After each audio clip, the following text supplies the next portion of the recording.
Yokohama.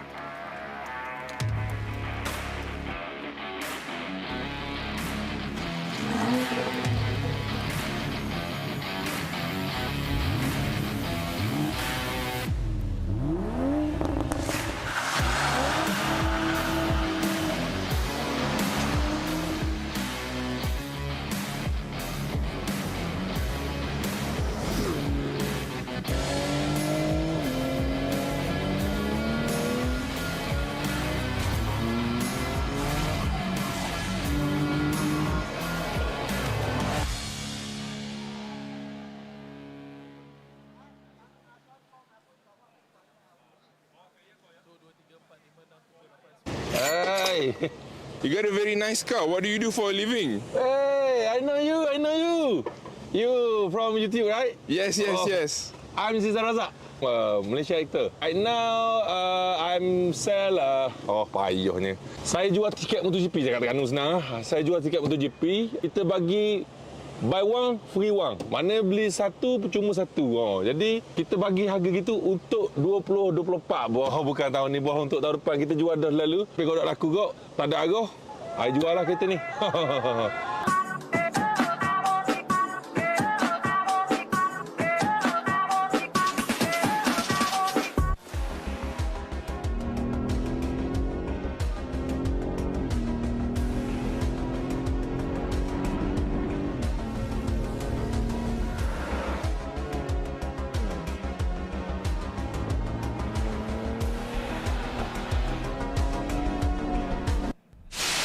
Yokohama.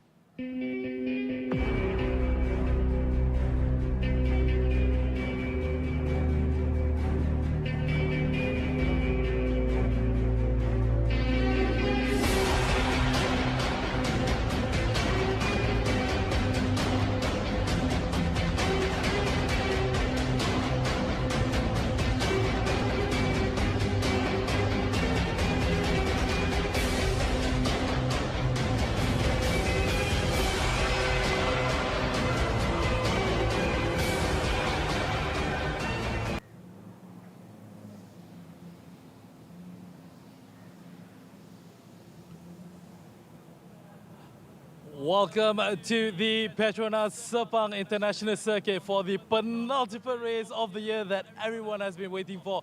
That is the Sepang 1000 kilometer. My name is Mio Adlan. I would like to welcome all of you motorsport fans out there, wherever it is that you may be. Thank you so much for tuning in right now to our live coverage down here at the official Facebook page of Sepang Circuit. As mentioned, today the penultimate event, which is the Sepang 1000 km, S1K for short. We have 77 cars contending for the ultimate prize today, consisting of 3 different classes, which are the MTC, SP2G, as well as the SP2V. The track, or should I say the starting grid, is going to be filled to the brim from the start down to my left, right up to the end, closest to turn 15. As mentioned, 77 cars will be in contention to win the penultimate prize to become the champion of the S1K of 2023. As you can see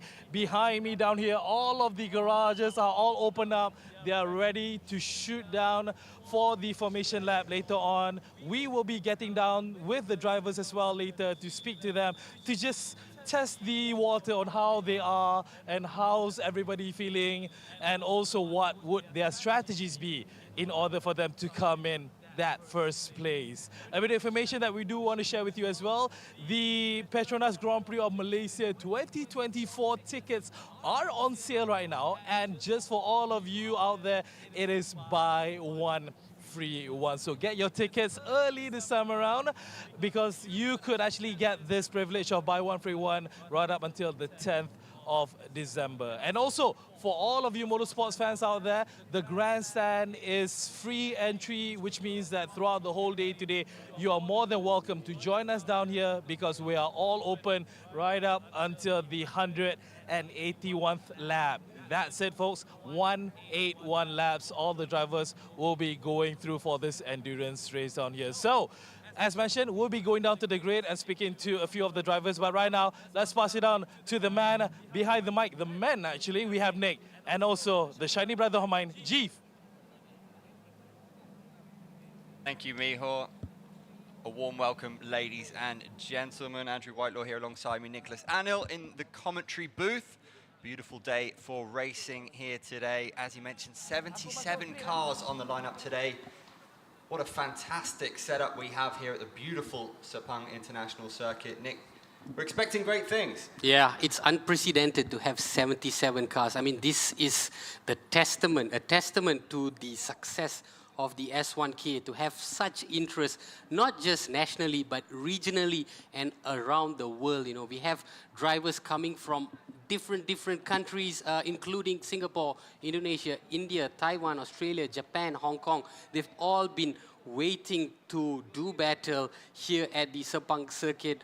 And as mentioned, Andy, it is an endurance race, 181 laps. It is no joke. It is going to be a test of your physical, mental strength, as well as a teamwork strategy. All this will come into play, and we will be taking you play by play from now until about 9 p.m. when we are about done.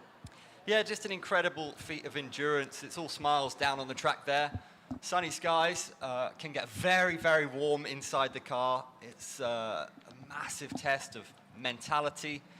And at the moment, we're seeing the calm before the storm. Hopefully no storms. Of course, Malaysian weather, we never know quite what we're going to get, but we're ready for anything over the course of this 9 hours. Some of the very best drivers from around the country and around the region.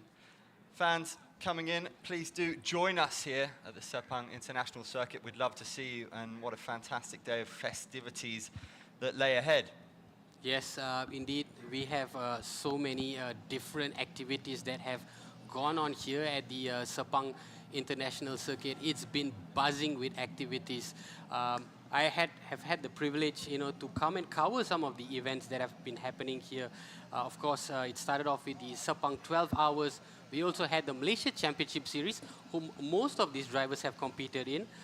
We've had the FIM Mini GP Malaysia Series as well. It's a grassroots bikes development program where the Petronas Sepang International Circuit helps out a lot with resources, experience and knowledge. There's also the Malaysia Superbike Championship, the Toyota Gazoo Racing as well, and of course the marquee race, that has been taking place for as long as I can remember, the MotoGP. And the S1K will be one of the final few big races to happen here at the Sepang circuit. And what a way to finish the season, to have all these drivers come out here in their cars, which is the cars that you see on the road on an everyday basis. Your Honda Swifts, your Toyota Yaris's, your Honda Jazzes. These are all your cars on the road were driven by everyday regular Joes just like us, but slightly souped up, I have to say, and they are here to do battle. So definitely looking forward to a fantastic race. Yeah, there's definitely a level of relatability to it that we might have an opportunity to get behind a wheel of vehicles like this, and very much putting the polish on proceedings. Every little factor can be important when we're racing at the elite level like this. And see an absolute buzz down there on the track, and you can see the shimmer, just how hot it is. All sorts of characters and individuals who contribute so much to the racing scene here in Malaysia. And so much hard work goes into today. It is such a prestigious title to win. Last year, of course, we saw the overall champion Tunku Janlay and his co-driver Mohamed Nakib. That was his maiden win and a first ever endurance race. They're looking to defend the title this weekend, and it should be a fascinating battle. Yes, definitely. The thing about this race is that it is so unpredictable. You may be leading for 165 laps, but there will be something that happens, and it just shakes up the whole dynamics of this race.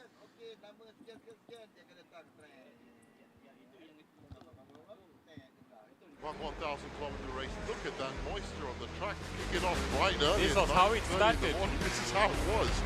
Well, the track dried out for a start, and then things started getting really, really fast.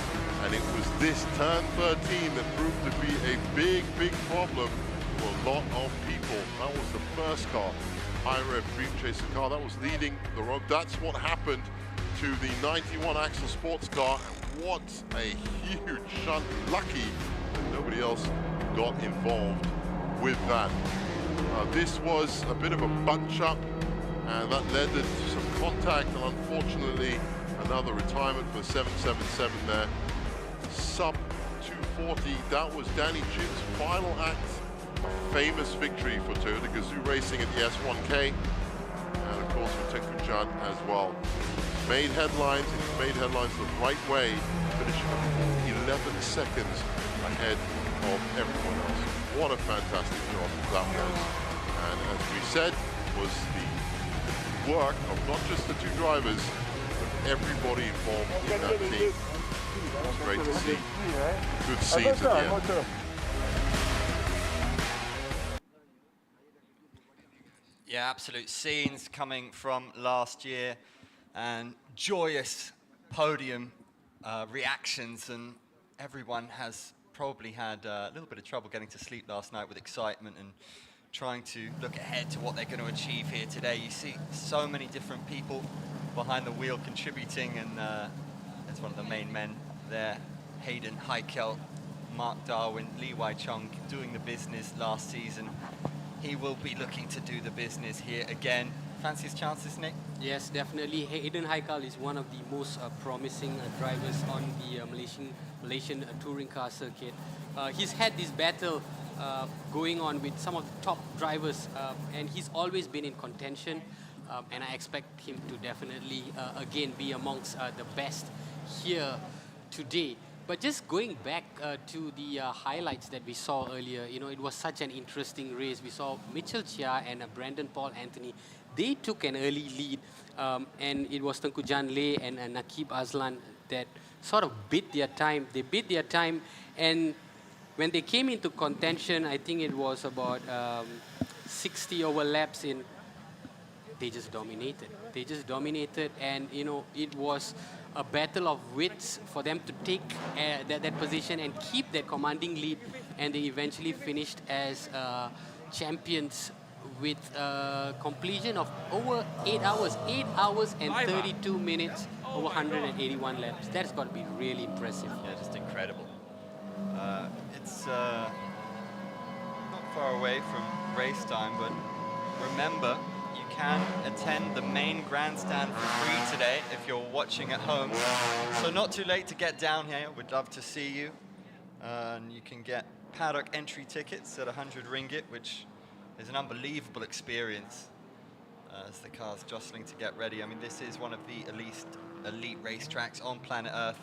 And you won't often see a race quite like this in terms of what people are able to produce behind the wheel over such an extended amount of time and extended length. 5.5 kilometer track here in Sepang. They're going to do 181 laps. They're basically going to drive the length of Malaysia. It's just, And then some. It's baffling. It's baffling. I did some math yesterday, and I think if we start from the tip of the northern state in Malaysia, which is Perlis, and you come down all the way to Johor, which is the most southern part of Malaysia, that's about 800 kilometers. And then you go another 200 kilometers into Singapore, and that's about 1,000 kilometers. So they're doing all of this in the span of 9 hours. You know, in your Toyotas, in your Hondas, in your Suzukis. It is also a testament to how good and efficient and powerful these machines are. You know, it's your everyday car driven by everyday people. You know, they are essentially slightly souped up, but made to build, made to last the pace, and it's really value for money. So for those of you who are out there in the market looking to buy a new vehicle, you might want to watch this race. Stay tuned and see which model, or rather which brand performs the best. But I can assure you, they are all cream of the crop in their respective class and categories. just warming up the tyres a little bit, which is essential before we get to the big showpiece. And well, I talked about sunny skies earlier on. We're seeing a few clouds, and you just never know quite what you're going to get. You've had all sorts of fun and games this season in terms of weather, haven't you? And it can be a significant impactor in what we're going to see here today. Oh yeah, definitely. I've had the privilege of covering a couple of the MCS races this season, and to my recollection, I think there was only one race that was rain-free. In a country like Malaysia, where tropical weather never ceases to amaze us, tropical and heavy downpour is almost a permanent fixture at this time of the year. And I can almost assure you that we will have some sort of downpour, perhaps late afternoon or in the evening, and that will change the dynamics of the race a little bit, because the cars will need to change to wet tires. We might even have full course yellows where cars need to slow down and adhere to a certain speed. So weather will play a crucial part in this race, and it really is up to the drivers on how they would manage the situation well. And that includes, re-strategizing their pit stops, refueling times as well. All this will come into play very, very heavily and significantly as the race goes on. 2 to 4 drivers per car, and how they work together as a team is really interesting. It's an intriguing one, not only how they utilize the pit stops, but different personalities for different elements of the race. Some drivers, as we know, much more aggressive than others, and some drivers able to maintain a solid and consistent pace. And often it is, the word endurance is the giveaway, really. Who can endure? Who can maintain?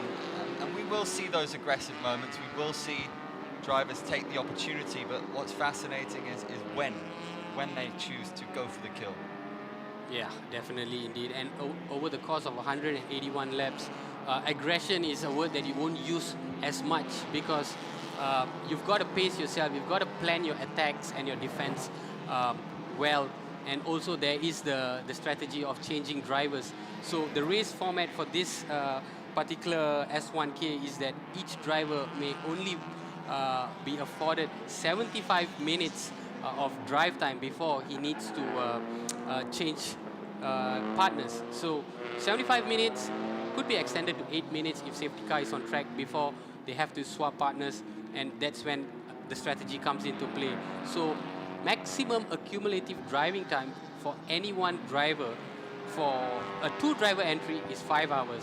3 hours 45 minutes for a 3-driver entry, and a 4-driver entry is 3 hours driving time. So everybody gets their fair share of driving time, but it's what you choose to do with those driving time which is so crucial, because you can have a person that's attacking all the time, but if you swap drivers and that person is only content on defending, then it may not work out so well. So strategy is so important. I think you've got to have a right mix of attack and defend, like you mentioned earlier, and at the same time, keeping in touch with your pit crew, keeping in touch with your team to ensure that the car is, in prime condition to last the pace throughout these 1,000 kilometers. It's a case really of splitting into 3 parts, right? So in the morning, what can we expect from the drivers? It's a case of staying in contention, and then as we move on into the afternoon, starting to chase, and then once we get to the evening, really begin to make your move and try to see a bit more aggression. Yes, definitely. That's all about I would break it down to 60, 60, 60, right? So in your first 60 laps, like you mentioned, it's about trying to set the pace, and it's about trying to keep the pace. Even if you fall back a little bit, it's about defending that position and not trying to be too ambitious, because pit stop also comes into play so significantly here. Every car is awarded unlimited pit stops, but it's a compulsory 3-minute pit stop. We're going to go down to the track now and join Miho, who's got an interview with car 100. Michel Chia.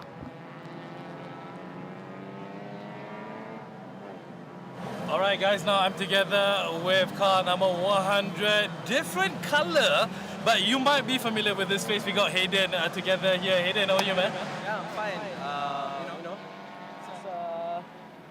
much more hectic weekend as compared to MCS. Yeah. And first off, I'd like to thank High Rev Dream Chaser for giving me the opportunity to drive with them.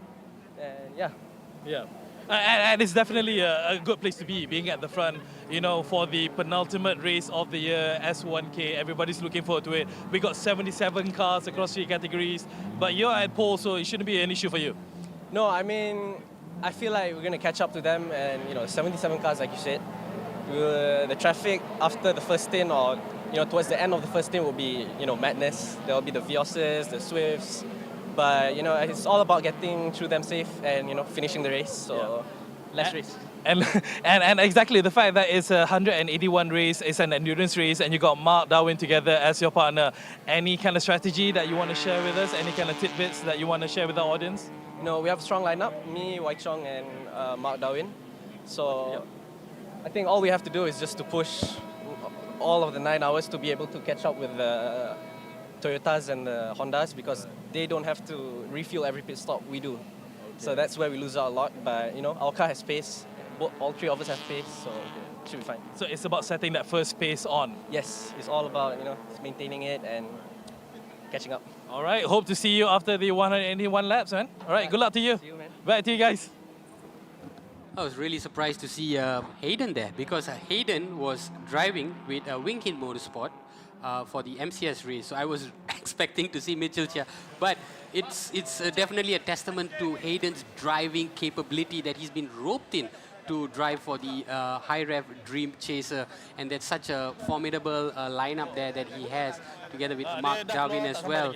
Hayden Haikal, of course, coming through a fantastic season with Winghin Motorsports. He's got 1 win and 5 runner-up finishes, and including a runner-up finish in the 300-kilometer endurance race. So he knows what endurance race entails. He's already been on the podium once. He's a young driver. He's an aggressive driver who will take risks if need be, and we can definitely expect great things from him today. Hayden Heikel in the new colours, starting on pole, finished in qualifying, fastest lap of 2:33.956, which is an excellent time. If you can lock in times like that, very much be looking at a podium here today. Huge talent here in Malaysia, and certainly somebody the fans can get behind, because he's got bags and bags of ability, and will be one of the favourites, and certainly ones to watch if you're just tuning in. Do share the Facebook stream, and we're not too far away now. Look at that scene on track there. There's a lot of excited fans getting selfies, getting pictures of the cars and the drivers. It's fantastic to be there so close to the action. Yeah, I've never seen a sea of this many people for as long as I can remember.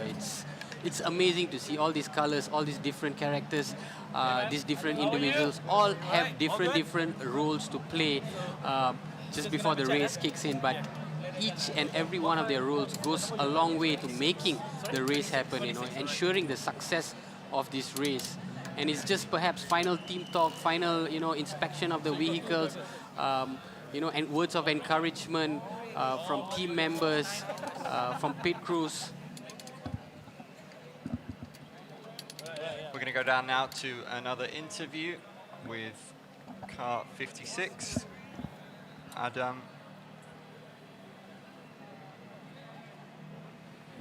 All right, now I'm with car number 26 from HMRT. We got Putra Adam down here. Man, you're not even starting yet, but you look all geared up, all ready for that first lap. I'm ready, and I've been waiting the whole year for this race, and I just can't wait to get started. Yeah, exactly. I mean, it makes it so interesting and so fascinating when it comes to S1K with its history, the fact that it's an endurance race, 181 laps.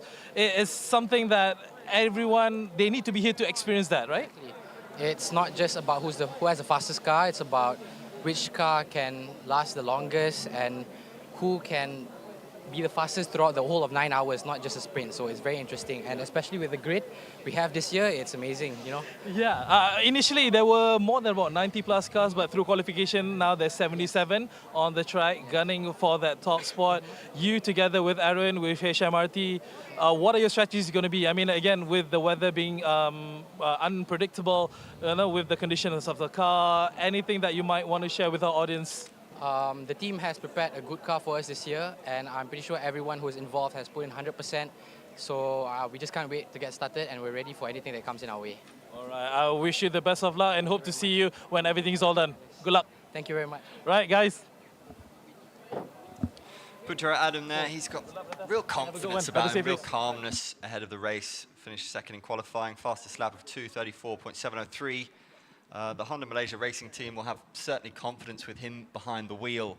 And it's interesting, you know, watching closely the demeanors when Mihor catches up with these drivers ahead of the race to see, you know, is there any nerves there, is there confidence? And you have to say Adam Putera is a man who inspires confidence. Yeah, Putra Adam, again, you know, just looking at his lap times, he's been also a very, very consistent driver. I mean, 2:34 is an amazing time. He was just a fraction of Hayden Haikal and Mark Darwin's pace in qualifying yesterday. And he's another young driver that I would put in the same bracket as Hayden Haikal. They've all come through the grassroots system, and they have slowly building their repertoire and showing what they can do for Malaysian touring circuit. And this is the perfect opportunity for them to test themselves against some of the finest touring car drivers in the region. So, you know, he's got a great partner in Aaron Lim as well. Aaron Lim with bags of experience in a touring car circuit over the years. So it's a good combination for the Honda Malaysia racing team. We can expect them to be among the podium finishers as well, at least from our view from the commentary booth. We're going to go back down to Mihor to catch up with Desmond Tan.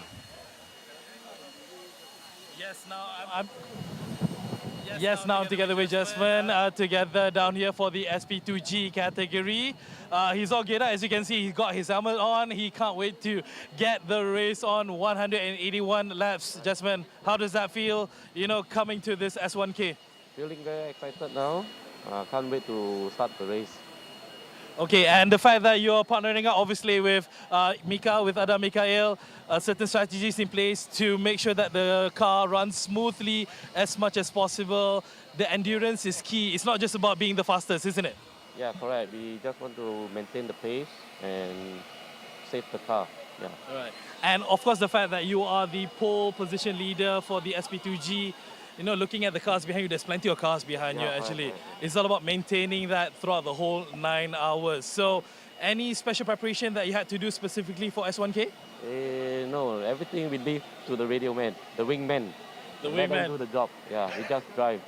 All right, so I wish you both the best of luck and bring it home, man. Thank you. Thank you. Right, back to you guys. Desmond Tan, bags of experience, knows his track very, very well. What did you make of his interview there, Nick? Well, they are in pole position, so you know they know what it's like to basically command top spot.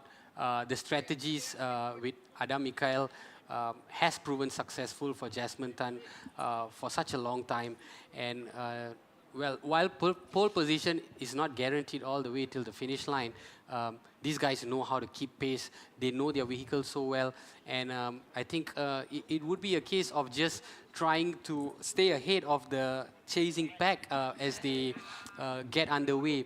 And a good start is, I can't stress how important it is, you know, to ensure that your car gets. It's also a psychological advantage, right? The fact that you can keep pace for even the first 30 laps that you are in front of your closest competitor, it sort of sets a precedent. And, you know, from then on, it's pretty much keeping pace and making sure you have the best defense in the business. And these guys are one of the ones who have had the most experience doing so over the years.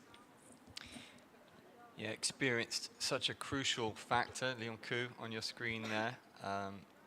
Yeah, we do see a lot of very exciting up-and-coming drivers here as well. This is such a good platform to see some of the best talented young drivers here in Malaysia. So, you know, we can talk about experience all we want, but sometimes the exuberance of youth when it comes to motor racing is, well, we've seen some of the best drivers in the world take on the world at a very young age. Indeed, and that's the great thing about the MCS. You know, it's not restricted to any age limit. You can have a mixture of youth and experience. And most of these teams do have that combination. It's not just experience. It's a mixture of both. Because the younger drivers, the up-and-coming drivers, they are eager to perform. They are eager to show their seniors what they are capable of. They are eager to show their team. And it's also about showcasing their talent, pitching for a chance, perhaps for a better team in the coming season. So you can see the driving styles is a little bit more different as compared to the experienced drivers.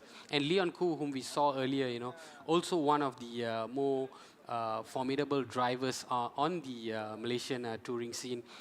He found himself on the podium for the 300-kilometer endurance race. So he's someone who knows all about endurance racing, what it's like, to keep that machine going for a long time on this track.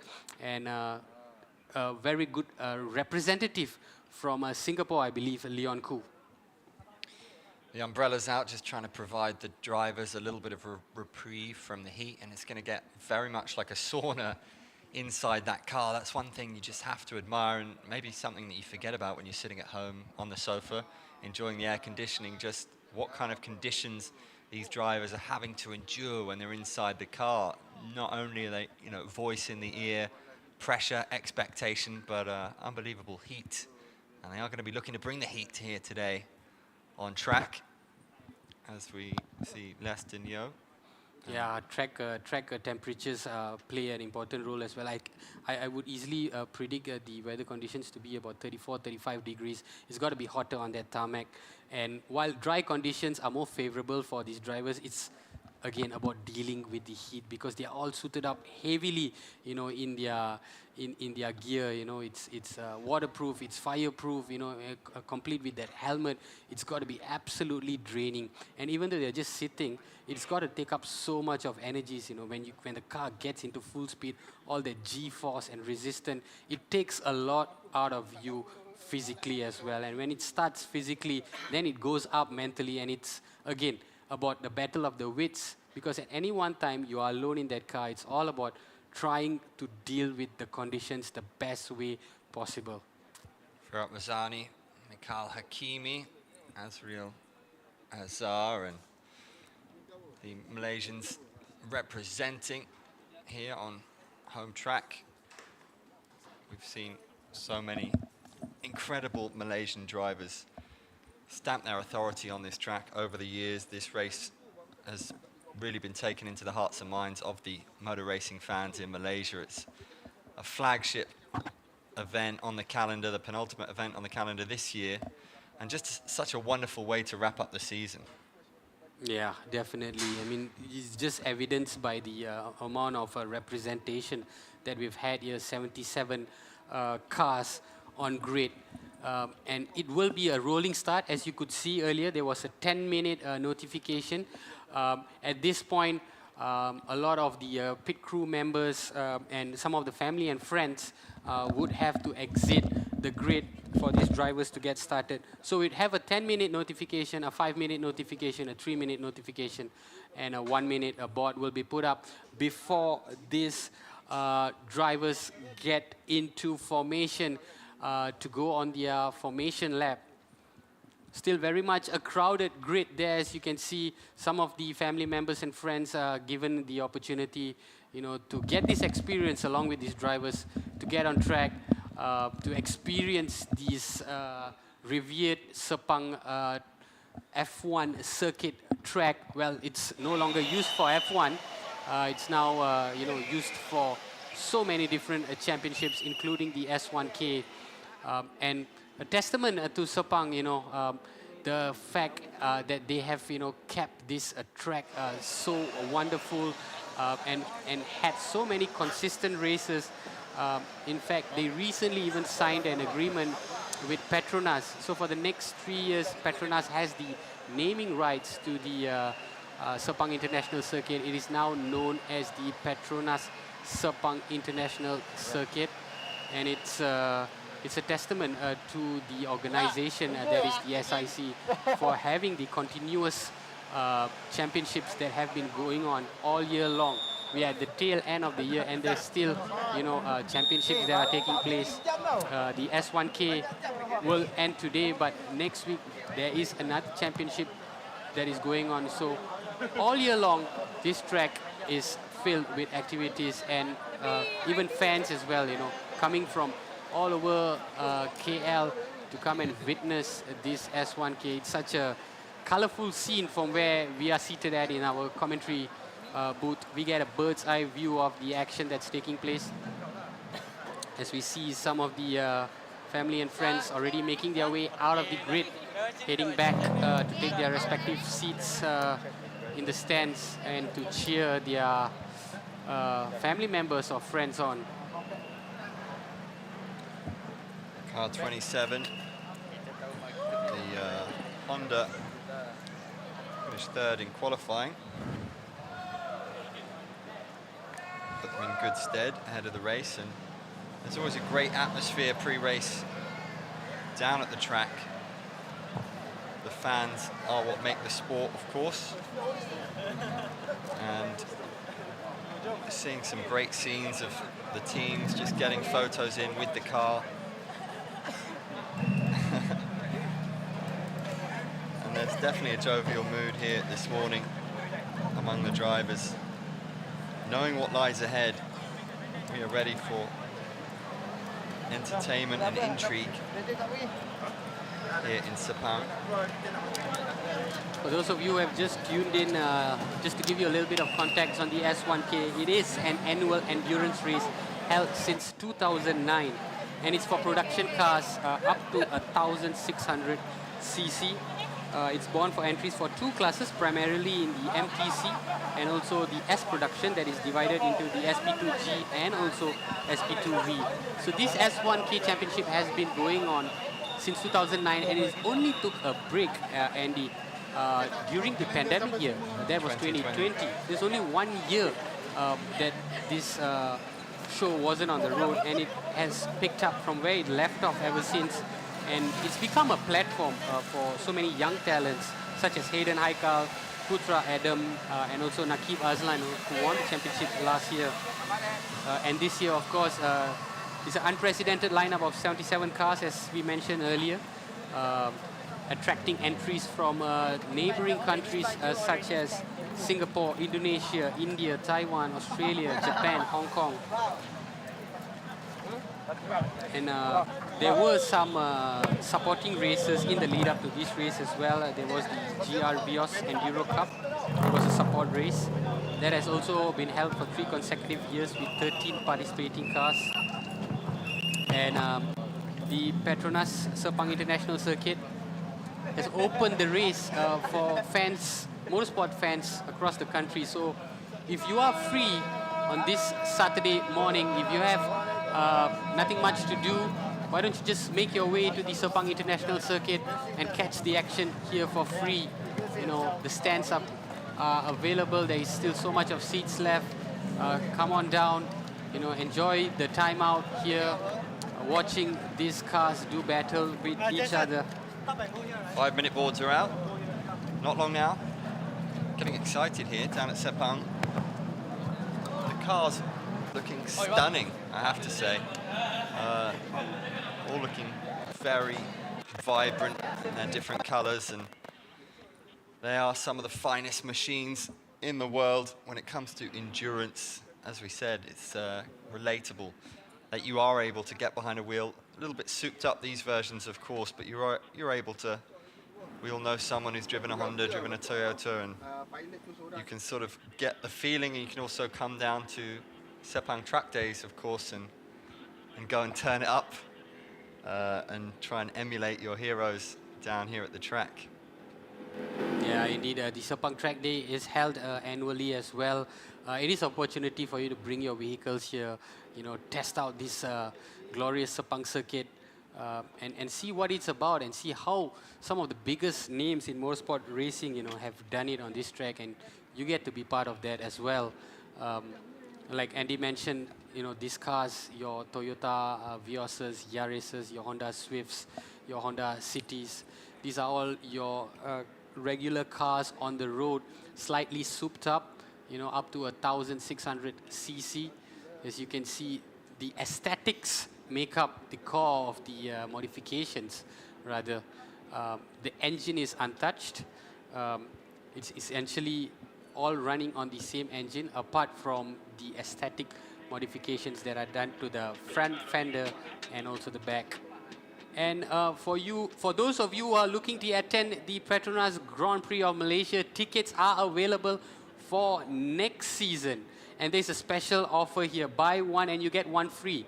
So this is a limited offer for the race that's happening from the 1st to the 3rd of November. An absolute steal. And you mentioned Toyota there, Toyota Gazoo Racing Malaysia. Oh, open track day.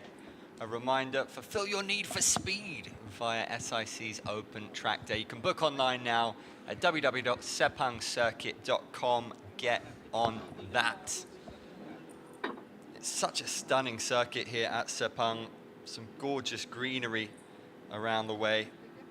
And a couple of very exciting straights in the middle of the track where we've seen some famous incidents, and we will see the drivers look to turn it up. There are opportunities to overtake there.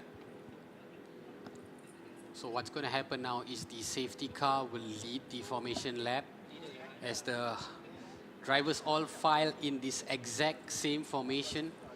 They will look to get as much heat into those tires, serves as a warm-up lap before they are released for a 181 lap of action.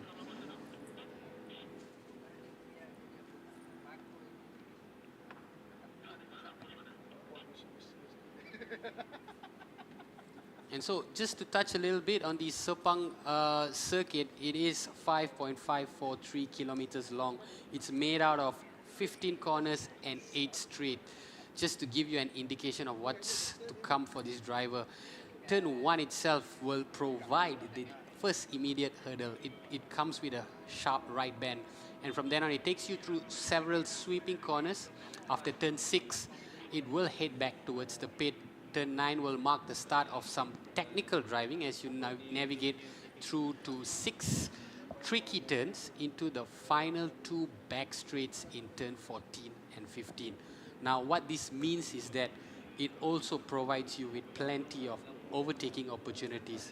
So the strategy is to try and get ahead of your nearest competitor during these sweeping corners, because it's wide sweeping corners, and the hairpin will also provide you with plenty of these opportunities. We have seen so much of this happen in the marquee races, such as the MotoGP that happened recently.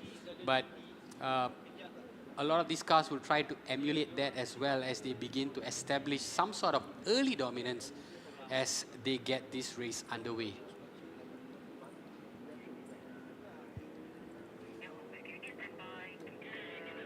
As you said, Nick, an opportunity to get those tyres warm.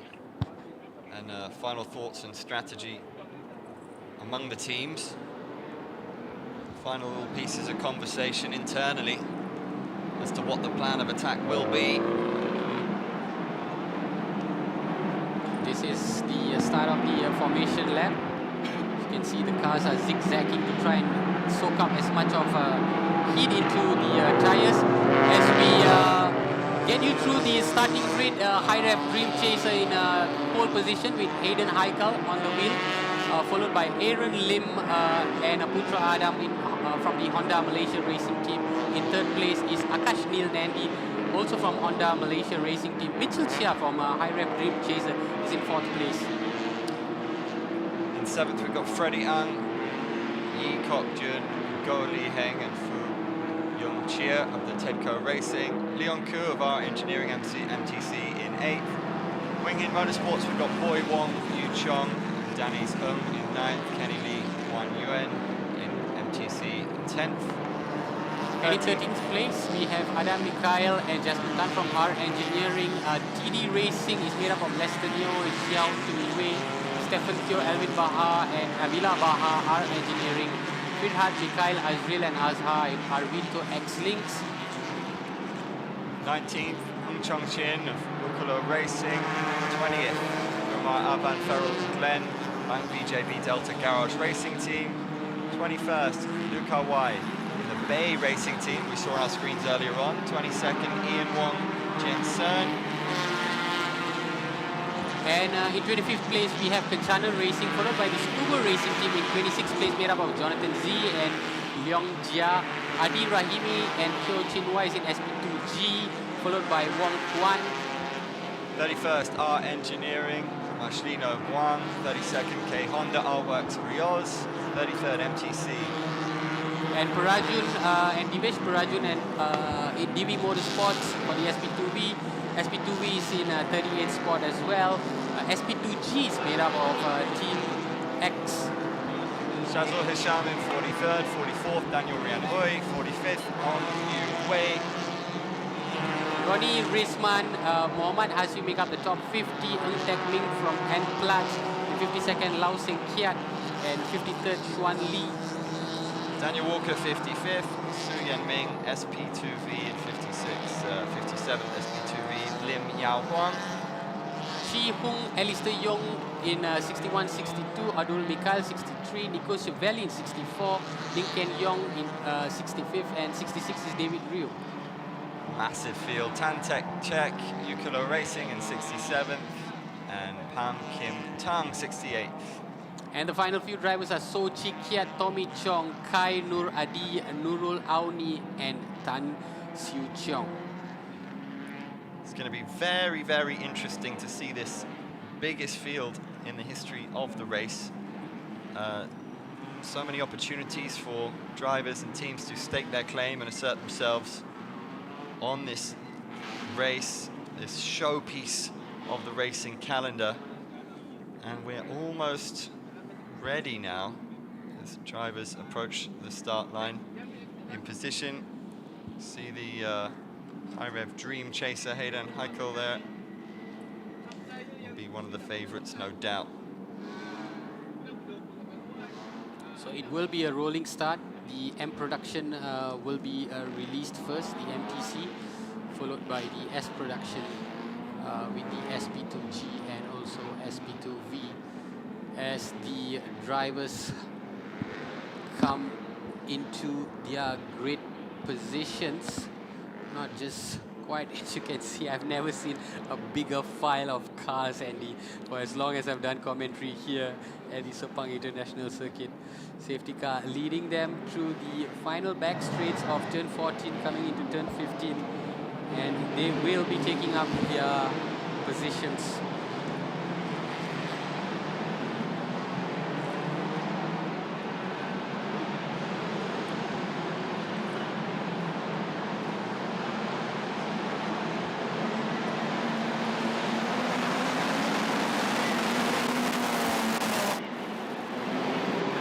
And here we go, we are off for the M production that has been just flagged off. You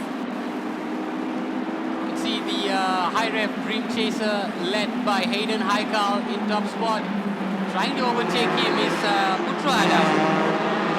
Turn 1, as I mentioned earlier, will bring the first hurdle, as you can see, the sharp turn into turn 1, and right away going into turn 2. So far we've had a clean start.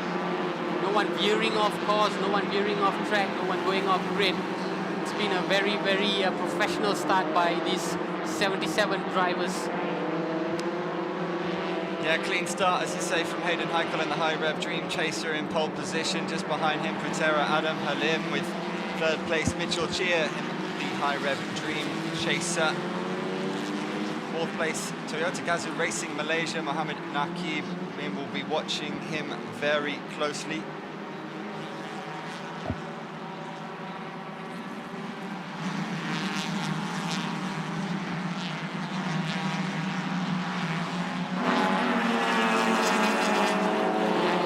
Mohammed Nakib Aslan in car 37, as we see that car number 37, I think it was Nakib, slightly went off course. Yeah, that one was a little shaky. Coming into turn 9 and turn 10.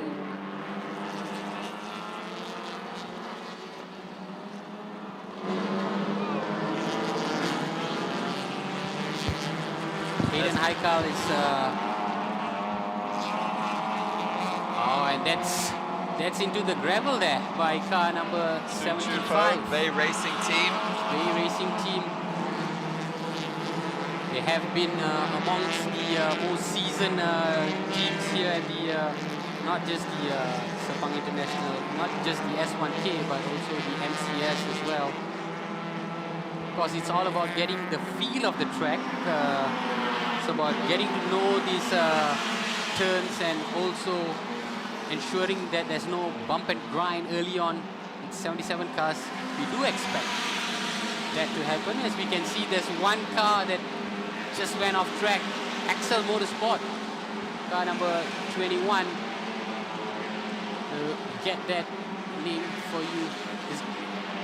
And we'll go to the replay and see what happened with car number 21. Oh, there's already an early setback. Two cars. Axel Motorsport just stopped after spinning. That was the combination of Andy Lau. That's the first incident of this race, and well, there will be a lot of thrills and spills as we go on because of the sheer number of representation here today. That's a ropey start for Axel Motorsport with car 21 spinning out there. We're going to see plenty of incident over this long endurance race. So much drama to unfold here. Hayden Heikel, though, nothing dramatic about his start to the race. He's looked imperious and he's seen this all before. He knows how to rock it from pole. Hayden has also posted the fastest sector of 33.23 seconds. Could we see a start of indication of what's to come from Hayden Heikel? If you want to stamp your dominance, you've got to start off by posting your fastest sector followed by your fastest lap time, and that's exactly what Hayden Heikel has done, just to set the pace. Yeah, he's setting his stall out early, and that makes a statement to the rest of the field. He's earmarked certainly as one to watch, one of the favourites to win this race, as you can imagine. But that's how you start. Start as you mean to go on.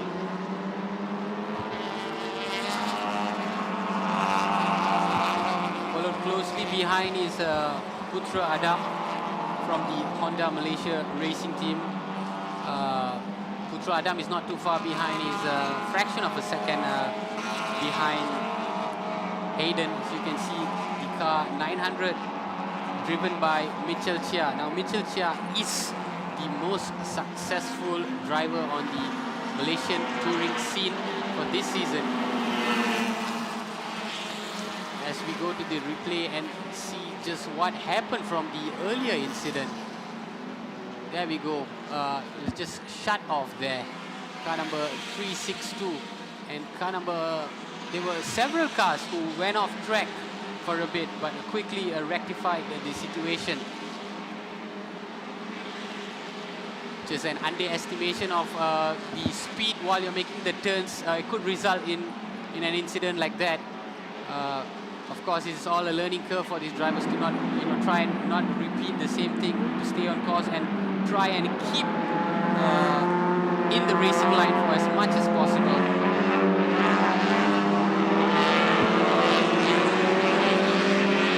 Emma Harris, Jerry on your screens there, taking a tight line along the apex.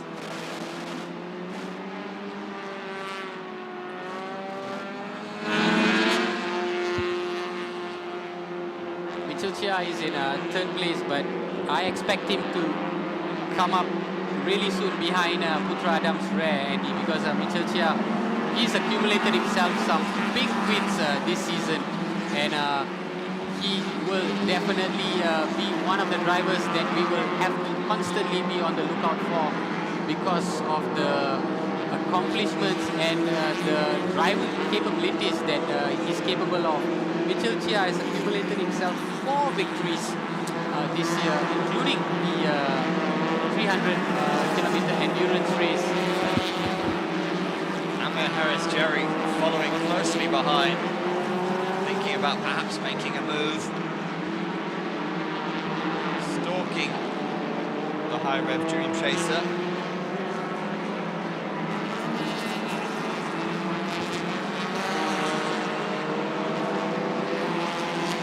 Your screens of car number 32.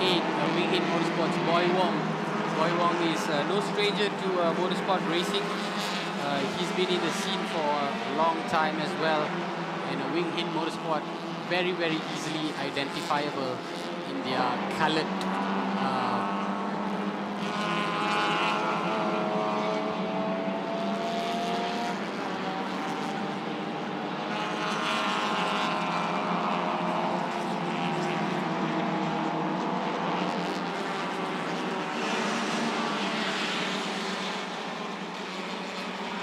So as the drivers come into turn 14, heading into 15, we have Boy Wong, who has now, taken the lead in first place in the M production. Boy Wong of Wing Hit Motorsports, followed by Tedco Racing of Yi Kok Jun in second place. And I can tell you the fastest time that has been put out is 2:39. Which is car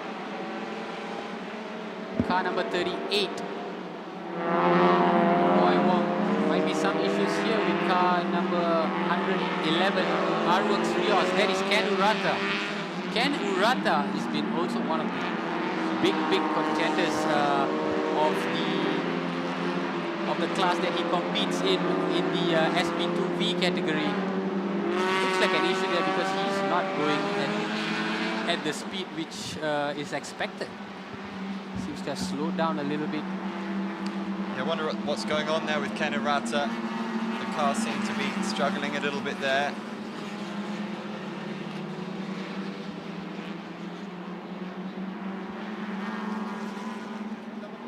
So a little battle going on between car number 939.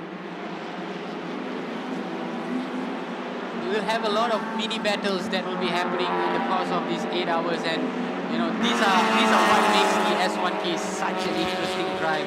It's not just about contending at the top. Even if you are in third and fourth place, there is a mini battle of its own, because there's so much at stake here. And early on in this race, we can see so many of these cars really in close contention with each other. This is one of the tricky turns as well. Turn 9 heading into turn 10, where you have two sharp corners back to back.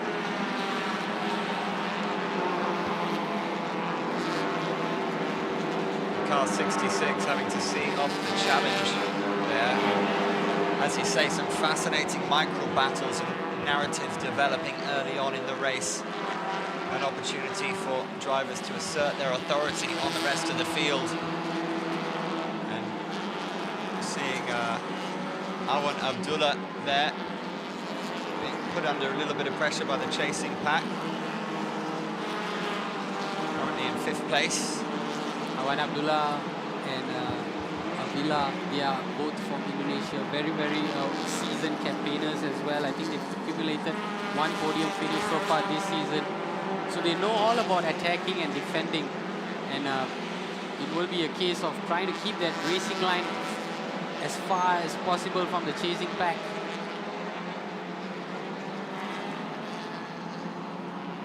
A little bit of incident we've seen so far, Andy. And it's expected from a race like this when you have 77 cars who come out in mass. Some bump and grind, some veering off track. But a fairly clean start as we go into lap 4. Ladies and gentlemen, if you're just tuned in, we of course have 177 laps left. We've just gotten started, so get comfortable even if you're at home. Take a seat, sit back, relax, and enjoy the next 8 hours of Malaysia's touring scene finest.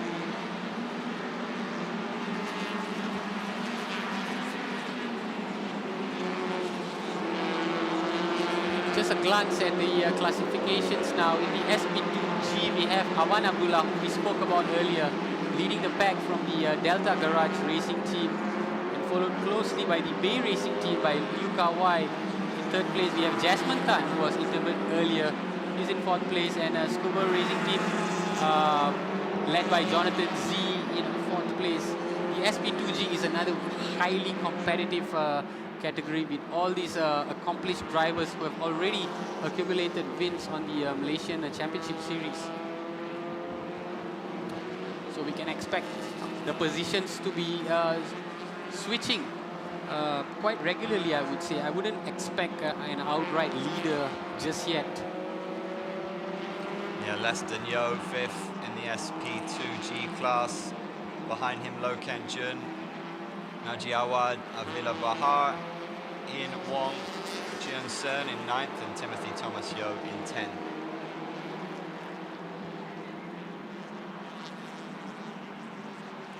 In SP2, we have an interesting team that is competing for the second time. It's the DMM 204 Speedster. Now, this is an all-Malaysian team made out of 3 talented drivers, Faiz Sulaiman, Ashraf Dewal, and also Aiman Haziq. They are sponsored and by a couple of prominent brands, and they are actually also governed, or rather guided by Farid Hairuman, who is a seasoned campaigner and has won the S1K twice. So I would look out for the DMM 204 Speedster, and we'll be sure to point them out to you when they appear in our screens.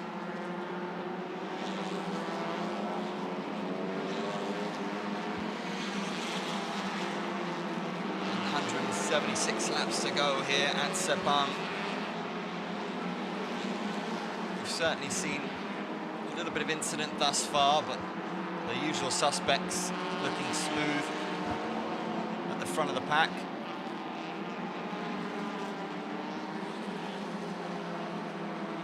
As they're all very close, in close contention with each other. If we look at the lap times, so Boy Wong has posted the fastest lap of 2:39, and Yi Kok Jun of Tedco Racing is 2 seconds behind in 2:41, and then from then on it's really you can't tell much from the chasing pack, because they're all very, very close.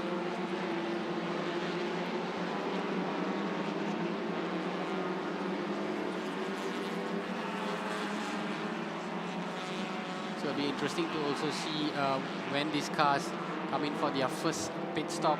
I don't expect them to come in for the first 20 to 30 kilometers, because they still have plenty in the tank to last the pace.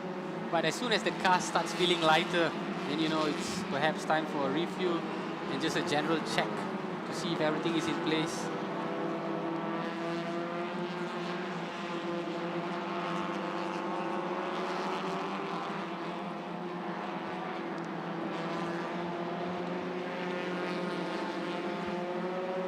Car number 57 on your screen. That Suzuki Swift is unmistakable. Suzuki Swift, of course, have been one of the winners here in the history of the S1K.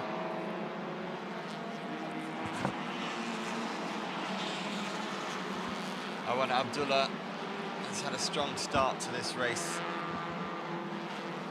Car number 86 there. Sepang BJV Delta Garage Racing Team will no doubt be pleased with what they've seen so far. In hot pursuit is Jesmond Tan. So that's a fascinating battle in 1 and 2 in the SP2G class, and one that will no doubt be fairly intriguing. Adam McCall and Jesmond Tan, the awesome duo in car 101. And they are going to be battling this one out for some time. It's already an interesting battle that we can see here in the SP2G. 3 cars in close contention with each other. All of the Honda make.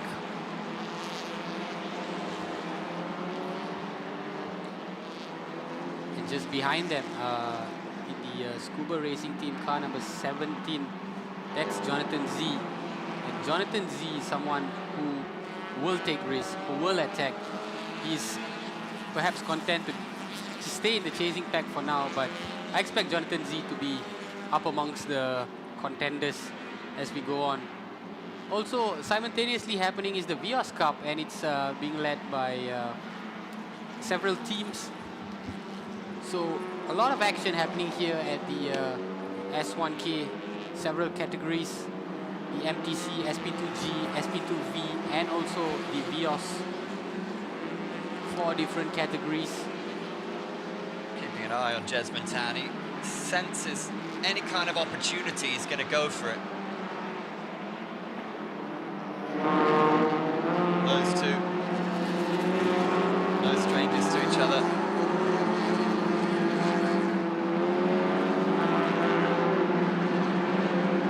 It's a really intriguing one.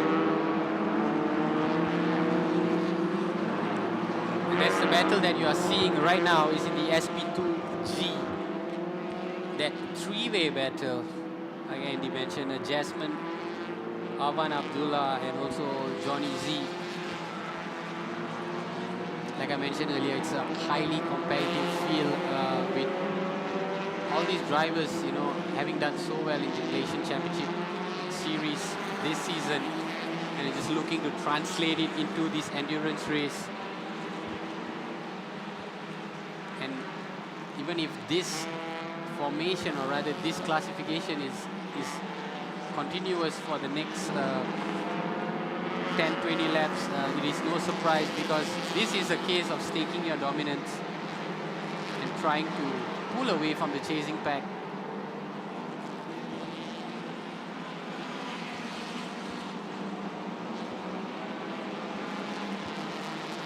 Yeah, Johnny Z, who you mentioned, is a really charismatic driver. He drives with personality. He won't be afraid to attack if he sees an opportunity. So that 3-way battle that you do see on your screen there is certainly one to keep an eye on at home.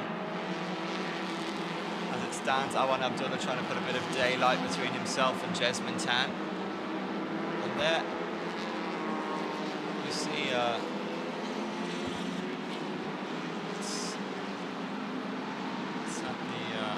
Oh, and that's an overtake there from car number 86.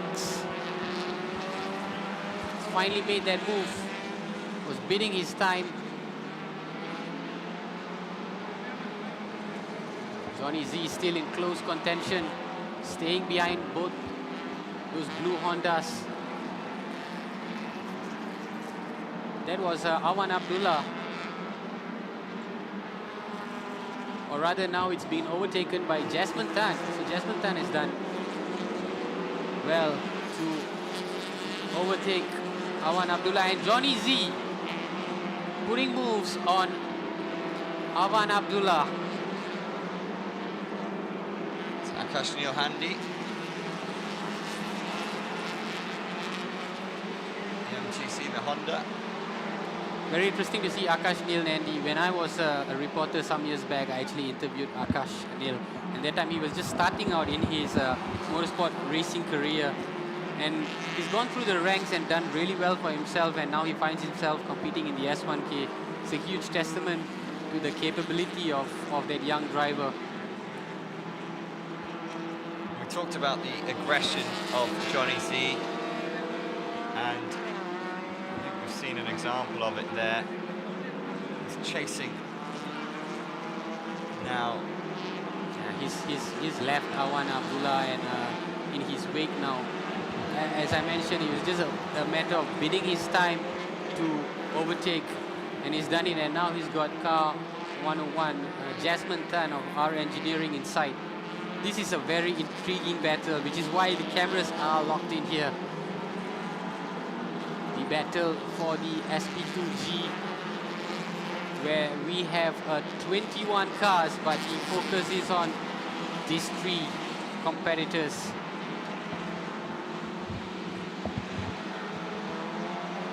The combination of Umar, Avan, Farrell, Glenn, Adamika, Jesmond Tan, and Johnny Z. The heat tends to get to everyone, doesn't it? Yeah. Just need a little bit of fan time. Unbelievable feat that these drivers put themselves through. 173 laps to go here at Sepang. But very much, it's hard earned and hard won, those podium positions. Pure graft and skill together. And interesting to see the first car in pit, car number 333. Some conversation going there. It may be a tire problem. That's it, Lee Keng Yong from the SP2V. Probably a little bit early to come in for refueling. Must be perhaps came in for a tire change. But that is essentially a 3-minute compulsory pit stop. If you are to refuel, it has to be done at the start of the pit. And so that car would be in pit for the next 3 minutes. So this all got to be timed to perfection. Unless there is some unforeseen circumstance, then you have to come into pit earlier. And that sort of shake things up. We've been so focused at the battle at the top that we've not spoken. We've been so focused in the SP2G class, Andy, that we've not talked about the battle at the top happening, the MTC. So just to preview, give you an update. Hayden Haikal still very much in the lead, dominating that MTC after 8 laps, followed by Putra Adam and Mitchell Chia. So that top 3 does not change as we see the back fender of that car. Wow. That's got to be because perhaps of a shunt that happened earlier. That's car number 511. It's probably got to come in and get that rectified, because you do not want to have any debris. If that falls off, that's a debris on the track, and that would result in a full course yellow, and we do not want that. Neither do the drivers. It's the back fender of that car that has almost ripped off.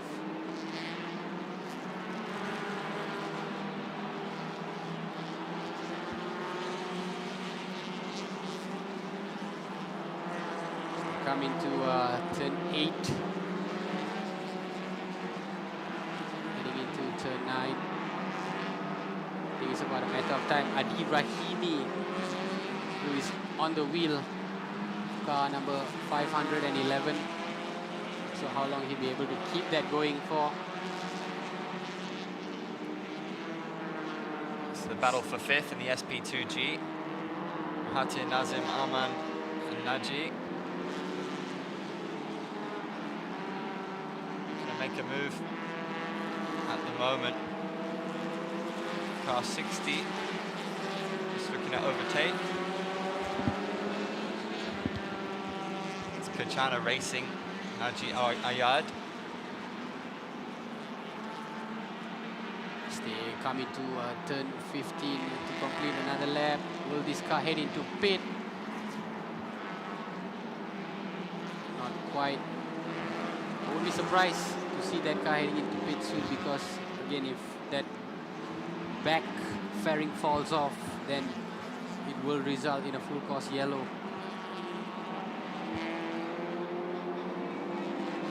511 Adi Rahimi doing well though to still try and make some moves, especially on car 16.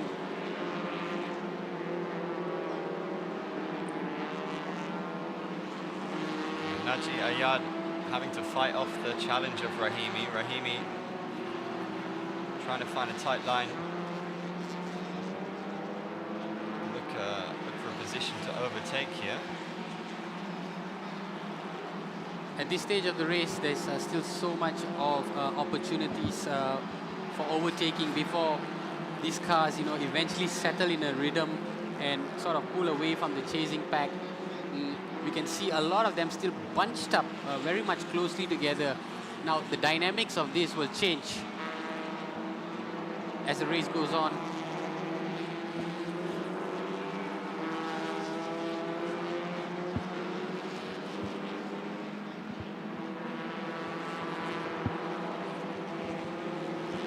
And after 10 laps, this is the race leader, Hayden Haikal, doing fantastically well. He's just, he's not posted the fastest lap time, but he's gotten faster as the race has gone on with a 2 minutes and 38 seconds.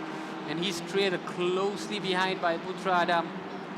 But as we spoke earlier about Hayden Haikal, just the way he spoke really exudes a lot of confidence. He's got 1 victory, 4 runner-up finishes to his name in the Malaysian Championship Series. So he knows a lot about sprint racing, perhaps per se, when you do your regular 1-hour races at the MCS. And he's also got experience in the 300-kilometer race that happened recently with a runner-up finish. Currently leading the chasing pack. Of course, Hayden is now racing in this high-rev Dream Chaser, this iconic yellow car number 100. He was competing in the Wing Hin Motorsports, but change of team has not, changed his driving capabilities at all. Yeah, Hayden Heichel showing off his star quality, leading the pack. 4th and 5th place, we've got Emma Harris-Jerry of Wing Hin Motorsports and Mohamed Nakib for Toyota. Toyota have such a rich history in this race, as we see Jesmine Tan there, who's battling it out in the SP2G. Jesmine Tan got Johnny Z behind him in 2nd place. And in 3rd, the Bank BJP Delta Garage Racing team with Awan Abdullah. We've seen already really, really interesting battle between those 3. And we are getting the first of our incidents. There is a car that has been found overtaking under a yellow flag at turn 15 that has come under investigation. So you will have this kind of regulations breach, but every breach will be met with some sort of penalty. So safety is paramount in a race like the S1K. The driver's safety is absolutely of importance, and any sort of breach will result in some sort of penalties. But when you're out there, sometimes it's easy to kind of put that aside for a while, because in your eagerness to try and get ahead of your closest competitor. But we've had a fairly clean and incident-free race, apart from a couple of shunts and that back fender that almost came out of car number 511. Yeah, it's naughty. We do see it overtaking under the yellow flag, and it's a tempting one, perhaps, but the drivers know the rules and got to be followed.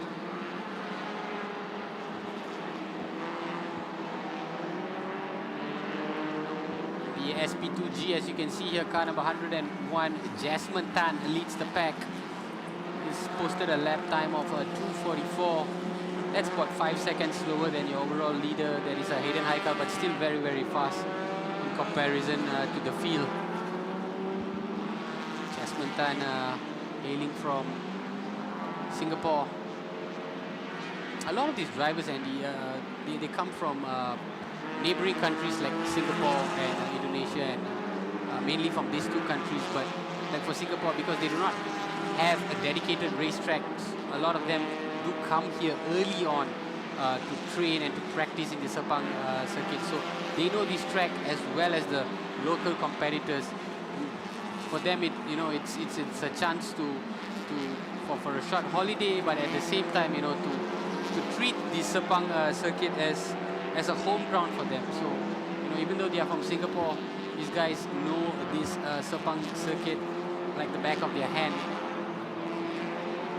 Johnny Z there, who made that move earlier, got himself into 2nd place in the SP2G class, overtaking Awan Abdullah. And now he'll have Jesmine Tan in his sights, no doubt. Scuba Racing team will feel confident with Johnny Z behind the wheel. You've commentated on him several times before. Yes, I've seen Johnny Z dominating the race, and then due to some technical problems fall off. But I've also seen Johnny Z trail for a long time and then come into contention towards the tail end of the race. So I've seen the best of Johnny Z, and I can tell you he's equally as good attacking as he is good defending. But what he's doing now is attacking, and this is Johnny Z at his best. I I won't be surprised to see him replace Jasmine Tan, even though there is some way to go for him to do that. He will be among the contenders to dominate in the SP2G category.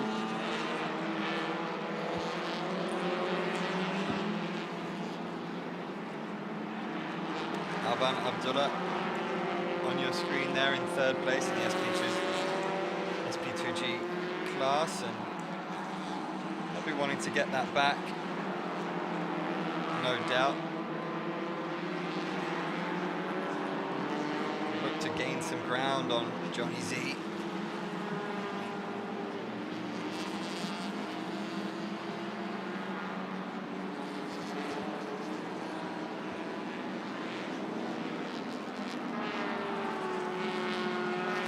The huge representation that we see in the S1K is actually not surprising, because we saw a big representation in the Malaysian Championship Series as well in the lead up to the S1K. In fact, I think in the second race we had a field of 54 cars, which was the biggest ever, and it also attracted competitors from around the world, even from as far as Peru. So to see that translated into the S1K, just again is very much a testament to the success of the race and the anticipation that has been building up from these teams and drivers since the start of the MCS that happened way back in May. Fast forward to almost 7-8 months on, and the interest level is so high. The representation field that we see is just simply amazing. Just a weather update for those of you who are watching from your respective homes. It's still very much cloudy here. We have clear skies, even though I see some parts of Sepang darkening into a darker shade. Now that might be a cause of concern, Andy, because if it starts raining, then it changes the dynamics of this race. We might even have a full course yellow where cars will have to adhere to a certain speed. And it sort of derails that momentum. But as of now, still very much in prime, pristine racing conditions.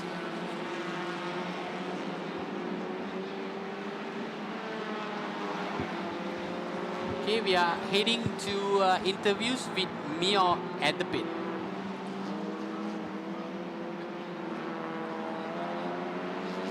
The Neo car number 53. Lester, you started off from the grid being P2 for the SP2 category, but something was happening throughout until the first pit windows are open. Share with us what happened down there. Yeah, so I think there was some hiccups with the car, and yeah, I'm not sure what happened. We'll take a look.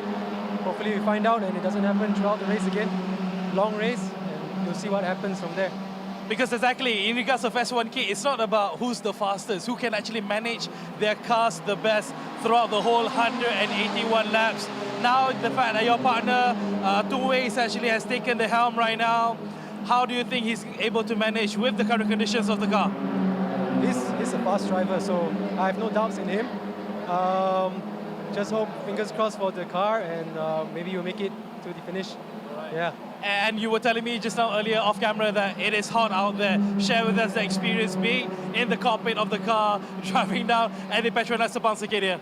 Yeah, so the weather is much more hotter today than the last 2 days. So it's quite taxing on us. Yeah. So yeah, it will be an interesting day throughout the day till the evening time. Yeah. Ultimately, the fact that you're going to be tag teaming with Tung Wei later on, you think that you can catch up to all the other drivers and get the best position possible? We will try. We'll try for sure. Okay, awesome. Thank you so much, Lester. Guys, back to you. Lester Teo there, and when we saw him pit early, we were wondering there's got to be something afoot with the vehicle, because it was unusual to see him go in so early, and we're expecting good things from him and his team here today. And there you heard it, the car, they're not quite sure what is happening with it, but they will investigate and get back in the mixer as quick as possible. Yeah, it was surprising to see the car pit so early. So I knew that it wasn't really a refueling procedure that they needed to do. It was something to do with the car itself, and true enough. But what I got out of that interview was the perspiration on Lester. Yeah. It's absolutely blazing heat out there. And we spoke about the weather earlier on, and it's just, you know, testament from the drivers as well, you know, on how they are able to cope in these conditions. He's come out and said that it's been the hottest in the last 3 days, and no surprise, even though we see the clouds maybe slightly darkening a little bit, the heat is still very much there, and the track temperatures have not let up. And these guys are in fully equipped thick suits, racing suits, as we see a car number 278 undergoing a tire change. Kenny Kaur, Tommy Tam, Alex Kim Hoy, the SP2V class, the High Rev Dream Chaser. And does that surprise you, Nick? No, not really. I think tire changes are perhaps a little bit early at this stage, but it is probably due to excessive braking, you know, and you know, it's sort of a start stop, and it sort of really eats up into the rubber. And as a precaution, yeah, get that tire changed. A lot of activities do happen during pit, so it's not just refueling, it's also tire change as well, and you know, engine checks to make sure that engine waters are enough, the coolant refills are enough. So a lot of activities goes on, different activities when these cars come into pit. And of course, the key thing to remember is that each pit stop is a compulsory 3 minutes. So all these cars will have to be in pit for 3 minutes. If they are out quicker than that, then there will be a penalty to that action. Lai Wei Singh in 7th place. You just saw it on your screen there. Lai Wei Singh going well so far in the race.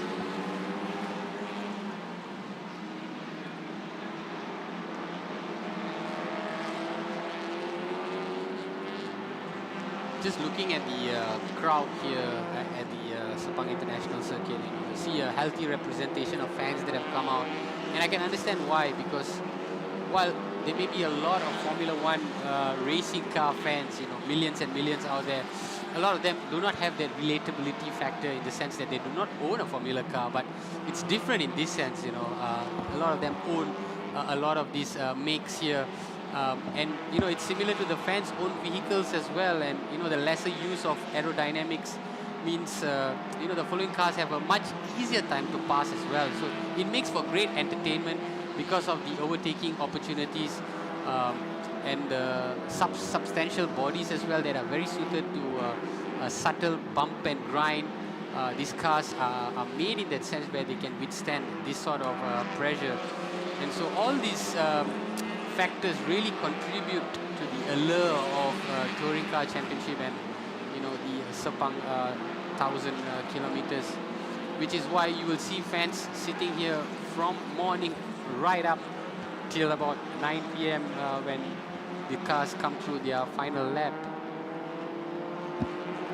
We heard Lester Teo talking about the conditions, and it does look hot out there. Of course, practice began on the 23rd November, a couple of days ago, and he said it just got progressively hotter throughout the week. And of course, things have reached crescendo here on race day with questions asked of the endurance. It is an endurance race, and even at this comparatively early stage, as we look at, there's been an incident on turn 9, car 66.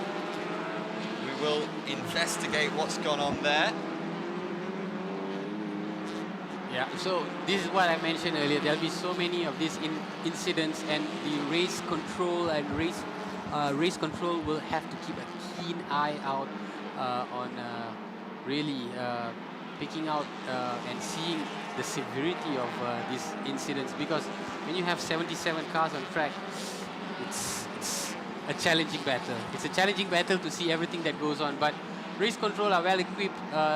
They've got a bird's eye view on proceedings, and they've got a real challenging job from now until we reach the final lap. There's Ken Arata in car 111, SP2G category.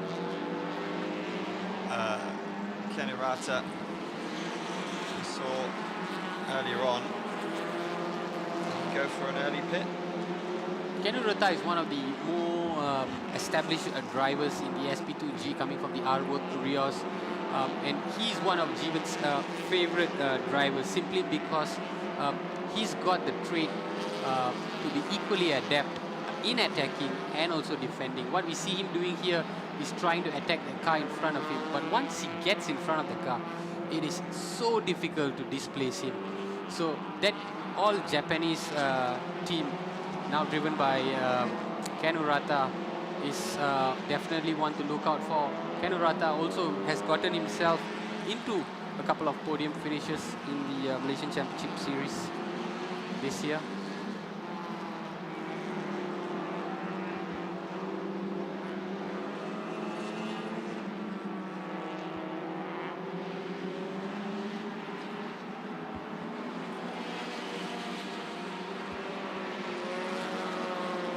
Lin Yuan-hu on your screen in 8th position currently. Lin Yuan-hu, Chu Po Chang, Xie, Pei Han.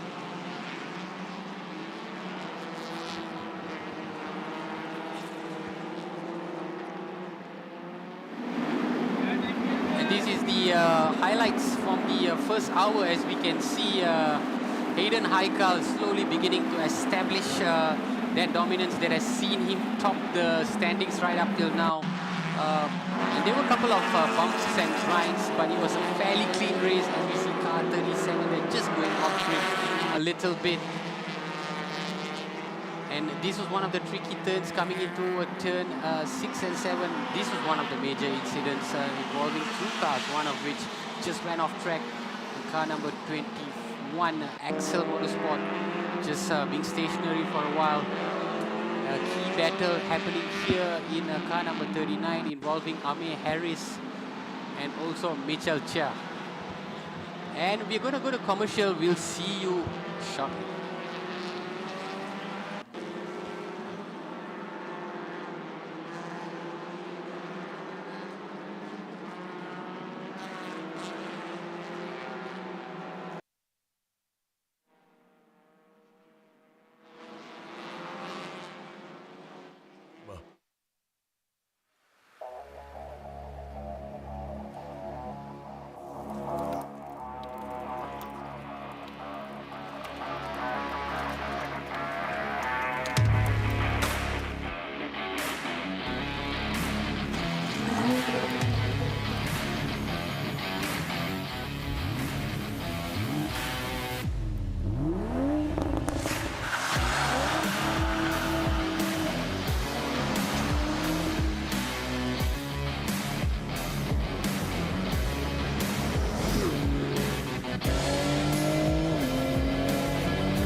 Hey, you got a very nice car. What do you do for a living? Hey, I know you, I know you.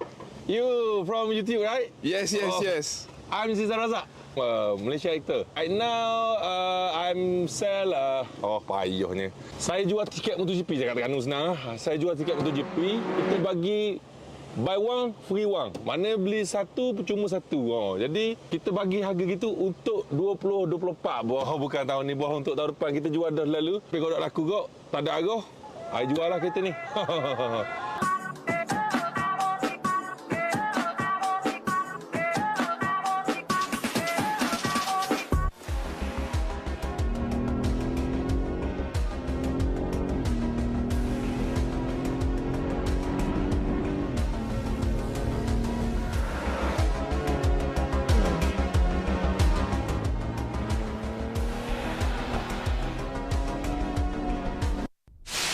Yokohama.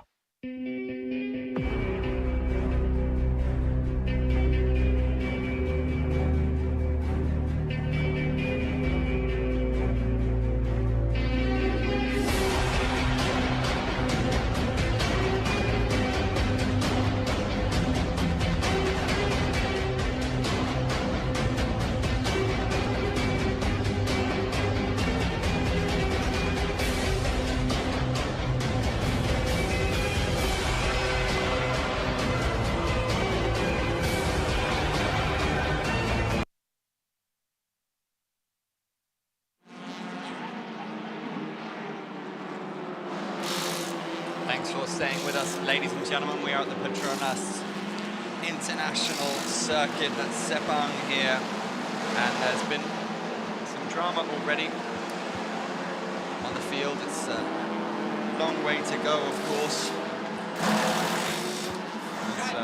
We're now in the pit. So this is about the time where cars come in for their first big pit stop. As you can see, tire change. I mentioned earlier. Yeah, Nakib Azlan. Also engine check. 18 laps on, you can see how much of wear and tear that goes on in these vehicles, that they'll need to come in and get everything just sort of checked to ensure that they are able to last the pace. That's a coolant top up.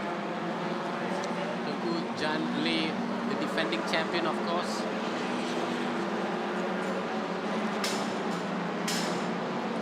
It's a compulsory 3-minute pit stop, but if these cars do take longer than that, then it is a cause for concern. The fact that this car has gone into the garage is a bit concerning. Yeah, a lot of eyes on the defending champions, and just wonder if there's any issue with the car there for Nakib. Could be an engine problem, maybe. His last lap was 3:20.297. So from that lap time, we can already sense that, you know, there has been an issue, because 320 is very, very slow in comparison to the rest. He's posted the slowest lap. So definite issues with that car. Let's hope they get it rectified soon. As we get back to the track action. For those of you who have just joined us, Hayden Haikal from the High Ref Dream Chaser still leading the chasing pack after 18 laps. Putra Adam is behind him. Putra Adam is sort of fallen back a little bit. He's now trailing him by 6 seconds. And Mitchell Chia trailing the leader by 20 seconds. So kudos to Hayden Haikal for his achievement so far in pulling away from the chasing pack.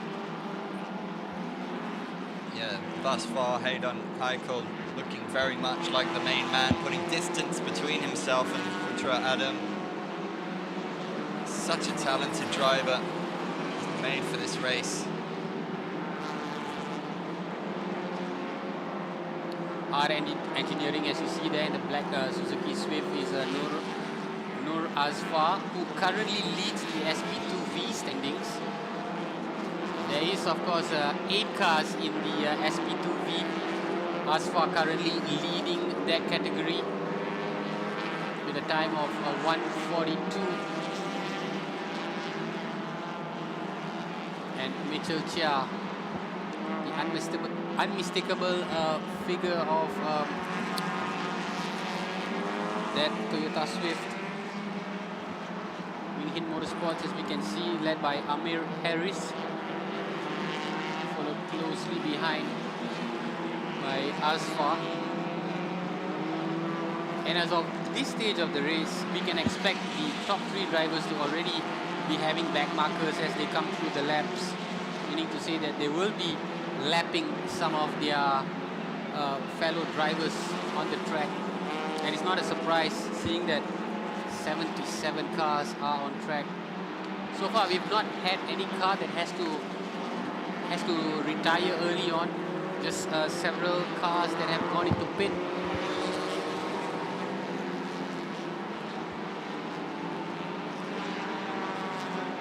That's why Amir Harris there, just lagging Hayden Haikal by 28.656 seconds. Hayden Haikal really will be pleased, as well as his team, with how things have gone for them so far. Really strong start to the race with 162 laps to go. What will be interesting to see, Andy, is when Hayden eventually passes off the car to Mark Darwin, because remember, these drivers are only allowed a maximum of 75 minutes drive time at every one session. And so I think we are almost coming up to that 75-minute mark. And when that change happens, Mark Darwin, no doubt a fantastic driver in his own right, but it will be a change of strategy and different driving styles as well. Mark would probably want to try and defend that line instead of trying to exert that car even more. So I think the strategy would be for Hayden to really push that car and develop a sizable lead before handing it over.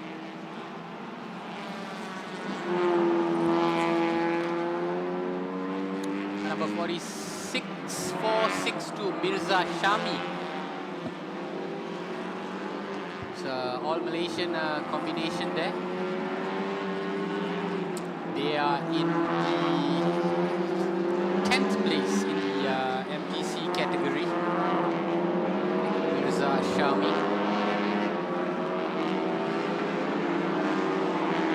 Of course, you're going to be seeing a lot of these unmistakable Suzuki Swift high ref Dream Chaser. They are always among the mix. They will always get the limelight. They will always get screen time. But that's not to say the likes of the chasing pack like Awan Abdullah, Umar Abdullah will not just fade away.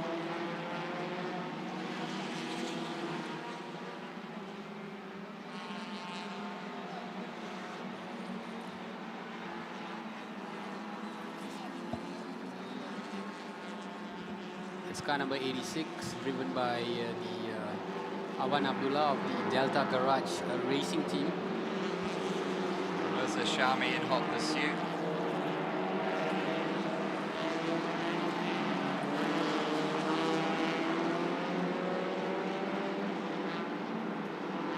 Clear skies as of now in the Sepang circuit as these cars whiz through the 5.543 Sepang circuit.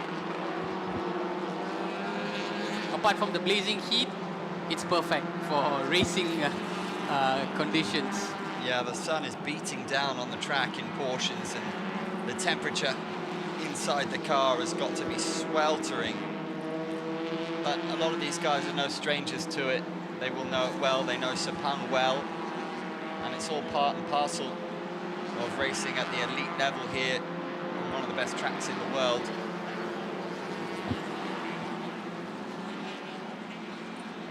Car number 37 on your screen. That's Tengku Janli. Former champions. Oh, they're finally going out. They're ready to go back out. So that has been a long pit stop, Andy. We saw them come in like, what, 5 minutes ago. It's car number 37. We saw a concerned look on Tengku Jan's face. Looks like they are ready to get back out there.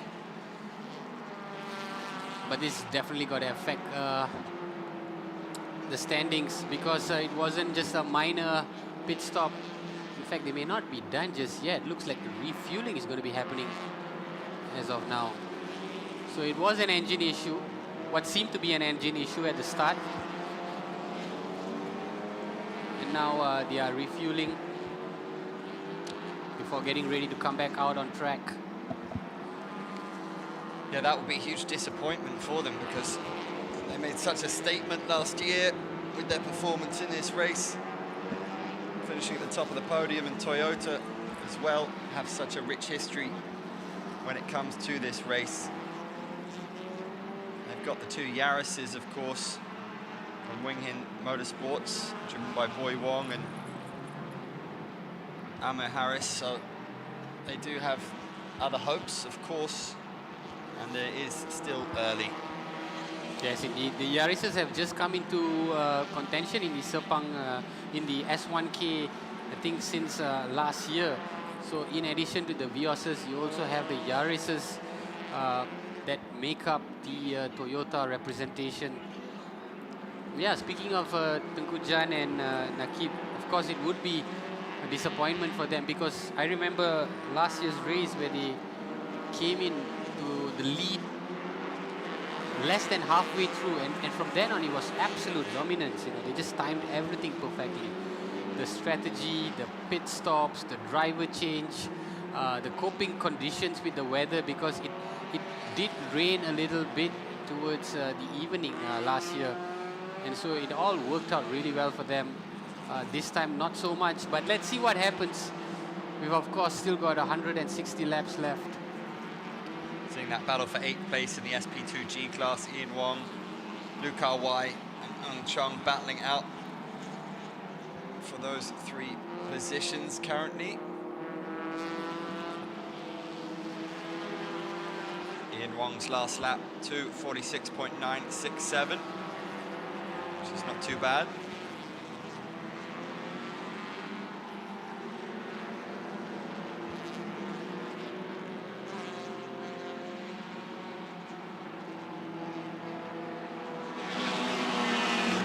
With the last lap of 2:47.285.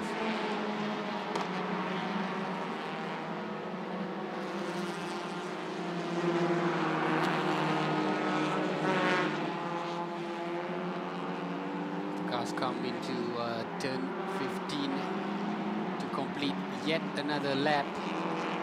These are, of course, your back markers to the leaders of Hayden Haikal and Putra Adam and Mitchell Chia, just finishing off their latest lap, while the likes of Hayden and Putra Adam embark on their 22nd lap of this 181 lap journey at the S1K.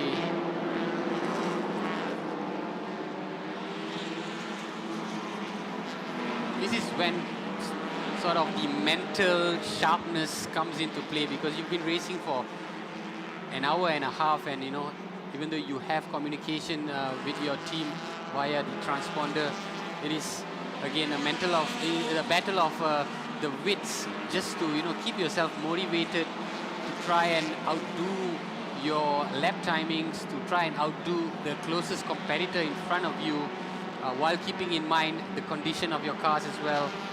So a lot of factors actually come into play at this particular stage of the race, and I would say it's the beginning of many factors that will happen after this. Yeah, it's just incredible, the mental toughness required to compete at this level in this race. Talk about attention span, and they say that our attention spans are getting shorter, of course. You cannot take your eyes off the ball for a moment behind that wheel. You just have to give out maximum respect to these drivers and these teams, not only for the attention behind the wheel, but the attention to detail that goes into putting together a strategy to try to finish on the podium in this race. Yeah, indeed. As we see there, car number 39 of Wing Hit Motorsports making a move. That's Amir Harris. It is a case of mental resoluteness, because, like you mentioned, Andy, if you are in a F1 race, the race is probably done by now. A long time, drivers are already getting ready to go home. They've done their debriefing and all. But you look at an endurance race like this. It's just you and your machine for 9 hours. Of course, you do come in for a break. You let your partner go on, but at the same time, you're not able to switch off, because your partner's out there. You got to be contributing from the pits, motivating him, ensuring the car is in good condition for when you take over next. So many things that goes through these drivers' minds as they whiz through the Sepang track. Amir Harris, 5.696 seconds off the leader, Hayden Haikal. The Toyota sitting in 4th place. Boy Wong just behind him, with Leon Koo in 6th. It's a really intriguing battle between those 3. Boy Wong, 38.674 seconds off the leader.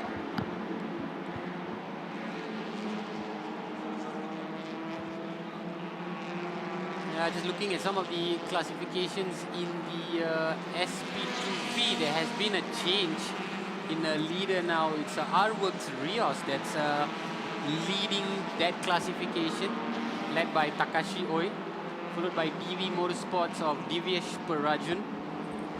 And in 3rd place is Nur Mohammad Asfar, whom we saw earlier.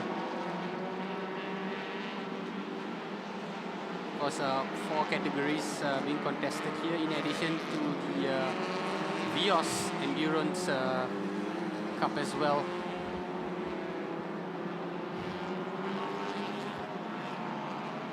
The car from Bay Racing Team on your screens currently, 8:05. Timothy Thomas-Yo behind the wheel. Last lap was 2:46.721.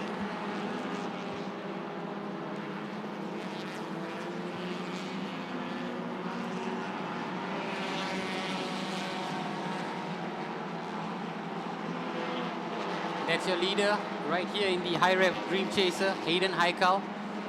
As of now, he holds a 6-second lead over closest rival Putra Adam. Mitchell Chia is still very much in contention as of now for a top 3 high rev Dream Chaser podium finish. He's in 3rd place, but he trails a whopping 28 seconds. There might have been some problem with his car as well for him to have dropped off quite a bit. Putra Adam sitting in 2nd place. 6.385 off Hayden Haikal currently. His last lap was 2:38.712, which is a strong time. Best lap of the day, 2:36.394 from them in the Honda Malaysia Racing Team.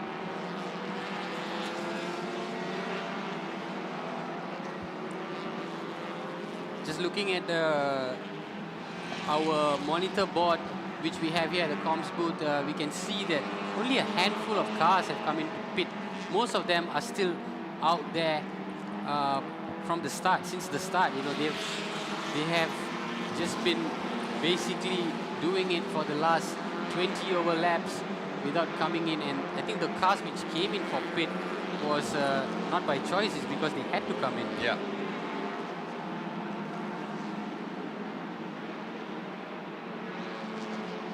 But in the next 10 to 15 laps, I think we'll expect to see more cars coming into pit, primarily for either a refuel or tire change. These are the two main activities that usually happen in the early stages of the race. Refueling is mandatory, of course, and then tire checks as well to see if the tires are in good condition to continue. Roy Wong currently sitting in 5th, just behind Amir Harris. 40 seconds or so off the leader. Best lap time of 2:39.305 for the Wing Hin Motorsports team, and he will be looking to chase down Amir Harris. Just as we spoke, there is some activity in the pits right now. See more cars coming in. Some tire change going on. Specifically to Awan Abdullah, who was earlier leading the SP2G category. So we can expect to see a new leader now that Awan has pitted. Tire change and a refueling, the two main activities that goes on. So at this stage where the tires have gone bald, so to speak. Rather, the grip is not as strong because of the sheer amount of braking that happens throughout the 15 turns. Awan Abdullah will be looking to get back out there and give chase to Jesmine Tan, who sits in 1st in the SP2G, with Adi Rami now in 2nd. Sitting 3rd is Naji Ayad, China Racing.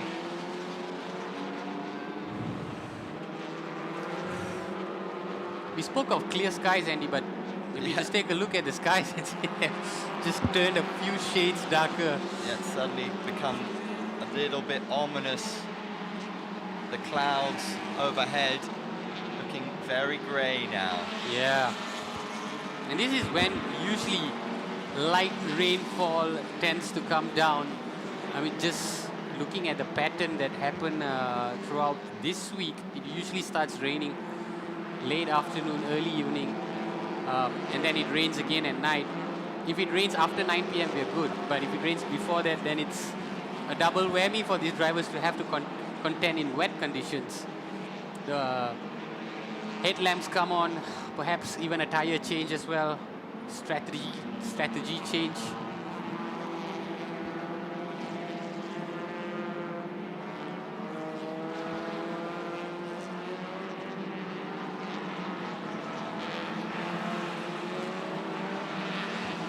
That's Tengku Jan. That's Tengku Jan's car, which earlier went into the pits for a long pit. So now it's probably handed over to Nakib, who might be behind that wheel. Naki with ground to make up as it stands. Yeah, it's got a massive ground to make up, because they definitely took longer than the compulsory 3-minute pit. So, yeah, I believe it would be Nakib Azlan who's behind the wheel now. Nakib is, of course, I would consider him a fearless driver, so you can see him expecting to put more pedal to the metal to try and make up for lost ground.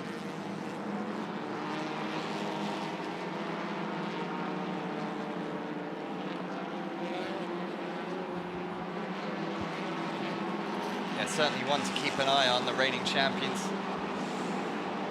They've got their work cut out for them. Still 155 laps to go, but even still, it was a far from ideal situation for them, having to pit early and pit for longer than most. Hopefully those issues have now been rectified and they are storming forwards, looking to make up for lost ground.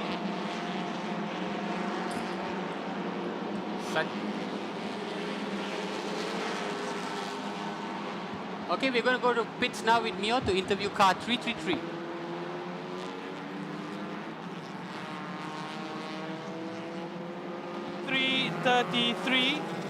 JS together with us. JS, macam mana pertama kali masuk dalam S1K? Perasaan dekat dalam track? Okay lah, the feel good and the driver is good, car is good, everything is good lah. But got a crash, just a mistake. Dan sebab you start off dulu, tadi dah paskan dekat kawan you dah untuk ganti for a while. Macam mana you punya performance tadi? You rasa you happy ke? You rasa you boleh buat lagi ke macam mana? I don't think so, can buat lagi lah. Okay.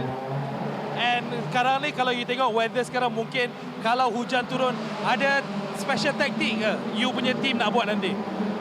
Belum test for the big run lah. Okay.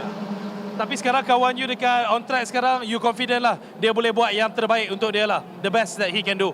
I think he can do 3-5-1 more there lah. 2-5-1 huh? Okay, so make sure that you do 2-5-0 lah after this. Yeah. Okay, good luck to you, Jess. Right, back to you guys. Tanjung Sheng now taking over the wheel from James, and it's interesting to mention, he actually said that he's kind of content with the position that the car is in. They're currently in 65th place, but the challenge perhaps for his partner is to try and improve on the lap time to get to 250. Yeah, there'll be different goals and different expectations depending on the teams. Of course, the goal of Hayden Heikel is very much to be standing at the top of the podium when all is done and dusted, but this is a massive field of 77 cars, and to be drinking at the table or to be at this level is a massive achievement in itself for some of these competitors, and some of them will be looking for building blocks. Can they establish themselves on the scene? Can they then build and look ahead to 2024? Yeah, indeed. Just, you know, with this race being the final race of the touring season, of course, plans are already in works for next year, beginning with the 2024 Malaysia Championship Series, as we see Stefan Teo, or rather Elvin Bahar, car number 25, coming for a pit stop. It's all-Indonesian team, Stefan Teo and the Bahar brothers, Avin and Avila. this is about the time where we see a lot of cars coming into pit. Massive passion for motorsports in Indonesia, as is here in Malaysia. Living and breathing motorsports here, the epicenter, the absolute haven that is the Petronas Sepang International Circuit. So many iconic moments have taken place here down the years, and these drivers will be looking to create their own bit of history here today. 154 laps to go. It's very much who's got the grit, who's got the endurance, who will be left standing when all is said and done at 9 p.m. tonight. Indeed. It's interesting you mentioned about the racing scene in Indonesia, because they've recently opened up a new track called the Mandalika circuit, and I was watching a couple of races on that circuit, and the reception was absolutely magnificent. You know, we had hundreds, I would say about 100,000 fans that turn up in droves to witness some of the championships that have gone on there, and it ultimately increases the profile of these drivers as well. You know, more people come to know about them now that they are racing on their home ground, and of course when they come to Malaysia to race in the S1K, there's a lot of interest from back home as well. So the Avila brothers are definitely great representation of the Indonesian touring car scene. And it must be huge motivation for the Indonesian team just coming over to Malaysia, who historically is a great sporting rival. We've seen some iconic battles in the AFF Cup over the years, just over the way in Bukit Jalil. This, of course, a very different arena, but the prospect of getting one over on your rivals is always just a little bit of added spice, a little bit of added motivation for these drivers. Yes, indeed. As we see Akib Aslan tearing through the circuit, this is what we predicted from him, Andy. You know, to launch into an all-out assault to try and make up for lost time. Well, the impetus is there now. The pressure is on to go and produce something. The impetus and the eyes are always going to be on you as the reigning champions. But now, more than ever, they've got to go out there and assert themselves and really show what they can do behind the wheel. Perhaps more so than ever before.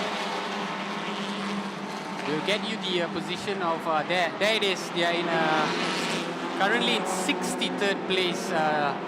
Tengku Janle and Nakib. It was not surprising considering the extended pit stop that happened earlier. Did we see a best lap time of 2:37, which is right up there with the best of them? Yes, indeed. As of now, 2:37 is among the top lap times, because as of now we see most of the drivers averaging about 2:44 to 2:46. In fact, Nabil Azlan, car number 39 from Wing Hit Motorsports, he's posted the fastest lap in recent times.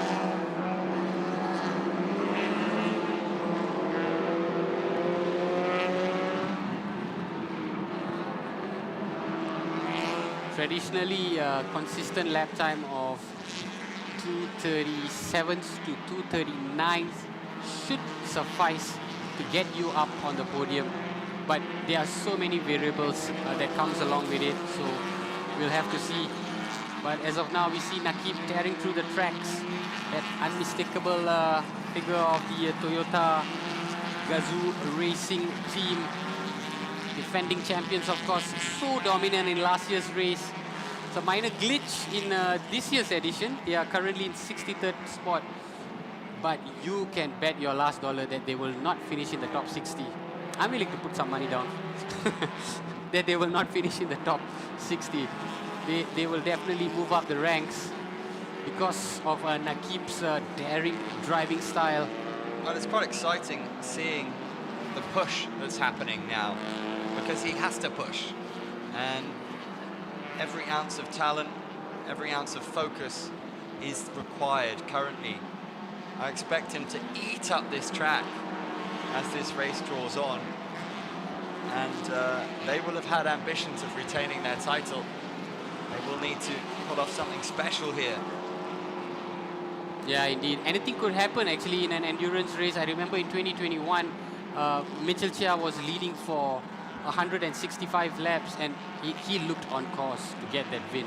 And there was some technical glitch that happened, and in the end, it was another team that was led by one female driver as well. They just kept into contention and stayed in the top 3, and they finished in second spot, but were bumped up to first spot because of a technical breach by the winner. Wow. So anything can happen. All you got to do is stay in contention. You try to abide by the rules for as much as possible, and who knows? Because your official classifications today may not count as the final one. There will be some regulations, inspections, and once that's finalized, then only your official results are counted.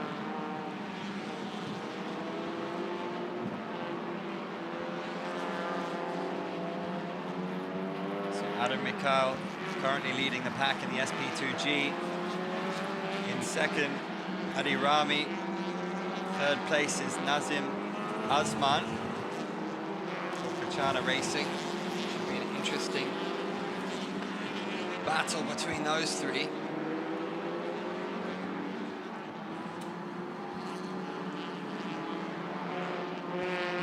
So far, so good regarding the weather. The rain is staved off, but there is a giant grey cloud just above our heads. Just above our heads. The weatherman could be somewhere around, you know, trying to work his magic and maybe push the clouds further from here. We'll have to wait and see if that happens.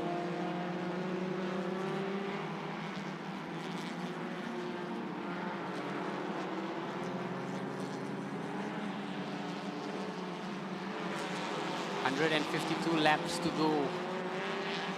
This is the first phase of this endurance race for the 77 field drivers.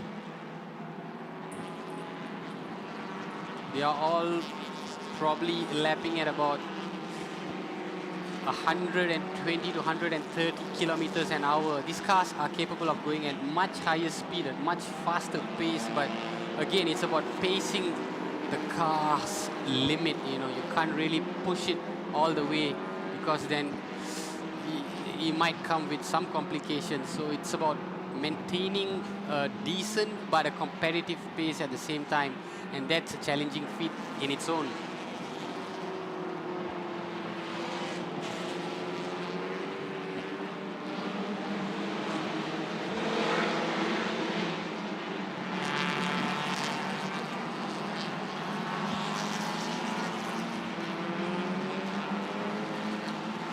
Come through to turn 6, heading into turn 7, which is one of the slightly more trickier phases of the Sepang circuit because of the sweeping corners. While it presents overtaking opportunities, you can also sort of drift off course if you do not time your brake and you do not time your attack properly.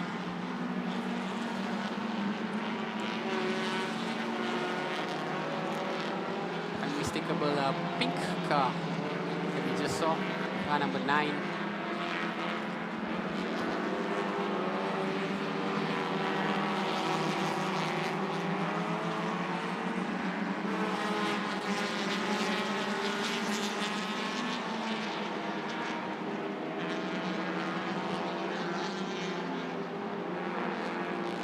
Jabon Racing car number 74. Sorry, that's Empire M Racing. Aaron Hakim, who we just saw. Aaron Hakim is in 8th place in the SP2V category. Still, Artworks Rios led by Takashi Ito. That is the leader of the SP2V.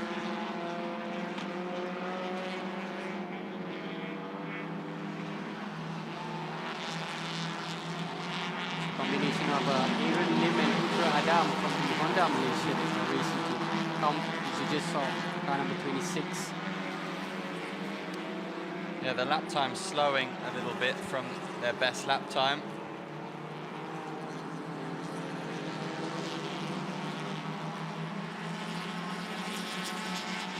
the top three are still under 2 minutes 40 seconds, and then from then on it goes to 2:41. We've had a long pit from one particular car that has resulted in over 5 minutes. Could be technical issues, some issues with the machine. But apart from that, they've all kept within the 2 minute 39 to 2:51s. And that's the gap that you see now between third and fourth place. Amir Harris and Boy Wong, that's almost 40 seconds. That's a huge gap. Yeah, that's a significant gap, and work cut out for them to try and close that gap. Plenty of time though.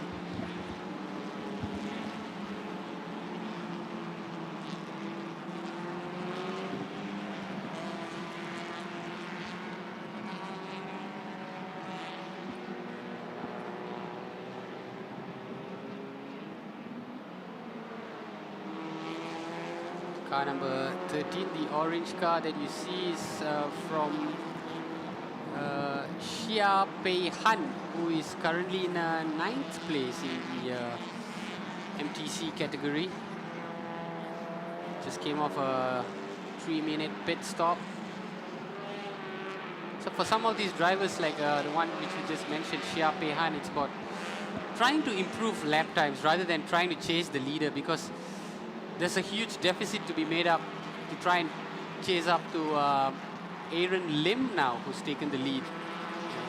So it's about personal missions and trying to better that personal mission with each passing lap.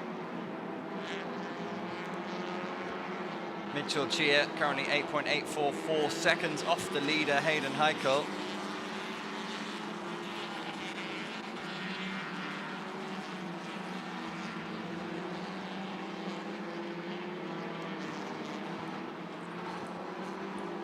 Just as a fun fact, for now our top 4 drivers are all Malaysians, followed by Leon Koo, who's flying the flag high for Singapore in 5th place. Different teams, but it's essentially Malaysians at the core of this race dominance with 150 laps to go. We've just finished 31 laps. That's about 1/6 of this race. Got another long way to go. Oh, and we see a stalled Suzuki Swift. That's car number 667.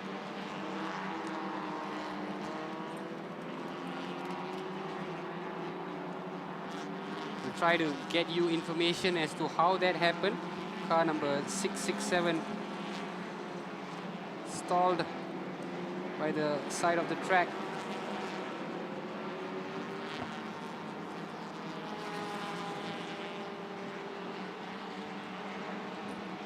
Nabil Aslan battling it away in 3rd place currently, having taken over from Amir Harris. Behind him is Danis Ung Kai in 4th place. And as you say earlier, there's a significant difference in the gap at the moment, and work to be done for the Wing Hin Motorsports team to close that gap.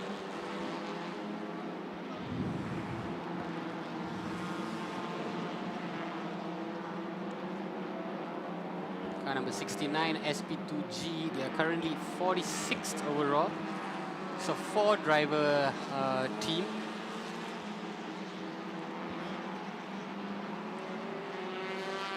ST Wangan, of course, no strangers to the S1K. They've been regulars in the last decade or so.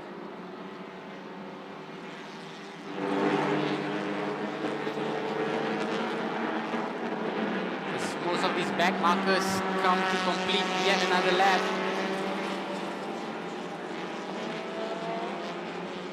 Boy Wong, who was leading the race for a short while earlier in the MTC class, he's now dropped to 4th. taken over by Dennis Ng, of course. Boy Wong has handed over the wheel, so that's been a driver change there. It's almost a minute behind our race leader. That is Aaron Lim. So Hayden Haikal has dropped off simply because Hayden has pitted as well, gone in for his first pit, and as a result, Aaron Lim has come right to the top of the standings. And what's so interesting about that is, well, this Honda Malaysia racing team only took a minute and 20 seconds to pit.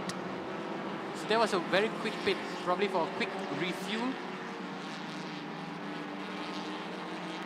And they've gone back out there.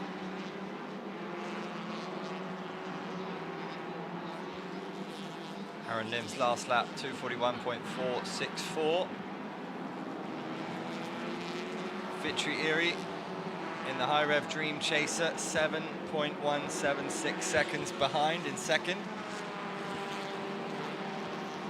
And there is Dennis Ung, who we just saw on our screens.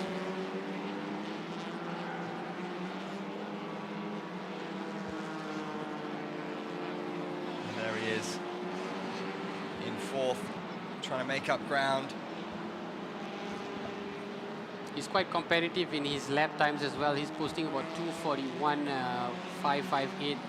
That's a good time. Not too far behind Muhammad Nabil Azlan, who's now behind the wheel in Wing Hin Motorsports, as you can see there.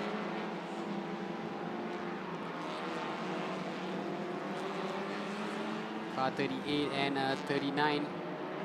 As Dennis looking to lap a back marker.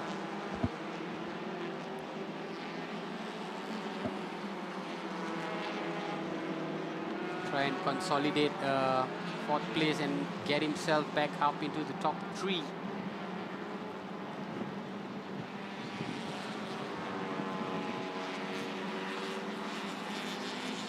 And that gap remains a pretty large one between fourth and third.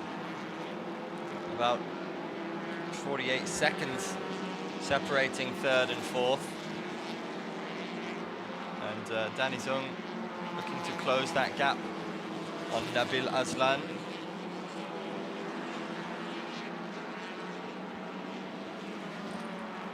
Both drivers, of course, under the Wing Hin Motorsports banner.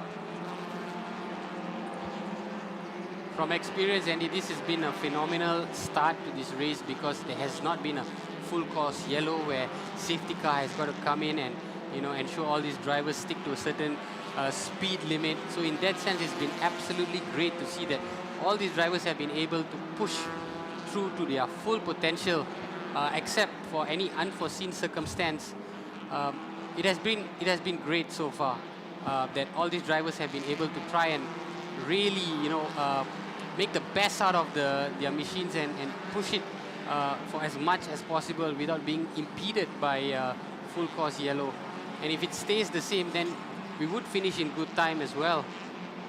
Because if it's a full course yellow, all cars would have to go at a maximum of 80 kilometers, and that would slow things down a lot. Yeah, it's been a fantastic start to proceedings thus far. Intriguing battles going on throughout the track at both ends of the spectrum.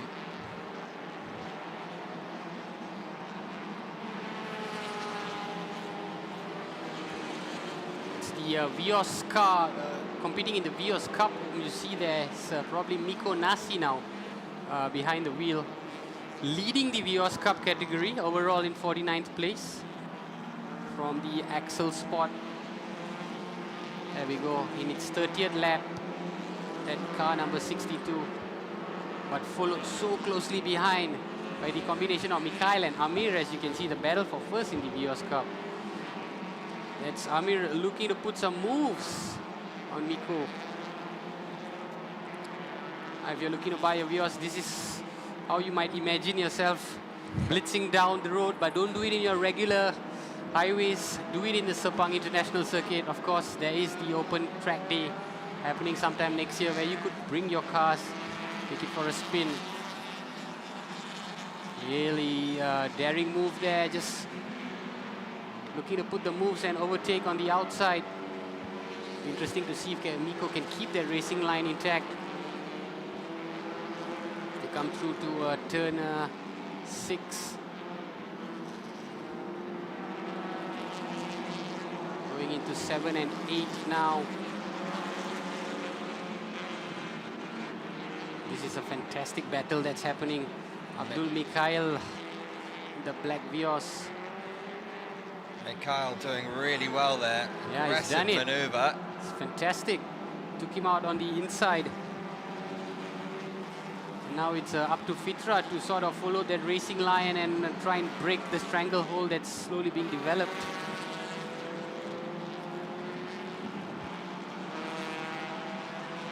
So interesting battles happening in every single category. It's not just the MTC, SP2G, SP2V, the Vios Cup as well. It's providing excitement of its own.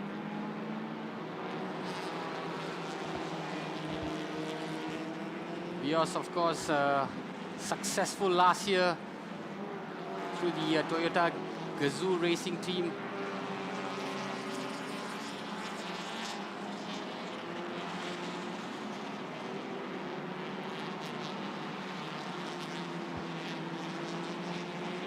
Mikhail and Fitra just gunning it out.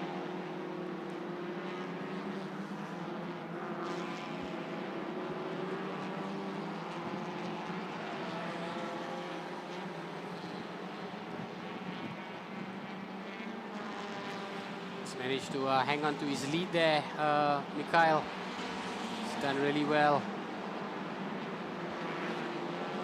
Starving off the competition of Miko, who's just trailing fraction of a second behind. There are 10 cars in contention in the Vios Cup.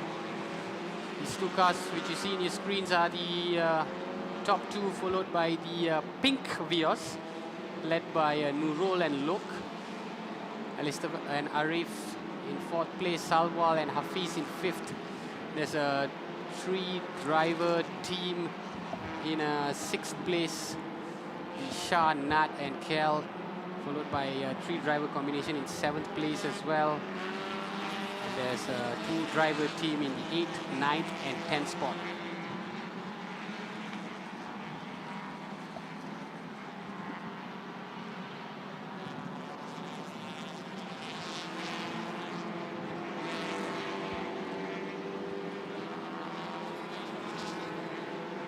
We have our second incident, overtaking under the yellow flag. That's car number 37. That was Nakib Aslan, right?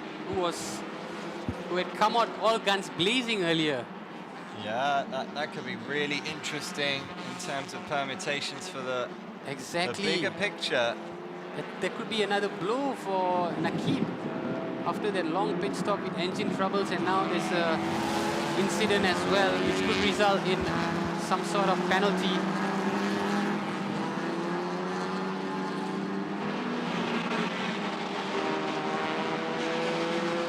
Which you see here is currently 3rd in the Vios Cup category.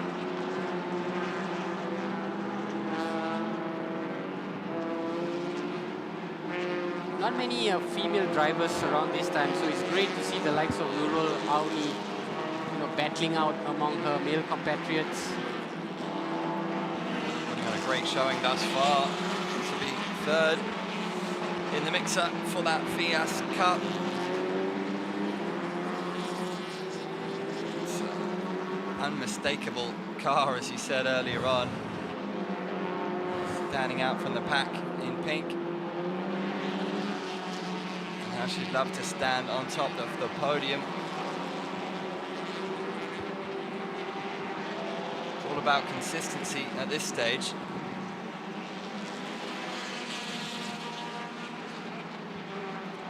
As you mentioned before, Nick, just so many different factors go into it.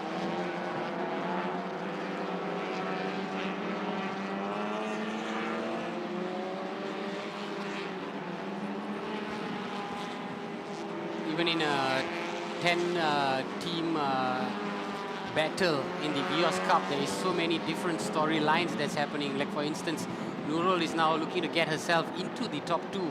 They're all very much bunched together in quite close contention.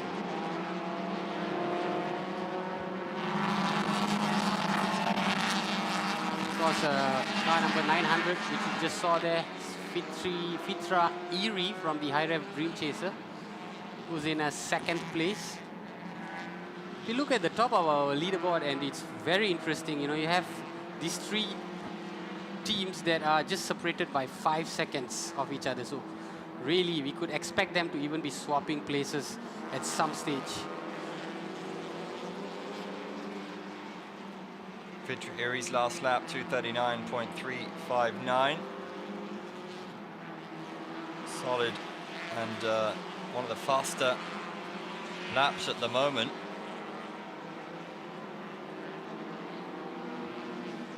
Which you see here in your screens, leading the SP2V category. Prajun and Divyesh of a DV Motorsport.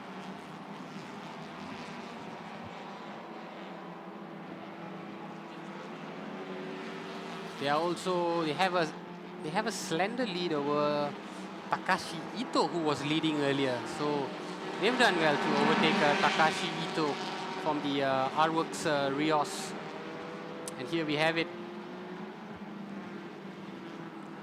Yeah, that battle for first, a really intriguing one. Perajun and Divyesh in car number 19 in first place. Oi William Ito and Watari behind them in 2nd in car number 289, then car 20 in 3rd.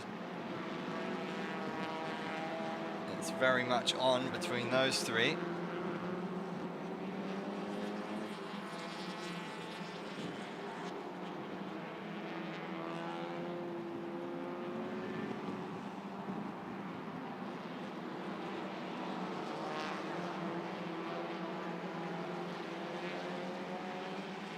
That was the car we were talking about earlier, car number 289 at Takashi Ito, that was leading the SP2V earlier, but is now trailing Parajun in 2nd place. That's also because of their last lap time. They've dipped under 2:46, so they've gone slower, and as a result,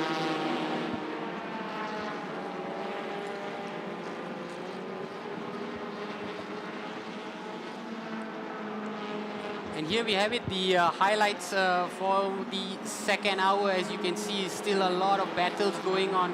That was car number 511, driven by Adi Rahimi, who had that back fender came off. And this was the start of a lot of activities in the track, in the pits rather. And we see battles in the Vios Cup as well. Car number 23 leading that pack. Jonathan Z, of course, in the SP2G category, who also went in for his pits shortly after. Fairly incident-free race to begin with. As I mentioned, a lot of pit activities going on, tire changes and refueling, and we are heading to a short commercial. We'll be back shortly.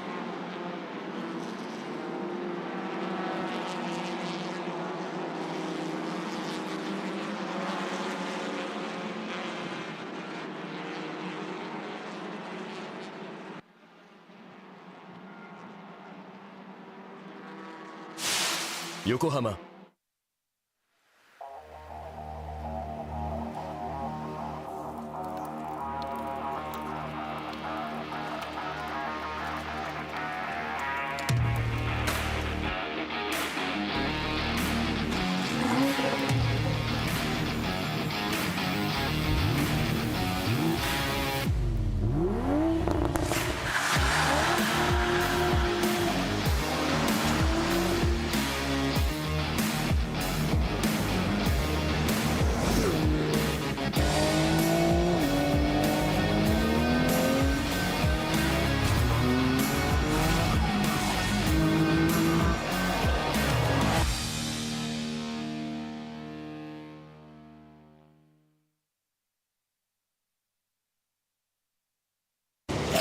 Hi. You got a very nice car. What do you do for a living? Hey, I know you. You from YouTube, right? Yes. I'm Zizan Razak, Malaysia actor. Right now, I'm sell... payahnya. Saya jual tiket MotoGP, saya katakan senang. Saya jual tiket MotoGP. Kita bagi buy one, free one. Mana beli satu, percuma satu. Jadi, kita bagi harga gitu untuk 2024. Bukan tahun ni, untuk tahun depan. Kita jual dah lalu. Tapi kalau tak laku kok, tak ada arah. Jual lah kereta ni.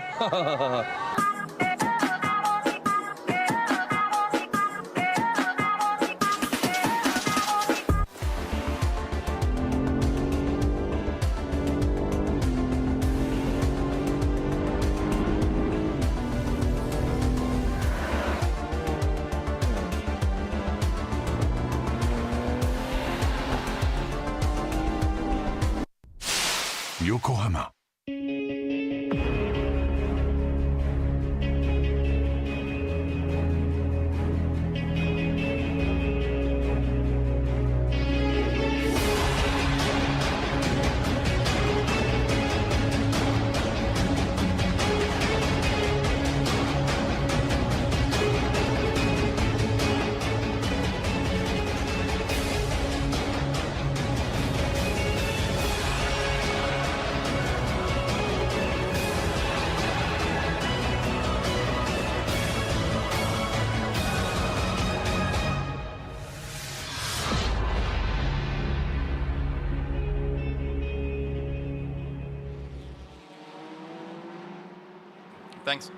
Thanks for staying with us here at S1K. These skies are darkening here at the Petronas Sepang International Circuit. It's looking a little bit ominous in terms of the clouds, but the action has been fantastic thus far.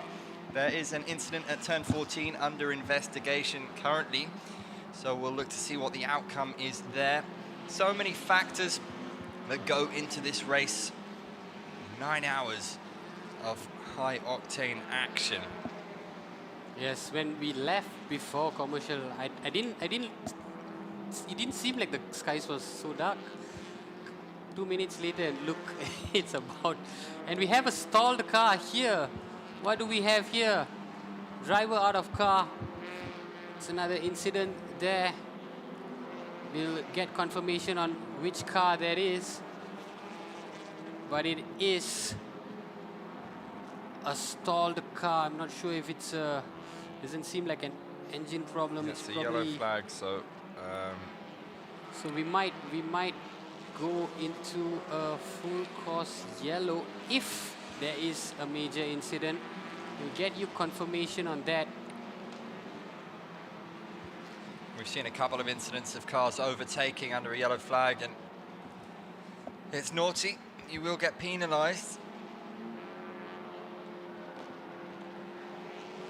Adam Mikhail on your screens, currently sitting in top spot in the SP2G. He's done great work thus far with Jesman Tan, sitting 9th overall. Best lap time of 2:44.116. And they've worked well in tandem together, Adam Mikhail and Jesman Tan.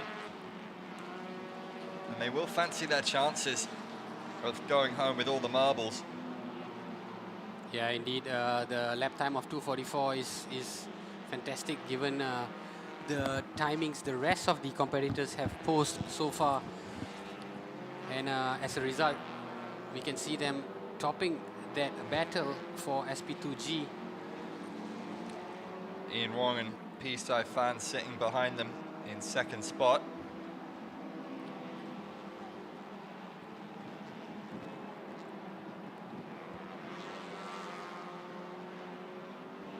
So, just to give you an update, we have currently a new leader in the MTC category, that is Fitra Iri in the car number 900. In second place, Muhammad Nabil Azlan trails 6 seconds rather, and followed by Aaron Lim. Aaron Lim was earlier in the lead. So changes at the top. Yeah, it's an interesting one. The high rev dream chaser, Fitra Iri, now leading the pack. And Nabil Aslan giving chase, as you say, just over 6 seconds behind as it stands. Aaron Lim enjoyed a spell in front and now chasing 1.8 seconds behind Nabil Aslan. And there is the leader. Yes, so it's the combination of Mitchell Chia, Fitra Iri, and later it will go to Rahul Raj Mayer. So Mitchell had done well, even though he wasn't, he didn't give the car at the top. He gave it in a fairly good position for Fitra to launch an attack, and as a result, now they are at the top after 40 laps with a sizable 5 seconds lead over Wing Hin Motorsport in second place. And Aaron Lim, I think, has dropped a little bit. He's now in third place. And speaking of the battle for first, here they are, your top three. Yeah, best lap time of around 2:36, which is an excellent pace.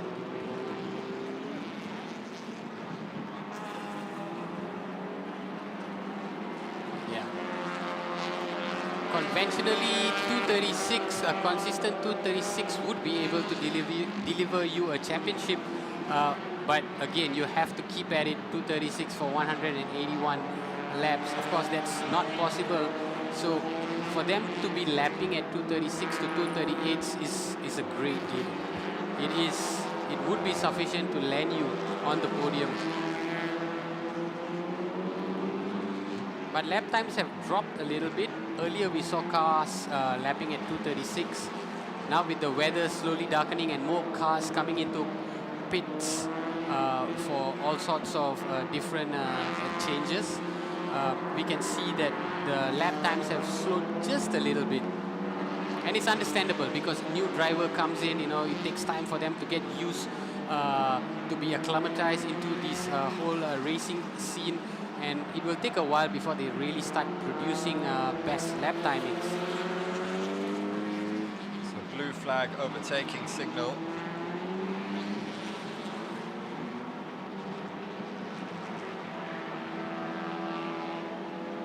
And there's Amir Harris, second in the MTC, recording a last lap of 2:42.477, and as you note, a little bit slower than the best lap time of 2:36.947, which is very good.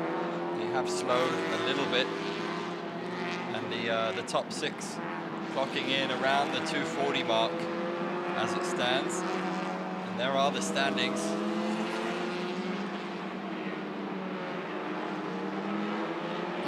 If we go back to the previous races,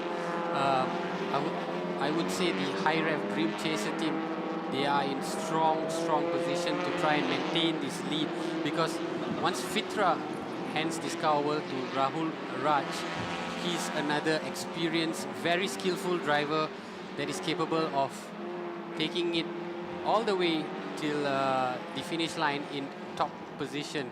But also with a lot of incidents that tends to happen at the tail end of the race based on past experience, we cannot say for sure. This is the interesting dynamics of a 1,000-kilometer race, as we can see the trees behind swaying violently, and with your wipers already out, it is a sign rain has officially descended at the Sepang circuit. Yeah, speaking of interesting dynamics, this is going to be a factor. That shot that we saw with the palm trees and the grey clouds was stark. So now the challenge is on. It's going to be a very different race than what we saw at the beginning. Hot, dry conditions. Now the track will start to moisten. Yes, and it will result in slower lap times as well. So 240s could be your fastest lap as compared to 236 earlier.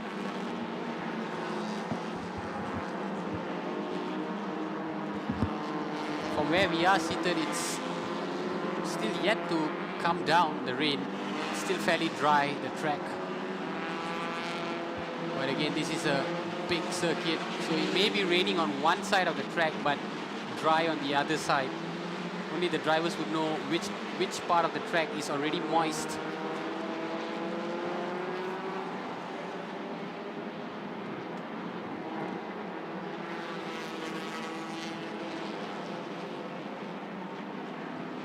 Just giving you an update on the other categories that's competing here. The SP2G category is led by Adam Mikhail from Team R Engineering. And P Saufan from DW Motorsport is in second place, followed by Kencana Racing, driven by Nazim Azman. Those are your top three. And in the SP2V, Takashi Hito has retaken the lead from Parajun. So Takashi Hito from the R-Works is in top spot, followed by DW Motorsports, Parajun Krishnan, and in third place is another R-Works Rios led by Yuki Kawahara. Oh, just look at that shot now. It's really chucking it down. Visibility, or lack of, is going to be a factor. Really challenging conditions here in Sepang. The windscreen wipers are going. The lights are on. But as we mentioned, just from our vantage point in front of us, it's not really chucking it down here. It's a 5.5 kilometer track. So we do get these kind of microclimates here in Malaysia, and it is really pouring in some sections and still dry in others. Yeah, exactly. So the start-finish line is still dry, but you can see in your screens how heavy it is on the other side of the track. And now the dynamics of the race will change. That is for sure. We'll see slower lap times. It could also influence pit timings as well. And drivers would have to be way more alert in these conditions as compared to when they were racing in drier conditions. As my producer said, half track rain, half track no rain. It's a very interesting dynamics when you are racing in this Sepang circuit. Because of the tropical weather, you can go from scorching heat to torrential rain, and it's no surprise to see the showers come down. Look at that, even the Malaysian flag, you can't really see it clearly anymore. Just some stunning shots. It's always nice when you're indoors and you're able to look out on the Malaysian rain. It's something quite dramatic. But for these guys who are having to contend with it under these racing conditions, it's a real test of their mettle, of their experience as well. And they need to work together with their teams to strategize how best to handle this. And safety car is officially out after with 138 laps to go.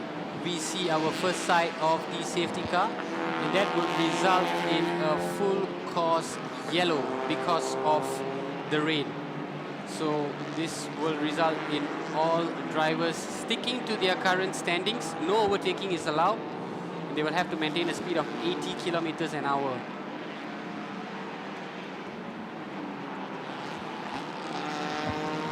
And this is just one of the many factors that goes in to an endurance race such as this. The weather being one of them. You not only got to contend with your rivals, but also the elements. Indeed, and safety car coming out is absolutely mandatory because of the racing conditions. We do not want any drivers to be exceeding any speed limits that could result in certain situations, untoward situations happening. So safety car is out to ensure the safety of the drivers remains firmly intact. And we should be seeing a full course yellow come up right about now. So previously we had half of the track wet, half the track dry. In front of us it was dry. That is no longer the case. We're now seeing the rain in front of us, and it's not really showing signs of abating anytime soon, but let's hope so, because Sometimes these showers can be short and sweet. If it's just a passing cloud, it should be gone in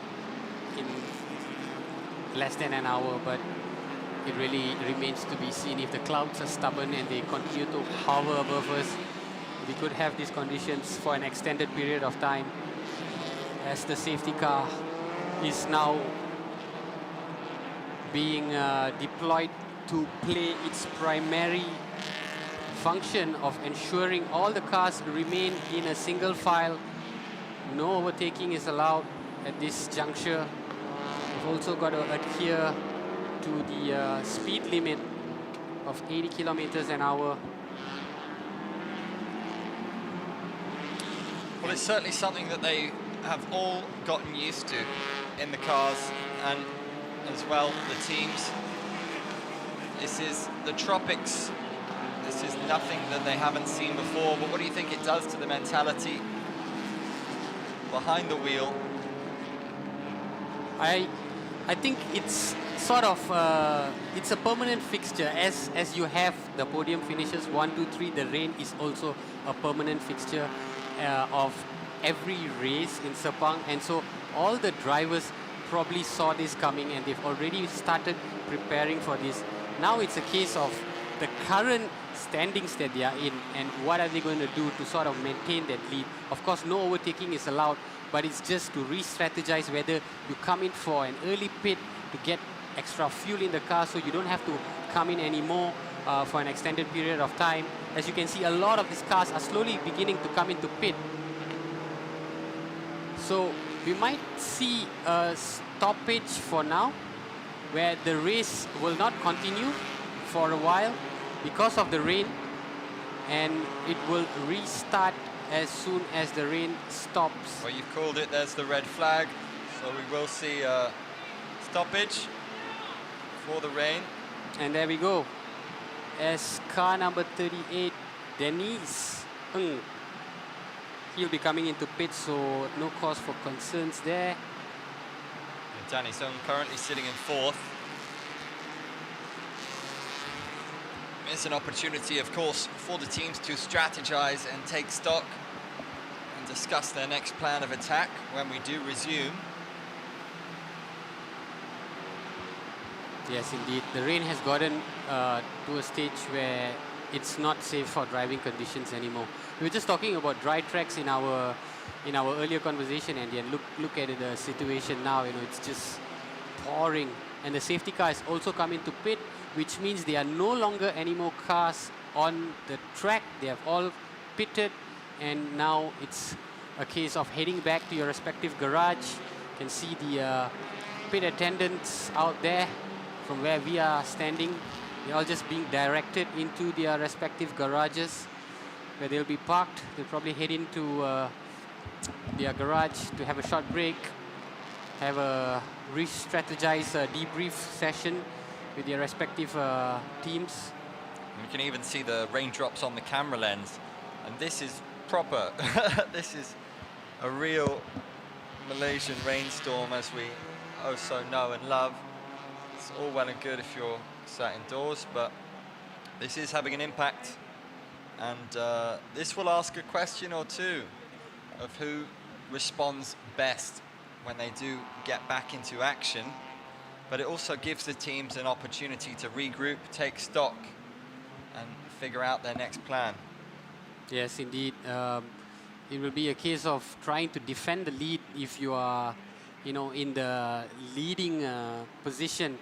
But it also presents an opportunity for the chasing pack to sort of try a different approach to try and catch up and chase once the rain stops and a race resumes. As we see, all cars now are in park Feme. They've all been parked in a single file. All they can do now is wait. So patience is definitely a key virtue in the Sepang 1000 race.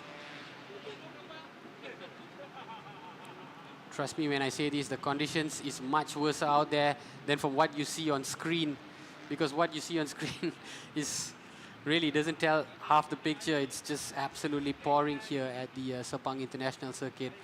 and the pit members are really busy right now handling traffic, managing traffic, ensuring the cars are in the position that they have come in.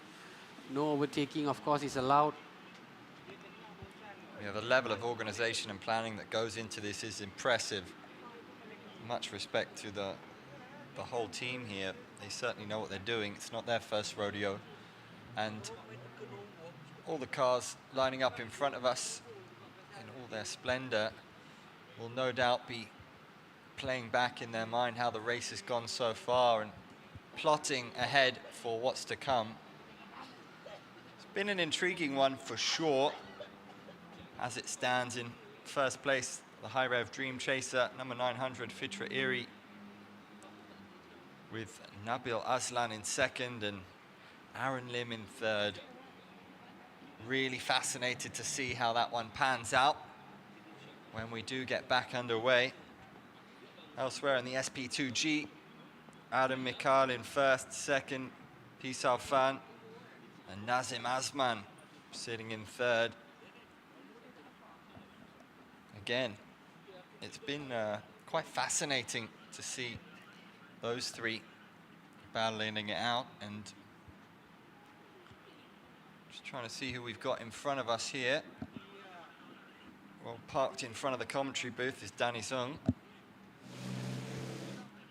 who of course is in fourth and a little bit off the pace in terms of the top three. Meanwhile, the pit crews are still busy directing traffic. It's a different challenge now to ensure that the cars do not speed and that they are following in the same order that they came in. No overtaking, of course, here. All the pit members watching keenly to see their respective drivers. Some of them are still seated in their vehicles. I believe some of them have exited as well, just to get maybe a short water break or toilet break.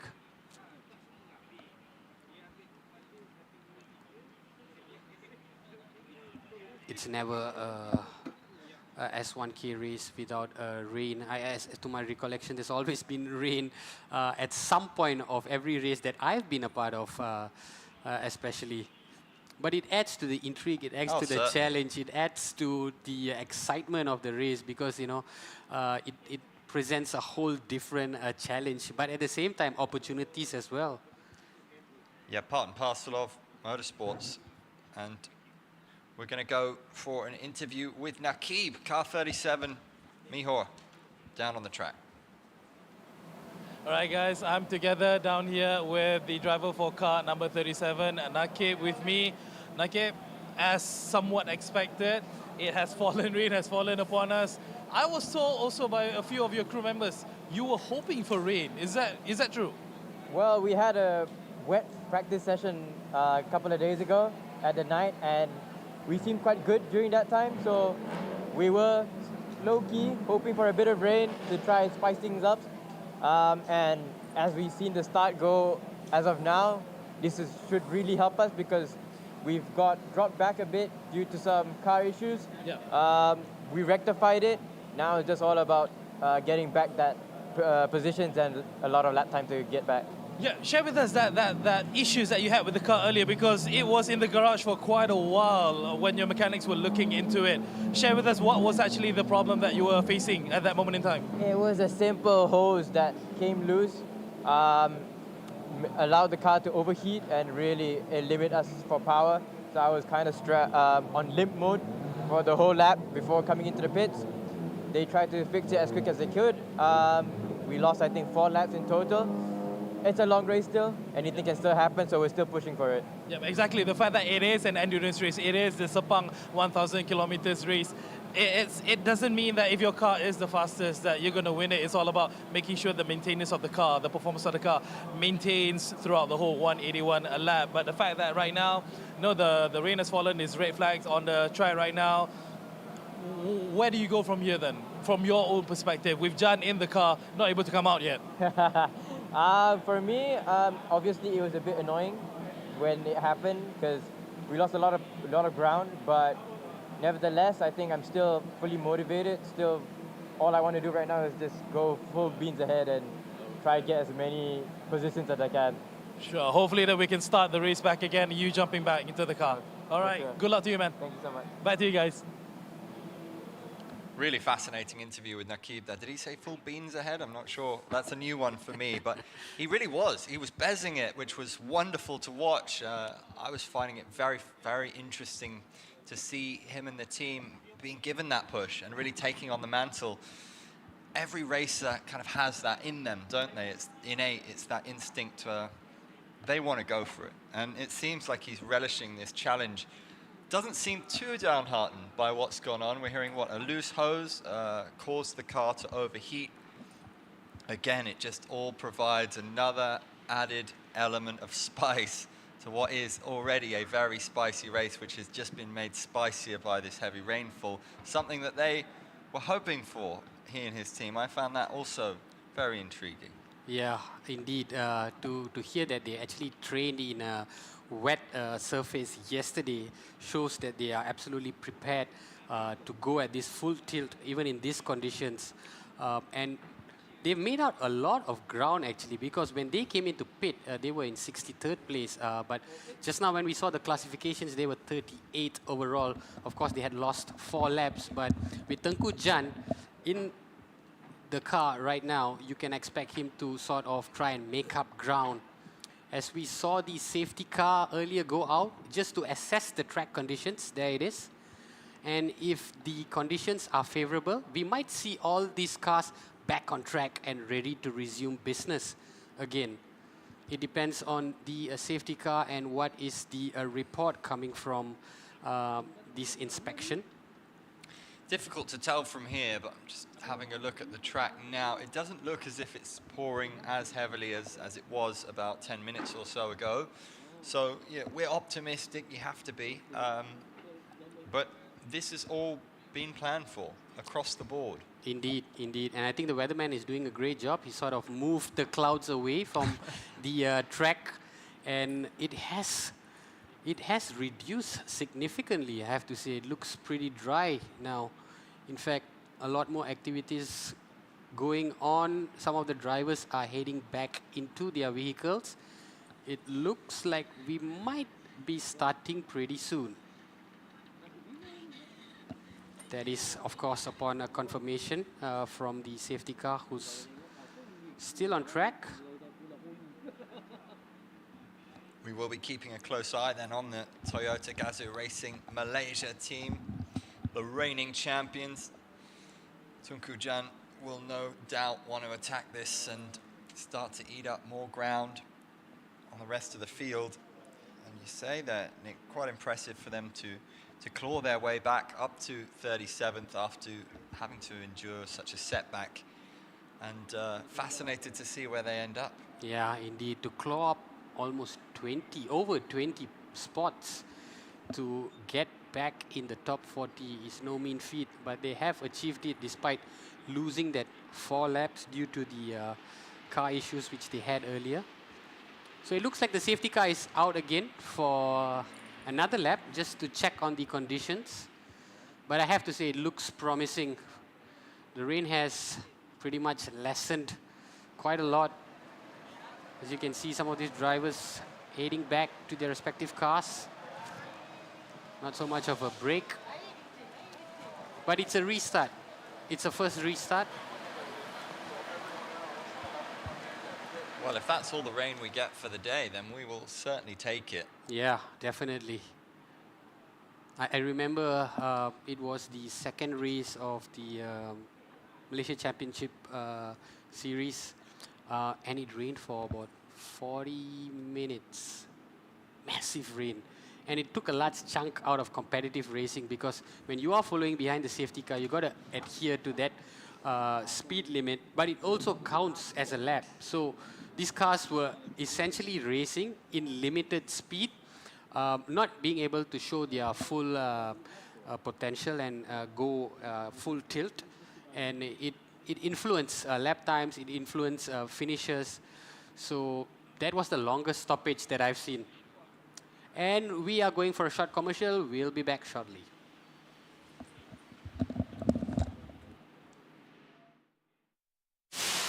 Yokohama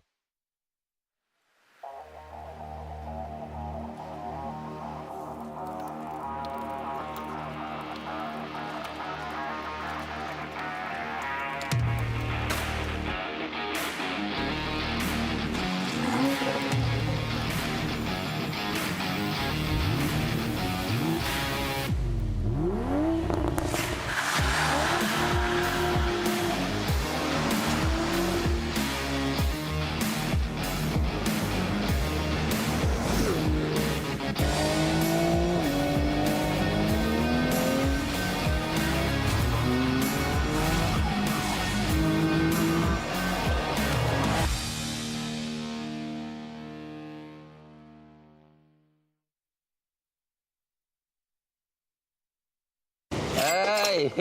You got a very nice car. What do you do for a living? Hey, I know you. You from YouTube, right? Yes. I'm Zizan Razak, Malaysia actor. Right now, I'm sell. Payahnya. Saya jual tiket MotoGP, cakap dekat Anu senang. Saya jual tiket MotoGP. Kita bagi buy one, free one. Mana beli satu, percuma satu. Jadi, kita bagi harga gitu untuk 2024. Bukan tahun ni, untuk tahun depan. Kita jual dah lalu. Tapi kalau tak laku kok, tak ada arah. I jual lah kereta ni.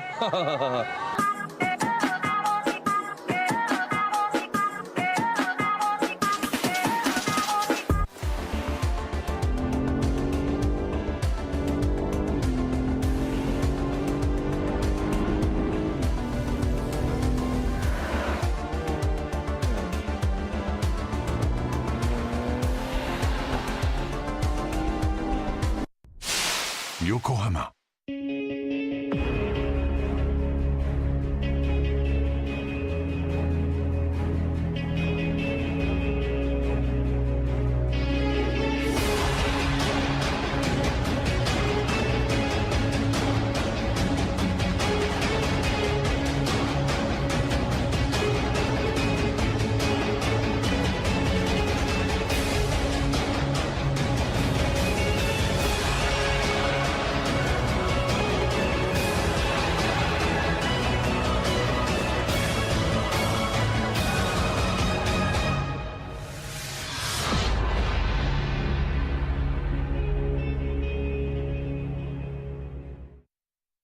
Sepang 1,000-kilometer race. Look at that moisture on the track, kicking off right early. This was how it started. This is how it was.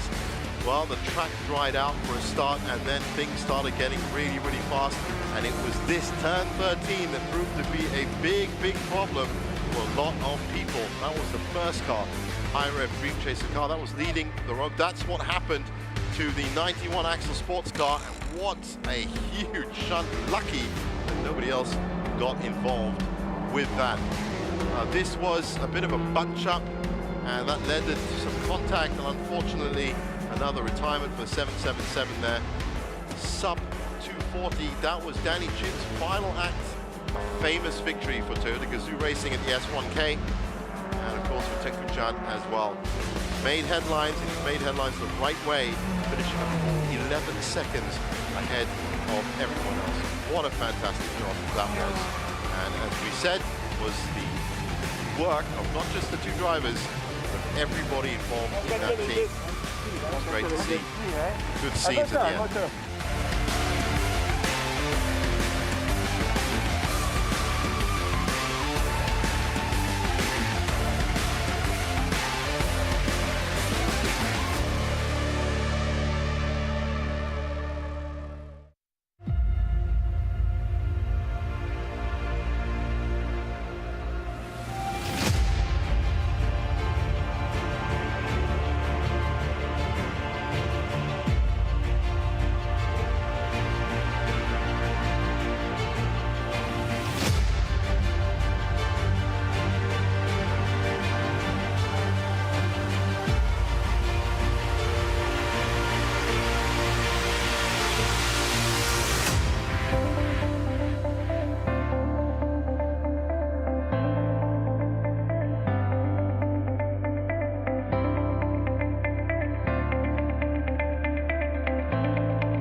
横浜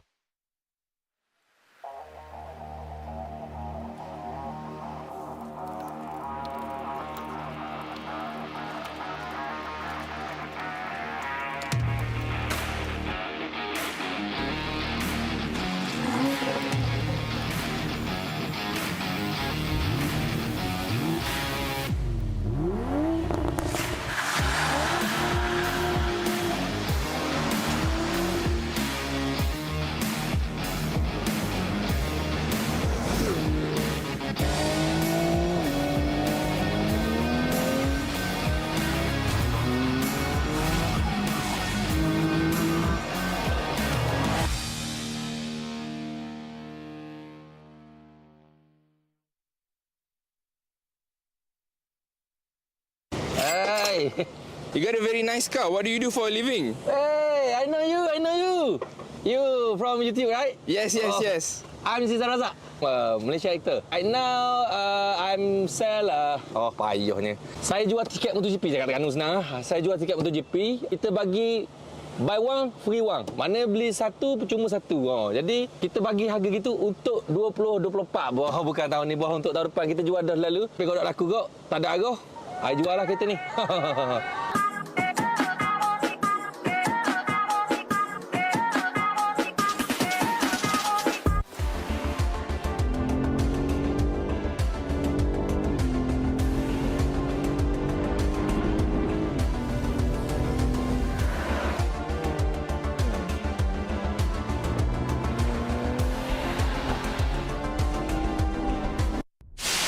Yokohama.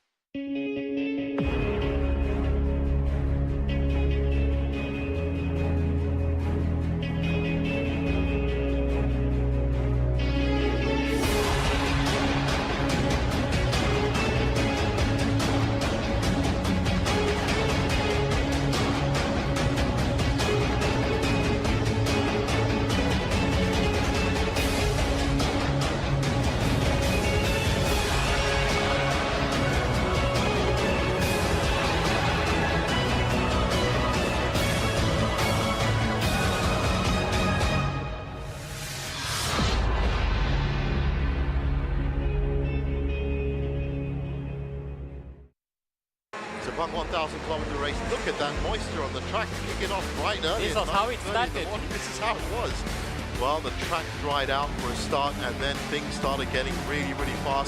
And it was this turn 13 that proved to be a big, big problem for a lot of people. That was the first car, high-rev Dream Chaser car, that was leading the road. That's what happened to the 91 axle sports car. And what a huge shunt. Lucky that nobody else got involved with that. This was a bit of a bunch-up, and that led to some contact, and unfortunately another retirement for 777 there. Sub 240, that was Danny Jim's final act. A famous victory for Toyota Gazoo Racing at the S1K, and of course for Tekujan as well. Made headlines, and he made headlines the right way, finishing 11 seconds ahead of everyone else. What a fantastic job that was. And as we said, was the work of not just the two drivers, but everybody involved in that team. It was great to see. Good scenes at the end.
Ladies and gentlemen, thank you for staying with us. We're at the Petronas Sepang International Circuit, where we have had rain, and it is not showing too many signs of abating. It's not quite as bad as it was. We're going to get back underway shortly. We're currently under a red flag at this, the 15th edition of the Sepang 1,000 kilometers endurance race. We are due to finish at 9 p.m. Will we get to do the entirety of the laps that were prescribed at the beginning? That remains to be seen, but we will finish. We will have to find out our winners. Currently, as it stands, we have Fitri Iri at number 1. In second position is Nabil Aslan, and third is Aaron Lim in the MTC. Remember, there is a buy one, get one free offer for the Grand Prix in 2024. And get involved in our car open track day. Fulfill your need for speed via SIC's open track day. You can book online at www.sepangcircuit.com. If you are a driver, that is your opportunity to tear it up on one of the greatest tracks in the world. It is a beautiful setting here, even in the rain. The drivers are raring to go. Rain very much anticipated on the menu when you live in the tropics, as we do here in Kuala Lumpur. And some drivers, they relish it.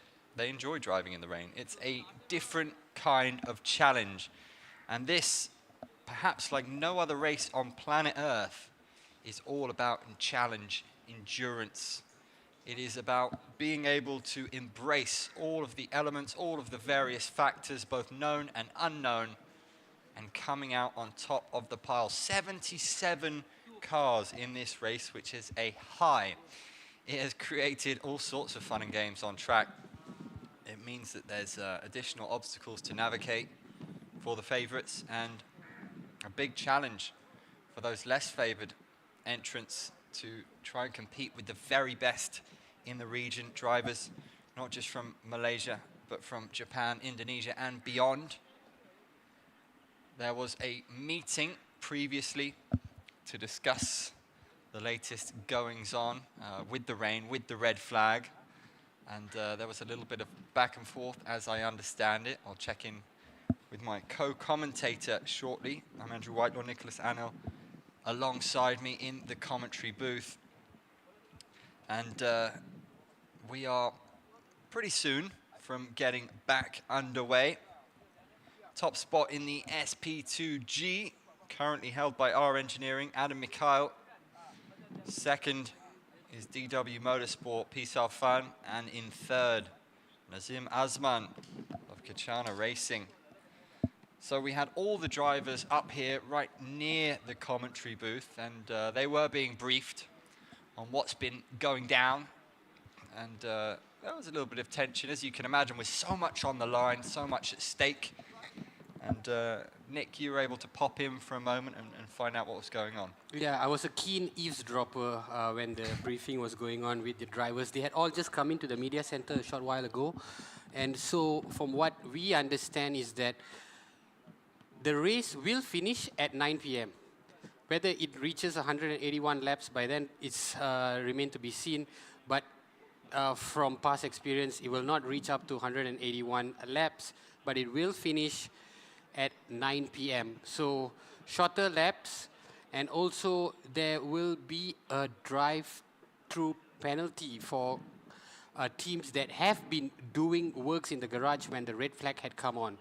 That is also upon confirmation, we will let you know. But these are the two updates that we got from the break earlier. So key information is that this race may not finish at 181 laps. It will, however, finish at 9 p.m.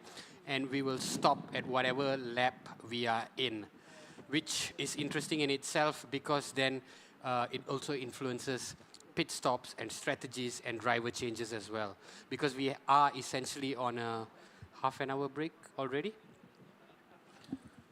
So we will start at 3 p.m. That is about right about now. The safety car will go out once again just to test conditions, and if we are good, we will get the action underway. checking in on the pit times on our screen. Of course, most of them read about 39, 40 minutes at the moment. And it's going to be really interesting to see how the teams decide to implement their pits with various unknowns that lie ahead of us. All that we do know is that we are going to have 3 spots on that podium. Indeed, 3 spots for every single category. We have 4 categories that's being contested here: the MTC, SP2G, SP2V, and of course also the Vios Cup that runs concurrently with the Sepang 1000 kilometer. If you are just tuning in from wherever you are, ladies and gentlemen, do stick around because we are about to get underway very, very soon. We're just waiting for the safety car, as you can see at the top of your screen, to go out and inspect this track to ensure that racing conditions are optimal. And as you can see, plenty of activities down in Park Ferme. All the drivers are beginning to get into their vehicles and ready to start again. Shout out to official partner Yokohama. Tyres, of course, going to be a significant factor in this race. They will be pushed and pushed hard by these drivers who know how to navigate this track. 5.5 kilometers of pure racing gold. These guys know this track inside out. They'll know how to navigate it in the wet and in the dry. And I will say that looking at the sky, some of these grey clouds have moved along a little bit. I'm an optimist by nature. I think we're almost ready. I think it's going to be I'd like to think that's the rain done and dusted now, but we just don't know. Yeah, I think you're right. We are going to see action without any interruptions. Just following the weather patterns for this week, it tends to rain at night, but it usually starts raining late night after 9 p.m. So if that happens, we are good, right? These drivers will get to maximize track time, and they will get to maximize their cars and try and finish as high and the best way they can in the next 6 hours. Which drivers do you think will be particularly pleased with their performances so far? Well, we saw car number 37, that was Nakib Azlan, who said that they thrive under these conditions. They have practiced under these conditions. So that is definite. I think a lot of the strategies depends on some of these teams as well, on how they will approach this wet race. And stoppages as well. I'm sure a lot of these teams have done their homework. What do we do in terms of stoppage? You know, do we make a driver change? Of course, you can't do any works to your car during the red flag. So it's about maybe changing drivers and starting afresh. When there's a change of driver, automatically there is a new approach to the racing strategy. And it will be really interesting to see how the dynamics of the classifications pan out in the first few laps upon resumption. Just having a little peer out the window to see what's going on. We've got a few drivers just standing outside, perhaps just embracing every moment of fresh air before they step back into the sauna. I'm sure those cars would have cooled down, though, significantly. Yes, definitely. I don't think we'll have any issues of engine overheating or anything like that. They're all pretty cool now. Temperatures are ideal for racing. Even tire temperatures as well. You don't have to really, change any tires if you haven't done so already, or if you have done so already. It's just a matter of going out there and sort of putting the heat on the next competitor in front of you and restarting with a passion. It's an unbelievable distance to cover in one day. And of course, it's very much a team game here. We've seen 2 drivers for most of the teams already. We've seen different approaches, different personalities apply themselves and assert themselves behind the wheel. And how the teams utilize that is always interesting to see. Yeah, indeed. Especially when it's a 4-driver team. So you have 4 different individuals, 4 different driving styles, and they interlap with each other throughout the course of this race. And it's a matter of getting adjusted when you sort of get the baton from the preceding driver, and to sort of keep that momentum and keep that pace, and also keep the condition of the car intact. It's not an easy thing to do. It's easy for us to, talk about all of this, but these guys, they had been doing it throughout the course of the season. They are the pros. They obviously know these machines inside out. And all these conditions have been accounted for. It's all part of their planning, all part of their strategy. As we can see, just moments before, we could hardly see the Malaysian flag, but now it's, back clear again. Obviously not bright and sunny like it was in the morning, but this is ideal racing conditions. These are some beautiful shots coming through. I do love this track. It's always been a really special part of the sporting calendar, not just in Asia, but throughout the world. And we have seen the best drivers in the world, both on 2 and 4 wheels, come and grace us with their abilities here. What an honor to be here and a pleasure to be here alongside you, Nick. It's been really fascinating stuff so far. I'm really excited to see how it's going to pan out because I know that we're in for some surprises. Yeah, we definitely are. And just going back to previous races and seeing the track record of some of the results, nothing is a given. That I can guarantee you. You may be leading for 165 laps, but that doesn't mean that you will finish as champion after 181 laps. Even today, 181 laps is not a guarantee. In fact, it's far from a certainty. It will be slightly lesser if you're going according to estimation. But what is guaranteed is thrills and spills. The positions, jostling of positions are going to be ever-changing. And yeah, you may be hearing the roar of engines because we are seeing movement. It looks like we're getting ready to go. We are about to get underway. We'll, of course, have to wait for the safety car to come out once again and test the track to ensure that driving conditions are suitable before all these cars begin their journey.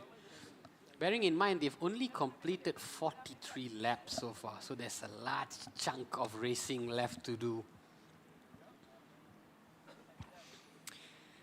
Yeah, and for, I think, our reigning champions, they will relish that. They will relish the fact that there is more, there is a long way to go still because the Toyota Gazoo Racing Malaysia contingent, they need that time. They need those laps to get back to where they will feel they deserve to be, which is on top spot. Indeed. It probably is a welcome stoppage for them, as Nakib mentioned earlier. They've got a lot of catching up to do, but these conditions suit them. And it was really interesting on my way just now to get some food for us.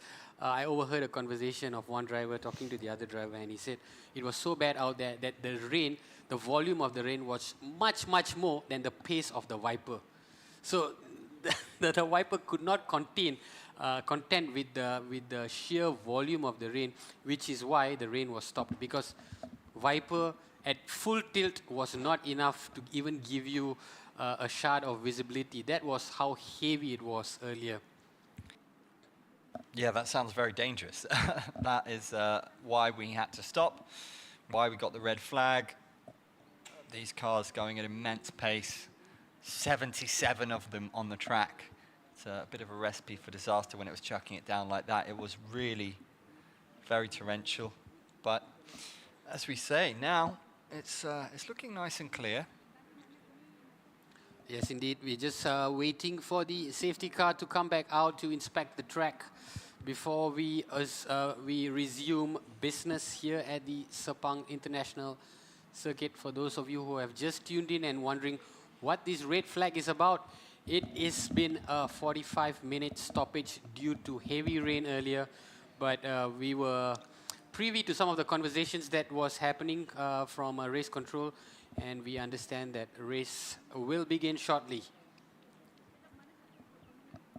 Yeah, very much excited to see the action back on track.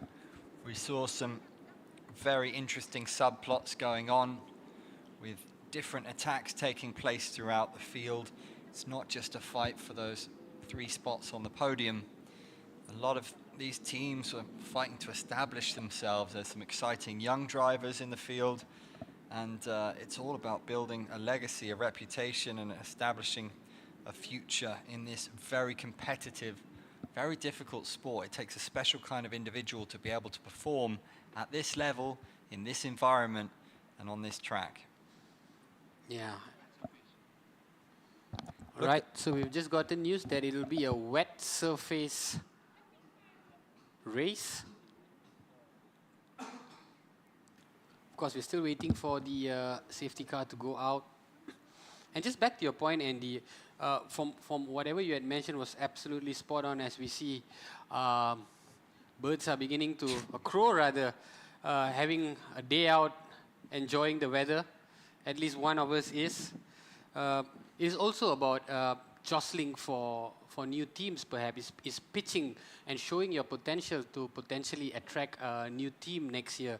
And with the S1K being the finale for this year, you know, a lot of these team drivers, team owners are going to be taking a look at this race and looking at which driver they could potentially rope in for next season. So that is another dynamics on its own as well. Putting yourself in the shop window. You can get down to Sepang. Remember, it is free entry to the grandstand. I believe 100 ringgit to get down to the paddock. Definitely a good day out, and you may have timed it well and avoided the rain because the action is all set up beautifully as we think about getting underway. I'm not sure that chap paid his 100 ringgit, but is having a lovely day out by the looks of things. Well, when you see birds and feathers of sorts up and about, you know that we are ready for racing to begin anytime soon. This is usually an indication that we're going to resume shortly. Birds having a peck at some seeds, food. I do enjoy these wide shots. We are, of course, very close by to the Kuala Lumpur International Airport, hence the visual of a plane taking off. So for a lot of these drivers that come in from overseas, it makes for perfect logistics as well, the international airport being just a stone's throw away from this revered circuit. Yeah, it's a perfect one, KLIA, just down the road. And then we're about a 45-minute to an hour drive from downtown Kuala Lumpur. It's an international field here today in Sepang. Stand by for the safety car. It's almost time. And that's pretty much an indication that we are about to begin just in moments to come. Safety car, as you can see, the Toyota on the top of your screen there. Ready to go out and inspect the track before we get started. And when we resume, we'll have less than 6 hours of driving. So that's essentially about close to an hour shaved off from the time we stopped. So it's been an endurance of sorts for these drivers. Endurance on the road and also patience. Yeah, you've got to be able to keep calm and keep focused on the task at hand and not let any of this get to you and distract from your goal. We do, unfortunately, see a little bit of rain in the distance there. So we're going to hope that that blows past us. We've got the high rev Dream Chaser, Fitri Eri, in front there. Behind him, Nabil Aslan in the Wing Hin Motorsports. And then Aaron Lim behind him in third.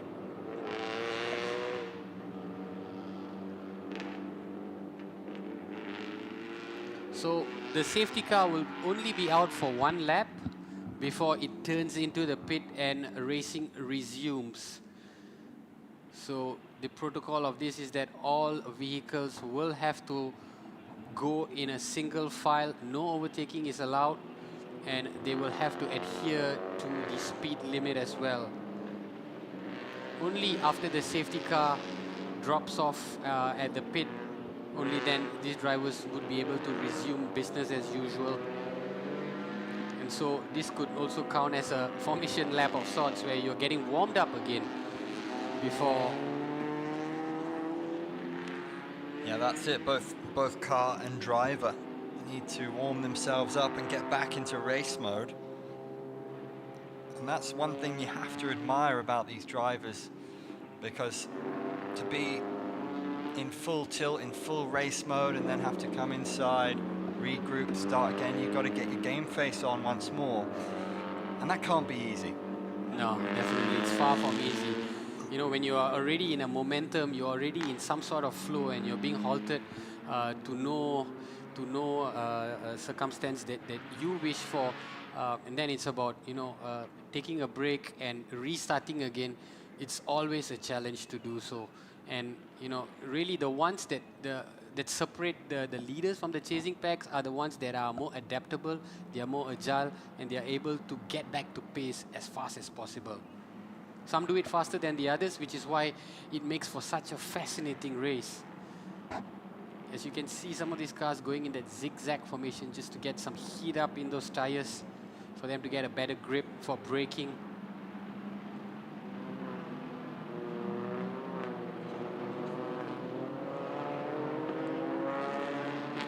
Yeah, the anticipation is building. 138 laps to go. On paper, at least.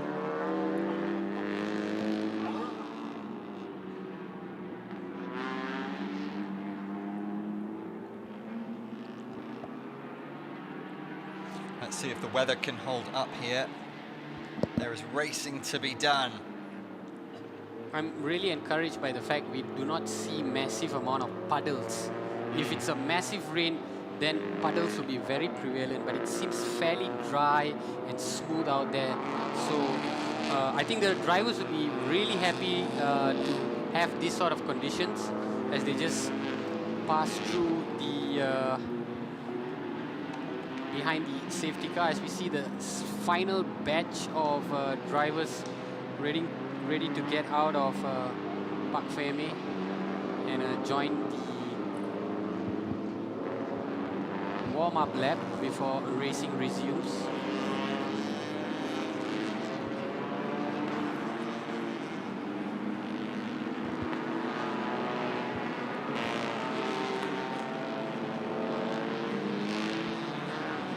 Fairly good conditions as we see the safety car leading the way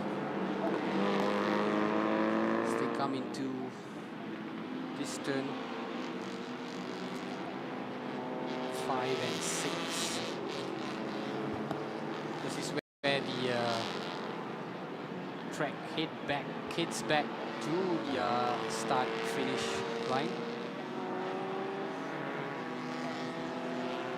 Just in this wide shot, you can tell by the sheer number of representation on show today. Total of 77 teams, one of the largest ever in the history of this Sepang 1000 race. 77 competitors. Certainly a good sign of the continued evolution and growth of this race.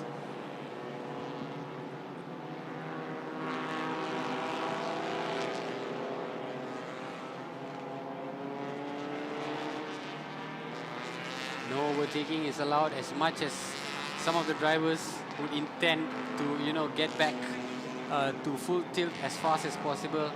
They've got to adhere to the regulations as long as that safety car is on track. Everyone must be on their best behavior before we resume.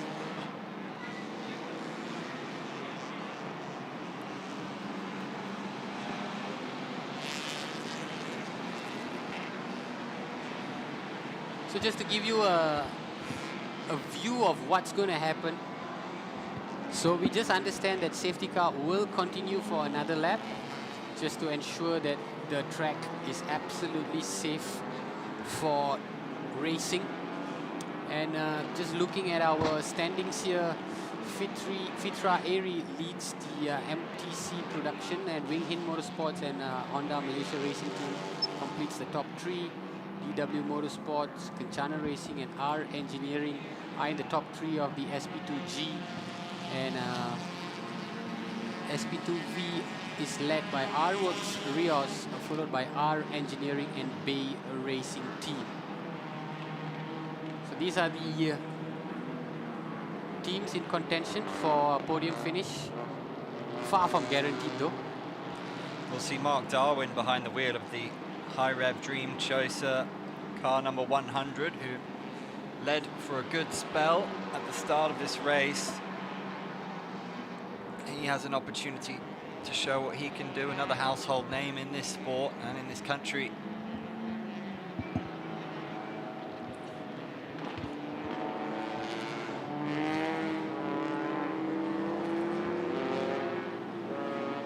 And of course, when the safety car is out leading this field, it also counts as a lap. So as you can see at the top left of your screen, it's shaved off 1 lap. And at the completion of the second lap, these drivers will have 136 laps to race in. They may not necessarily complete these 136 laps because race will have to be completed by 9 p.m. So whatever lap that they have completed at that time will be their final lap. And it all just adds another element of interest to it, really. It's already such an engaging race with so many different elements and so many challenges for the drivers and for the fans to look out for. But this just, the great unknown factors make it really, really interesting.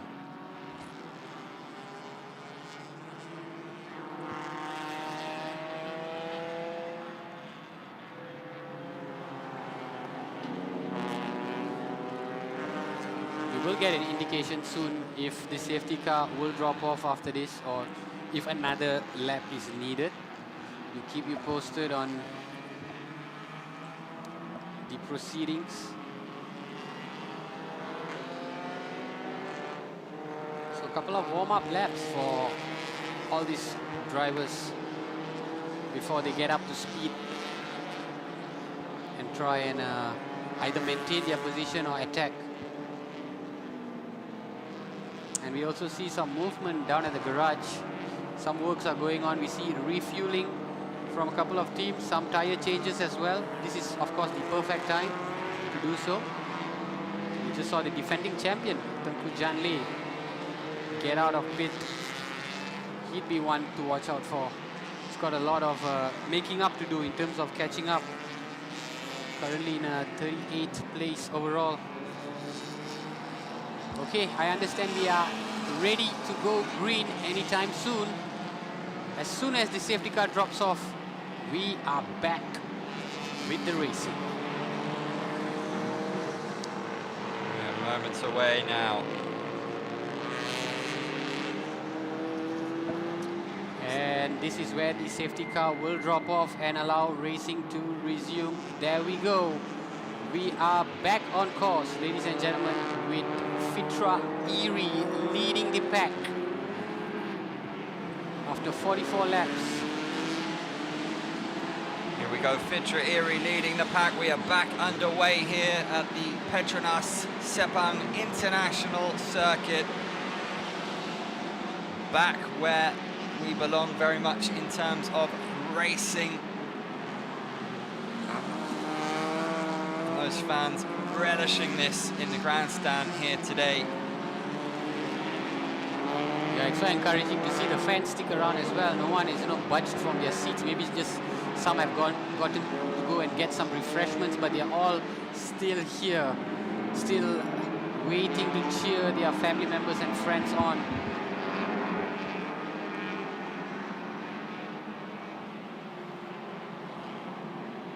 So High Rev Dream Chaser in pole position, followed by Wing Hit Motorsports. In fact, now we have a 2-1-2 High Rev Dream Chaser who's leading the pack. Mark Darwin, who's just come into contention, is in second place, followed by Wing Hit Motorsports, who's on their out lap. They've actually not come into contention just yet. Just finishing up that final lap before they start.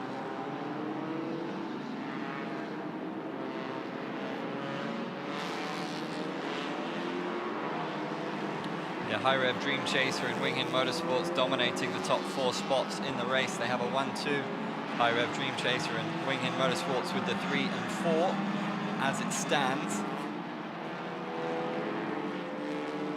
Both the Honda Racing team cars in 7th and 8th.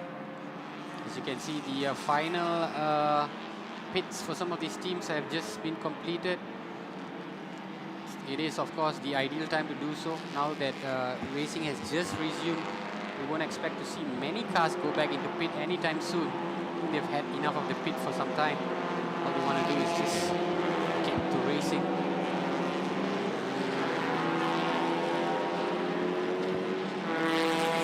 Vitra Erie looking to build on this lead.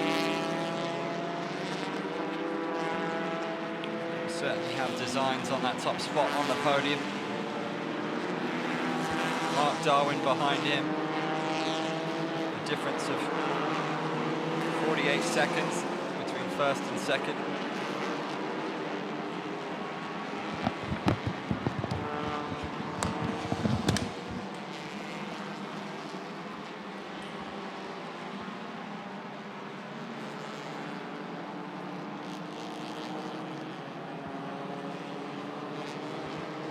Car, number 900, the leader, spent 55 minutes in the pits during the rain, and as Nick said, very much had enough of the pits for the moment and keen to crack on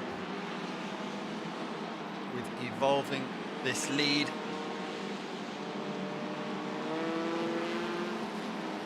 You can see that our engineering car currently sitting top of the pile in SP2G.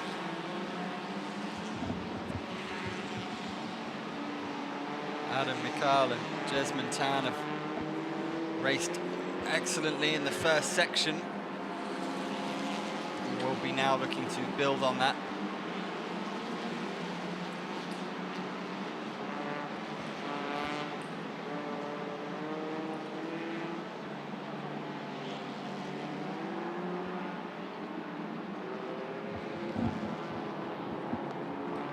Just looking at lap times, Vitra Erie has posted the fastest, but naturally and understandably so, it is much slower than when they were racing in dry conditions, posting a lap time of 2:59, and the rest are averaging 3 minutes. But this is, of course, a restart, so we can expect lap times to only improve after this.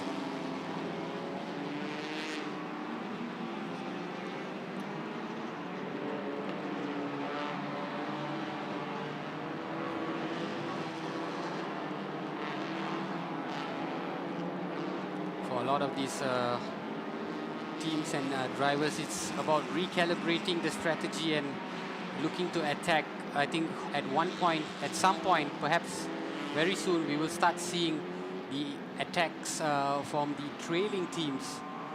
As of this point, it's just about maintaining those positions and trying to get as much heat onto those rubbers, onto those tires, to allow for smooth braking and just getting the car condition back up to speed. You can see a lot of them bunched together. They will slowly start to phase out and have even perhaps solitary drives of their own, but as of now, they're very much bunched together. Not many back markers as we can see because the race has just started.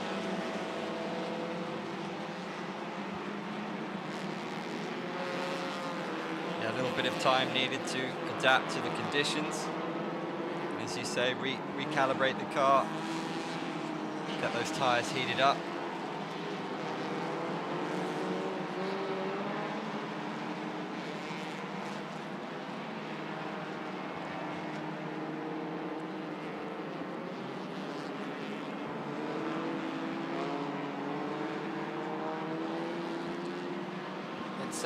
Car number 23 from the Vios Cup. I believe that car is currently leading the chasing pack. The black and yellow Vios. Here they are, Mikhail and Ame, car number 23. They are on their 42nd lap. It's a 10 team participation in that category.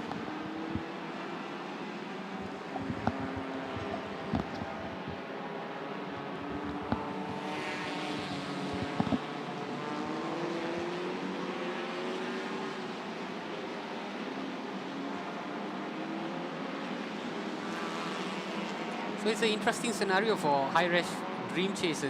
They are now in the 1-2 position with not much separating both these drivers, Fitra, Erie, and also Mark Darwin.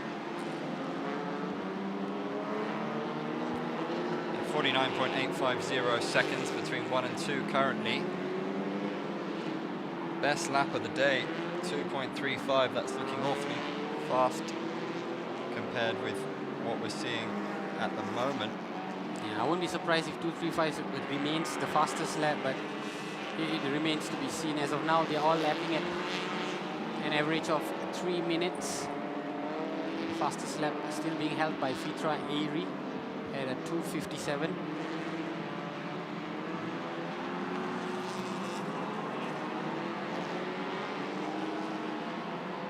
That's the gap between first and second. It's 49th of a second.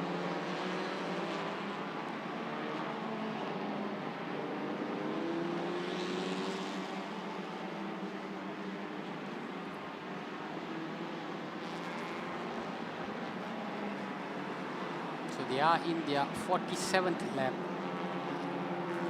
most of these drivers.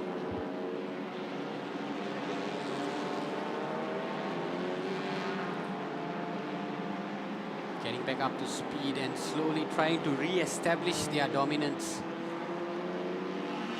It will be a challenge with so many cars, as you can see, looking to, you know, take the same corners at the same time. Braking is absolutely key here, but you can see how Mark Darwin is just weaving his way through the rest of the field. Just afforded himself a bit of breathing space there. Mark Darwin, of course, no stranger, and Axel Motorsport. Car number 21 on the gravel, that is David Ryu.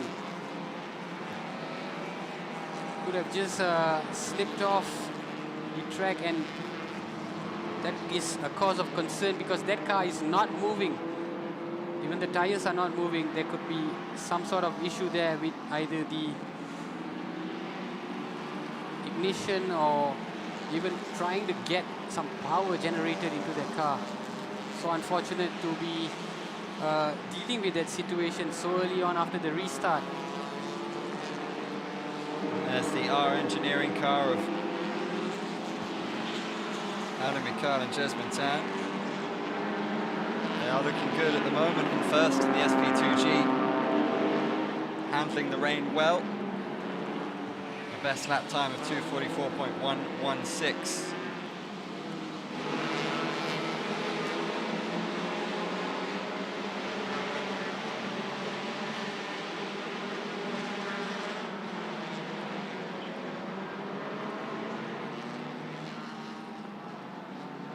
That's our engineering that you see on your screen, the Honda from Adam Mikhail.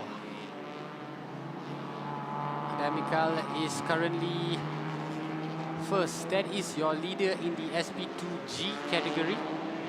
Adam Mikhail just posted a lap time of 3 minutes and 3 seconds. Not his fastest. We're looking to get faster than that, but so far pretty comfortable in first place in the SP2G category. Adam Mikhail, of course, one of the young and enterprising drivers of this Malaysia touring circuit scene. It was Jesmine Tan who was at the wheel earlier, but Adam Mikhail is doing a sterling job of getting that car right up top in that category.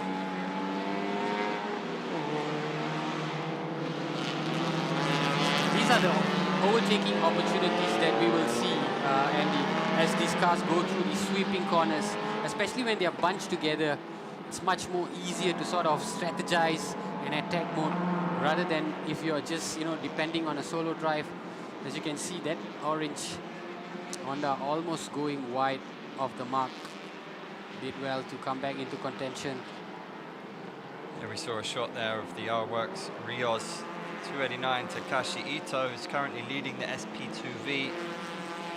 And that orange car which I spoke of earlier, that's Freddie Ang, who's currently in 4th place from the Tedco Racing team. Freddie Young, another seasoned campaigner.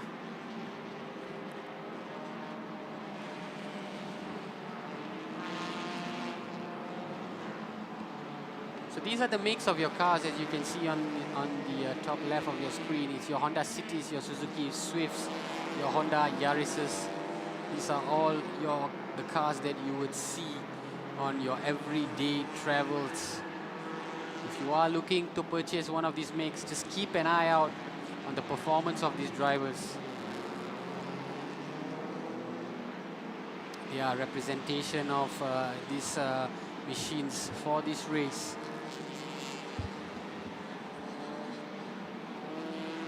Number 77 there, AK Boss Motorsport, Fizul Azhar Zakaria.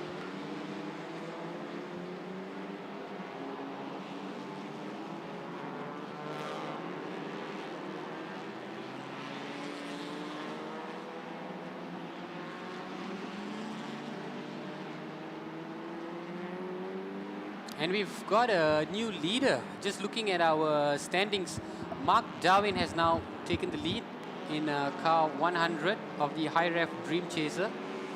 And so Rahul Raj Maya has also come into contention. There was a pit from the other high ref Dream Chaser car, and now Rahul Raj has taken over the wheel, still maintaining that top 2 spot. But Mark Darwin has got himself into top spot.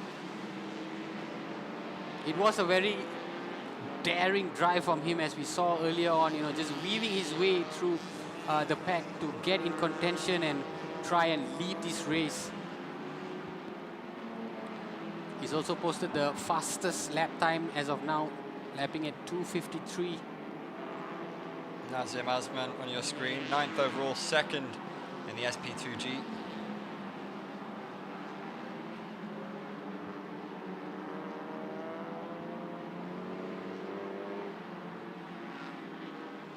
And there we have it, our defending champion, Tengku Janle, as you see in your screen.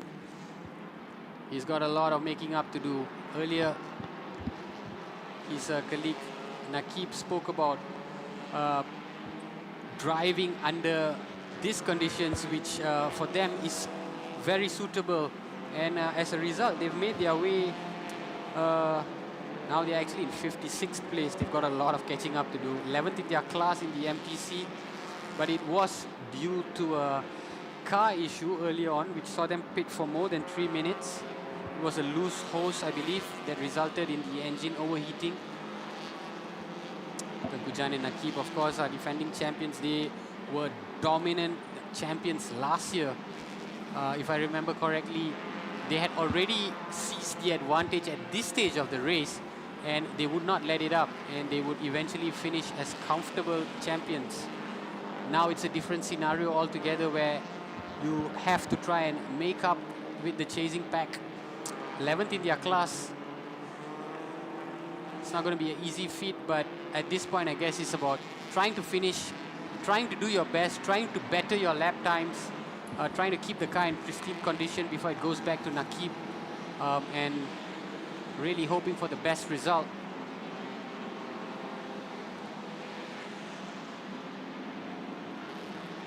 And in the SP2V, which we are seeing here, it's, I believe, Taichi Watarai that is in the car. Overall, they are number 1 in the SP2V, leading that pack.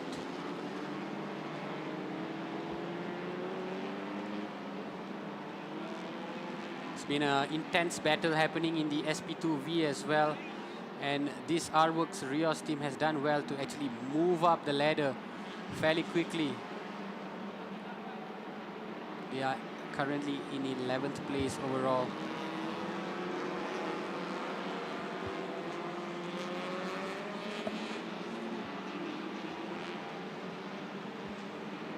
It's such an interesting strategy that would have been employed by this R-Works Rios team, because they have 4 different drivers as compared to most of the other teams that have 2 or either 3 drivers. So it's sort of spread out, perhaps to give each driver optimal driving time, but at the same time, when you get into that vehicle, it's about what you do with the performance and trying to keep your team, staying in contention. Because these drivers would get lesser driving time as compared to the other teams. Yeah, so much to do with freshness as well. Indeed. And wanting to make an impression, wanting to do what's necessary for your team, really stepping up during your time to shine. And right now, we're seeing Takashi Ito do the business for the R-Works Rios side, and we're seeing the cars absolutely whiz past us here on the home straight. It's such a good sight when you see the car really open up on the straights.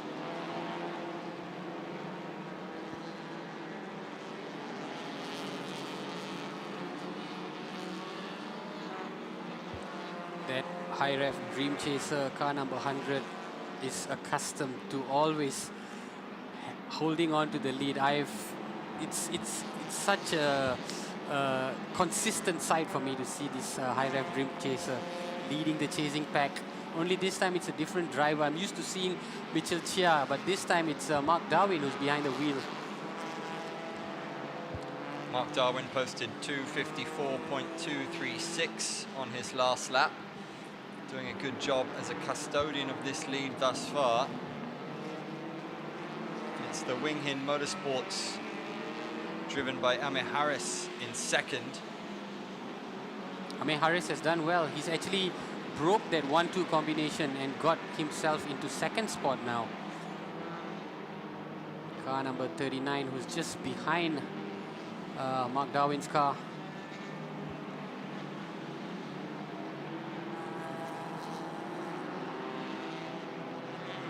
As you can see there, just behind the car, number 39, that Honda.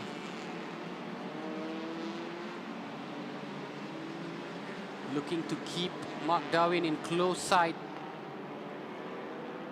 It may seem that Mark Darwin is on his own now, but he's not, in fact. It's a rather tight battle that's going on out there. 130 laps to go. The car's dealing fairly well with the conditions as it stands, and setting a fairly good pace considering. Yeah, I think the rain has helped the engines to a certain extent, that it's not going to overheat. It's in prime condition, and the track is now fairly dry with all these friction on the surface as well. It makes for ideal racing, and as a result, I think we will see better lap timings. Before the rain, they were lapping at about 230s, 240s. They started out in the 250s. Oh, what has happened here? This is a big blow to car number 462. It looks like it's just rammed into the barrier. And this is the Toyota Gazoo Racing Malaysia team. Car number 462. Mirza Shami. Unfortunate incident. We'll try to show you how it happened, but oh, what a blow.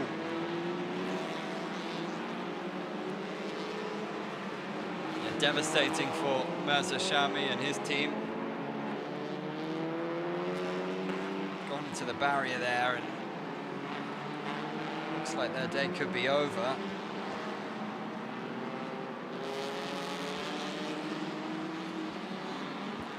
Still a long way to go. There is potentially space for recovery.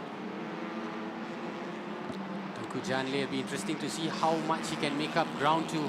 Oh, another car goes off, slids off track. Well, I spoke about ideal driving conditions, perhaps not just yet. Yeah, this is where the track and the wetness of the track is going to be a factor. We're seeing it already.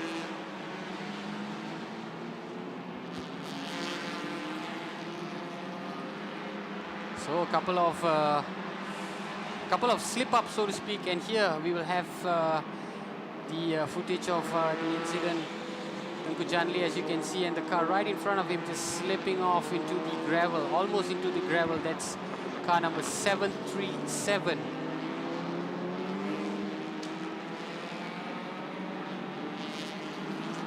Fortunately, he recovered just in time to get back on track. No such issues for Mark Darwin, who's in the lead at this point. He's completed 52 laps, 129 laps to go, but that's not a given, this 129 laps, because of that 1 hour stoppage that we had earlier.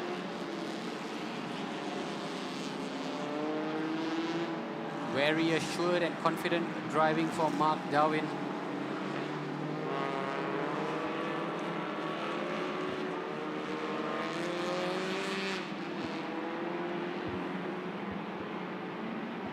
Yeah, Mark Darwin certainly would be pleased with his performance behind the wheel since coming onto the track, and looking very good value for his lead as it stands. And in fact, Mark Darwin is now 1 lap ahead of the chasing pack. Amir Harris in second place has got a lot of ground to make up to. Amir Harris is on lap 51. Mark Darwin is 1 lap more than him. He's completed 1 lap more. So he's going to be passing a lot of back markers, Mark Darwin.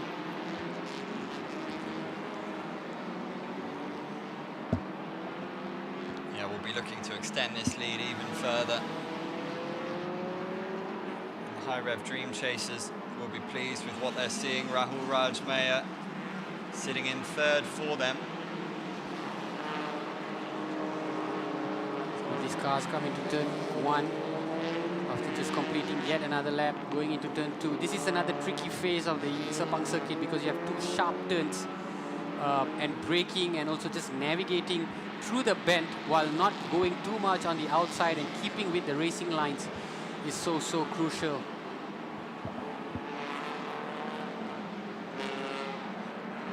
There we have it, your current second place occupant.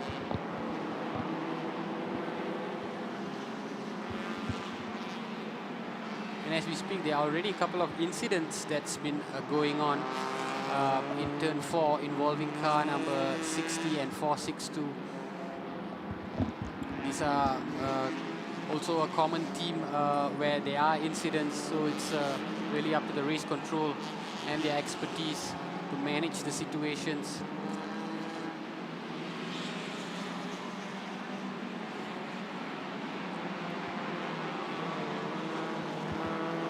It's going to take a big performance from Amir Harris to try and make up the gap. It's 1 minute and 36 seconds that he's got to make up. And here we have it. Mark Darwin in the wheel now, car number 100, followed by Amir Harris. And Rahul Rajmaya completing the top 3. And there's the third place High Rev Dream Chaser of Rahul Rajmaya. The best lap of 2:36.872.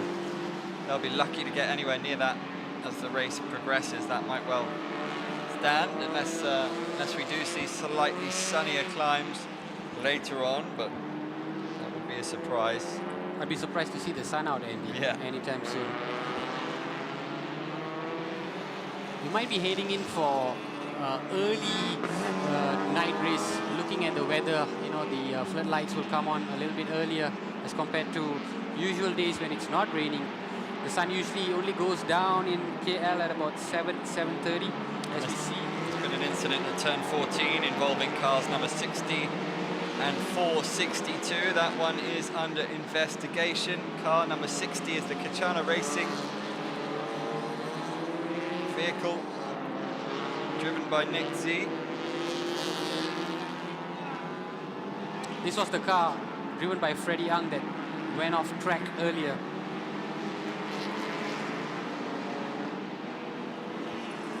Currently 4th place in the MTC.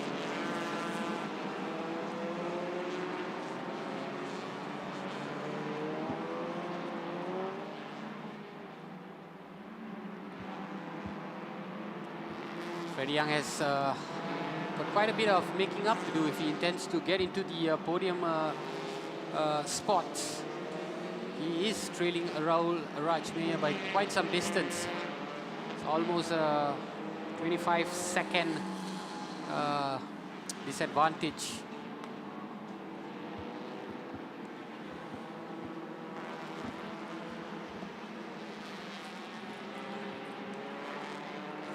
from the Tedco Racing team.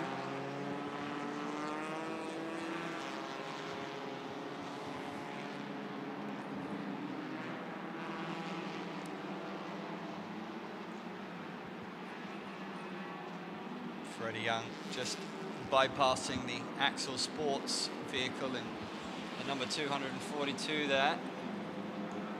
But the man in his sights will be Rahul Rajmaya, of course.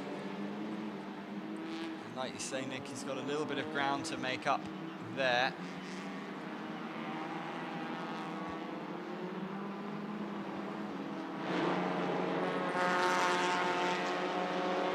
Hu Wai Kong, the car you just saw, is 11th in the SP2G category.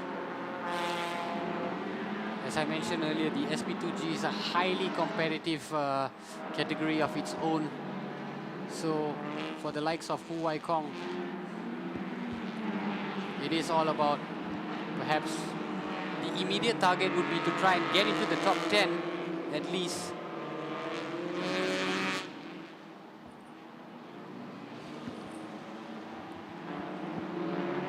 That turn 14 incident that's under investigation. I mean, turn 14 is notorious, isn't it? This Sepang track is full of really fascinating twists and turns.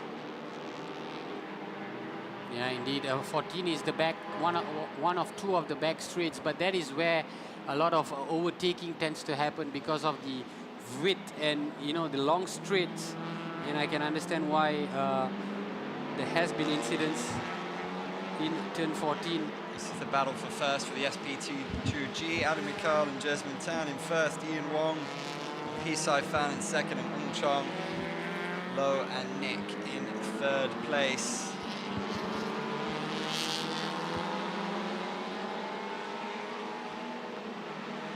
Oh, what's going on there? Car has just slid off, rather skidded off the surface onto the grass. That's car number 777. It's another unfortunate incident. We will see these incidents as we look at the replay. Again, almost just caused a collision there. Car number 777 just skidded off and was stationary for a while in the middle of the track. Yeah, you almost see him breathe a sigh of relief there. Indeed. Because that could have been much worse than it was. A side effect of the slightly wet track still, there's excellent drainage here at Sepang. It does dry very quickly, but you can still see the spray coming up off the tires at times. Certainly much clearer though. I mean, it's not been long since that red flag, and we've been fortunate, so long may this continue. Indeed, that's the beauty about Malaysian weather. As hard and as fast as it rains, it also can go away really quickly. It's also due to the weather conditions where there's passing clouds and it's a passing, I would say, phase of the monsoon season, which works in the favor of outdoor sports, not just motor racing as well. I've been attending a couple of outdoor events, and we've had stoppages, but as fast as the play was halted, it was resumed because rain had eventually stopped. And in the case of the Sepang International Circuit, like you mentioned, Andy, the drainage system is absolutely magnificent.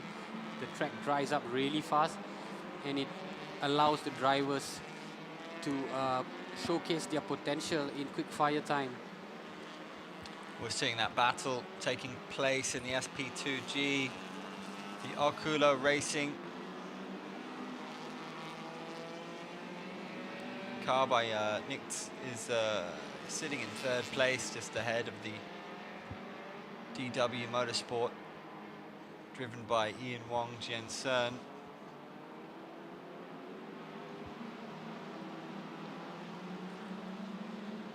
Here we have it. The SP2G is currently led by the combination of Adam and Jasmine, who are on their 52nd lap. And they hold a massive 10-second advantage over second spot, which is the combination of Ian and P. So Adam and Jasmine are really looking good. You know, car 101 in the SP2G category. Currently driven by Jasmine Tan of the R Engineering.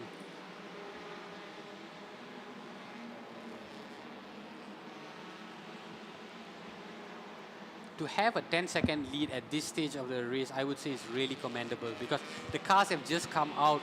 They were bunched together not too long ago. So it have taken some real master driving skills to pull away from the chasing pack and to develop that 10-second lead, which is a sizable lead.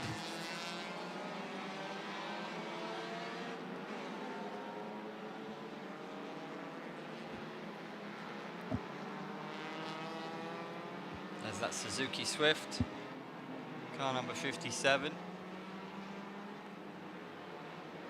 But here in front of us, car number 212 in the SP2V, currently 6th. Project S, driven by Gilbert Lim.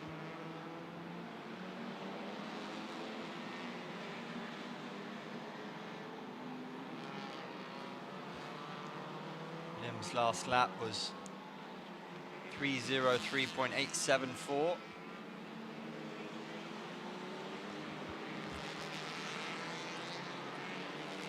If you're wondering why there isn't many overtaking opportunities, it's because this is essentially an endurance race. You might see more overtaking opportunities as we approach the tail end of the race, but a lot of these cars have already developed quite a sizable lead over each other, which is why they have now sort of distanced themselves. As you can see in the case of Mark Darwin, who currently holds a 1 minute and 41 second advantage over closest rival Amir Harris. So overtaking opportunities are usually done in phases at the start of the race, at the start of the restart, and at the end of the race if cars are close in contention with each other. If not, it's pretty much a solitary drive, as you can see. You won't really see those kind of overtaking opportunities, but at the same time, the interesting part comes when they get into pit, when they change driver, or if there's an issue with the car, that's when you get a replacement of classification and positions.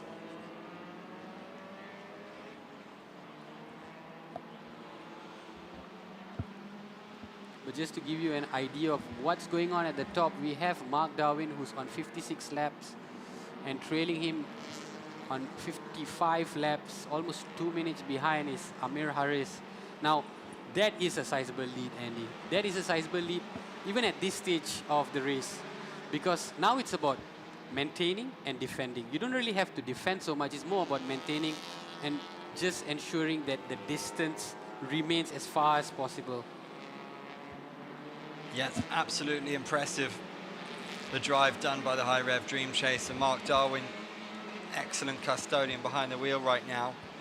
No room for complacency, of course, but he's just been so steady in charge of this lead.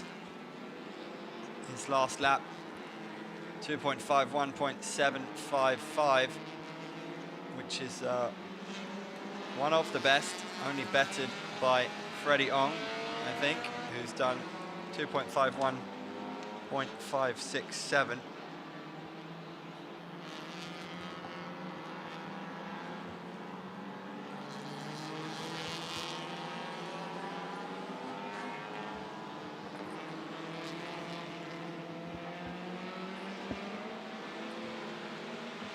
So to give you an indication of the fastest laps posted so far, Mark Darwin obviously still leading the pack. He's posted 250. It's quite some distance from the fastest lap posted earlier, right? It was 235, right? So, but it is still the fastest of the chasing pack, and the top, I would say the top 10 are dipping below the 3-minute mark. Beyond that, all of them are posting laps ranging from 3-minute 1, to 3-minute 6. So you can see about 1/10 of a second difference there between the fastest lap and the chasing teams.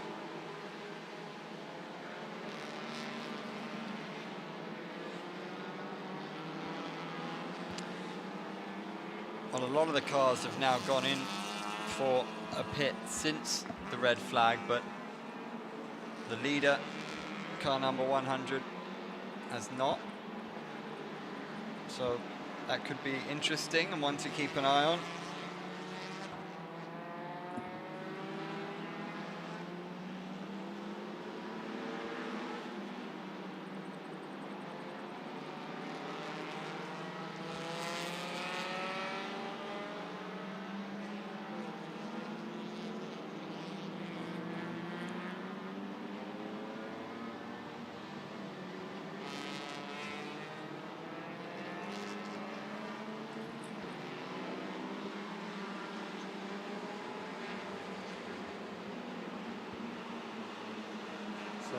Nice view of this field as they make their way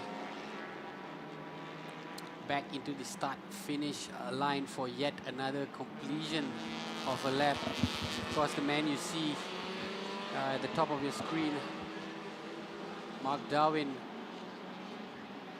is our race leader as of now after 57 laps, maintaining that legacy of the high rev dream chaser, especially in this Sepang 1000 race.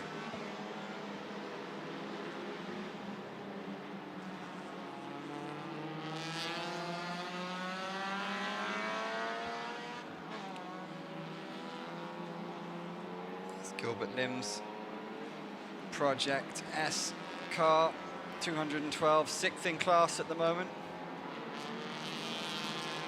The SPV2.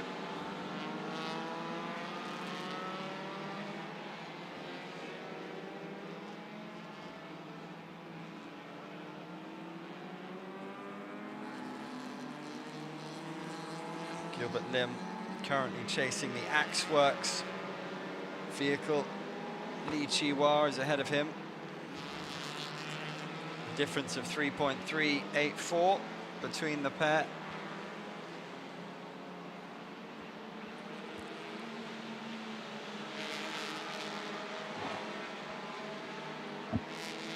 That's a pit stop. So at this point, tire changes are a definite. I think this particular car had yet to change its tire, so it's time for a fresh pair of wheels.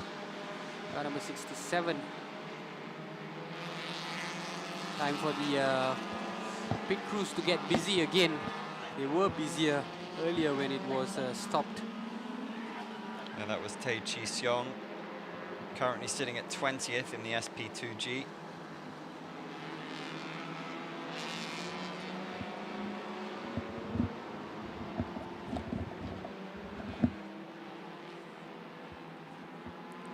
All eyes on number 100 at the moment. Mark Darwin cruising along on top of the pile, on top of the world at the moment. Best lap time of 2:35.726. Yeah, he's maintained his lap time. He's not tried to go any faster. He's been keeping pace with at 250, but he's been good enough because the distance between him and Amir Harris still remains at 145. So for him, it's a case of just maintaining at this point. He doesn't need to push. There's not much defending to do because Amir Harris is nowhere inside. It's just about maintaining this pace to be given back to Mitchell Chia when he takes over later.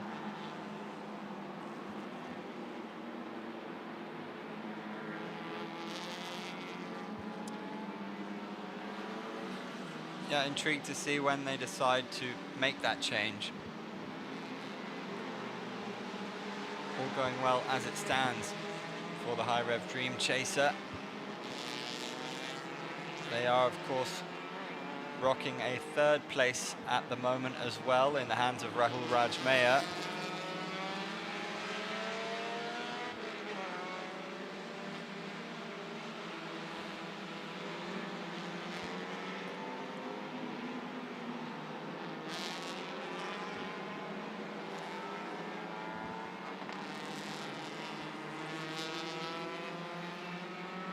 Mark Darwin has passed a lot of back markers since he's gotten behind the wheel.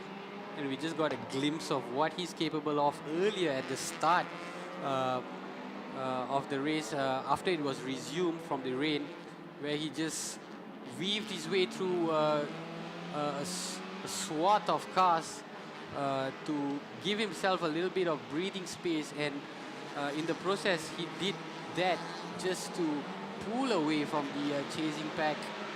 And it has been a sensational driving from Mark Darwin so far. They've all played their roles really well. Hayden Haikal and now Mark Darwin. And after this, it will be Lee Wai Kong who would get behind the wheel. And Lee Wai Kong is another exceptionally talented driver. But it remains to be seen if Lee Wai Kong is able to continue this dominance of the high ref Dream Chaser. Yeah, Mark Darwin, the 33-year-old, hugely experienced, will just have been relishing this afternoon. And he and his team will really fancy themselves and coming out on top when all is said and done. They've been there, done it, and got the T-shirt many times before. And they think they've got a score to settle based on last year's race, you know, where they were leading, rather in the 2021 season, where they were leading right up till the tail end of the race, and because of some car issues, they ended up not finishing at the podium. So that score from 2021, is it about to be settled today? Time will tell. By 9 p.m. we will have that answer for you as we see another car come into pit. Race Rally KL, Sendi Setiawan, I believe behind the wheel, sitting 26th in the SP2G, 64th overall. Could be another tyre change, or no, a driver change perhaps. So it is indeed a driver change, I believe.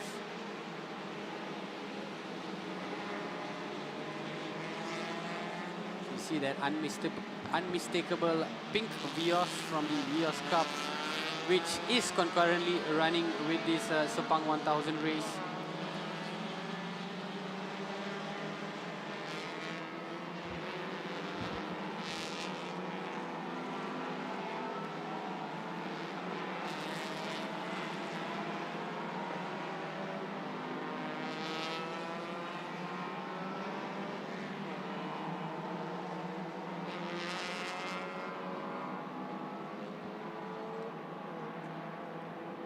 They come into turn 14, the first of two back straights, heading into the completion of yet another lap. Of course, there is still some way to go. There's a lot of racing left to be done. We have, on paper, 121 laps to go.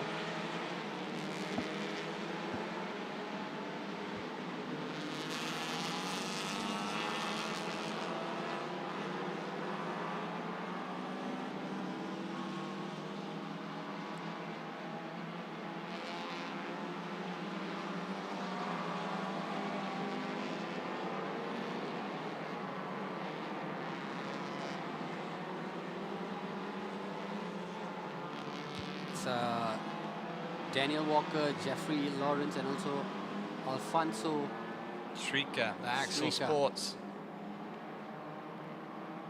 Axel Sports have had a little bit of issues today. They've skidded off the track. I think it was in the earlier session. They will be looking to make amends, perhaps through this combination of Daniel, Jeffrey, and Alfonso.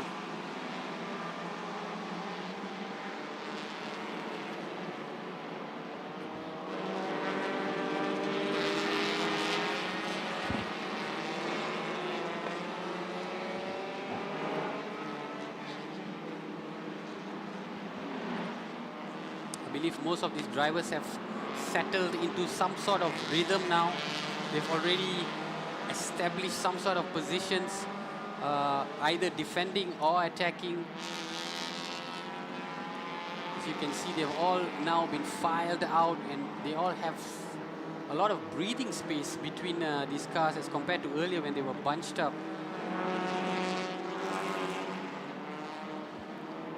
There's the Keno Motorsport number 8 vehicle sitting in 19th in the SPV2. SP2V, sorry.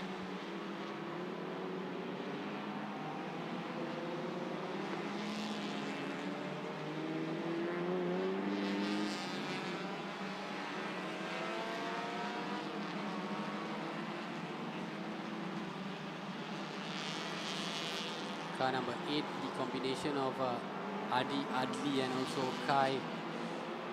They are currently 9th in the SP2V.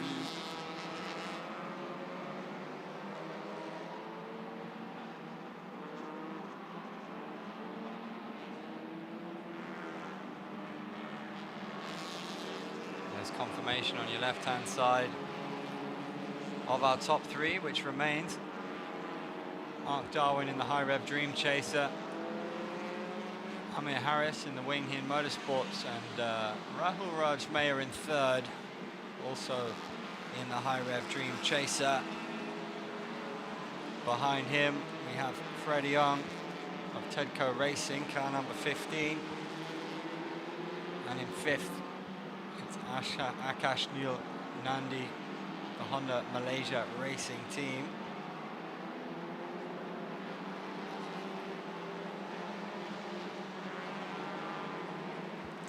Is Freddie Young. And we've spoken about the ground. He needs to catch up, but he has plenty of time with which to do it. Currently sitting 4th. Yeah, indeed. I think the key priority for Freddie Young is to establish and cement that 4th place first. And he's done that rather commendably. He's holding a 13-second lead over his closest competitor. And it's about trying to get into the podium finish, as we see here. Freddie Young in 4th place. There is Akash sitting behind him. Leon Koo just behind them as well. So, really interesting battle there.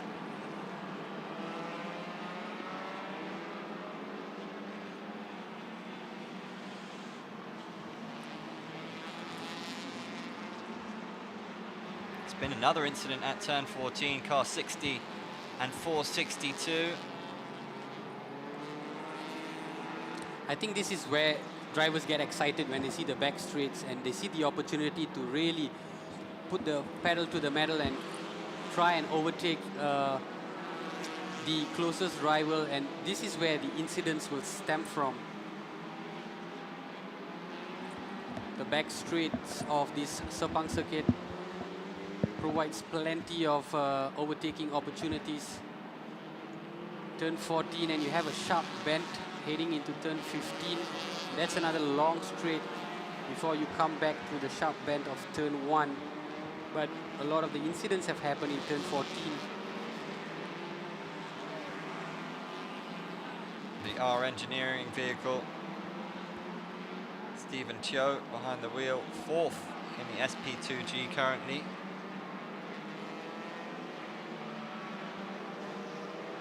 Stefan Teo trying to catch up with Armand of Kachana Racing.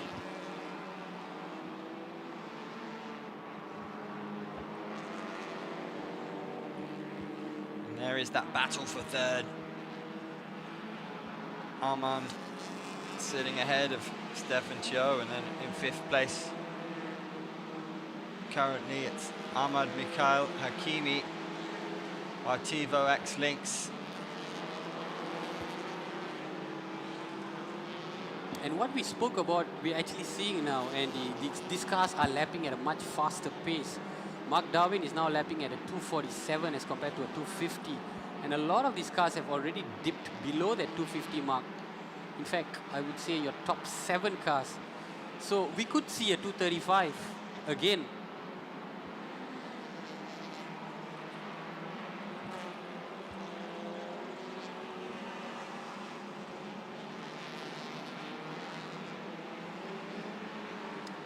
We'll have some highlights coming through for you in a moment, I believe. And a reminder, free entry to that main grandstand. And here it is, we see Rahul Rajmeyer in the top 3, trying to work his way and establish that third position here. It was a fairly comfortable cushion for Rahul Rajmeyer, and then the rain set in and it sort of disrupted proceeding. Safety car was out, and soon enough we would see all the cars filing back into Park Feme for a 45-minute stoppage, and this resulted in plenty of activities in the pit. And when business was resumed, it was Mark Darwin that came back into contention in that high ref Dream Chaser car number 100. So you can see him weaving his way to try and re-establish that dominance.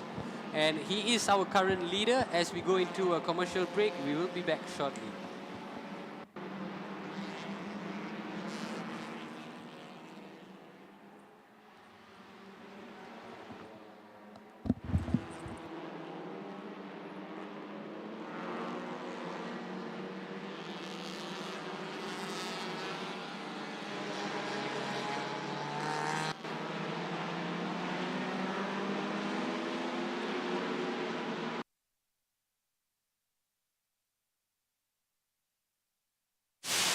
Yokohama.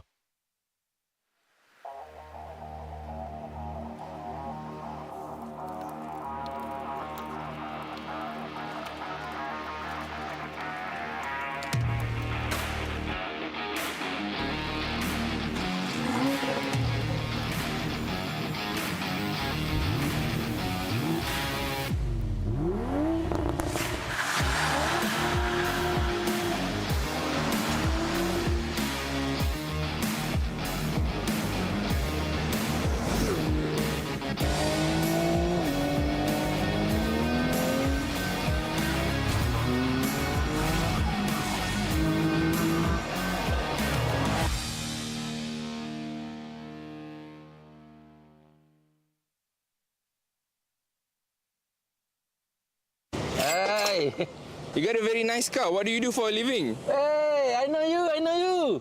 You from YouTube, right? Yes.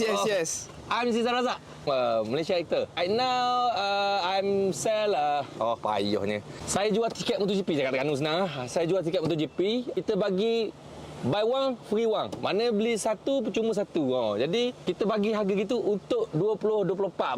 Bukan tahun ni, untuk tahun depan. Kita jual dah lalu. Tapi kalau tak laku kok, tak ada arah. I jual lah kereta ni.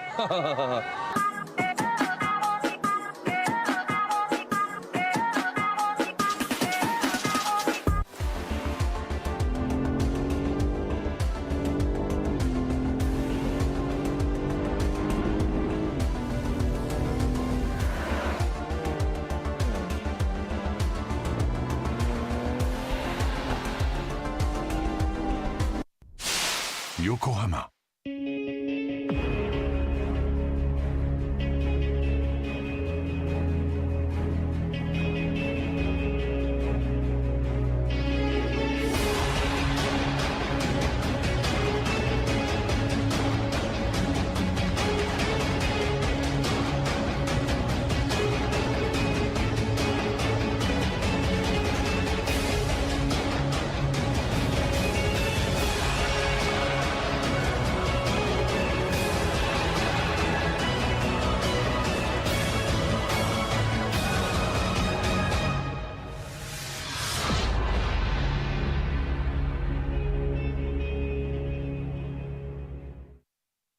Sepang 1,000-kilometer race. Look at that moisture on the track. Kick it off right early. This was how it started. This is how it was.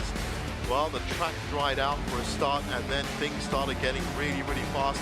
And it was this turn 13 that proved to be a big, big problem for a lot of people. That was the first car, high-rev Dream Chaser car, that was leading the road. That's what happened to the 91 axle sports car. And what a huge shunt. Lucky that nobody else got involved with that. This was a bit of a bunch-up, and that led to some contact, and unfortunately, another retirement for 777 there. Sub 2:40. That was Danny Chin's final act. Famous victory for Toyota Gazoo Racing at the S1K. And of course for Tengku as well. Made headlines, and he made headlines the right way, finishing up 11 seconds ahead of everyone else. What a fantastic job that was. And as we said, was the work of not just the two drivers, but everybody involved in that team. It was great to see. Good scenes at the end.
Welcome back to the Petronas Sepang International Circuit. It is looking lovely and dry out there. Having endured some heavy rain under a red flag, we have 115 laps to go in this prestigious S1K at Sepang. Endurance is the name of the game. Our current leader in the high rev Dream Chaser is Mark Darwin, with Amir Harris in the Winghin Motorsports in second. And also in a high rev Dream Chaser, car number 900, Rahul Raj Mayer sits in third. We have all sorts to play for here today, and we have drivers coming from all around the world in this, what is our penultimate race of the season. Drivers from Singapore, Indonesia, India, Taiwan, Australia, Japan, and Hong Kong joining us in what is an absolute festival of endurance racing. It's so intriguing to see how these drivers and teams work together to deal not only with the track, the car, but also the elements and of course each other. It does get very competitive out there, and there's been an incident at turn 14, car 60 involved. There will be a drive-through penalty. Yes, indeed, an exciting race to say the least, an incident-filled race, especially with the stoppage earlier. But as of this point, one interesting observation is that all these drivers have begun to post much faster laps. We are looking at 2:43s to 2:47s as compared to the earlier ones of almost 3 minutes. So we can expect to see faster timings and the leaders even beginning to build a more healthier lead as compared to before. And this is due to the track conditions, which has, like you mentioned, dried up. Yep, drier track equals faster lap, and there is the main man leading the charge as it stands. His fastest lap of the day, 2:35.726, but his last lap is starting to reach upon that. It's 2:43.725. Definitely something worth noting. Everyone's getting faster, which is what we like to see. Indeed, it makes for great viewing to see these drivers try and live up to their speed demon in them. And we can see that it will only get faster as the race goes on. If the weather continues to hold up and be kind to these drivers, we will see these drivers breach that 2:30 mark, and it will make for interesting battle in all these categories. Keen to see how the High Rev Dream Chaser team deal with having Amir Harris and the Winghin Motorsports car sandwiched in between them. Might be an opportunity to work together to take him out, or take his position out. And Rahul Raj Mayer has done well since coming in. His last lap, 2:45.220. And in fourth, of course, is Freddie Ung in the Tedco Racing, car number 15. There seems to be a bit of problem with car number 12. It's going at an extremely slow pace. None of that issues for Mark Darwin, who is blitzing through the Sepang track. Like you mentioned, Andy, it's perhaps Amir Harris has now thrown a spanner in the works by being in second place. But Mark Darwin has kept a healthy 1 minute 40-second advantage over him. And it will be up to Rahul Raj to try and get back that high rev Dream Chaser dominance to be up in the top two. Amir Harris is doing a commendable job to stay in the hunt. And as we see, oh, goes off track. What has gone on there? My goodness, Mark Darwin having to endure some struggles, but he has a healthy lead. It's actually pitting Mark Darwin. So we will see a change at the top now that Mark Darwin has pitted, but he had some troubles while getting into the pit. You can see as he comes through to turn 14, taking that turn where he goes off slightly off the mark. Didn't go quite as well as planned. It just ran into the gravel there. You can see him frantically trying to get control of that steering wheel. and maneuver it back on track. He was already headed into the pit. Well, there was a bit of pressure coming from the Honda Malaysia Racing Team, vehicle driven by Akashnil Nandi, and that appeared to just put him off somewhat. Yeah, indeed. And so Akashnil Nandi has sort of played a devil's advocate in that situation. But we will also, I believe, see a change in driver, perhaps with the wheel going to Lee Wai Kong. It remains to be seen if Lee Wai Kong will take the wheel as the iRev Dream Chaser goes through a new set of wheels fitting. This is a planned strategy for sure for them to come in to pits at this juncture of the race. And as we see car number 39, Amir Harris, also coming into pit. So it could be a reflection of the actions of Mark Darwin. Both of them deciding to pit together so they can be back out at the same time to try and contend for that first position. Very interesting strategy deployed here by the Wing Hin Motorsport, choosing to pit at the same time. Strikes me as an important time, this, for the leader.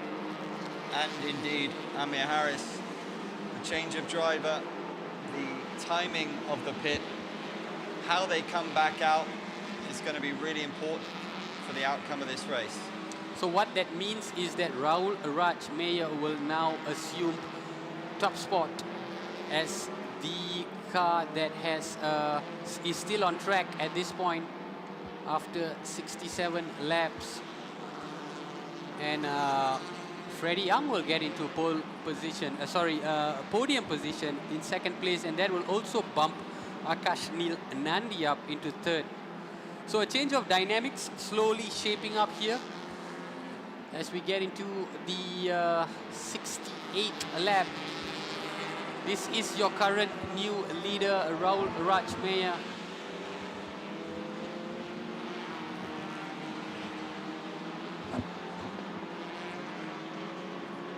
There we have it. Mark Darwin, I believe, still in that vehicle. He's now coming back out. And as we have it, it will be Hayden Heikal from this iRev Dream Chaser that will continue to keep this lead intact. I say this because they held a 1 minute 40-second lead over their closest rival earlier, and that was a fairly quick pit stop, less than 1.5 minutes. And so Hayden comes in with lead intact. This is a brilliant strategy from iRev Dream Chaser, car number 100. Yeah, brilliant teamwork from the iRev Dream Chaser. Hats off to everyone involved there, both the drivers and the mechanics as well, because that all came together fantastically well for them and could prove absolutely pivotal when it comes to crossing the finish line. As it stands, they will be really delighted with that, how that panned out for them, retaining the lead and getting that pit under their belts. This could prove a turning point in this race, that pit stop that was crafted to perfection. And even Wing Hin Motorsports now has a new driver.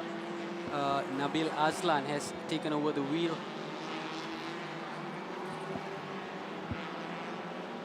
Well, the team manager has requested that car 89, 221, 5, 717 and 69 report to the steward immediately.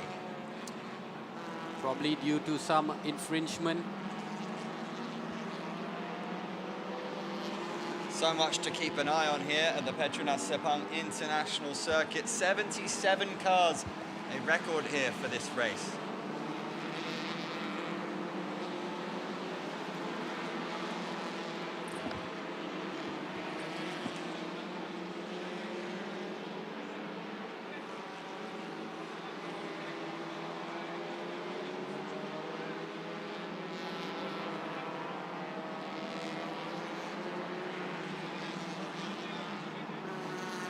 So we have had confirmation now that, as opposed to what we had heard previously, the race will go to 1,000 kilometers, no matter what. So we'd heard previously that we might not reach 181 laps, that it would be 9 p.m. finish.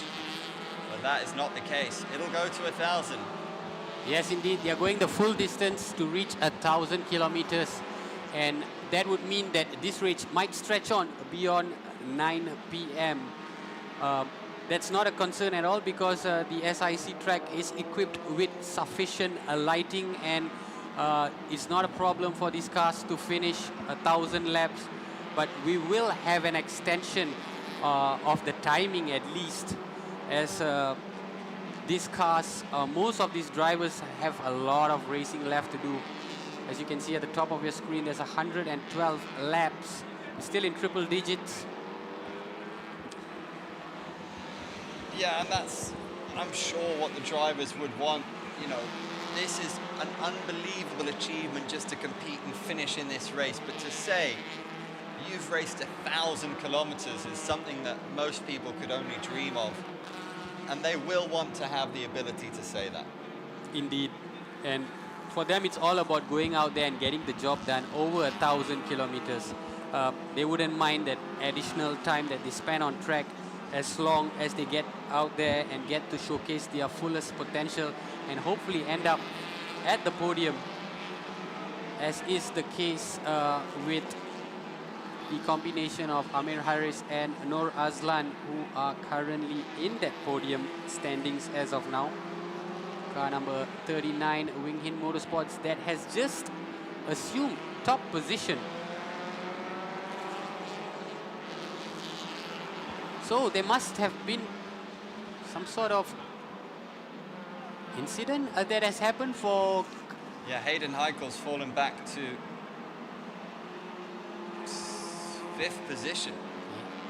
That is quite astonishing, because just earlier they were holding a very comfortable advantage, but now we seem to have a new leader with 112 laps to go, which is Nabil Azlan.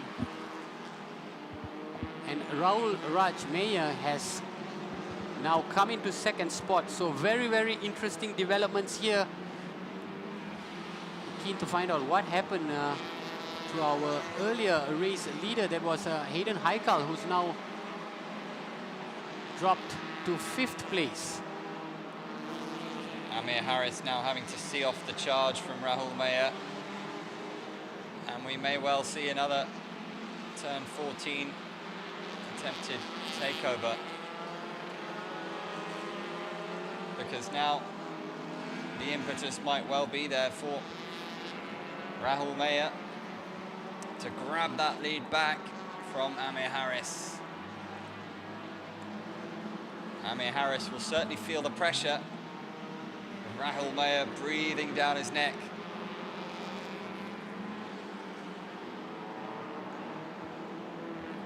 And this is what we want to see. Both cars in close contention, battling to get that dominance at the top. Nabil Azlan and Rahul Raj Meyer. This is where we could see even faster lap times being produced. They are now lapping at 2:40, 2:41. Rahul Raj hot on the tail of Nabil Azlan, eager to make up for a lost time. And it's just been a very significant shift at the top following the drop of Hayden Heikel, who's now back in the top 3.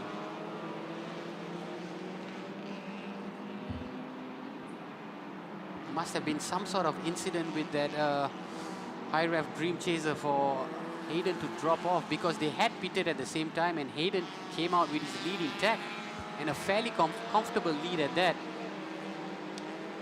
Yeah, Hayden Heikel had fallen back to 5th, but quickly regained 3rd, overtaking the Tedco Racing Go Li Heng and car number 339, the R Engineering. So interesting battle at the top. This is what the fans are here to see. If you are watching from the comfort of your home, or if you are here at the Sepang International Circuit, both the top 2 battling hard to reign at the top. We still have a lot of racing left to do, but this is where I think the race slowly starts to get interesting. Now that we have drier track, faster lap times, and closer battles between these drivers. Fourth in position in the Vios Cup is Sawal Fadli, car number 223, the black and yellow there. 41st overall, clocked to 253.346 on his last lap. Slightly better than his best lap time by 2 seconds.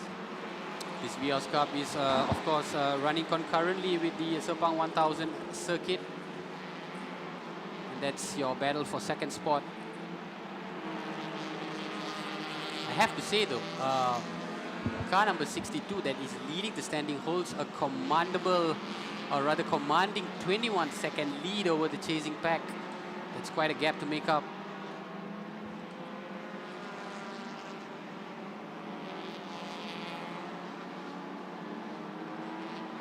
I believe it'll be Hafiz in a car 223. It's a two-driver team, this one.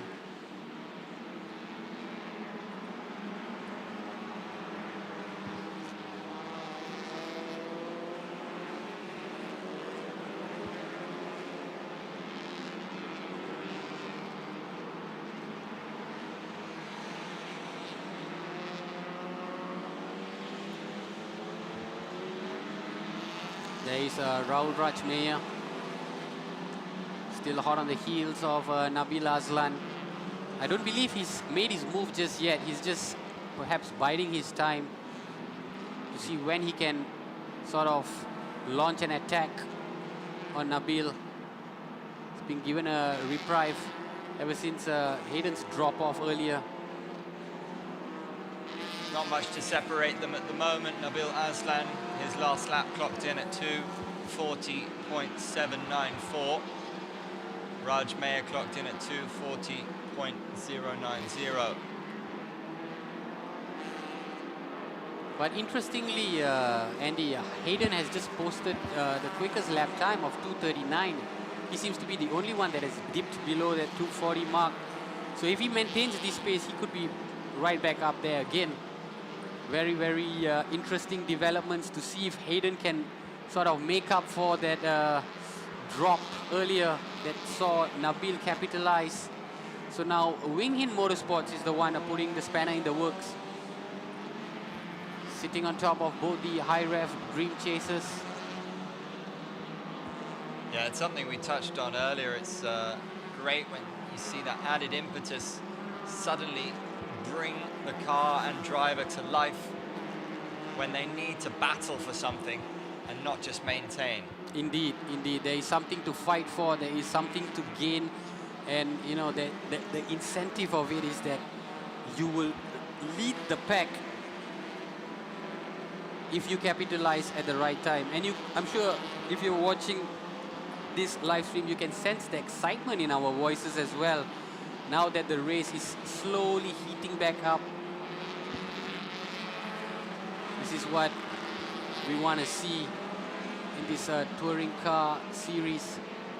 Not just an endurance, but a battle of wits, where overtaking, attacking is involved. As Nabil passes a couple of back markers. I can tell you that Raul Rajmeya is not far behind. He's less than 2 seconds behind.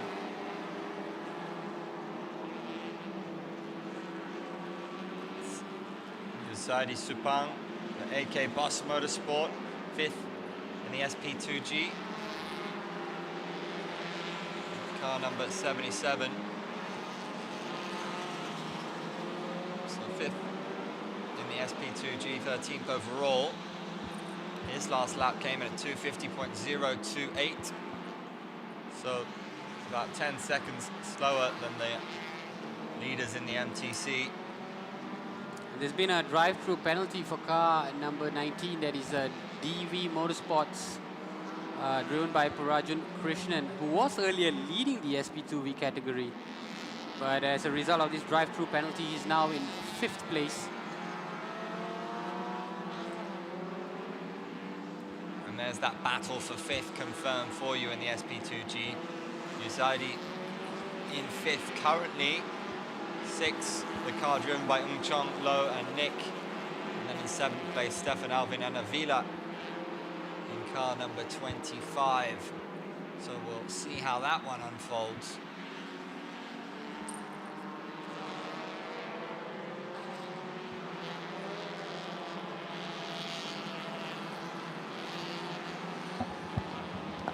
A racing team driven by Sun Chu Po, sitting at 12th in the SP2G. And the Akulo Racing car 919 Ng Chong Chin behind the wheel. They're 6th in the SP2G. So battling out against the AK Boss Motorsport, driven by Yusaidi Sepang.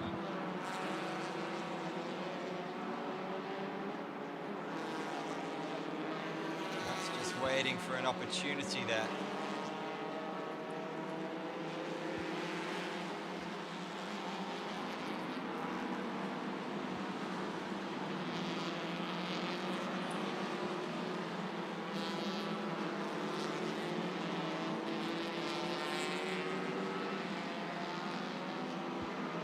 And there is that R Engineering blue car we spoke about, driven by Stefan Teo, currently at 7th.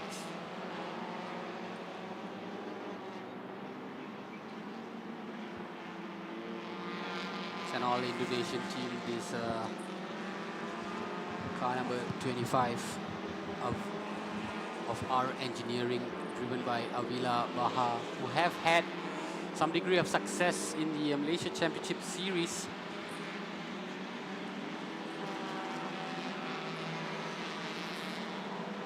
Indonesian representation, and as we spoke of earlier, there'll be a lot of Indonesian fans tuned in as well to watch their representatives try and get a stranglehold of this race.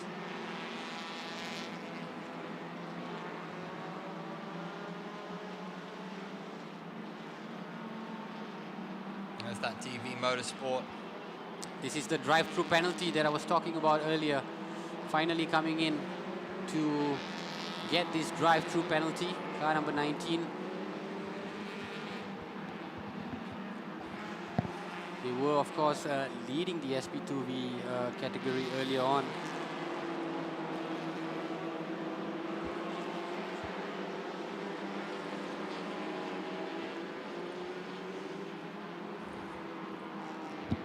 That's the drive-through penalty. It shaves off a lot of time when you eventually get back out on track. You find yourself a couple of positions lower than from when you came in. So it's all about attacking once again and trying to ensure that you do not repeat the same mistake. The Suzuki Swift from Indonesia with time to make up then.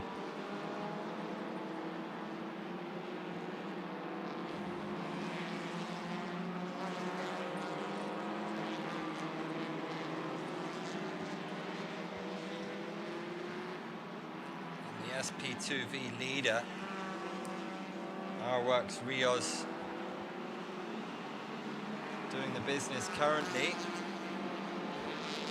Takashi Ito, 4 drivers for the R-Works Rios. There's Taichi Watari behind the wheel currently. Their last lap was their best so far, 2:46.380. So all going well as it stands for the R-Works Rios crew.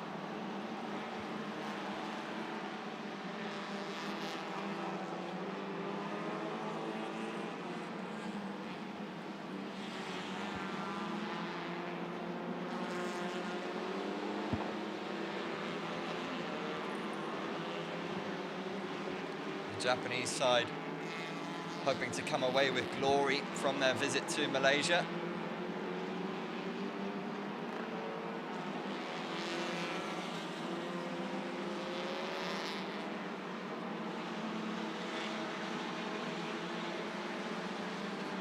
...107 laps to go 181 in total.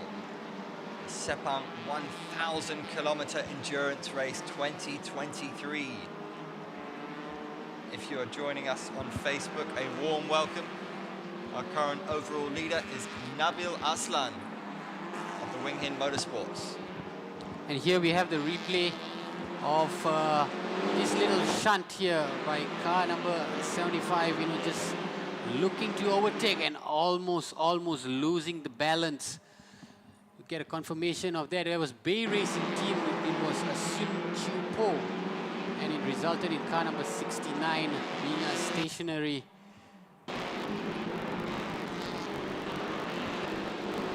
Yeah, plenty of incident here. That was very naughty, really, wasn't it, Nick? Yeah, but these things happen. These things will continue to happen as drivers become too eager to try and overtake, and they find opportunities. And sometimes it results in that. There will be some sort of penalties as well because of that incident for car number 75. And there's the R-Works Rios, now second in the SP2V. First is also the R-Works Rios, so they now have the 1 and 2 position in the SP2V. First, Taichi Watari, and in second, Tomomitsu Seno. So all going well for the team from Japan. And that's the incident that is now under investigation between car number 69 and 75. So we will see if that results in some sort of penalty. But I'm beginning to notice more incidents happening at turn 15, which is the view right in front of us as they come through to the start-finish line. It's understandably so, where drivers get excited on the back straights, where they see overtaking opportunities. And as a result, sometimes there's a little bit of shunt with the competitor in front of you.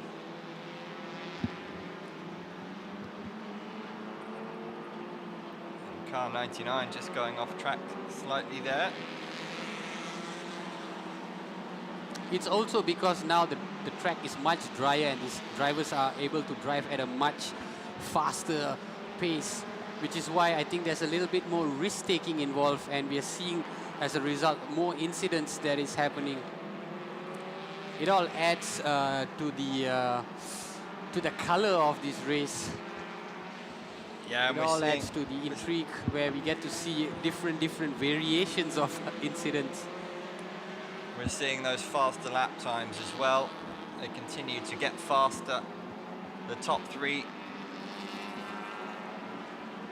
clocking in times below 240. I can tell you one thing for sure, that Mitchell Chia has now gotten behind the wheel in that car, in that high rev Dream Chaser car number 900. And so we can expect Mitchell to be making moves on his teammate Hayden Haikal, and also Nabil Aslan at the top. He's not too far away. Mitchell, just 35 seconds.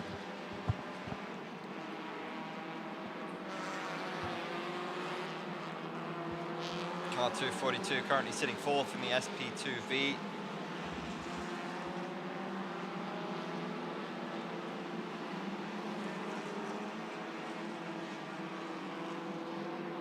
Axel Motorsport looking to stamp their mark as well. They've had a couple of skids earlier on in the race, but it's been good so far from them. Australia's Nate Daly behind the wheel.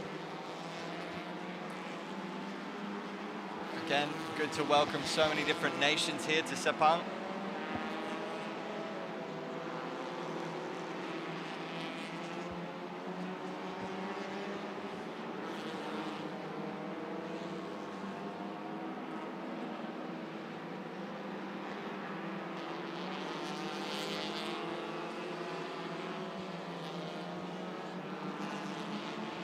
Hayden Heikel in 2nd place now.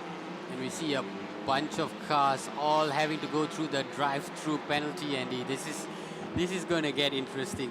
as these cars begin to take more risks, they will end up committing more errors, and it will result in drive-through penalties. So we're going to see more activity here in the Parc Fermé as the cars slow down and come through their drive-through penalties, and also, you know, for fresh tire change as well, as we see here from car number 69. The SP2G class, the combination of Fong Wai Shin, Brian Lee, Terence C, and also Liao Ximeng. It's a 4-driver team. Yeah, one of the cars penalised, I think, was the number 89, the Honda Jazz, Chong Chi Hao.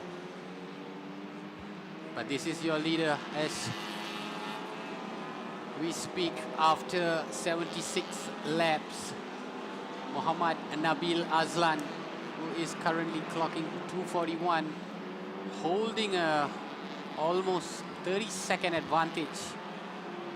And he's done well, Nabil, because if you remember not too long ago, it was just 2 seconds between him and,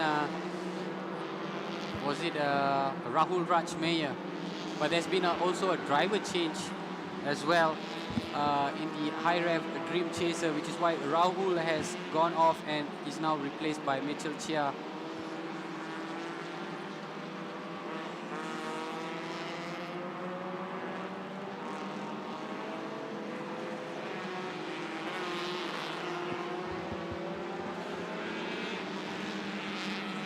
Well, Nabil Aslan's last lap was 241.816, a little bit slower. He was sub 240 previously.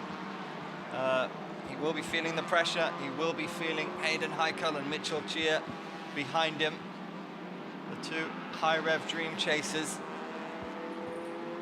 And that battle between second and third is an interesting one on its own, because there's only like 7 or 8 seconds separating both the teammates over there. As of now, it may seem like Nabil is leading without any pressure, but believe me, it is not too far behind in the form of Hayden and also Mitchell, who are doing their best to try and make up ground. Goh Li Heng is the Tedco Racing car's number 15, who'll be trying to catch Mitchell Chia in third. There we have it, the battle for first in the MTC. You can see the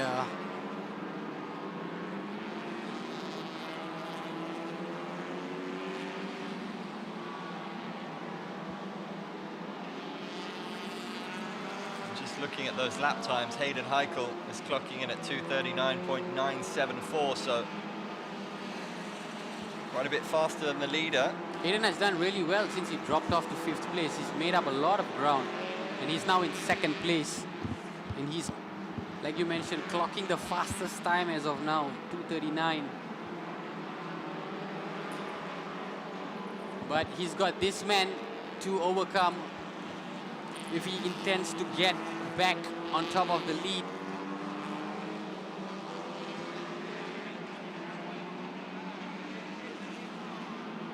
Nabil Aslan doing a commendable job.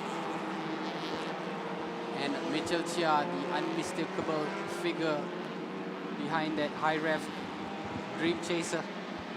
And we are off to the pits with Mio for an interview with Mark Darwin.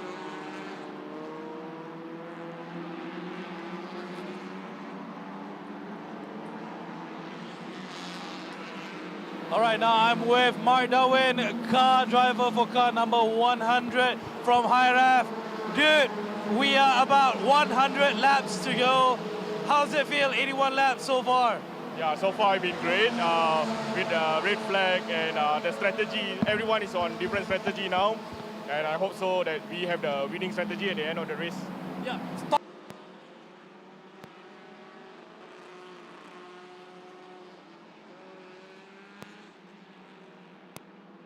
Is it part of the strategy, or is it just you guys are racing? Yeah, it's part of the plan. Everything now is still part of the plan, and I think we are in good shape.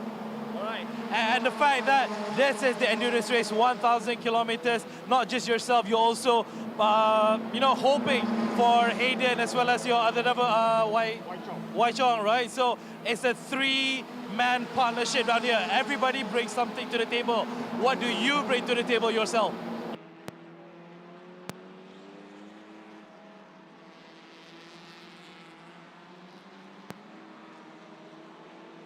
So good, our strategy is on point, and we hope so to finish on the podium then. Yeah, okay, obviously the podium is the key. That's the target that you do want to do. But ultimately, we did have a red flag. The race was halted for quite a bit. Looking at the weather right now, I think it's okay. So would this be the weather that you are willing to race more, or would you actually like a wet race? It looks like it's raining again, drizzling again. So for me, I prefer the wet, and I hope so the rain come and let's try to put some lap time down.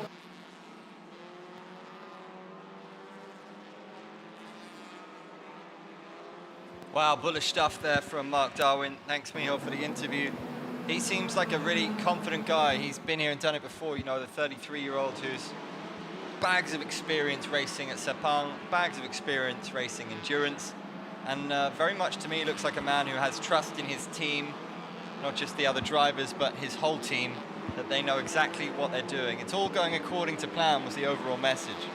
Indeed, yeah, and he's just reinforced Hayden's earlier statement as well, the fact that they like driving in wet conditions and that the strategy has been on point so far. I think as of now, the game plan is going according to plan as they sit within the podium places. But with Mitchell Chia behind the wheel at this point, you can only expect better things to come from that car number.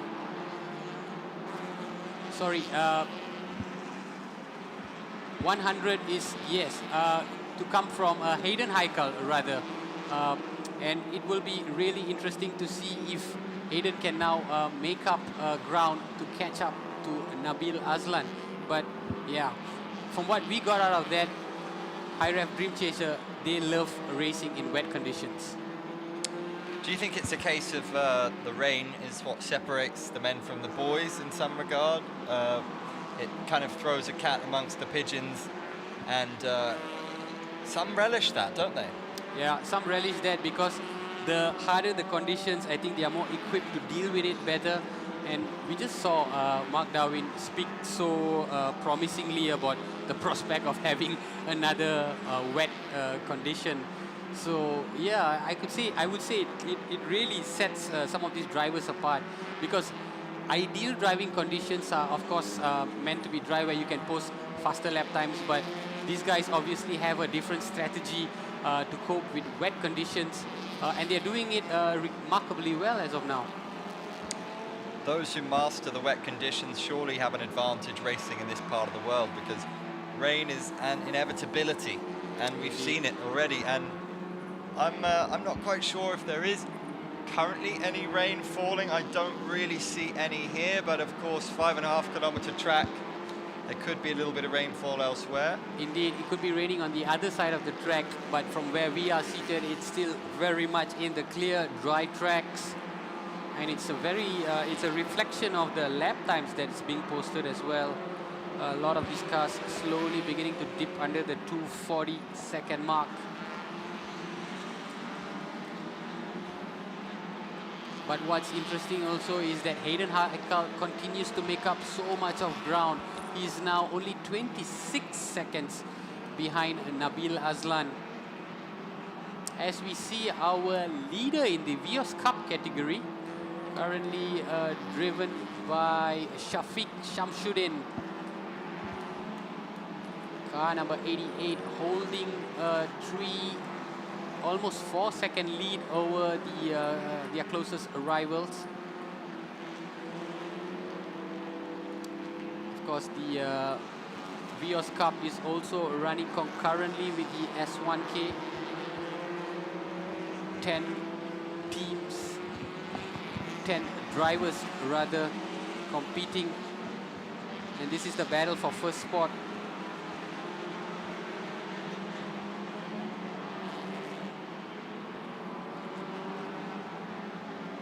This is your second place.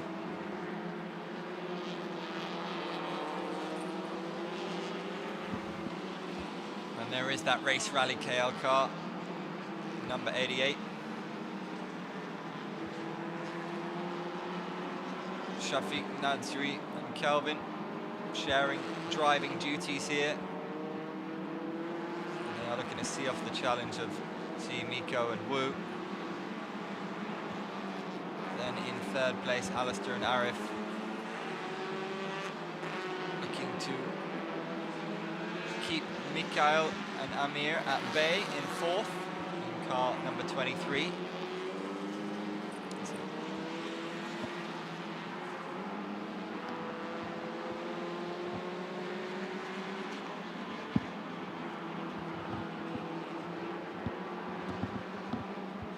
Interestingly, about the Vios Cup, the deficit between first and last place is a 10-lap gap. That is a massive, massive gap to make up. And it shows the level of competitiveness among these 10 drivers, or rather 10 cars. They're mostly made up of a 2-driver team, except for car number 76.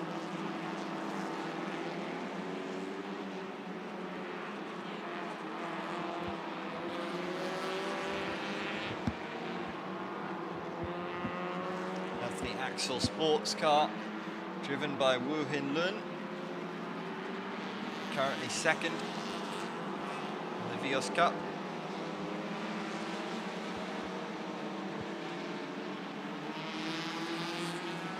So we are counting down now to our final 100 laps, and the only 100 laps left to go. How are you feeling? Ready to endure. Ready to endure. It's endurance. Believe me when I say this, it's an endurance of sorts for us as well here in the commentary box.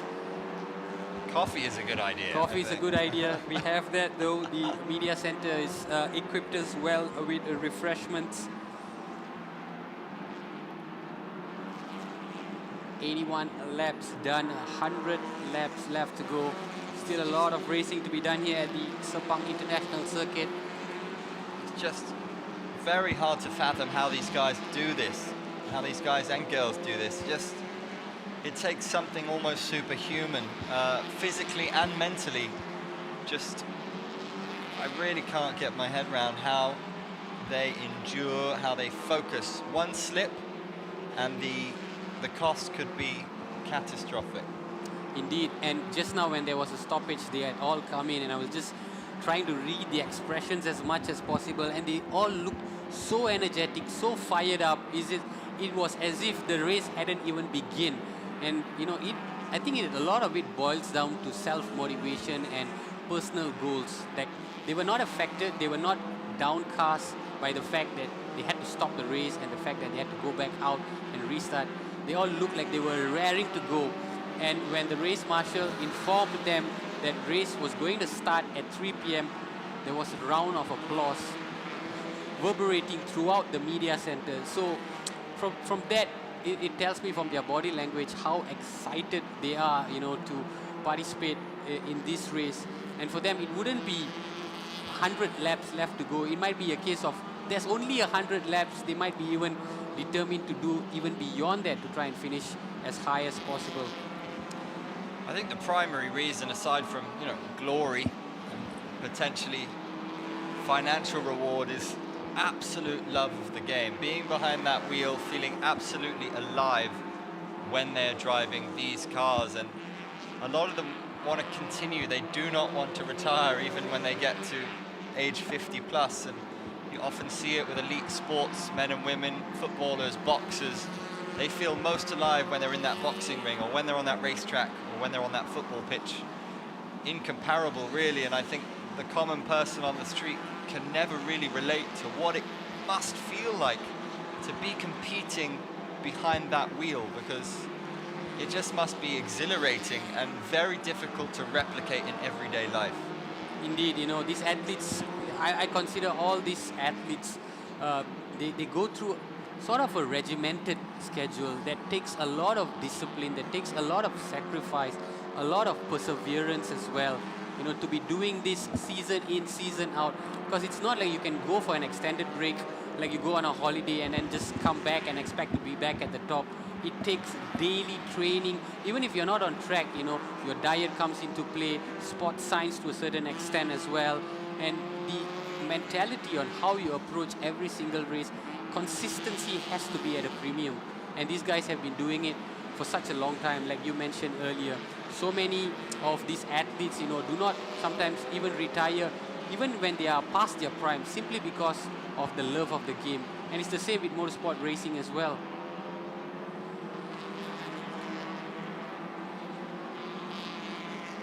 Yeah, what a stage as well here at the Petronas Sepang International Circuit. Have you ever been to the track day here? I have not, unfortunately, but every time I see the crawler come up, I tell myself I'm going to bring my car next year. Hopefully it'll happen in 2024. And I hope you will join me too, Andy. Let's go. Let's go. I think we feel all quite inspired by what we're seeing here on the track today. I mean, it would be great if you can post 2 minutes, 38 seconds lap time, like what these guys are doing. We can only try and dream of replicating these lap times, but it would be an immense pleasure to get on track and just have a feel of what these competitors are doing on a regular basis. Yeah, we are keeping an eye on those lap times, and Hayden Heikel, his last lap was 2:40.467. The one before that, I believe, was 2:38.433. So slowing down ever so slightly, but remaining consistent around that 2:40 mark or below, which is looking quite strong. That being said, the last lap from Nabil Aslan, our leader, was 2:39.084. So really not much to pick between the pair.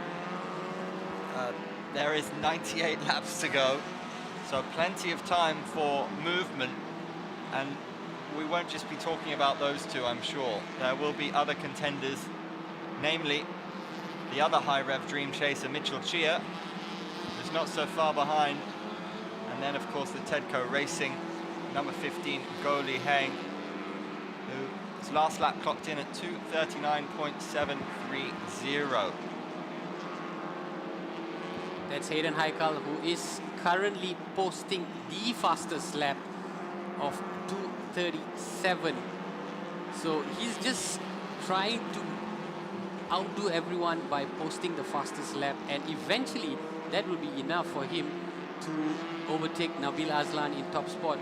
Just bearing in mind that the difference between both these competitors is less than 30 seconds. Again, it's a testament to Hayden Heikel's driving capabilities. He's a daring driver, a risk taker as well, and it shows, it really shows in the performance that he's exhibited so far. Yeah, Hayden Heikel is a man who seems to exude that star quality, and you need a special kind of attitude and charisma to step behind the wheel and really showcase not just your ability, but your character. You need to be bold, you need to be able to take risks, but understand fully when to take risks. We've seen risks go awry already today. Indeed. And like you mentioned earlier, even a small mistake, could result in a drive-through penalty, which will shave off precious seconds. So it's about, while you are able to take risks, you are also able to calculate the risk that you take and do it within the regulations.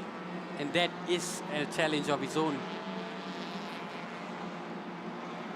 SP2G leader currently, DW Motorsport, he's Salfan in car number 43. Previous lap was 2:46.733. According, that was the lap before. And gotten faster now at 2:46.140. Best lap 2:44.936. Salfan has done well. He's holding quite a healthy lead over the closest rival, which is Avila Baha, who's 1 minute and 40 seconds behind. Isao Fan currently in a league of his own, dominating that SP2G. As you can see, 1 minute 40-second gap. In third, Lee Kar Wai in the Bay Racing team, car number 90. 15 seconds, 15.7 seconds off the pace of the leader. One of the biggest entries for the S1K, of course, coming through the SP2G. Multiple entries. Even in our screen, we see up to 19 cars.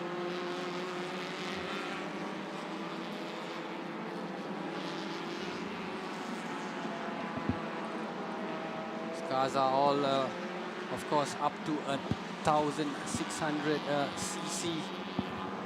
They can go as fast as 160, 170 kilometers an hour, even though they won't be pushing that throttle all the way.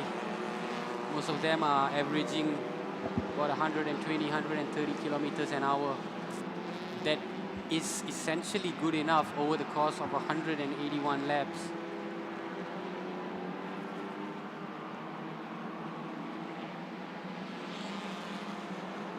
Yeah, the timing at which to make the move is what can be so pivotal.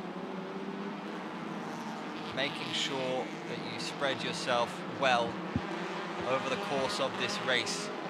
Utilize your pits, utilize your teammates, and respond accordingly when the weather decides to have its say.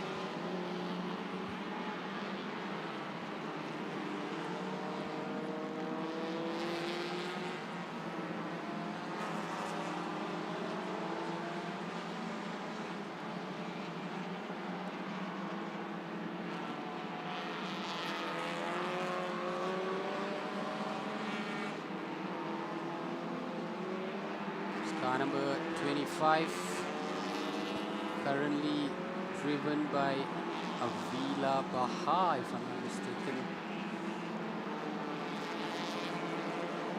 Yep, second in the SP2G, the R engineering vehicle.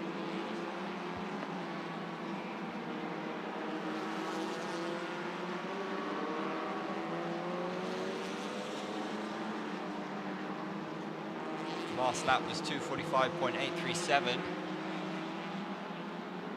The Race Rally KL in the white, yellow, sky blue and royal blue. This is a close battle developing in the Vios Cup between car number 88 and 61. It was earlier a 10-second lead, but now it's shaved off to a fraction of a second. There we have it. Alistair Young looking to attack that first place in the Vios Cup.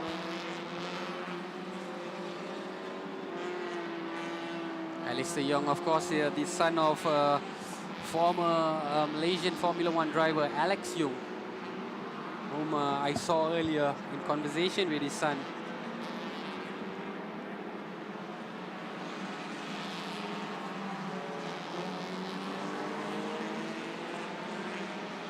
Doing well, Shafiq, to maintain this marginal lead over Alistair Young.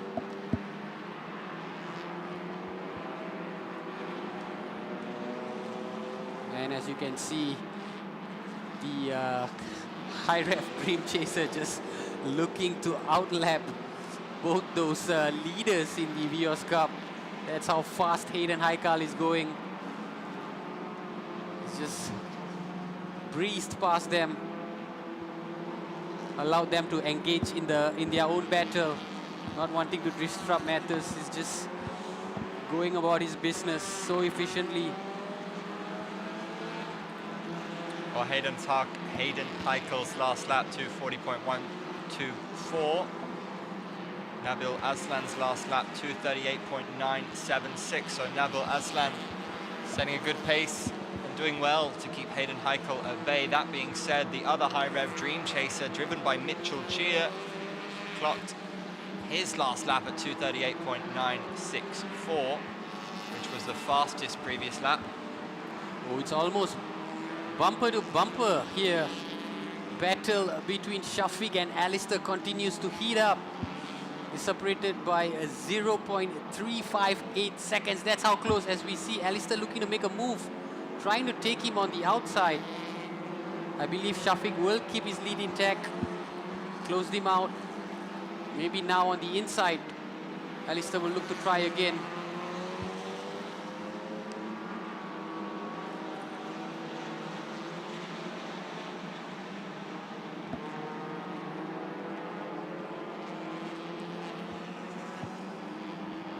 Alistair making the move on the outside now with Shafiq in his sights.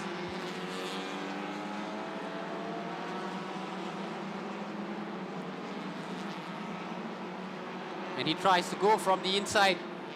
Looks to have done it.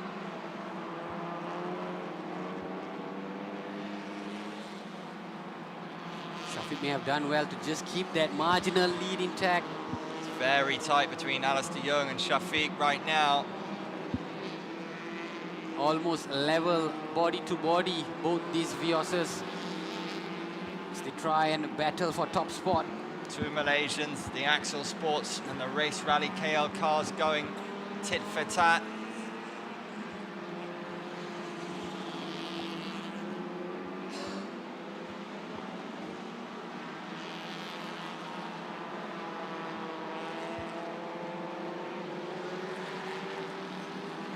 This is a classic example of attacking and defending. You can see Alistair, he's been trying for the last lap just to try and attack at every single turn.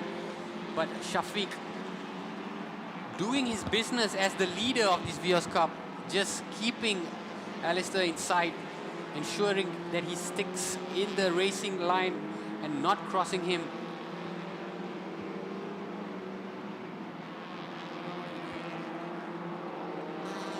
Alistair Young is currently ahead of him and is now the leader of the Vios Cup.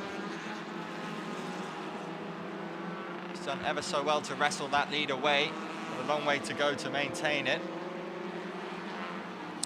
Perseverance does pay off, Andy. We saw how he was trying, finally got his chance right there, turn 6, I believe.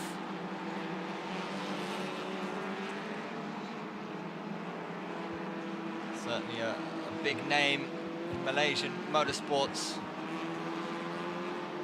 Big shoes to fill too for Alistair Young, but he's been doing well. Only 20 years old, Alistair. He's been racing for a long time, following in the footsteps of his dad.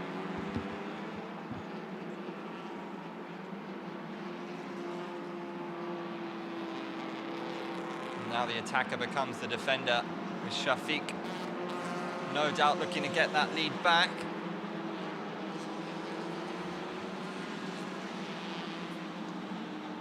Akash Neil Nandi sitting 7th right now in the MTC. His last lap 2:50.372, a little bit off the pace of the leaders, with Nabil Aslan clocking around 2:39.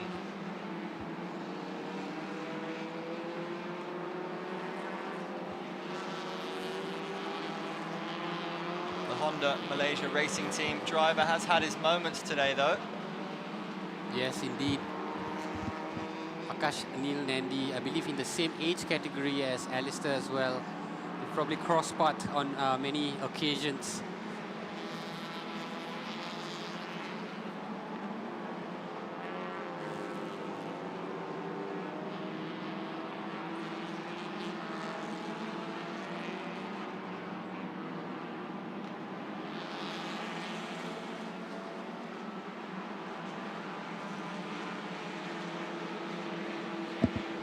There is the leader, and what a job he's done of maintaining that lead. Has looked unshakable. It's been so impressive, Nabil Aslan, going up against both these prospects, I would say heavyweights of the Malaysian touring car scene, Hayden Haikal and Mitchell Chia. Nabil has done an exceptionally commendable job to not only maintain the lead, but maintain the lead at a respectable distance.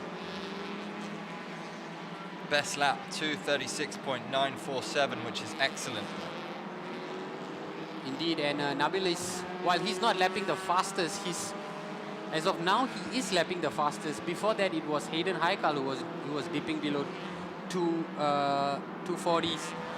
But I guess Nabil sensed that he needed to go a little bit faster just to maintain that 30-ish second lead over the chasing pack, and he's done so. He's done so really, really well. I mean, Nabil Aslan's last lap was almost 5 seconds faster than Mitchell Chia's. As we go into our latest highlights, we can see here the car number 100 driven by Hayden Haikal, who went off the grid for a little bit before going into pit, and we would see Wing Hin Motorsports also following suit to go into pit. And there we have the fresh tire change that is been fitted as the rest of the pack make their way through this track. It was getting hot and heavy following the resumption of the race as these guys jostled for positions at the highest of their class. And as we can see, a couple of cars just going off grid in their eagerness to try and get an advantage over their competitors. And this would set the tone for the race. As we can see, another car number 75, almost caused a collision there, and it would result in a drive-through penalty soon after. And we are going for a short commercial. We'll be right back.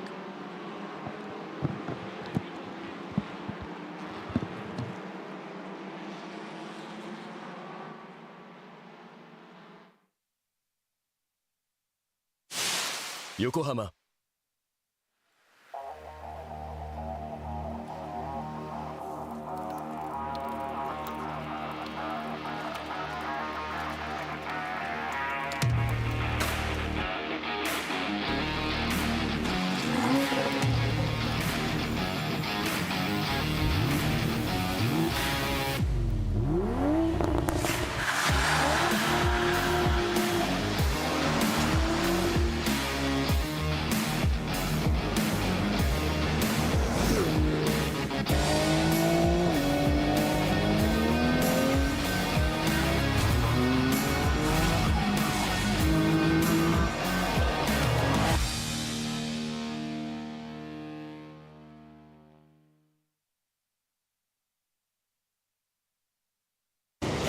Hey, you got a very nice car. What do you do for a living? Hey, I know you. You from YouTube, right? Yes. I'm Cesar Razak, Malaysia actor. Right now, I'm sell. Payahnya. Saya jual tiket MotoGP, saya katakan senang. Saya jual tiket MotoGP. Kita bagi buy one, free one. Mana beli satu, percuma satu. Jadi, kita bagi harga gitu untuk 20-24. Bukan tahun ni, untuk tahun depan. Kita jual dah lalu. Tapi kalau tak laku kok, tak ada harga. I jual lah kereta ni.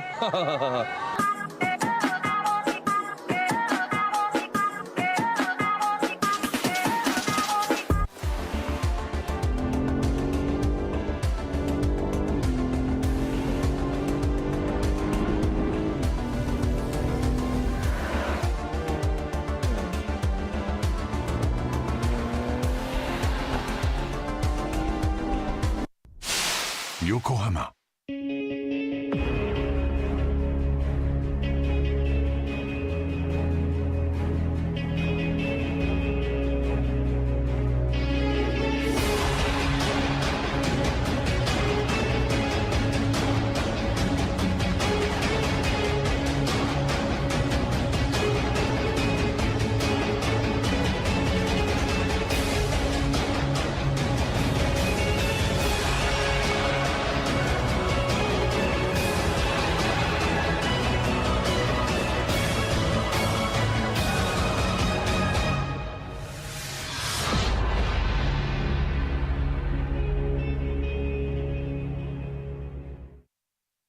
Sepang 1,000-kilometer race. Look at that moisture on the track, kicking off right early. This was how it started. This is how it was. Well, the track dried out for a start, and then things started getting really, really fast. And it was this turn 13 that proved to be a big, big problem to a lot of people. That was the first car, high rev Dream Chaser car, that was leading the road. That's what happened to the 91 axle sports car. And what a huge shunt. Lucky that nobody else got involved with that. This was a bit of a bunch up, and that led to some contact, and unfortunately another retirement for 777 there. Sub 240, that was Danny Chim's final act. A famous victory for Toyota Gazoo Racing at the S1K, and of course for Tekfujan as well. Made headlines, and he made headlines the right way, finishing 11 seconds ahead of everyone else. What a fantastic job that was. And as we said, was the work of not just the two drivers, but everybody involved in that team. It was great to see. Good scenes at the end.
And we're back here at the Sepang 1000 kilometer race as we see the car number 39 from Wing Hin Motorsports, who has changed drivers now. It is Amir Harris that has taken over the wheel.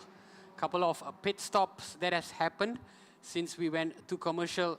But this is your current leader, the Wing Hin Motorsport car number 39, now driven by Amir Harris, who's taken over from Azlan earlier. And this is your current race leader. Leading the chasing pack, we are, of course, down to our final 90 laps here as car number 39 continues to conquer this race. It has assumed a top spot from a while ago and now into a new driver in Amir Harris, who is looking eager out there. We just saw him pass a couple of cars as he looks to continue stamping this dominance in the MTC category. So just looking at some of the classifications here, the SP2G is led by P. Sao Fan from the DW Motorsport, and SP2V is currently led by William Chong from R Works Rios.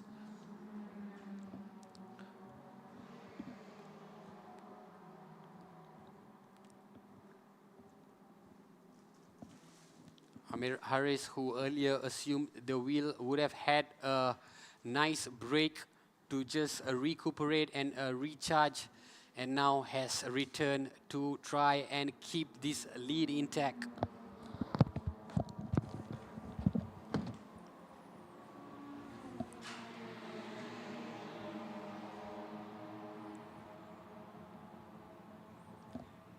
Freddie Ung looking good at the moment. Behind the wheel, sorry, Go Li Heng, should I say, of Tedco Racing. Having taken over from Freddie Ung, it's going to be a fascinating battle for first place.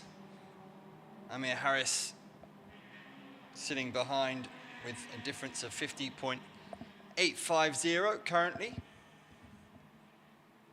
Go Li Heng of Tedco Racing now having to take on the mantle of being the leader. 90 laps to go in this showpiece here at Sepang. 1,000 kilometers. Just over the halfway mark. Plenty of drama still to unfold. Tedco Racing. Be a massive coup for them if they could see this through. And see off the challenge of Wing Hin Motorsports and the High Rev Dream Chaser as it stands at present.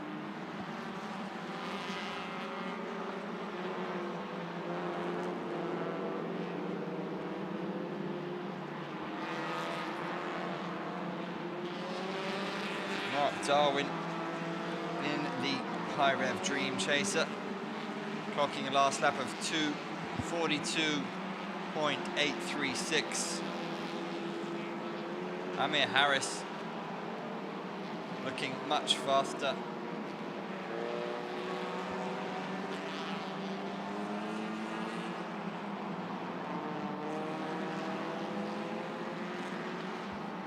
Apologies, Amir Harris's last lap was 2:40.468. So, yeah, faster than the rest of the field.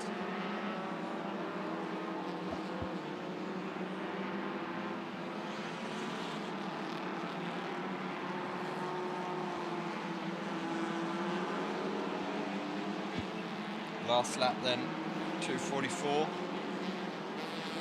for Go Li Heng.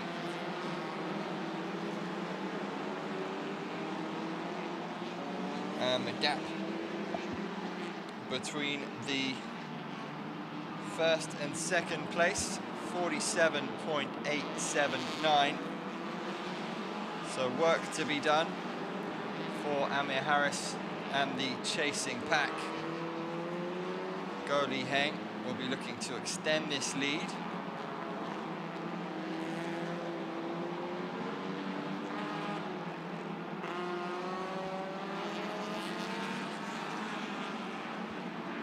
Such an interesting concept, being the chased rather than the chaser. Sometimes it is more straightforward to be the one doing the chasing.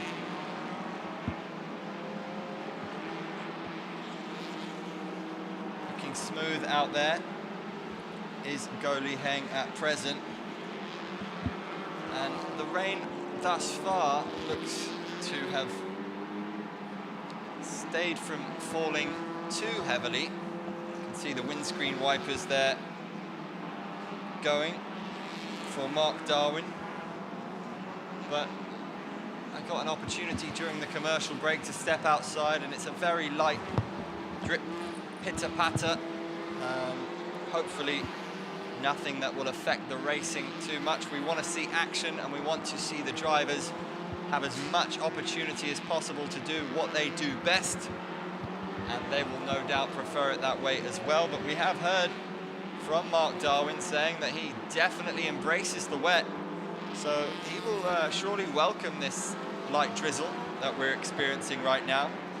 It is what they planned for, as he told us. This was all part of the plan, a plan which is, as it stands, going fairly well, albeit sitting in third place, but with plenty of time to catch the Wing Hin Motorsports car driven by Amir Harris and the Tedco racing vehicle with Go Li Heng behind the wheel in first. Yeah, definitely all going to plan for the high rev Dream Chaser now, driven by Mark Darwin. But Amir Harris, Jeffrey, who's come into contention, will have some making up to do. Just because they went into the pits earlier, that they are now in second place, chasing up to Go Li Heng from Tedco Racing. But you can expect that position to change as soon as Go Li Heng comes in for his lap.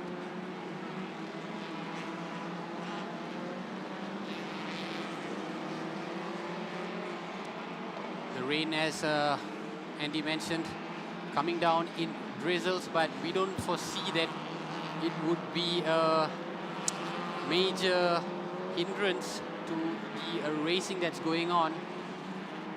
I think the worst of the rain has passed us. You imagine the drivers will be quite content if it does stay as it is. Indeed, the last thing they would want is for another stoppage. We, of course, only about halfway stage of the race. There is still 88 laps left to go. A lot of racing to be done. Car number 339, the R Engineering, driven by Leon Koo. Ben Kun, he'll certainly want to have his say on proceedings in terms of that top three and beyond. Currently 11.357 off the leader.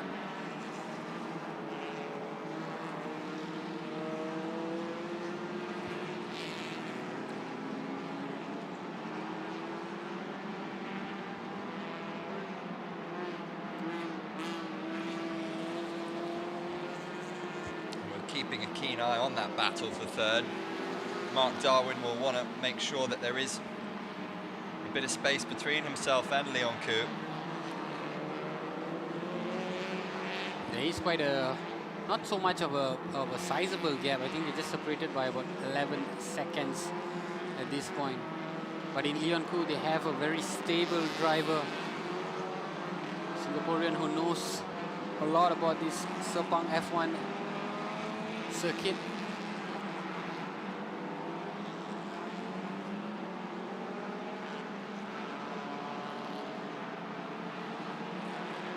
One of the regular fixtures of the Malaysian Championship Series as well, Leon Koo As we see perhaps some issue with car number 43 is slowed down quite a fair bit, and that is P. Sao Fan of DW Motorsport as he comes in to the pit. Yeah, so often we see this with this 87 laps to go, this kind of stage of the race. This is when we do see problems starting to occur with the car and unforeseen issues pop up. Indeed, looks like a back suspension issue. I see the car just bouncing uncontrollably.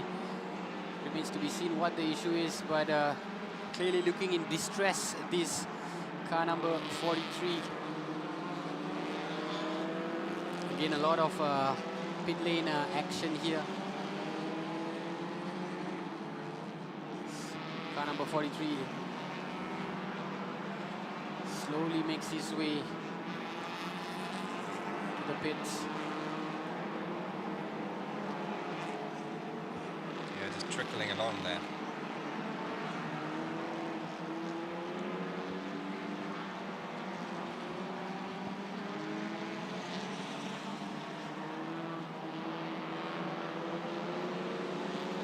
This is a drive-through penalty now for car 13, 717 and 511. Punishments. Indeed, there will be a lot of these drive-through penalties as the race continues due to various infringements, but these drivers all know the rules all too well. A slight infringement will lead to a drive-through penalty that ultimately shaves off precious timing, especially if you're at the top.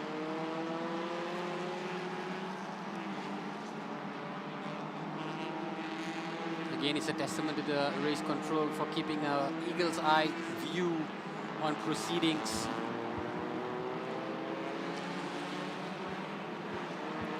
The Bay Racing team at the moment holding on to that second place. So we see here car number 90 driven by Liu Kawai, who is chasing, hunting down that number 1 spot. He is in second place, of course, trying to make up ground to Avila Baha, who is leading the SP2G category. Not too far away, Liu Kawai is about 10 seconds. Yeah, 10.478 behind. He will fancy his chances of being able to eat that up.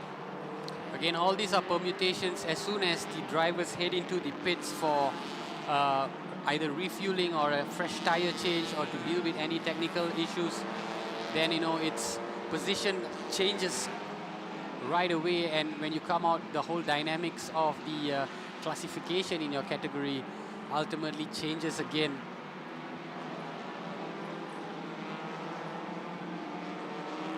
We can confirm that there is a slight drizzle going on even in from where we are seated in. We can see the rain just ever so lightly, light showers coming down. Yeah, light shower we can do. Definitely Downpour we can do. we could do without. The only cause for concern that we would have is once we see the safety car footage, or rather the safety car in view, and that would sort of signal something. Well, it looks like it's starting to fall a little bit thicker now. I think you can make it out on your screen. Again, it's different sections of the track from where we are. Of course, with this being a 5.543 kilometer circuit, there is different degrees of rain falling in the north and also the south side of the track. The Airworks Rios in charge at present in the SP2V, clocking a last lap of 2:53.709. Of course, these lap times are going to get a touch slower as the rain continues to fall. Currently William Chong behind the wheel for the Japanese team. Yeah, we're seeing more cars coming into the pits as of now. Perhaps it's that time of the race where you come in for a quick refuel.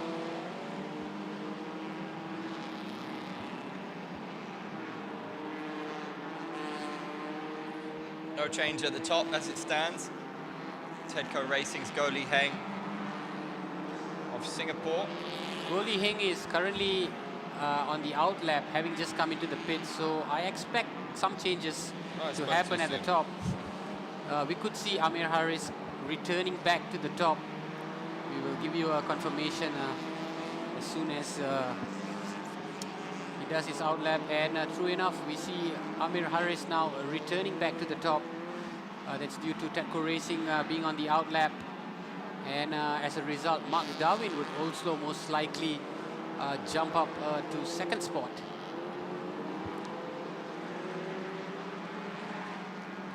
And that would be interesting, Andy, because with High Rev Dream Chaser now in the top 3 and with the rain slowly pelting down, we could see Mark Darwin sort of go for it and try and attack Amir Harris at every given opportunity.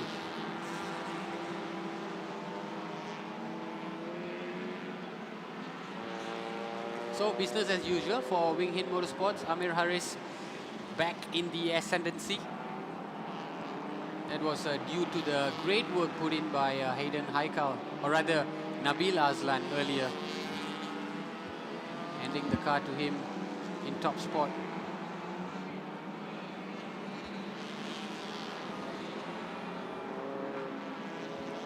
Yeah, this is an important time for Amir Harris. How he handles this lead, having regained it. Needs to maintain, not do anything silly, but if possible, extend that distance, because Mark Darwin will be stalking him in that High Rev Dream Chaser. Now we have a battle to look forward to. Mark Darwin versus Amir Harris. This is, I think, going to be shaping up into a very interesting battle at this stage of the race. I'm just saying this because of the comment from Mark Darwin earlier, saying that their strategy has worked to perfection, and now with the rain, that they are happy to contend in wet conditions. It remains to be seen if Amir Harris would be able to withstand the onslaught that is coming his way. Of course, he does hold a commendable 1.17 second lead, or rather 1 minute and 17 seconds. But it could all change in the next couple of laps. Yeah, and it will almost certainly change in the next 85. Indeed.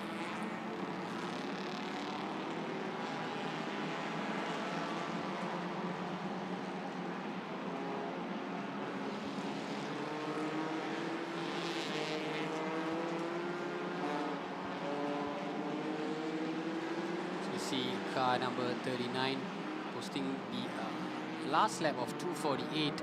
Of course, nowhere near the 2:36 that was posted earlier, but it's still good enough. Still good enough to remain at the top. Testament to the work that Nabil had put in, the shift that Nabil had put in.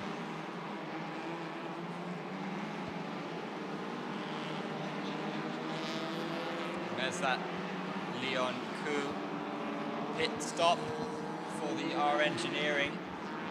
This could be a shift to wet tires now to cope with the condition. And I think we would see a lot of the cars come in to change to wet tires for better grip to deal with the slippery and moist surface. Just sorting out an issue with the steering wheel there.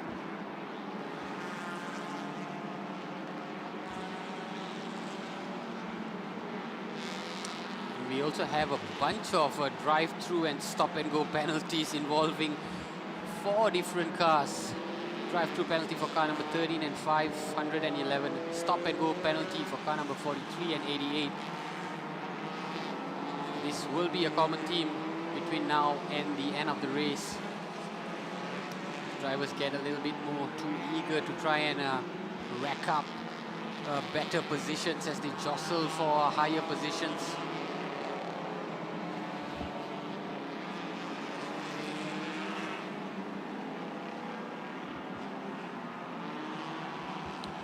Be interesting to note Wing Hit Motorsports strategy. And there's confirmation of those penalties on your screen there. Number 13, 511 for drive-through penalties, stop-and-go penalty for 43 and 88. going back to Wing in Motorsports, if Mark Darwin believes that High Rev Dream Chaser's strategy is going exactly according to plan, you do wonder if Amir Harris and his team would feel the same, because so far so good it seems from our vantage point. Yeah, definitely. It's very interesting to see if they have the same approach to dealing with these wet conditions. If they might want to come into pit earlier to change to a set of wet tires to deal with the conditions. But for now, I think they don't need to do anything as of this point, because it seems as they have a very comfortable lead over Mark Darwin. But I do have to say, Andy, that it's beginning to drizzle just a little harder. Well, this is a slight concern, particularly as discussed. We are determined to finish 1,000 kilometers by hook or by crook today and throughout the evening. We don't mind if we go on past 9 p.m, but we want those 1,000 kms under the belt. That's what it's all about. That is the mark we are going for. And just an unbelievable achievement for everybody involved to knock down that 1,000 km mark in a single day. It's bigger than the length of Malaysia, just to reiterate. It's one heck of a drive. And to do the whole thing around 120, 130 average pace is, well, it just takes heroic levels of focus. Yeah, I think the primary mission for all the 77 drivers is to finish the race. First and foremost, that is the most basic objective. Finishing the race, and that itself is a feat on its own. Not many people can say we did the entire Peninsula Malaysia and then Singapore in the span of 10, 11 hours. It is a very unique feat, and put aside jostling for the top positions, jostling for podium positions, if you finish the race intact, with your vehicle intact, that itself is an accomplishment of its own. And a lot of these drivers, as of this point, I think that is just the aim, because past races have proven that not every driver, even in prime position to finish, have finished. So to finish in itself is a big deal. And we have 83 laps more to go to accomplish that feat. Yeah, expect twists and turns, and even very late on, you've seen it in the past. Drivers who are carrying a lead gets taken away from them right at a very dramatic stage, late on in the race, in the final 1, 2 or 3 laps. And that's what makes it so intriguing, an endurance race like this. You have to focus from first to last. And sometimes it's not even just focus, it's sometimes out of your control when your car just decides to give up. I remember in 21, was it that Mitchell Chia's engine just decided to stop 10 laps before the finish line, and I would say that's the most frustrating part about being in an endurance race, that it's not down to your mistakes, but rather, you know, the vehicle not being able to complete that race. But it's all about also, you know, trying to learn from that and coming back stronger and trying to improve on previous races. And it's really a testament to these drivers' characters to really study the dynamics of endurance racing. Even though they do it year in, year out, every single year the dynamics tends to change just a little bit. As well as rain, of course, we are beginning to lose a little bit of light as we approach 6 p.m. with 82 laps to go. It is transitioning now towards the night race portion. Yes, we should be seeing the floodlights come on in probably an hour's time, because it will be dark real soon. Traditionally, Malaysia is a very unique country in the sense that sun sets very late, but it tends to change during the monsoon season, especially with the torrential rain and also the dark overcast. Well, we're seeing Boy Wong in third place of Wing Hin Motorsports is 1.27.971 off his teammate, Amir Harris. So the high rev dream chaser Mark Darwin sandwiched in between the two Wing Hin Motorsports cars. And it's been a common theme, those two teams switching around between positions 1 and 4.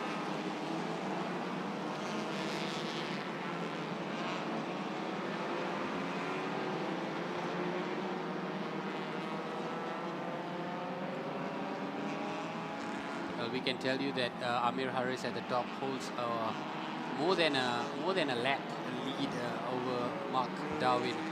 As you can see, he's all alone there by himself as Mark Darwin tries to make up ground. But knowing Mark Darwin, he is putting on the pedal to the metal to try and claw up that lost ground. You see the discrepancy in lap times between the current lap and the best. It's significant. The weather has a big impact on what these drivers are inclined to produce. There you have it, almost 1.5 minutes gap between first and second spot.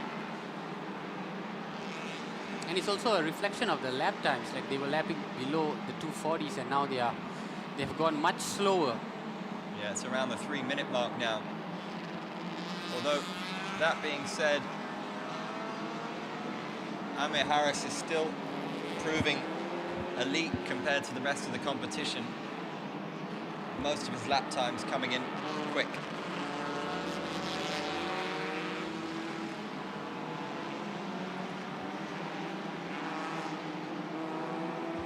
Mark Darwin will certainly relish this challenge, but he won't want to do anything silly.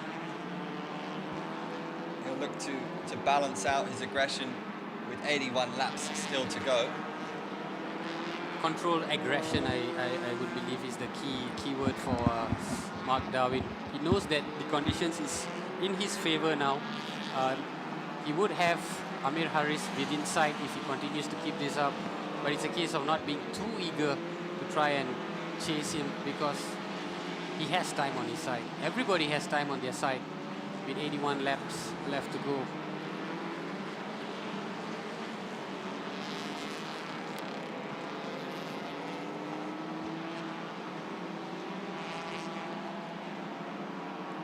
And Mark Darwin does not have to worry too much about Boy Wong chasing him because he also holds almost a 1.5 minute lead over that Wing Hin Motorsport driver.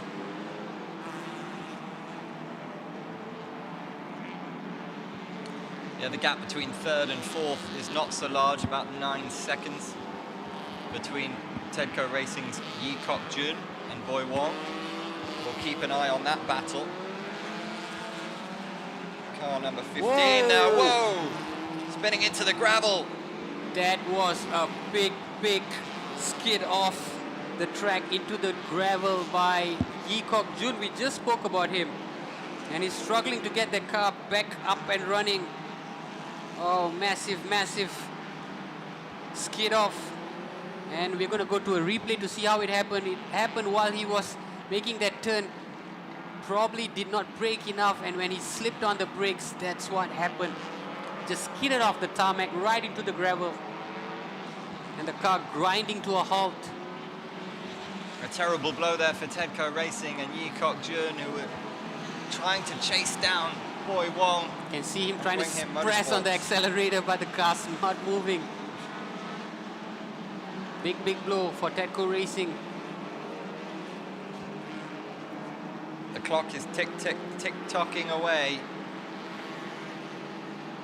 And this will be immensely frustrating for Yi Kok Jun behind the wheel.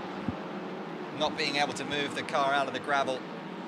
That was one of the biggest skids I think we've seen so far. Perhaps putting on the brakes a little bit too late. And then when it happened, just a sudden jerk that took the car right off the grip, right off the track and into the gravel.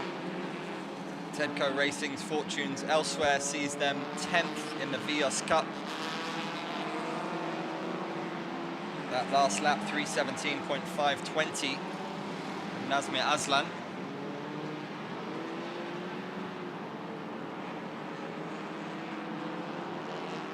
So there will be a level of anxiety for the Tedco Racing team as it stands.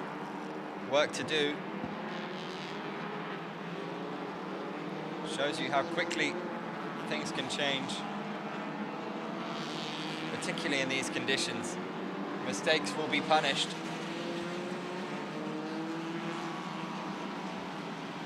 And the marker beside Yikok Jun's timing shows in the red, and this is why he's not moved since that skid. The race marshals are on hand to try and rectify and perhaps get him back on track. It's not happening anytime soon by the looks of it, and he is now having to surrender that 4th place. Laivi Singh will surely move up into 4th. The opportunity knocks for Lai Wei Singh. A chance to hop up and close the gap on Boy Wong.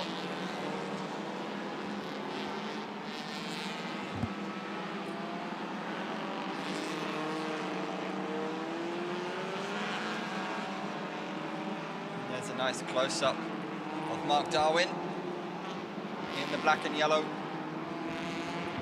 High Rev Dream Chaser. And there goes Mark Darwin into the pit. That is interesting. That High Rev Dream Chaser, the car is just passing by our commentary booth into the pits, and that would mean Boy Wong would assume 2nd spot.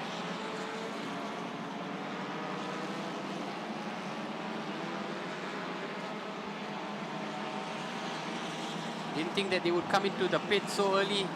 You do wonder, is this tactical? We talked about the master plan from the High Rev Dream Chaser. Is this part of that master plan, or is this a level of reaction? It's going to be a driver change as well. It's refueling going on, and some air added into the tires.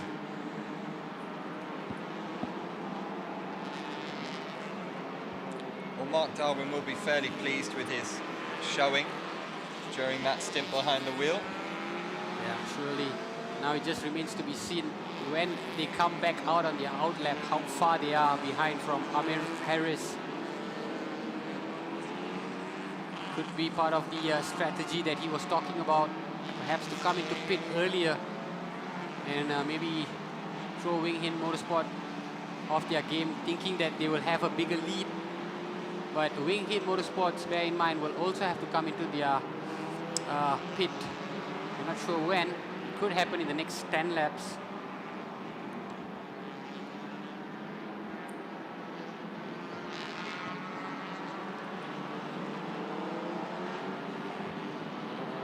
And Boy Wong, all aggressive. And there is number 15 finally out of trouble. Tedco Racing car that we saw in the gravel, and there is Boy Wong with the opportunity to carry his Wing Hin Motorsports side forward towards his teammate in 1st. Last lap time of 2:55.471 is a product of the conditions currently. Sitting in 3rd, but we will shortly see him in 2nd.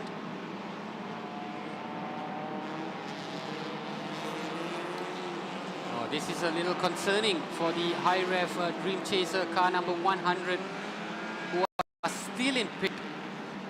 Now almost surpassing the 3-minute compulsory pit. It's going to take longer than 3 minutes by the looks of it. Not just the tire change, perhaps something more to it as well.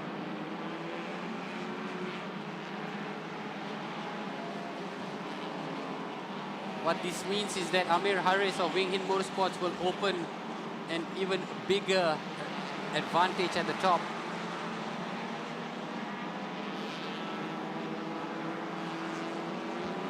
Most of these cars, Andy, have pitted an average around 3 minutes. They've all not gone way beyond that 3-minute compulsory pit stop, except for one car, that's Adam Mikhail of the R Engineering. That was, I think, because of some technical troubles. As we see now, the car number 100 coming back out. And indeed, a driver change. Hayden Heikal is back behind the wheel. Well, that would have been a concern, but not disastrous. You imagine they'll be pleased to have got him out there, and now we're going to see a really interesting battle with Boy Wong.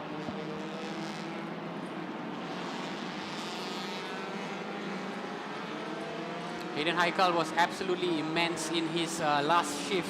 He was posting fastest lap, and even though he had dropped off for a while from first to fifth, he had quickly made it back up into the podium positions before handing it to Mark Darwin. So it'll be interesting to see if he can sort of maintain that pace which he put on earlier. There is that confirmation of the Wing Hit Motorsports red and yellow car, sitting now in second place by virtue of Mark Darwin having to go into the pit and Hayden Heikal taking over. And now we're going to see Hayden Heikal give chase and try and make up the ground with the two Wing Hit Motorsports cars sitting in first and second place.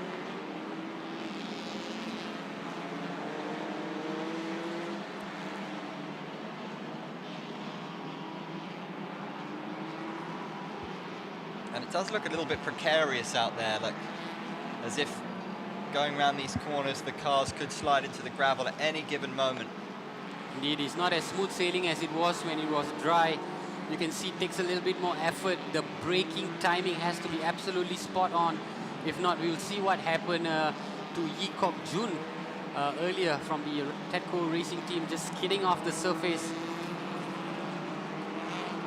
Braking timings and, you know, just positioning the corner attempts has to be very, very pivotal, has to be planned to precision. And you see Tedco Racing still sitting in fifth spot despite that really unfortunate occurrence of going into the gravels. Indeed, I am very surprised to see them still, you know, not dropping too far behind. One spot is a blessing considered the time that they spent on the gravel. And that's the beauty, I suppose, of an endurance race such as this. We've seen it with the defending champions. If we just check in on them, they were able to claw back sometime. Nakib, and they're still some way off, though. They're 37th. Sorry, they are 10th, the car number 37. There it is. The leader, Amir Harris, still doing the business in top spot. This turn 14 coming into turn 15 is a very, very tricky spot as of now. It presents a change in lap, but it also poses a significant threat if you're not careful, because it is a very sharp turn heading into the second back straight.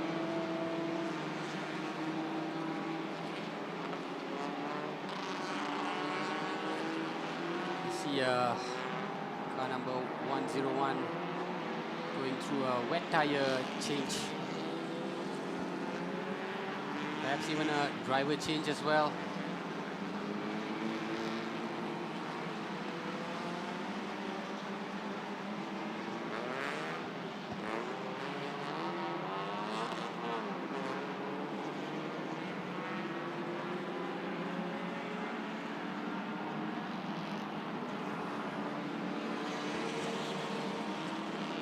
So just to update you, the 37, the reigning champions, the Toyota Gazoo Racing Malaysia, have clawed their way back to 9th position.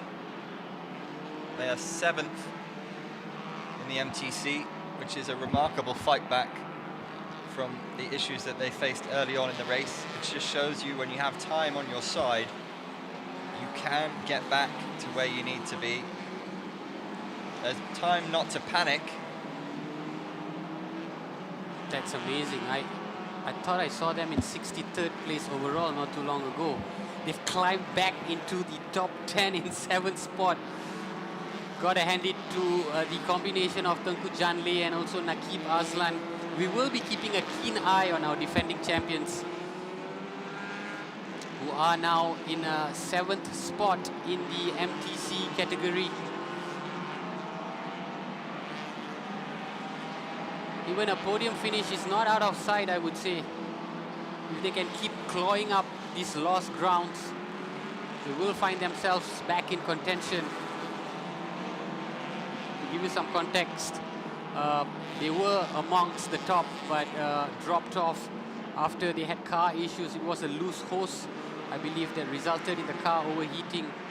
And as a result, they lost around 4 to 5 laps. But they are a formidable pair. Tengku Janle, of course, known as the Drift King champion. And Nakib Azlan, a promising young driver coming up through the ranks.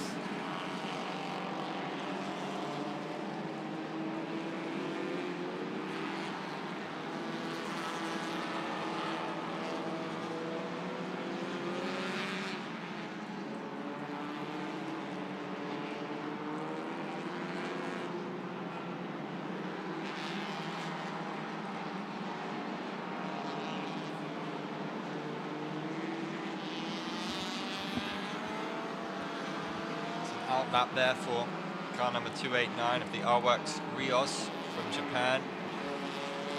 In top position at the moment in the SP2V.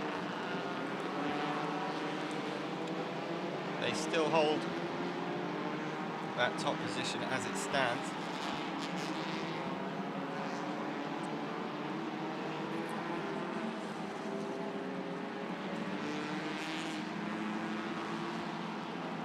The weather, as we can tell you, still holding up. We saw a little bit of drizzle, but it seems to have let up. Even though some of the wipers are on, it's just to clear the residues on their windshields. Track's fairly dry as well.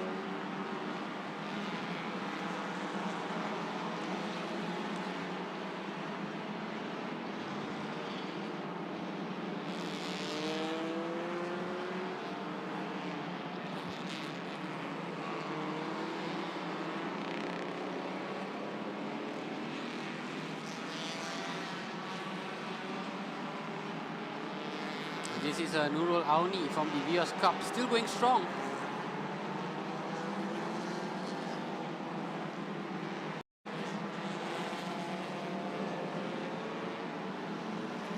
Ten competitors in the Vios Cup. And car number 9 that you saw over there is currently in 6th spot. You're seeing with the last lap of 3:10.619 how much slower some of these cars are having to go due to the conditions, which is not unexpected.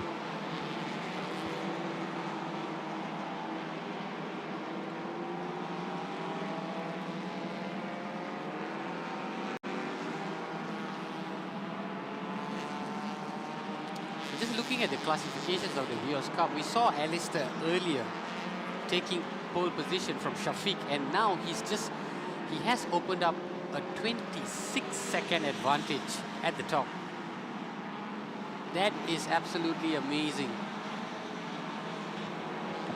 It would be a very popular victory here in Sepang, while Shafiq has fallen back to 4th spot in that Vios Cup.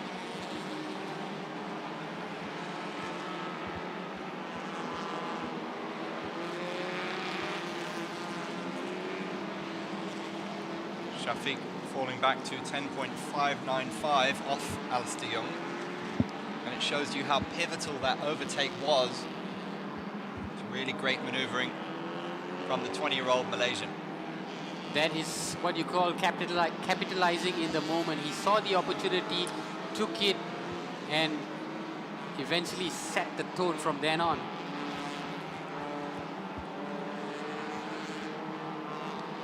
Shafiq perhaps might have been demoralized because he's dropped quite a fair bit in this Vios Cup category. Aroni, on your screen in the pink car. The only pink car I might add in this entire field, I haven't seen any all pink vehicle. Very recognizable Vios car there.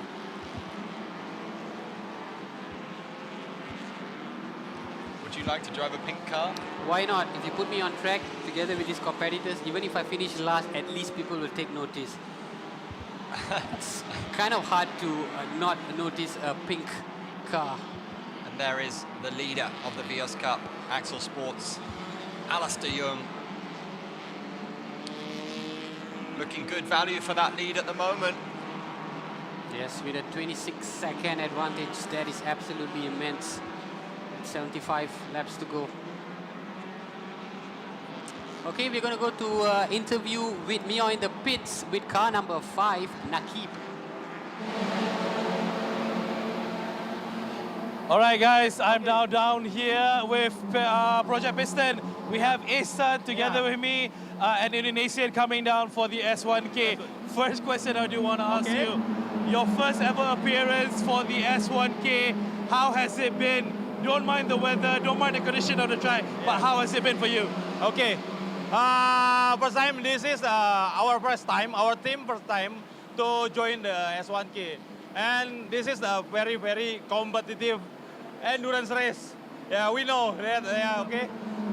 Then we don't have a big target for this time because this is our first time. But we'll do the best, we'll do the best. We need the experience to the next event. Yeah, so we don't have much target in this event. And you've mentioned to me earlier that your team consists of 4 gentlemen, 3 experienced and 1 rookie. Yes, yes. So how does that combination works between all of you 4? Okay, this is the difficult to make 4 drivers to join with 1 race. Okay, we have another mission, so we must make 1 mission in 4 drivers. Yeah. So basically having a single mission that all 4 drivers follow through. Yes, that's right. Okay. And lastly, I do want to ask you as well, you're no stranger to endurance races before. Like you've been to, you know, you're no stranger to endurance races. You've been to Malaysia, participating in other types of endurance race, but S1K is the first one. Do you think that you're definitely going to be competing more in the future for S1K? Maybe I will join the next S1K with the competitive team. Yeah, yeah. So I wish you and your teammates the best of luck. Thank you, Ihsan. Thank you very much. Back to you guys. Thank you. Very interesting to hear that perspective. It's something we spoke a little bit about earlier on, Nick. Different objectives for different teams and different drivers. Of course, everyone wants to finish on the podium. Some people just want to finish, which is a huge achievement in itself. Yeah, exactly. That's exactly it. You know, for first-timers, this KL Rally team making their debut in the S1K edition, the immediate target is definitely just to finish the race. And positions, of course, you know, it's subjective on how you view it. But bearing in mind that there are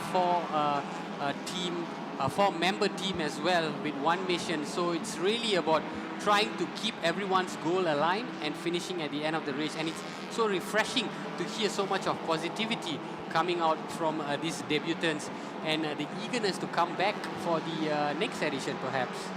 Yeah, also 3 experienced drivers, 1 rookie driver. This experience could be so important for them as a team. You need to get minutes under your belt on the track at the highest level. The S1K is one of a kind. Even in the Southeast Asian region, there are other endurance races, but as we have witnessed with the weather conditions and the different strategies employed, Sepang 1000 km is always a unique race and will always attract competitors from different parts of the region to try and fare against some of the most experienced teams here. Lai Wei Singh in the R Engineering blue, white and red car, giving chase, looking to catch Boy Wong. currently 2.00.888 off the lead. Last lap just under 3 minutes at 2.59.070. Third place, and will no doubt want to put some space between themselves and the High Rev Dream Chaser driven by Hayden Heichel. All right, we're going to go down to pits with Mio again for interview with car number 90.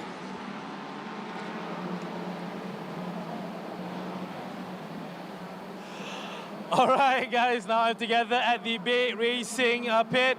We got car number 90 driver here, Elson. All right, you look so clean and sharp. Don't tell me you're done yet. You're not done yet, right? Not done yet. Still got one more stint to go. All right, so the fact that we are very much over the threshold of 100 laps, I think we have about maybe 70 laps to go, something like that. So how has it been for you and your partners on the track? How has the experience been? As this is the first time for me for the S1K, I think it's a memorable experience. So for now it's wet, but my team is doing quite well. We are currently P1 in SP2G. P1 SP2G. In endurance race, it's not really about who is the fastest, but who can maneuver the car the best in the best condition ever. Do you think that your team here is well equipped to make sure that we bring the car back to the finishing line, maintaining P1, you think? I think that's possible. I believe in my team, my crew. Yeah. Okay, so you said that you're going to be jumping into the car later on towards the end of the race. Are you the last driver then? I think I'm not the last driver. I think either my dad or William is the last driver. William will be the last driver. So just your opinion as well. Those last laps towards the end, obviously tactical comes to mind. The way that you manage the race becomes more and more important. For you yourself, race management, how will it be then towards the end? I think we'll keep it consistent, keep the gap consistent between P2 and us, so that we can bring the car back to the finishing line and compete in P1. All right. I wish you all the best. Hope to see you on the podium, maintaining that P1, Elson. Good luck to you and your friends. Thank you. All right, good luck. All right, cheers, guys. Bye to you. Thanks, Mio, again. Another great story, another young driver with big ambitions here today. Bay Racing team doing fantastically well, you have to say. #1 position in the SP2G and overall in 8th. Really promising stuff from them. William Ho behind the wheel now, and as we heard, he will likely finish the race for them. Interesting to note that that's also a father-son combination. That is probably the only father-son combination. So it's a generational team right here. You know, two different generations, perhaps even different driving styles, but it's worked like a charm so far for them. As you said, leading that SP2G category, 8 overall. Yeah, this race, just competing in it, is certainly something you can tick off your bucket list. And remember, you can tell your grandkids about, but what an unbelievable bond that must be to do this with your son and achieve this together. Just, that's something quite special. Yes, that's something that you would treasure for a lifetime, right? To be able to compete in an endurance race, father and son, and it's a story that you would tell for a long time to come.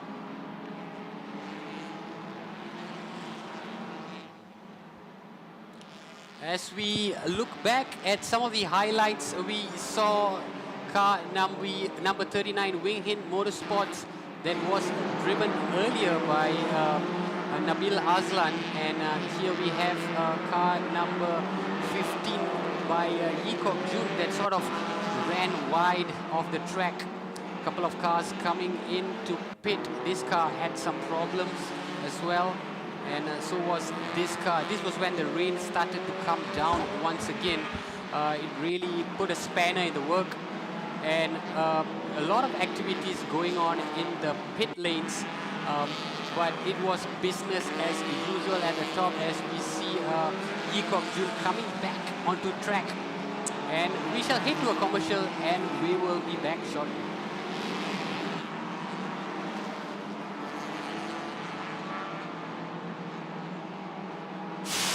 横浜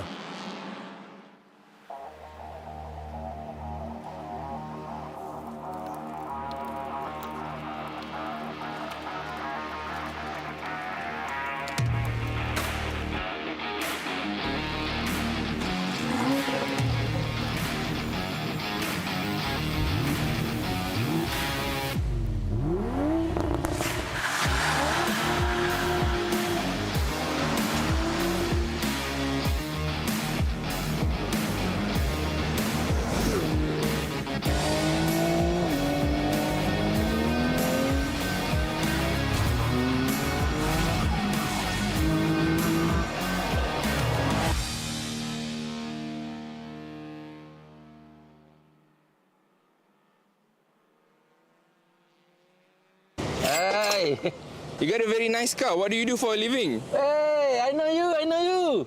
You from YouTube, right? Yes. I'm Cesar Razak, Malaysia actor. Right now, I'm sell. Payahnya. Saya jual tiket MotoGP, saya katakan senang. Saya jual tiket MotoGP. Kita bagi buy one, free one. Mana beli satu, percuma satu. Jadi, kita bagi harga gitu untuk 2024. Bukan tahun ni, untuk tahun depan. Kita jual dah lalu. Tapi kalau tak laku kok, tak ada arah. I jual lah kereta ni.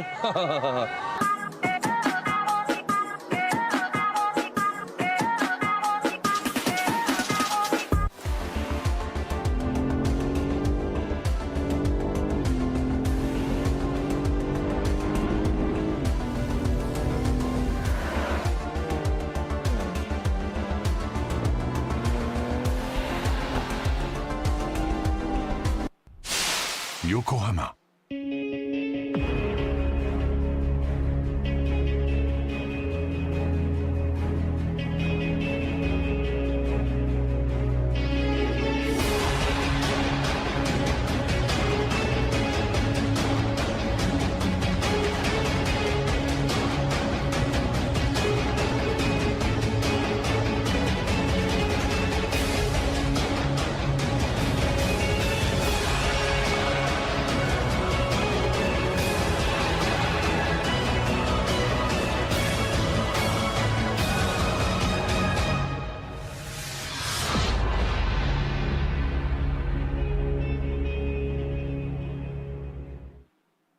Sepang 1,000-kilometer race. Look at that moisture on the track, kicking off right early. This was how it started. This is how it was. Well, the track dried out for a start, and then things started getting really, really fast. And it was this turn 13 that proved to be a big, big problem for a lot of people. That was the first car, high-rev Dream Chaser car, that was leading the road. That's what happened to the 91 axle sports car. And what a huge shunt. Lucky that nobody else got involved with that. This was a bit of a bunch-up, and that led to some contact, and unfortunately another retirement for 777 there. Sub 240, that was Danny Jin's final act. A famous victory for Toyota Gazoo Racing at the S1K, and of course for Tengku Jan as well. Made headlines, and he made headlines the right way, finishing 11 seconds ahead of everyone else. What a fantastic job that was.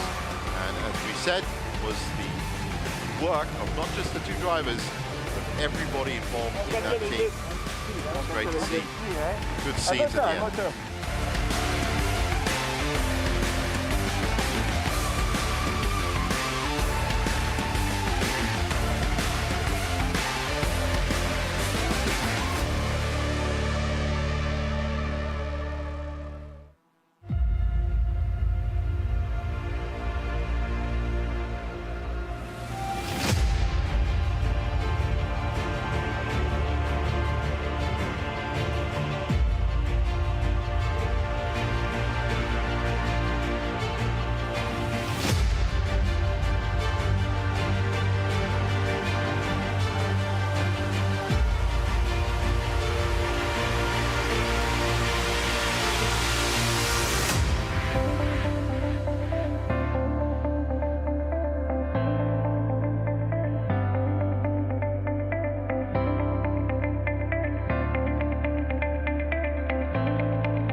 Welcome back to the Petronas Sepang International Circuit. We have a safety car in this lap, so these laps will count. We have a yellow flag, but not quite sure what happened there, Nick.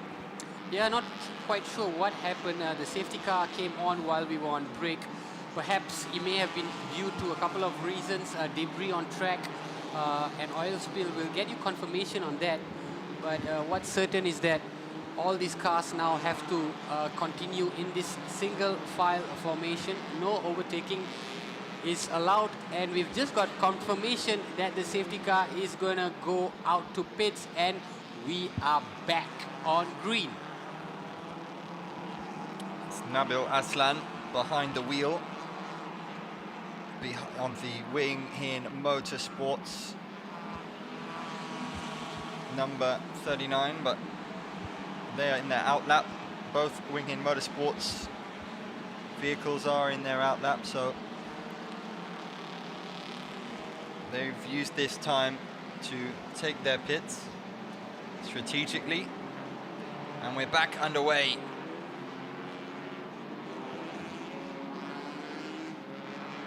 There is so many subplots happening around the track. First position in the SP2G1. Number one is the Bay Racing team, who we spoke to earlier, driven by William Ho. That's the father-son combination. Really fantastic showing by them today. Yeah, indeed, really doing well for themselves to continue to lead the SP2G category. And another team that has been really going great guns is car number 37, whom our defending champions. They are now gone up to 6th place. Yeah, at one stage they were about 61st, 63rd. They have just eaten up the track and climbed back to the big guns. Yeah, I don't know how they did it, but they have somehow done it to climb up almost 60 spots. But they are the defending champions, of course. They have that tag for that particular reason, and it won't be surprising to see them continue to climb up these MTC standings. But as of now, Muhammad Nabil Aslan back in the wheel. There's also another change for the car number 38 of the other Wing Hin Motorsport. Dennis Ng has now assumed the driving. And our engineering's Alaiwi Singh up to 3rd spot. So these are your top 3 from the MTC category. Lai Wei Singh currently 37.274 off the leader, Nabil Aslan of Wing Hin Motorsports. But Wing Hin Motorsports will be truly delighted with what they're seeing, currently occupying positions 1 and 2. There we see Hayden Haikal just overtaking Freddie Young. Hayden Haikal, of course, trying to make up ground. He's been in this 4th position before.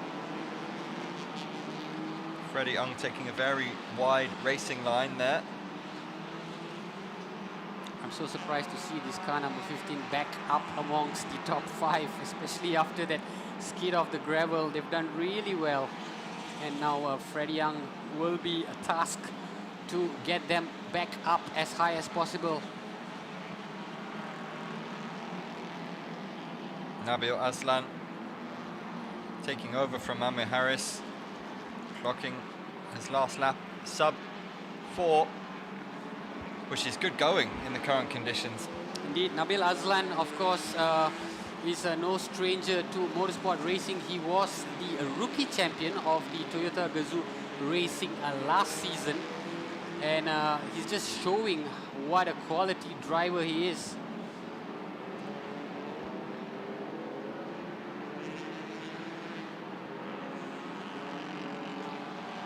Of course, you can expect the lap times to also be a little bit slower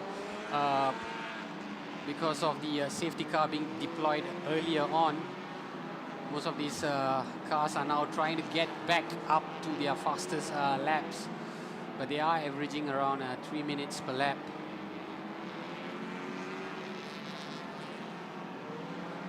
still a little bit of drizzle going on, and as you can see the wipers are on.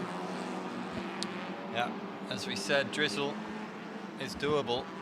And it's also, we are also now in night mode racing. The lights have come on all around the track as well.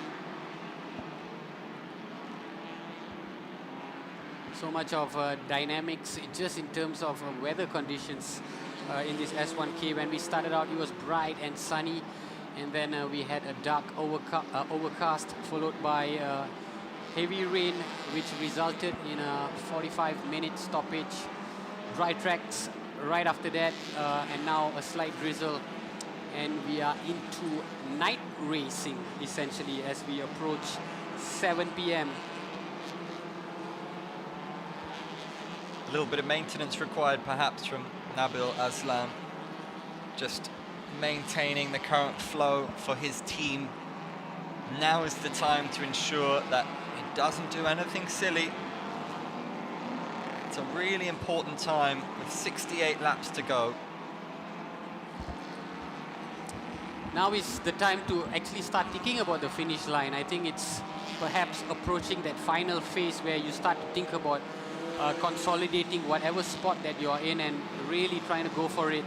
Because 68 laps is essentially just the final third of the race. We are 2/3 done. Even though we still have some racing to do, this is where you probably start thinking about the finish line. You start thinking about positions. And it's about really trying to consolidate whatever position that you are in.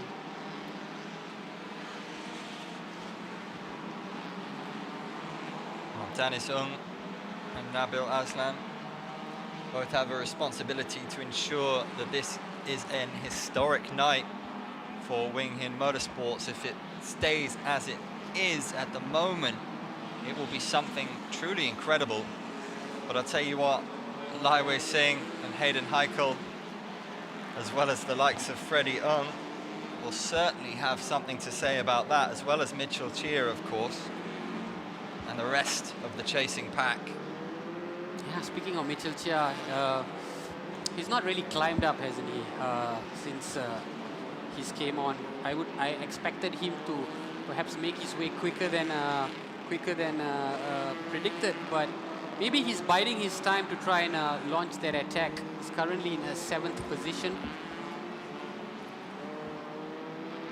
Mitchell Chia, of course, the most successful driver on the Malaysian Championship Series this season.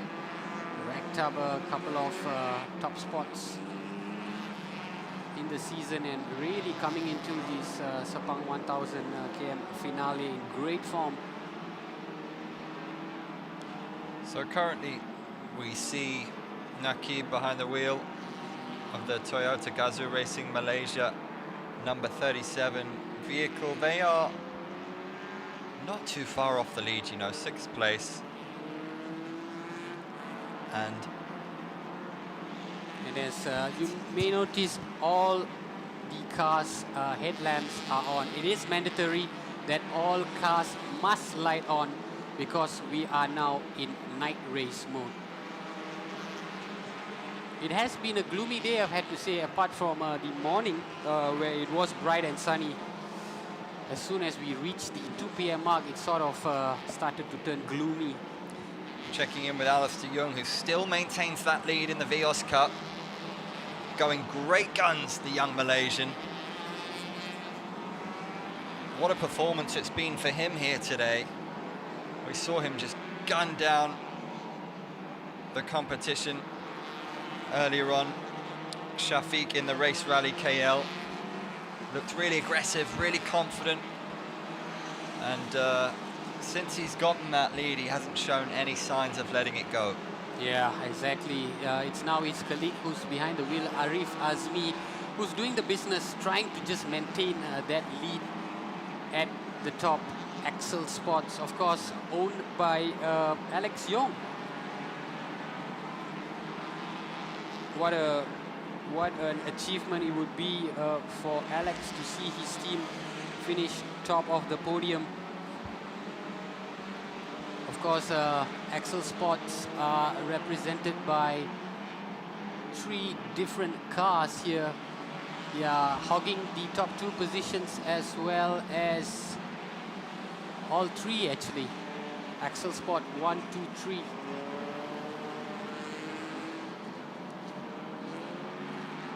And here we go, we have a replay of what happened.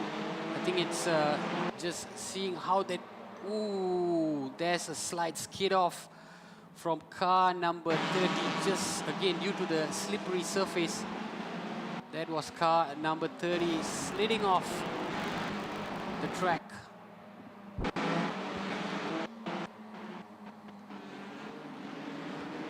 And what an afternoon it's going to be for Axel Sports if they can maintain this kind of performance. Car number 30 that slid off the track earlier was from the Bay Racing team, driven by Man Yi Kwan. Seems to be back on track. Car 62 has got Miko Nasi behind the wheel, currently second in the Vios Cup. They have just slipped back to third.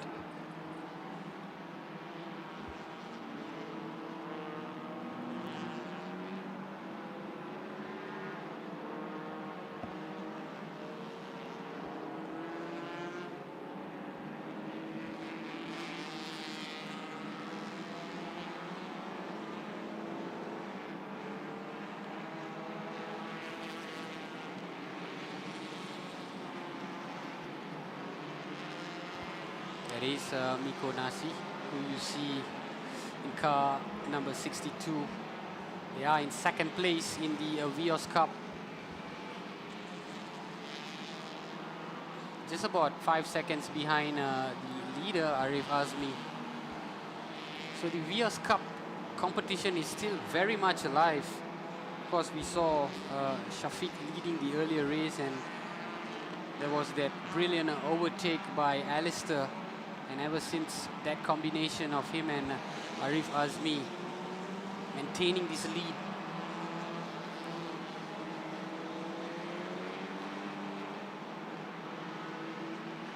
Night races got to present challenges of its own.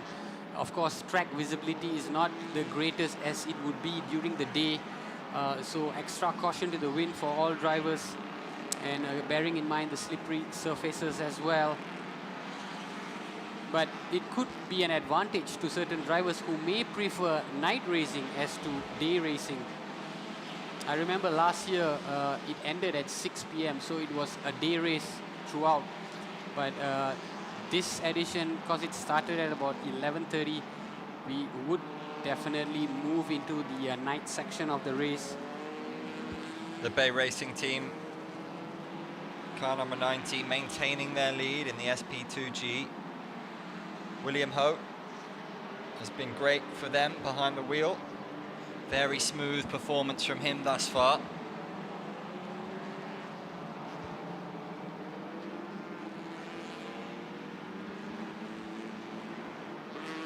Now we're also beginning to see a lot of solitary drives. Like, they're not bunched up together as much as before. So it's all about not really bothering too much about who's chasing you, but rather keeping to your task at hand, trying to maintain that same pace and really trying to just be in your own zone and focusing as much as possible to try and hand the car in pristine condition to the next driver.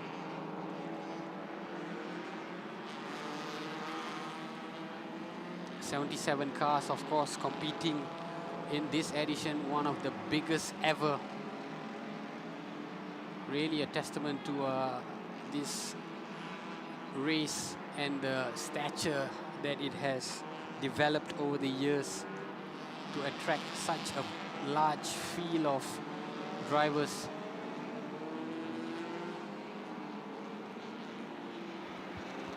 Arvind Bahar of our engineering chasing William Ho, currently sitting second in the SP2G.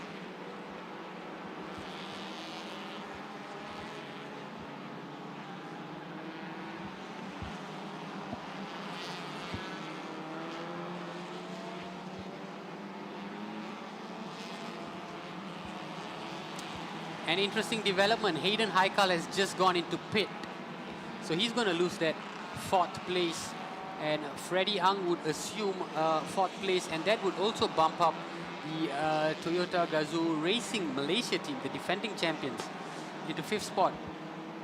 So the latest development from the pits. Hayden Haikal getting into pit. We might even see a driver change. Well, it was a bit of a redemption story last year, wasn't it, for them? And wouldn't it be remarkable if they were to pull off something similar? You wouldn't rule it out. There's still time for them to complete what would be a very remarkable comeback. It would be asking an awful lot, but we've seen crazy things happen in this sport. Well, if they manage to even get onto the podium, I would say it's one of the biggest success story in the history of this race. To climb from 63rd place at one point to now be in the top 5 in itself is a remarkable achievement. And with 64 laps to go, who's to say what will happen? This is a sight that we've not seen in a long time, the all-Japanese combination of the R-Works Rios team. Of course, headed by Ken Urata, one of the most experienced drivers. You were talking about age early on, Andy, and this is one of the most senior drivers on the circuit. But when he is on track, that experience just shows. It's not fast driving, it's very calculated, very composed. It's so difficult to overtake the man when he's behind the wheel. He's so great at defending and ensuring that racing line sticks with him.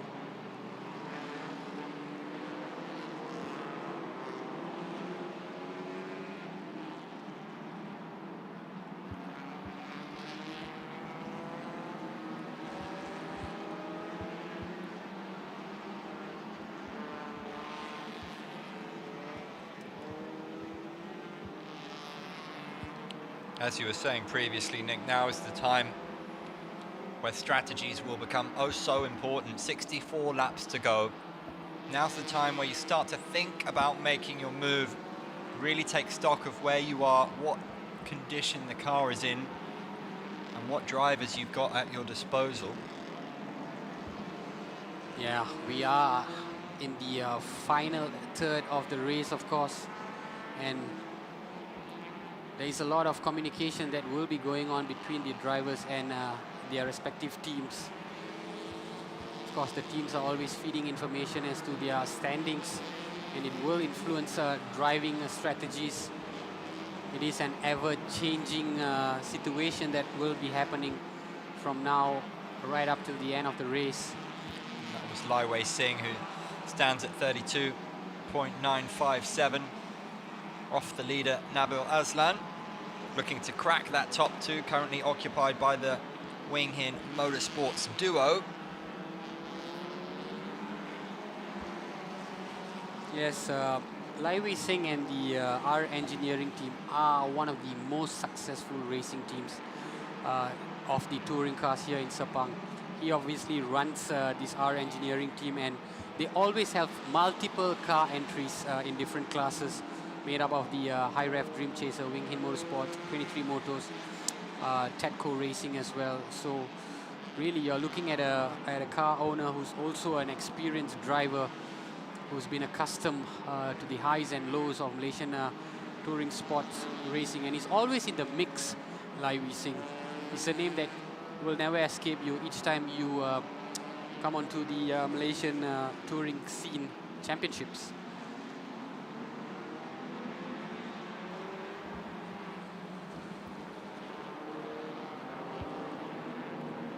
Danny Zung doing an admirable job since taking over from Boy Wong. Second with a 2.58.122 on his last lap. Keeping under 3 is solid at the moment.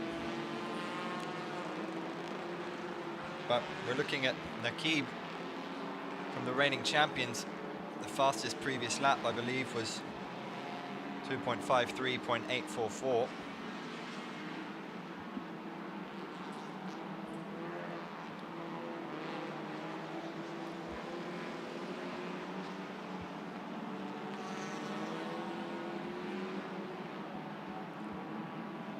Wing Hin Motorsports still very much on course for a top 2 finish. As you see there, Dennis Ng in 2nd place. The dynamics have changed a little bit. Hayden Haikal is still in pit. So probably a issue with the car because they are now almost 6 minutes into the pit. And that has got to throw a spanner in the works, definitely. Yeah, that's a concern for them. They previously had a pit that went on longer than they would have liked as well, and then they were able to ultimately claw back some of that time, but now they've got to again claw time back that they wouldn't have anticipated. But this is part and parcel of a 1,000-kilometer endurance race. The car will throw up surprises, sometimes out of your control.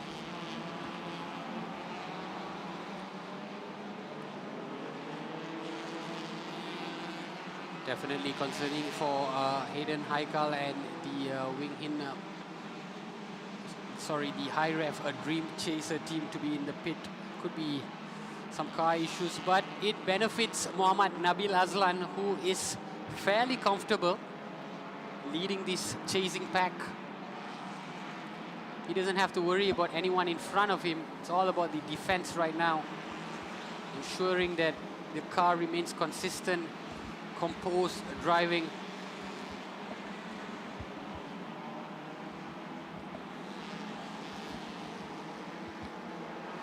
Making sure that even if he sees Dennis in his rear, that there is enough space between both of them for him to keep a sizable advantage. And just focus, absolute focus needed in these last 62 laps. The laps staying around that 3-minute mark generally among the top 10, top 15 drivers. And looking at the weather, and we don't see rain pouring down. It's just stayed reasonable, shall we say. A light pitter-patter, and that's lent itself to the cars being able to maintain a really strong pace. Yeah, I think the weather looks good from now until the end of the race. So it's just all about the race strategy without worrying about the weather too much.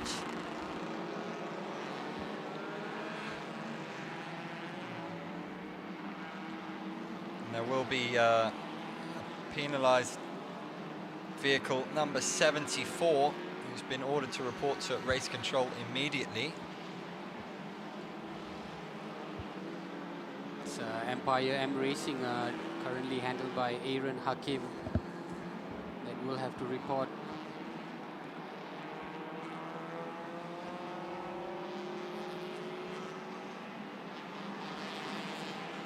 The leader continuing to cruise along well. Has nicked from Akula Racing behind him. It is a sizable lead that Nabil has. If you see, he has almost a 3-minute advantage. That's also due to him probably extending his pit time. But 3 minutes as of now is a massive, massive advantage.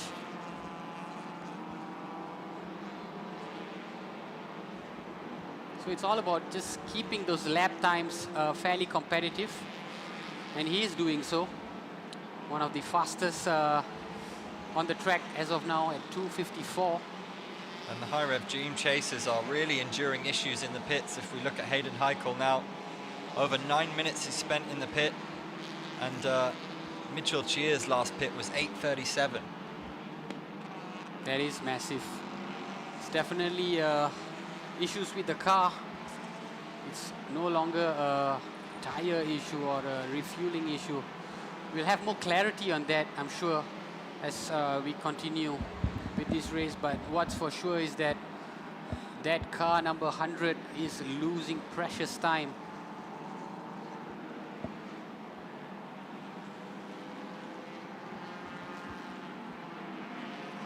Yeah, the clock is ticking, very much so, for the High Rev Dream Chaser. Even a driver like Hayden Haikal might struggle to claw this back at this stage. There are still more than 60 laps to go. but it's starting to get to a stage where you can ill afford to lose this much time. Yeah. 10 minutes would indicate a serious problem with the car. Because even if it's a refueling or a quick engine inspection, it could take between 7 to 8 minutes. We don't even see the car in pits. It's probably gone into the garage and they are working on it now. From where we are based, we do not see that car. And it's now surpassed the 10-minute mark. All it does is establishes Wing Hin Motorsports' advantage at the top. Yeah, they will take some stopping. Laiwei Seng will be the one currently to try and do that.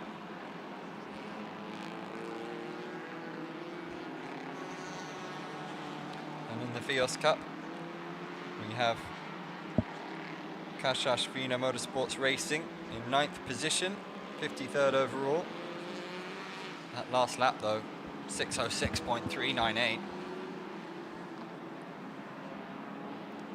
More than double the best lap time for them.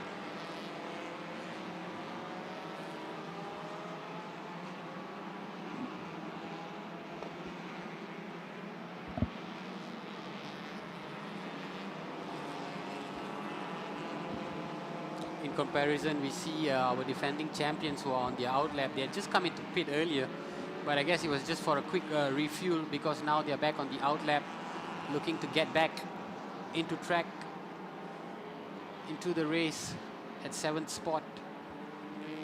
They pitted in just 56 seconds. And R-Works Rios, the Japanese side, first in SP2V. All looks to be going well for them. Their last lap sub 3 minutes.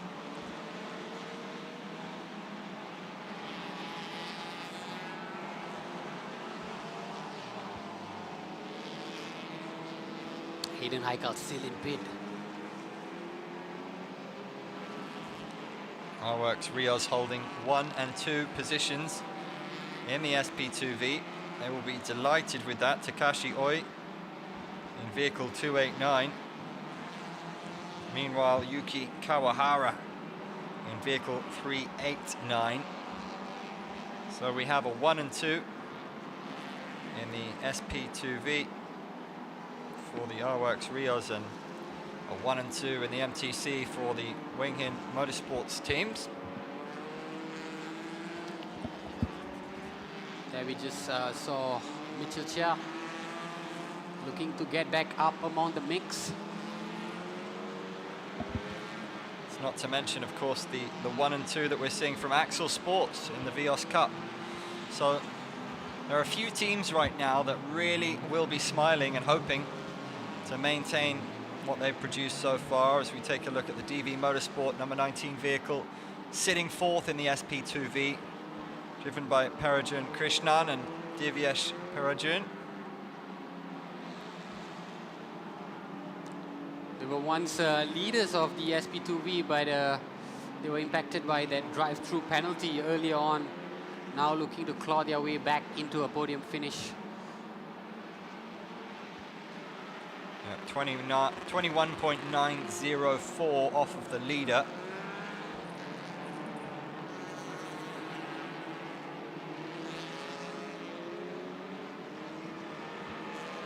And there's confirmation that our reigning champions, Tunku Jan and Nakib, in 6th position. They've just gone up 1 position after coming out on their out lap. Of course, replacing Hayden Heikal, who is still in pit. That must be a massive problem with that high ref Dream Chaser car number 100, who was dominating early on in the race.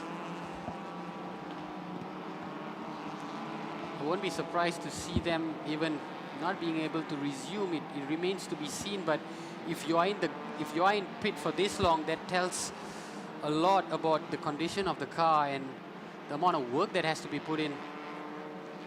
I can also safely say that that is one of the longest time a car has spent in pit in this race so far, past the 15-minute mark.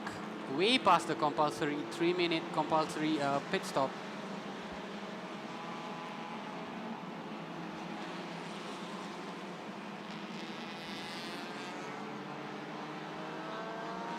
"60 laps to go. This is the time to start making moves." Not quite the final stretch yet, Andy. We have covered 2/3 of the race, 121 laps done, and now 59 laps to go.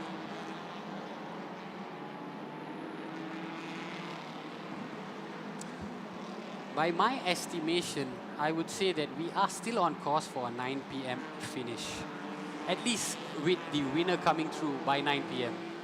If you take into account the entire pack that will finish the race, maybe give a buffer of 20 minutes. So between 9 to 9:30 we are looking at. That is just based on initial calculation. I would stand corrected closer to the time. But it's still pretty much a very good timing despite the stoppage that we had early on due to rain. If it was not for the rain, we'd probably be in our last 20 laps, I would say.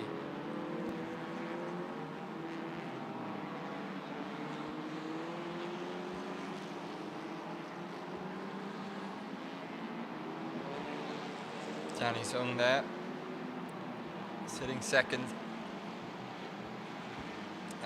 They will have an opportunity to work as a team, number 1 and 2, Wing In Motorsports.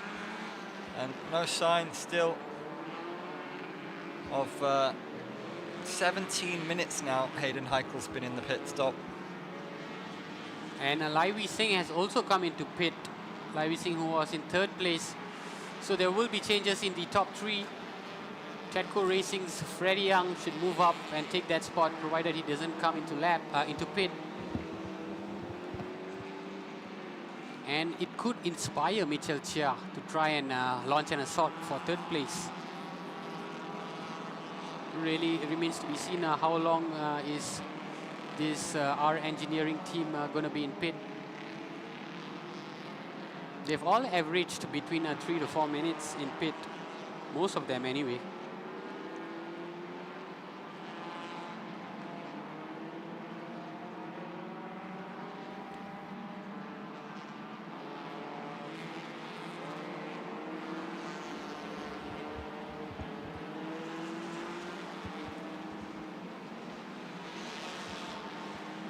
So Freddie Young with a chance to attack that 3rd spot.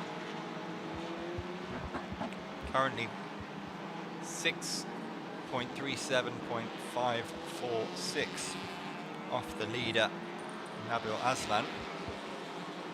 This car will move up into the podium spots. The Tedco Racing car number 15. Unimaginable just maybe 1 hour ago when it skid off the surface track into the gravel, and it was struggling to actually get back onto track. But they have recovered admirably. Lai Wei Singh has been in the pits for coming up to 2.5 minutes now. And they will want to avoid any complications.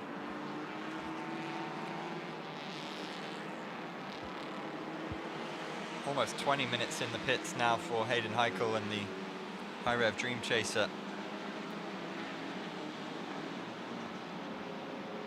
We'll try to get confirmation as to what's going on with that situation with Hayden Heichel. Freddie Young looking for a podium finish.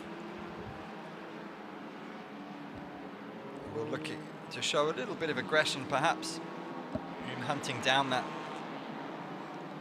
space between himself and Lai Wei Singh when he comes out of the pit. Still in there now. 3 minutes 20. The R Engineering car has been in there.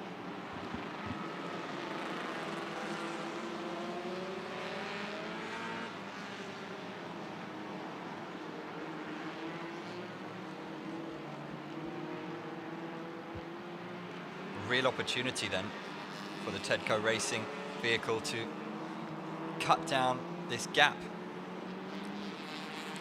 Seems to be some problems with the R Engineering who went into pit earlier. They've also surpassed their compulsory 3-minute pit stop.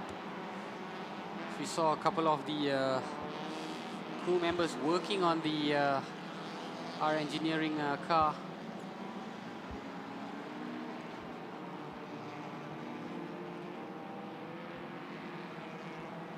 It is a chance for Tedco Racing to make up for lost ground, make up for lost time.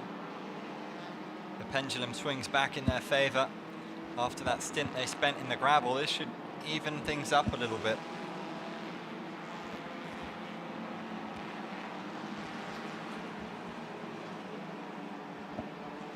Looking to breeze past vehicle 212 of Project S, driven by Timothy Tan, competing in the SP2V, currently in 6th spot.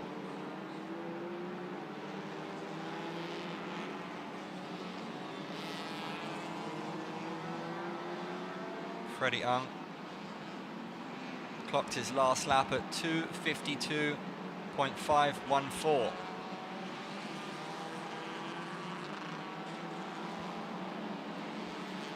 Which was indeed the second fastest behind Mitchell Chia, who clocked 2:51.815.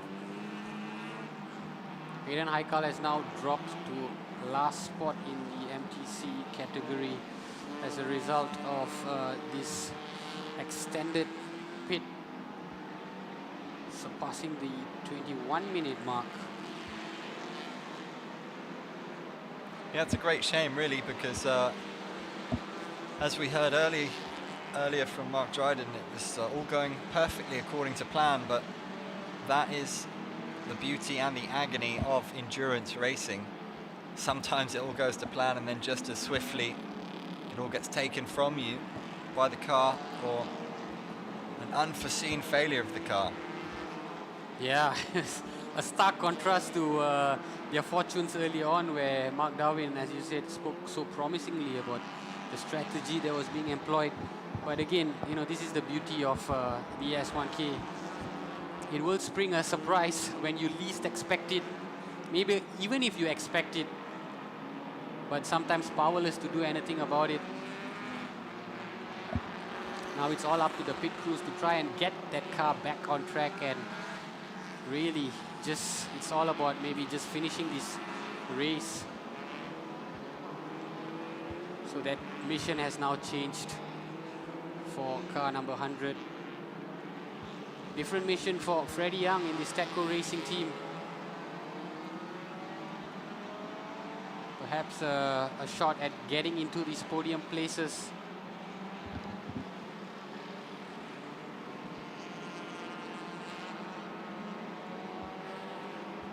More incidents in turn 14 involving car number 66 and 101. Seems to be a very popular spot, that turn 14, the first of two back straights. Yeah, 101 is Jesmyn Tan of R Engineering. Jesmyn Tan was going so well for a large portion of this race.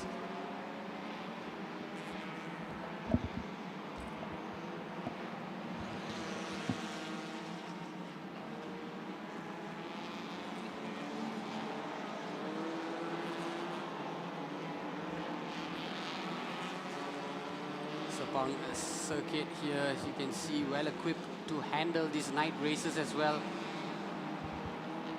Saw the Empire M Racing 74 vehicle there, 5th in the SP2V. There's an interesting notification that popped up on our screens for car number 500 to switch on their lights.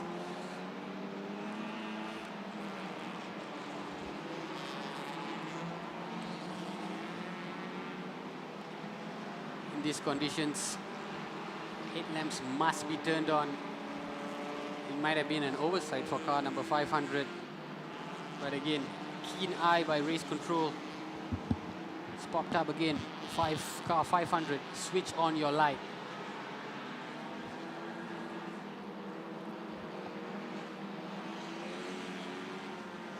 Yeah, it's an unusual one. Perhaps focused on other things. You have to say Nabil Aslan has not really left anything for his rivals to capitalize on, just continually clocking in solid times. 252.372, which is up there with the best of them. There it is again, car 500. Get those lights on.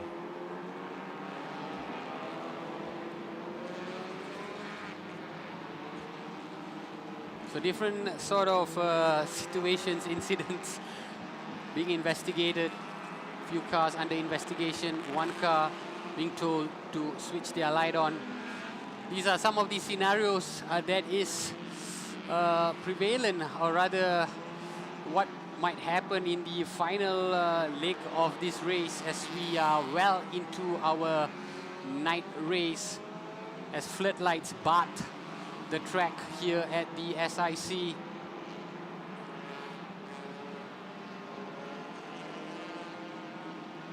Of course, not all races will take place at night. Most of the racing is usually done and dusted in the evening, but because this is an endurance race that goes up to 1,000 kilometers, and because of the preceding races before this race, hence why we are into night mode at this point.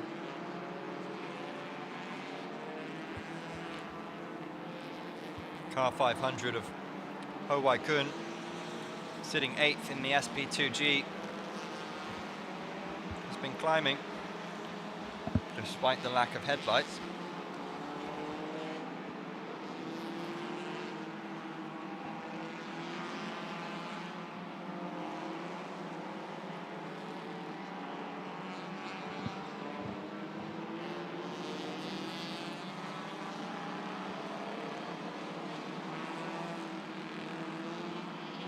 There's also seemed to be some problem for our engineering's Lai Wei Seng, who's also been in pit now for 11 minutes and counting.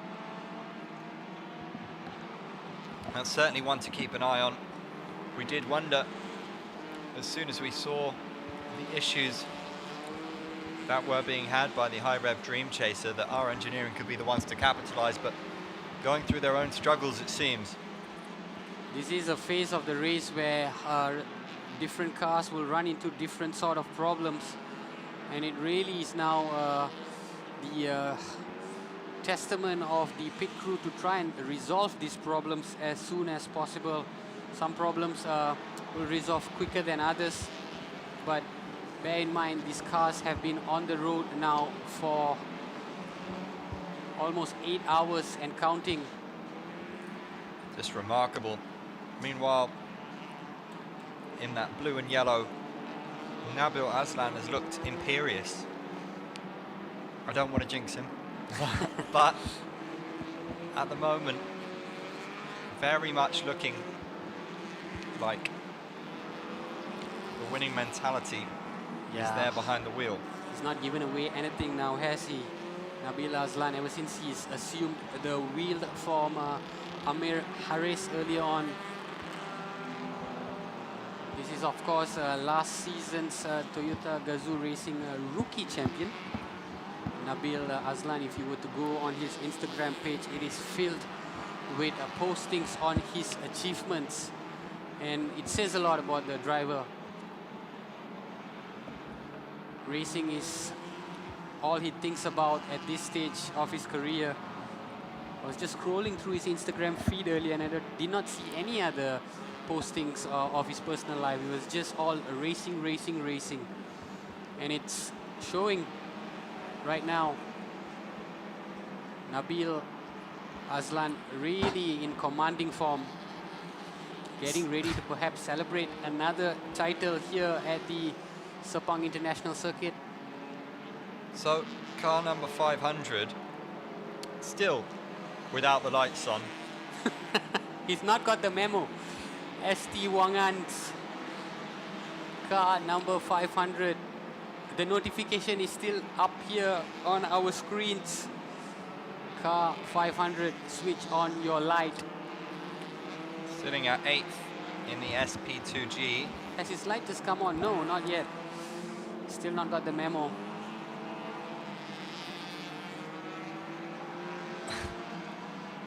there's flashing lights. There's flashing lights, but the headlamps are not on. All right, we're going down to the pits with Mio to interview Amir Haris. All right, guys, now I'm here together with one of the drivers for the leading car right now, car number 39. We got Amir down here, his colleague, his compatriot on the tracks right now in Nabil. Amir, 54 more laps, man. How does it feel right now? Is it close? Is it coming closer and closer right now? I mean, I don't want to call it too soon or what. I mean, anything can happen in 54 laps. The track is like so long, 5 kilometers, and then we have 54 laps. I don't want to call it too soon, but we got good pace right now, and I hope we keep at it.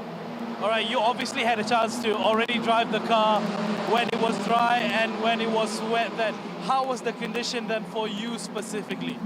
Well, I mean, the conditions was really tricky. I mean, at some point it went drier, and we were going faster to the lap times in qualifying. Then we went back to wet lap time, so it was just all about adapting to the track. And there was a bit of a shuffling game going on, especially on top of the leaderboard between Wing Hin as well as between High Rev as well. You guys kept on changing places in and out, and then Mitch was taking the lead. Hayden was leading at one point in time, and then you guys managed to catch up, and now literally leading by a lap. So to maintain that throughout the next 54 laps to actually win S1K 2023, what will it take for you and Nabil? Well, for the both of us, I think it's just a matter of bringing the car back home. There's not really any need to push, so just focusing on driving the car back home. Will you be jumping back into the car for the last stretch? Yeah, we'll do. I will do in 5 more laps. So you're literally going to be bringing it home then? Not really, Nabil's going to go after me. Yeah. Nabil will then. Okay, whatever it is, good luck to both of you gentlemen. Hopefully you do the best that you can. Good luck. Amir. Okay, guys. Really great to hear the insight and always looking closely at the demeanor, the body language, and young, talented driver with confidence as well as a little bit of humbleness as well. You know, I think he's seen this sport long enough to know that you never call it too soon. We've seen it last year. We've seen in many years that all sorts can happen, and 54 laps to go is no joke. That being said, so far so good. Yeah, so far tremendous. And I like what he said about not pushing it too fast, you know, just keeping focus and trying to maintain that lead, which would be good enough. Of course, we're going to see driver change as well, as he alluded to. We would see him take the wheel after this, but Nabil will come back on to assume the driving seat in the final stretch of the leg. As we look at Leon Koo from car number 339, the car that is still in pit, I believe. Lai Wee Seng dejectedly walking away. That was probably, I don't know, a walk of dejection. Yeah, it's been 17 plus minutes now, Nick, that they've been in the pit, and we really thought there was an opportunity for them, and if we felt that, they certainly would have felt that. They must be absolutely gutted with that one, because that could be curtains at this stage. Indeed, and it also could be curtains for that car number 100 of the High Rev Dream Chaser, who has now disappeared off our screens. That car was in pit, of course, for more than half an hour, and is now probably out of contention as well. I would be really surprised to see the High Rev Dream Chaser car 100 returning back to track. And continuing to set a really strong pace at the top. Last lap, 2:53.177. I believe only,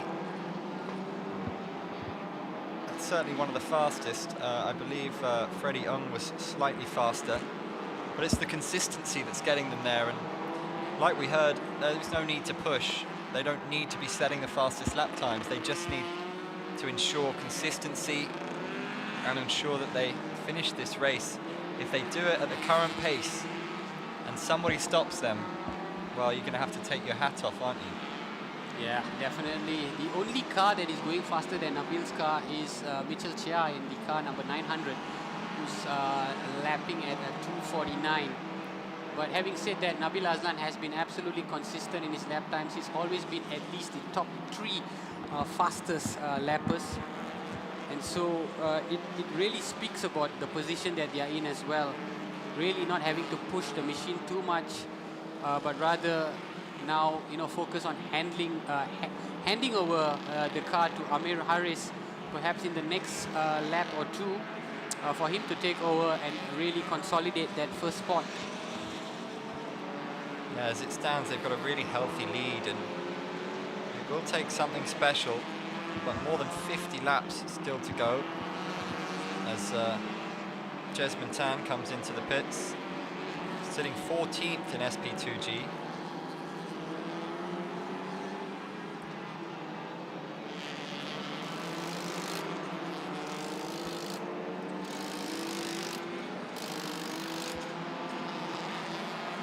I wonder if there will be a change of driver.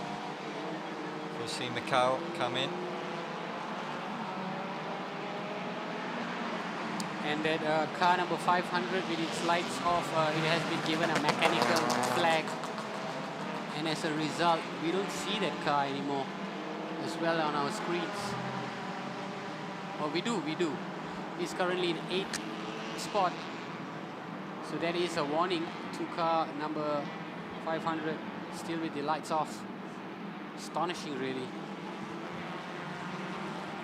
And there is our leader, Nabil Azlan, continuing to show winning form.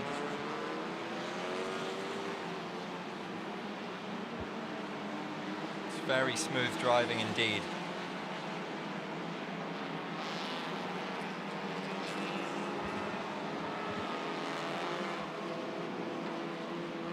We're going to go down for an interview now with car number 25, Stephen. All right, guys, now I'm together with one of the 3 drivers for car number 25. We got Stephen Teo together with us. Stephen, not a foreigner, not something that you're used to already with S1K. How does it feel being back here at the Petronas Sepang circuit for the 2023 edition? How has it been for you? The race is being very tough. It's a very tough race compared to the last year because this is my 3rd time. So I hope this year we can do better, the team can do better, so we can see the podium, hopefully. Hopefully, of course. And one question I always like to ask of all our drivers, the fact that your team consists of 3 different drivers. Obviously, every driver has their own specialty, or should I say, capabilities. How do you put all of that in one bowl to make a proper machine moving forward for this race? I guess all of us can drive in the rain. Maybe I'm not so good in the rain, but the other 2 is very good. So it's about complementing each other the best that you can. Yes. All right, so now the fact that you've mentioned that Avil is actually outside right now, right? So you have about 51, 52 more laps going. It's about maintaining and make sure that you make it to the finish line towards the end. Anything that you want to tell all your buddies out there in regards of your performance and your wish for today? We are doing our best now, so hopefully everything can be as planned. Can be as planned. That is all what we're gonna do. All right, thank you so much, Stephen, for your time. Good luck to you and your team. All right, cheers, guys. Cheers. Our engineering going great guns. Villa Baha in the car currently, sitting 2nd place in SP2G. Looking on course for a podium finish, but 51 laps to go. There will no doubt be more twists in the tail still to come. Yeah, Stephen looked absolutely delighted with that positioning that they are in. He said that they couldn't hope for more. And of course, they could still overtake the other car in front of them to get into top spot in the SP2G. But as of now, happy in 2nd spot as we see car number 68 and also Scuba Racing's car number 71 all sorts of non-movement going on. Scuba's number 71 is back now on track. Yeah, the white flag for a slow-moving vehicle. 68 seems to have been let down by the car. It's Tommy Chong sitting 9th in the Vios Cup. Scuba Racing Team will be disappointed by these scenes.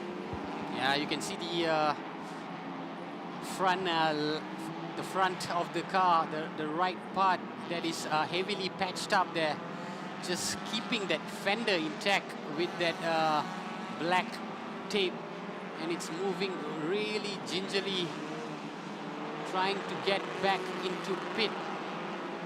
That car might not see action anymore.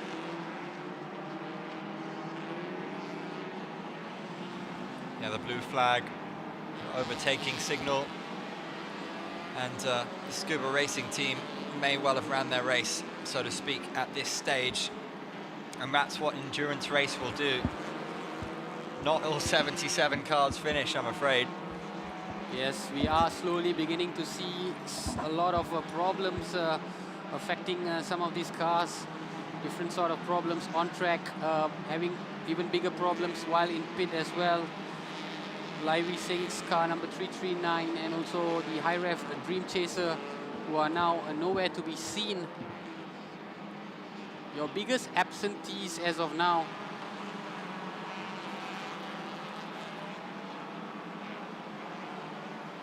We're seeing the Race Maniac car in the pit currently. Lao Sankiet, 17th in the SP2G.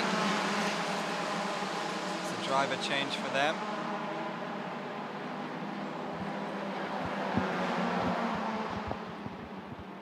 And Mitchell Chia has also come into pit, but is now heading out to his out lap, and I think we're also going to see a change in driver.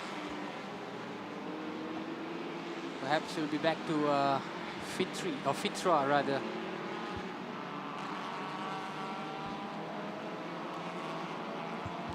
Something special needed for the high rev Dream Chaser. They're certainly capable of the spectacular on this course. We've seen it time and again, but they've not had everything their own way. Certainly not in the pit lane anyway.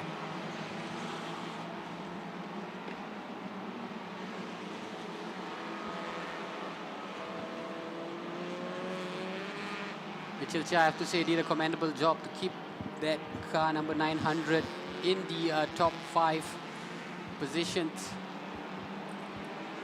Really still very much in contention to finish among the top in the MTC class. And we've got Tunku Jian Lei in 5th position, who clocked his last lap at 2:52.519, which is right up there with the best of them, second only to the leader, Nabil Aslan. Bear in mind that car driven by Tunku Janli was in 63rd position at one point. To see them back in 5th spot, I still can't believe my eyes. It's been a remarkable achievement. But it's not done yet. They could still go up higher. They could still move up the ranks. Really, so many variables left to be explored here in this S1K.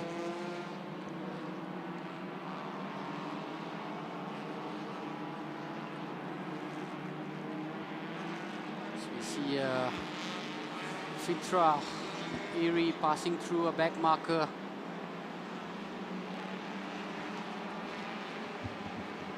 Currently on his out lap. Yeah, Fitra Erie, huge talent, will no doubt relish this challenge to try and get his side up the field.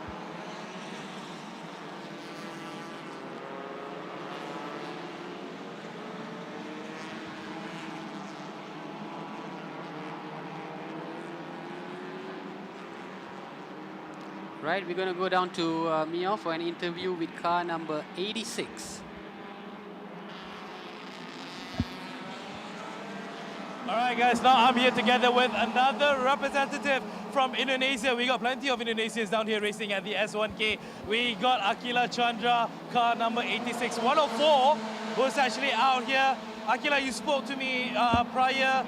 It is your first time for S1K. How's it, man? It's fun. It's a lot of fun. We got here on Tuesday, but we've been testing a bit and we've been really enjoying it. Everyone in the team. Right? Yeah. And as what you mentioned as well, this is not your first endurance race. It's different from having a sprint, different from having, other type of races. Endurance is not just about speed, it's about managing the car as best as you can. Yeah, I agree. I think a big thing that was told before the weekend was how easy you have to shift and how you have to take care of the tires and engine. Right. So like short shifting, not pushing too hard when you don't have to. But it's a bit of an adaptation. But there's been a few mistakes, but I think there's still a chance to go forward still. Yeah, of course. Yeah. It's all about making the best out of the situation and getting used to it as best as you can, especially when it comes to the Petronas Sepang International Circuit. How do you feel the circuit being on here? Oh, it's great. I love it. Every inch, every kilometer, it's so much fun. The asphalt's great, the facilities are great. No complaints. It's amazing. And the fact that you had the experience of driving in the dry and the wet as well, it's a bit on the nose, isn't it? I mean, you kind of like expected it to be of a wet race. Yeah. It didn't deter you guys, it didn't stop you guys. No, I think personally for me, the pace is quite strong in the wet. In the dry, it's quite okay. But the wet caused a bit of problems for a few others. But thankfully, we've been able to adapt pretty well. We got a nice setup. So yeah, wet or dry, it was still good. Great. So I wish you the best of luck to you and your boys, and hopefully we'll see you on the podium. All right, man. Cheers. Thank you, guys. Yeah, that's another example of a man who just loves racing, just appreciating every minute, as he said, every meter of this Sepang track. The Indonesians representing today, as we spoke about, huge motorsport culture in Indonesia and huge talents coming over to test their skills with the best from the region and beyond. They're sitting currently at 8th in the SP2G, the Bank BJB Delta Garage Racing Team. And they'll be looking to push beyond that 8th place. Yeah, definitely. Really seem to be enjoying every minute on this newly resurfaced Petronas Sepang International Circuit as well. As we go into our latest highlight, as we see car number 39 really in command, Nabil Azlan have not let up, since taking over the wheel from Amir Haris. It's been a commanding and a dominant race from him, virtually unchallenged. As we see some of the chasing packs coming through, Axel Motorsports, car number 61, really trying to keep in contention as much as possible. This is a nice view of this chasing pack as they come through to turn 8. And there was a skid there. It's one of the incidents that happened to car number 13. Of course, plenty more would happen because of the wet surface. And we are going to go into a short commercial. We'll be back shortly.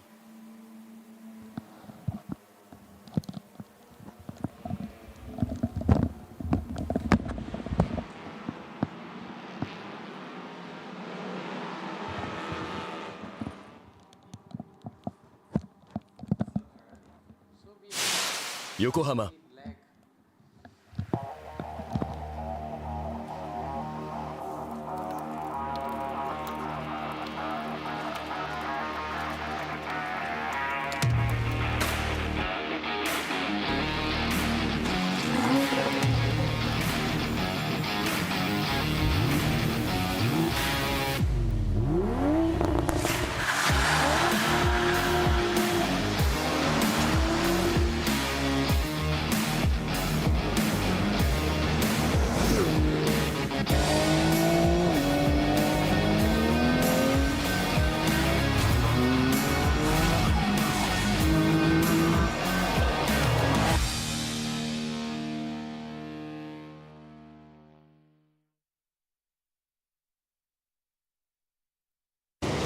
Hey, you got a very nice car. What do you do for a living? Hey, I know you.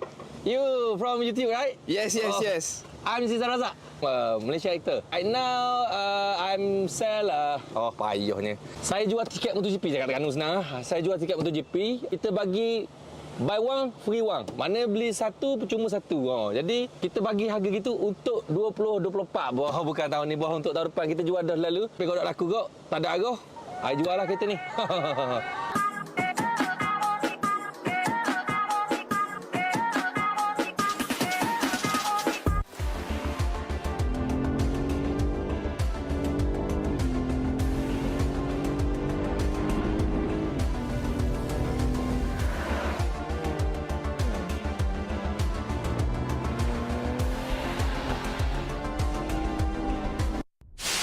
Yokohama.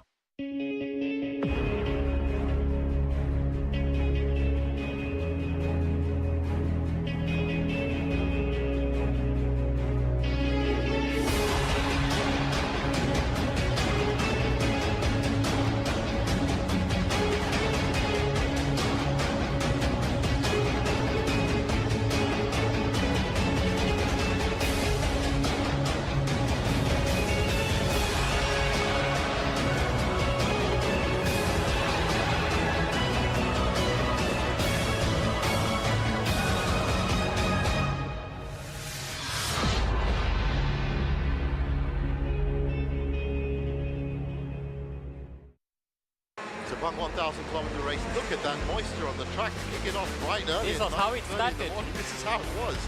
Well, the track dried out for a start, and then things started getting really, really fast. And it was this turn 13 that proved to be a big, big problem for a lot of people. That was the first car, high rev Dream Chaser car, that was leading the road. That's what happened to the 91 axle sports car. And what a huge shunt. Lucky that nobody else got involved with that. This was a bit of a bunch up, and that led to some contact, and unfortunately another retirement for 777 there. Sub 240, that was Danny Chin's final act. A famous victory for Toyota Gazoo Racing at the S1K, and of course for Tengku Chan as well. Made headlines, and he made headlines the right way, finishing 11 seconds ahead of everyone else. What a fantastic job that was. And as we said, was the work of not just the two drivers, but everybody involved in that team. It was great to see. Good scenes at the end.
We're back here at the Petronas Sepang International Circuit.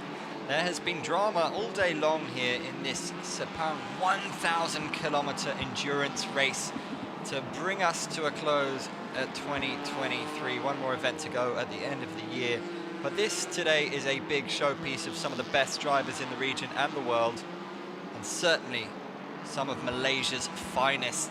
And we do have a double in charge of the lead, well, 1 and 2 that is. Weng Hin Motorsports, Amir Harris now behind the wheel in pole position, Boy Wong in second, and all looking very good indeed for them. You've noticed a countdown of an hour and a half, top left of your screen. It has been quite a day, and we are drawing towards the business end of this race. In third place, we have Fitra Iri behind the wheel of car number 900. And there are our former champions up in fourth position, quite remarkable after having been down in 63rd place. Tunku Jan Lei and Nakib Noor, two real superstars on the touring car circuit. They rocked our worlds in 2022. And in many respects, they've done the same here tonight. They might not finish on top of the podium, but my word, they have the podium in their sights. Really special performance here today after a bit of a setback. And we're certainly impressed here in the commentary booth as the cars roar past us. Nothing quite like the sound of the engines purring at Sepang, especially experiencing it live. Remember, the 2024 Grand Prix has tickets available at buy one, get one free. Go to the Sepang website and get yourself a pair. Meanwhile, if you're joining us on the Facebook stream, share it with your friends, and good to have you with us. This should be a really exciting finish to this race. Plenty more drama to come, no doubt. In the SP2G, we have the Bay Racing team with Lu Xuan Yan behind the wheel. They are in pole. Second is Avila Bahar of the R Engineering squad, with Kachana Racing's Mohammed Arman sitting in third. There are interesting matchups throughout the course here tonight, with all to play for those who are still involved. Of course, we have lost one or two, as is the nature of this sport. Endurance means there will be some that fall by the wayside, and there's been one or two surprises in that regard. Which what makes the resurgence of the Toyota Gazoo Racing team, the car in your picture now, so remarkable. Like you mentioned, Andy, from 63rd place, they have now climbed back into fourth. This is, for me, by far, right now, as of this point, the biggest success story of this race. But not forgetting car number 39, who is leading by one entire lap, now taken over by Amir Harris. But so much of respect to be paid to Tengku Janli and also Nakib Azlan for really clawing back, not only into contention, but, you know, putting themselves within sight of a podium finish. Amir and Nabil, just two shining examples of super talented young Malaysian drivers. This is the ultimate stage upon which to show just how good you are, what you can do, and how you can do it under pressure.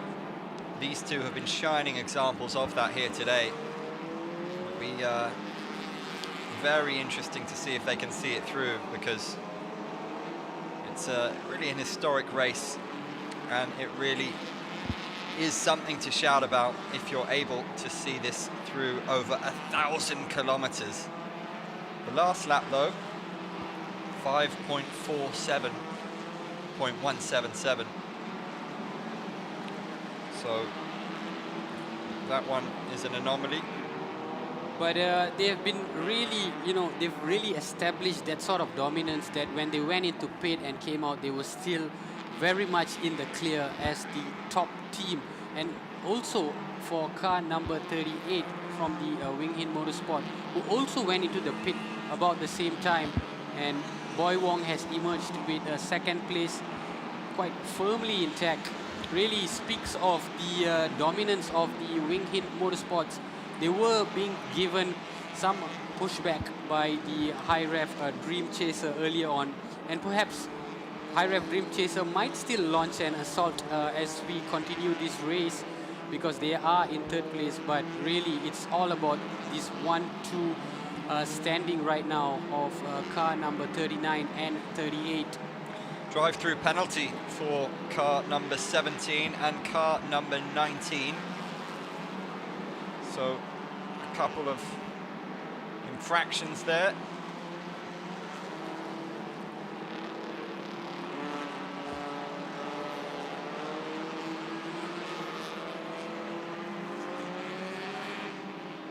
And there you see Amir Harris sitting atop the pile in car number 39. He seems to have held the lead for a long time now. And just the way you see him take corners, the word I used I think was imperious earlier, and there's a calmness and a precision to his driving that inspires confidence. Both these drivers, both Nabil Azlan and also Amir Harris, they possess similar driving traits. They're both very aggressive. You can see on the turns, they do not let up all too much, but they are also very, very realistic in their targets, that they are careful not to push the car too much. And as a result, you can see it's really a reflection of the lap times that is being posted by this team. They are very competitive, always among the top 3 fastest lappers. And really, it's also a testament of the teamwork of these two drivers, Amir Harris and Nabil Azlan. Both young drivers, but really possessing that mentality, that composure, which not many drivers would have at their tender age in motorsport racing. And really credit to Wing Hinh Motorsport as well for fielding 2 promising young drivers. A lot of teams would sometimes prefer to go with experience and youth, but Wing Hinh Motorsport seem to have picked the perfect combination of Amir Harris and also Nabil Azlan.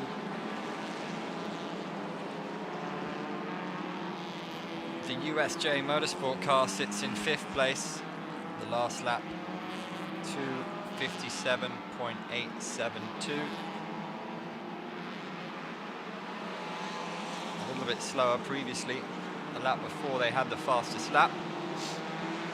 And it's the consistency of lap times that we're seeing from Amir Harris, as you say, not trying to push the car too much, not going for the fastest lap, but every time in the top 3 or 4 lap times without fail.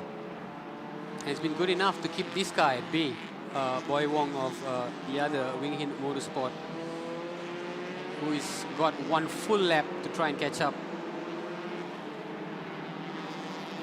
What it does is it really reflects the competitiveness of this race, to have both these cars really contending for the championship, and they are not separated by all that much. In some instances, we might see a sort of a definition of who might finish in the top, because the leader would have pulled away quite far from the chasing pack. But in the case of this Wing Hinh Motorsport team, they are really keeping it close between each other. And you look further down at the High Rev Dream Chaser, they are also 4 laps back, but it's still very much a catchable distance. Do you feel there's an element of strategy there, in the sense of if something awful happened, the car suddenly gives out, Amir Harris stalls, Boy Wong is able to just take over and assume the lead? Yeah, I've seen bigger surprises happen, so to expect that should anything happen, of course Boy Wong will capitalize right away, and even Fitra Airy, who's not too far behind. So keeping this in mind, I'm sure there is a lot of communication going on between Amir and also Nabil Azlan, who will assume the wheel for the final stretch of the race.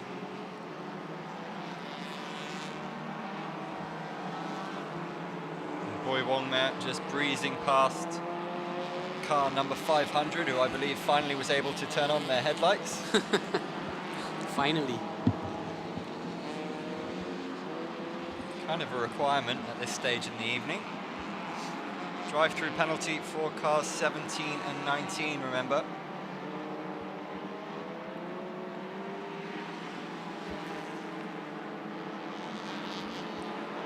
When we use the word consistency, I think you can say Boy Wong has delivered that today. Been very consistent all day long.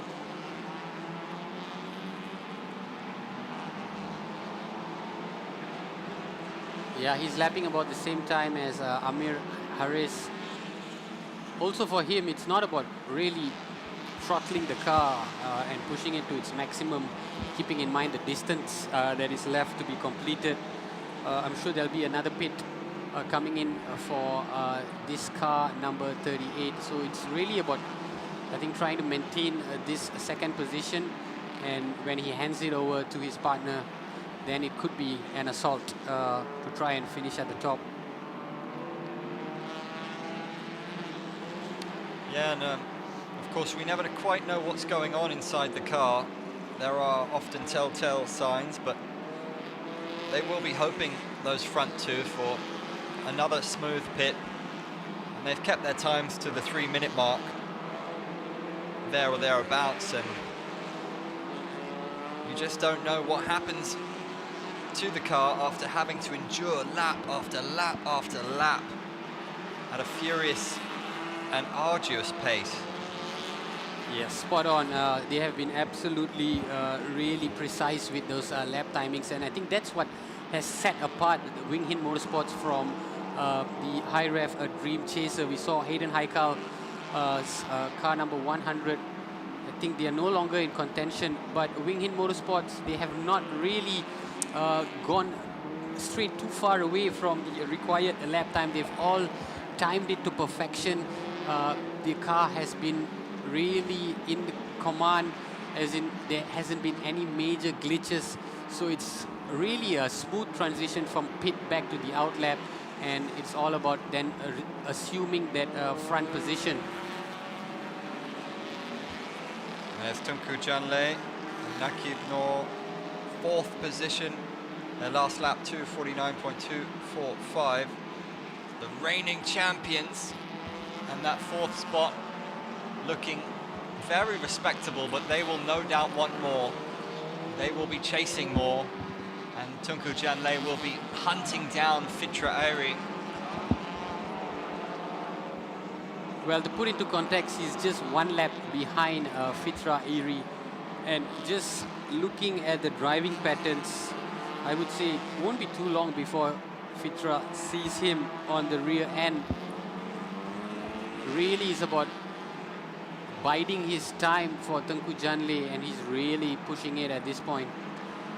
Equally, you have to give respect for Fitra Airi, because his previous lap was 2:44.023, which was the fastest in the field. So he's going to feel that heat behind him, and he's responded accordingly.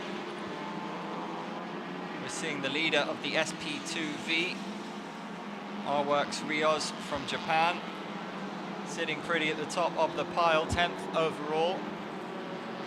And looking very good with Taichi Watari behind the wheel, for the gentleman from the land of the rising sun.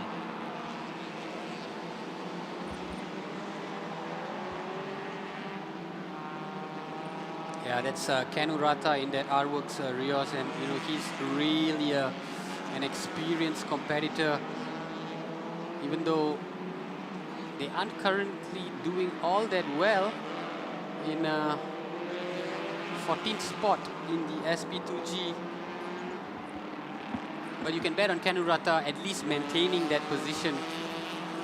Doesn't give away much when he's on track. Yeah, they will be perhaps a bit disappointed, the R-Works Rios team, with that position of 14th in the SP2G, but they will be delighted as they still hold that 1 and 2 position in the SP2V with Tomomitsu Seno and Taichi Watari looking very comfortable in the 1 and 2 spot. And here is car number 90 from the Bay Racing team. Remember the father-son combo looking to create a very special piece of family history here tonight and going great guns while they're at it. 5th overall, which is a really, really respectable achievement if they can stick it out. And of course, number 1 in their class. Yeah, great timing, and they hold a commendable 52-second advantage over their closest rival. So really history to be written for this father and son combination. These kind of championships really thrive on storylines like this, where you have a family connection, and as you mentioned earlier, bonding over an endurance race like this. You know, it's ultimately got to strengthen the bond, and it could be a generational thing where, you know, the son could continue, and, you know, the grandfather would eventually benefit to see his grandson. What a story that would be. And second in the SP2G, the R Engineering car, number 25. Avila Baha, who's been fantastic really today. So we're seeing car number 36 go into the pit. Fios Cup, 10th place for Tan Siu Chong.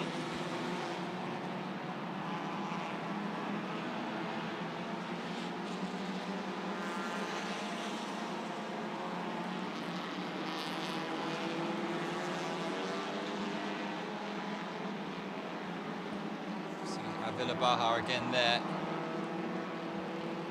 Mr. Consistency, I think, today. Second in the SP2G.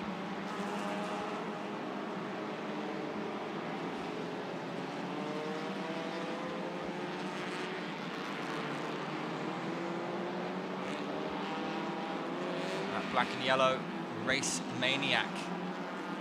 17th in the SP2G.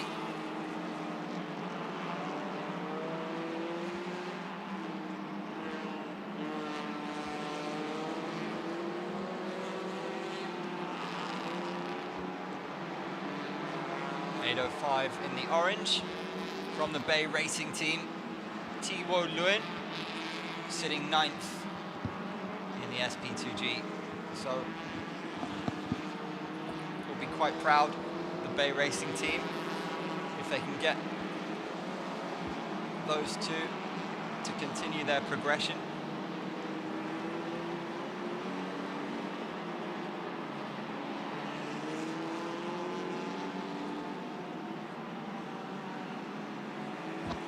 Amir Harris, as we see there, coming on to his 142nd lap.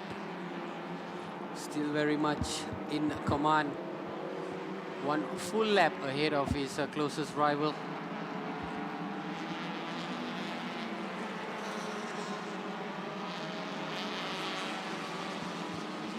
Mohamed Arman on your screen, sitting 3rd place, will get on the podium if he can maintain this in the SP2G.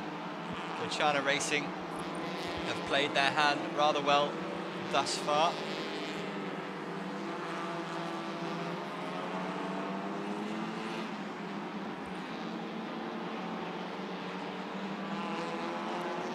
Still work to be done for car number 36. Couple of cars in pit actually, as we see now. This could be a engine issue as the driver remains seated.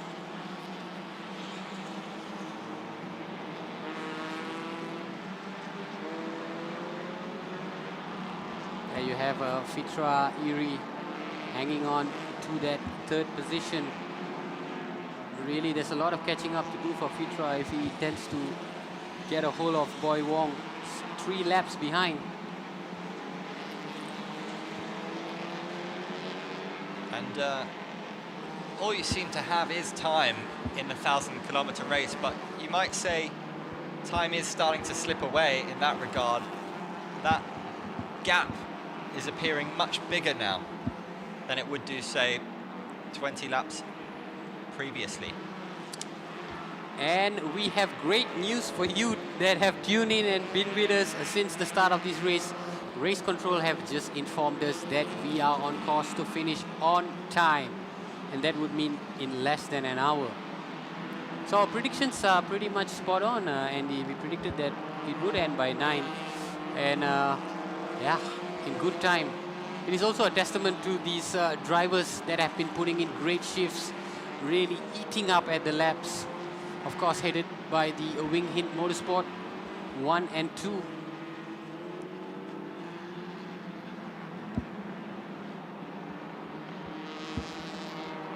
Fitra Airy needs to pull out something really special and probably hope for some mistakes from Boy Wong. And that's why it's so important that the Wing Hint Motorsports team keep things steady, keep things consistent, don't push the car too much. And you have to say that's exactly what they've been doing so far. Yeah, but Fitra Airy is really doing a great job now. He's lapping at the fastest of the lot as of this point at 2:42. And if he keeps this up, he might just make up a little bit more ground. Perhaps, you know, get into a 2-lap deficit going into this final 40+ laps.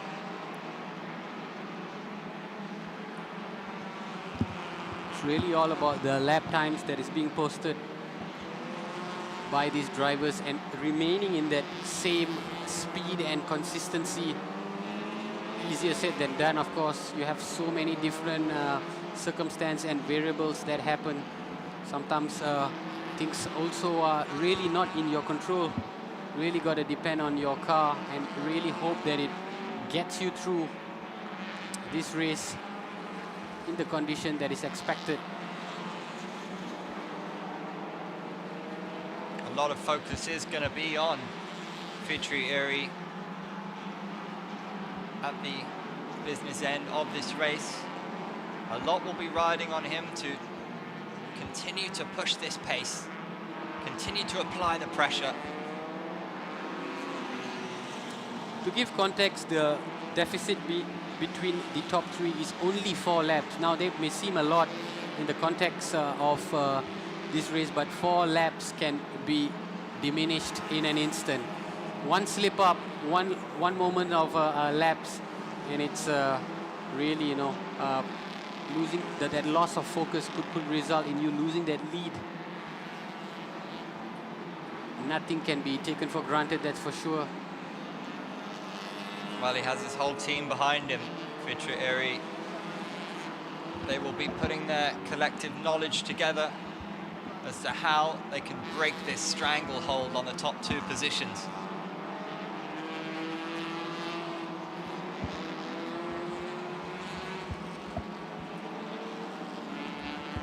As mentioned and as predicted, there's a lot of isolation drives happening at this stage of the race.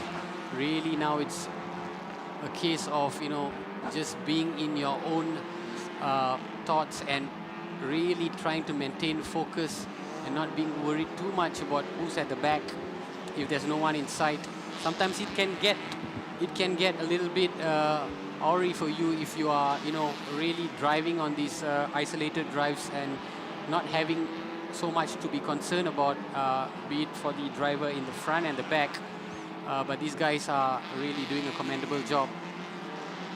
The Red Platz Asia Pacific team is doing a change currently. Car 137 with Y1 and Law behind the wheel. They're currently sitting in 14th in the SP2.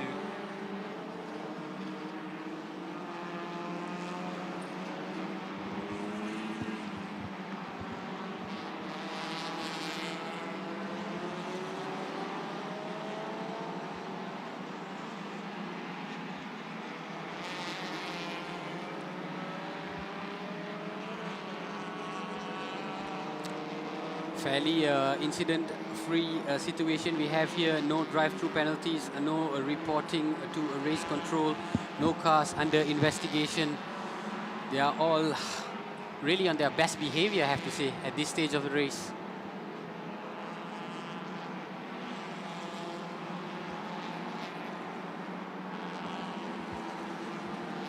Again, we see Fitra Eri, so much impetus on him to both try to maintain that third spot under the pressure from Tunku Janle of Toyota Gazoo Racing Malaysia, but also continue to ply pressure on Boy Wong and those Wing Hin Motorsports, the duo in 1 and 2. There is the main man of the moment, Amir Harris, and he continues to produce strong lap times, 2:46 points, 1:76. It's also interesting to see when would he pit to eventually return the car back to Nabil Noor Azlan, as he gave an indication earlier that Nabil will finish this race. Still early days though, I mean you have less than 40 laps, he might carry on for another 10-15 laps and then allow Nabil to bring it home. So it will be an interesting final pit strategy to be observed from this car number 39. Keeping in mind that car number 38 of Wing Hin Motorsport is not too far behind, only 1 lap behind. And that car might also try and mirror that pit as well to ensure that they remain in the top 2.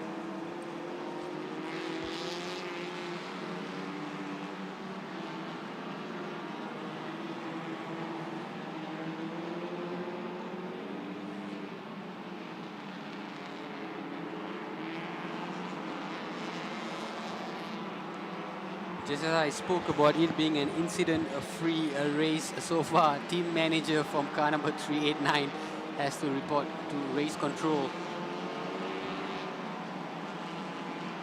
389, R-Works Rios, Tomomitsu Seno.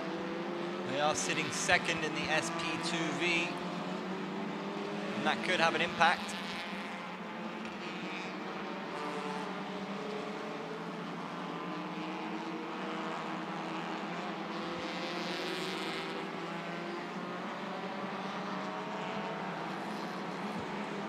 There's the teammate, R-Works Rios, Taichi Watare, first in the SP2V. And looking to maintain that lead. His previous lap was 250.052. Car number 289 is really done well, moving into contention in the top 10. SP2V, 8 overall currently.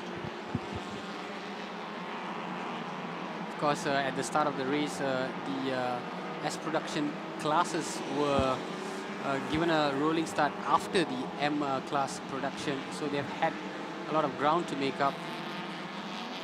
But car number 289 has done a commendable job getting themselves into the top 10.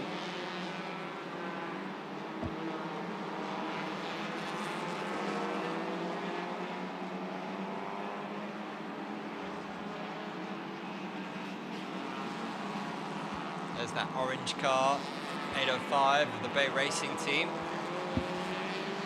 Still, Timothy Thomas Yeo, sitting 12th in SP2G.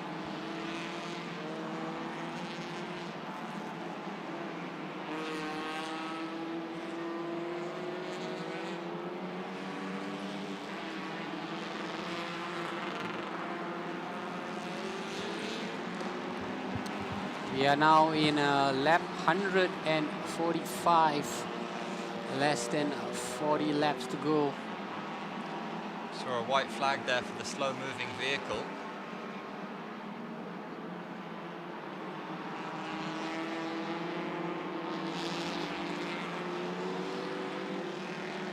Bay Racing team will go into the pit lane with vehicle number 90.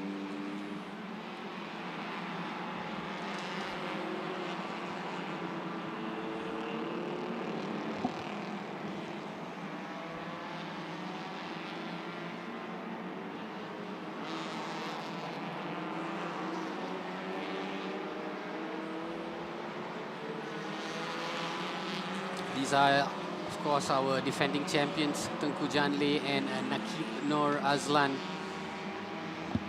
Done a magnificent job of getting themselves back up among the best of the rest in 4th place.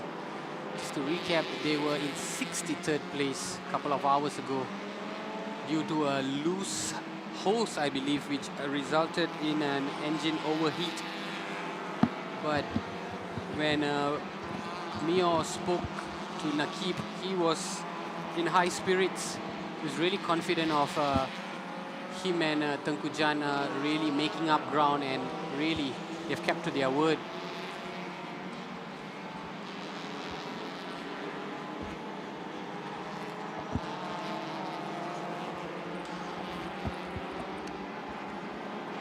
Yep, just need to continue to apply the pressure to Fitra Eri and the High Rev Dream Chaser and go from there. All sorts can still happen. Can still see some surprises.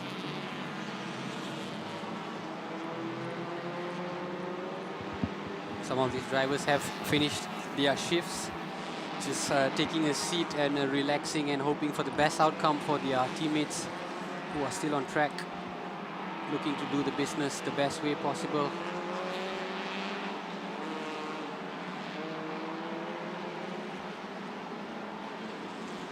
Tengku Jan showing every bit of experience and talent. He knows Sepang oh so well. Sepang has been good to him in the past. We'll continue to hunt down Fitra Eri here. Yeah, the pressure's definitely on Fitra to hang on to that podium spot. For Nakib, who's taken over the wheel, it's just about applying the pressure and hoping for the best outcome, because the distance between both those cars are just 1 lap, which is really small in the context of 1,000 kilometers. Yep, context is everything. Tengku Jan no doubt be pleased with his performance and pleased with his team's performance, but the guy is a winner and no doubt he will want more.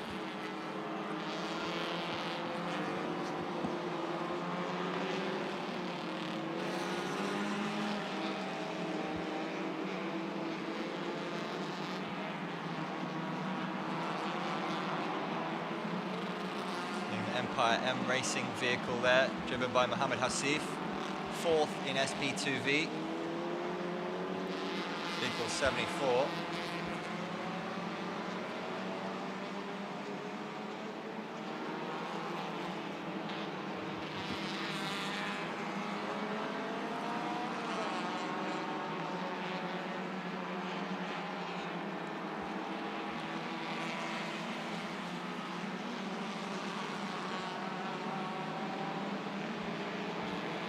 Interestingly, we don't see all that many cars in the pit right now. I predict it is bound to get a little bit more busier in the next 5 to 10 laps when some of these teams come in for a change in a driver. But as of now, only a handful of cars in pit. Several cars on their out lap.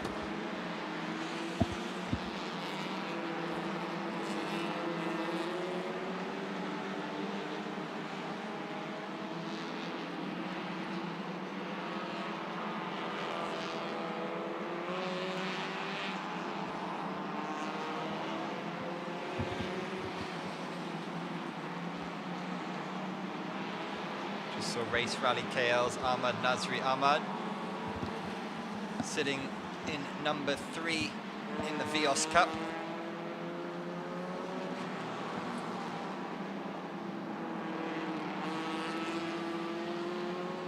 Still looking strong. Vehicle number 61 sitting in 1st place. We'll go into the pit lane.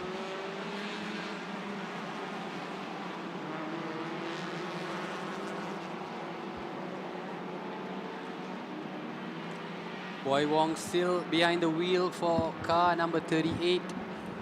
Still keeping pace, still trying to catch up, still trying to overtake Amir Harris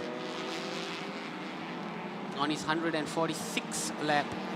Amir Harris only one lap further ahead.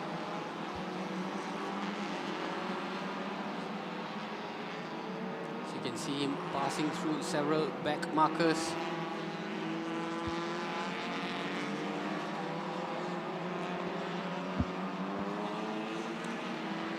And we go to a replay and see the incident. Oh, that was car number 38, Boy Wong, who just slipped off the grid. Took a while for him to come back on track, but that is definitely some time that is lost. And there's an example of what can happen. And that will surely buoy the expectations of Fitra Iri, because he knows at any given moment something can occur, something can go down, and when it does, he's got to be ready to capitalize. You will say, however, that Boy Wong dealt with it fairly well and was able to get back on track fairly swiftly. Didn't lose too much time in the scheme of things, but it certainly makes things interesting. Yeah, definitely. In the scheme of things, it's still positions intact, but Fitra Iri has just shaved off a few seconds of Boy Wong's lead.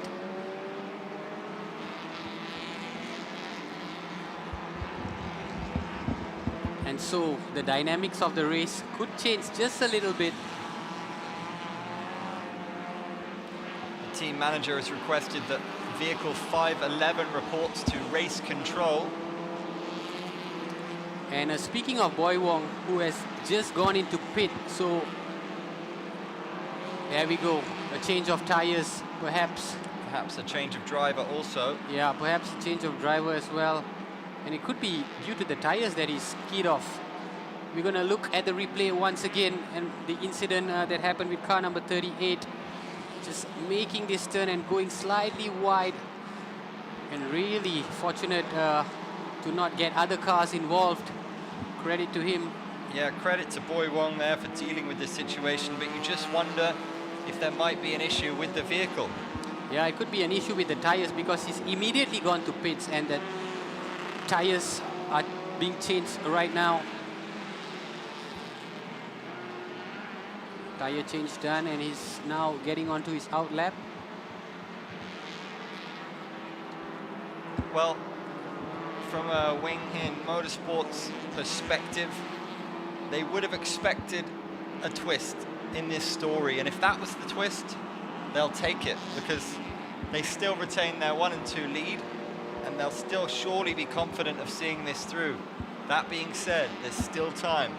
Still time for Fitra Iri and company to attack that position and continue to put that pressure on. Dennis Ng now behind the wheel for Wing Hin Motorsport. Remains to be seen if Dennis will take this home all the way in the remaining laps. We are, of course, only 32 laps to the final lap. And according to our estimation, we're still on course to finish on time.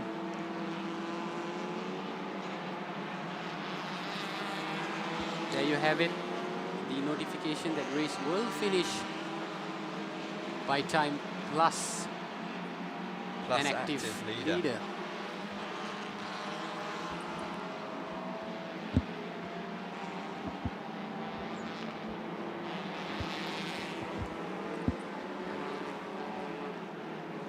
So as we look at Amir Harris, still very steady at the top.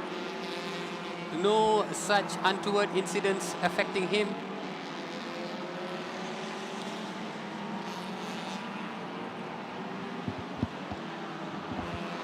Fitra Iri. And that is Amir Harris looking to a lap Fitra Iri. Really, and put a 3-lap gap between them.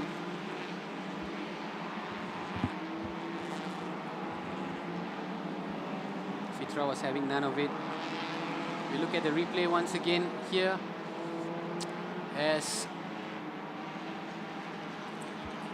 there was almost a bump between Fitra Iri and that car in blue there, but somehow Fitra recovered admirably, managed to stay in front of the chasing Amir Harris. So a few bumps and grinds at the top, Andy. Yeah, a little bit of incident there. Fitra Iri, he'll have so much on his mind. He'll be thinking constantly about what's in front of him. There he had to worry about what was behind him. Nearly got taken out of the race at a very crucial juncture. He will no doubt be a little bit frustrated by that, but perhaps he'll use it as a bit of added motivation, not that he'll need any. Recovered well. As we go to the highlights, there was plenty of thrills and spills. As you see there, Boy Wong in car number 38, really trying to maintain that second spot. Was in fairly comfortable position as we see the other cars in the different categories really trying to push their machines to try and jostle for the best positions. This was car number 36 coming in for a pit. Several cars came in for a pit, but undoubtedly we have one major storyline, and that is this car number 39, currently driven by Amir Harris, who has been in commanding position for a very, very long time. And there we see that skid off the track by Boy Wong earlier. And we will head for a short commercial and we'll be back shortly.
Hey, you got a very nice car. What do you do for a living? Hey, I know you. You from YouTube, right? Yes. I'm Cesar Razak, Malaysia actor. Right now, I'm sell. Payahnya. Saya jual tiket MotoGP, saya katakan senang. Saya jual tiket MotoGP. Kita bagi buy one, free one. Mana beli satu, percuma satu. Jadi, kita bagi harga gitu untuk 20-24. Bukan tahun ni, untuk tahun depan. Kita jual dah lalu. Tapi kalau tak laku kok, tak ada arah. Jual lah kereta ni.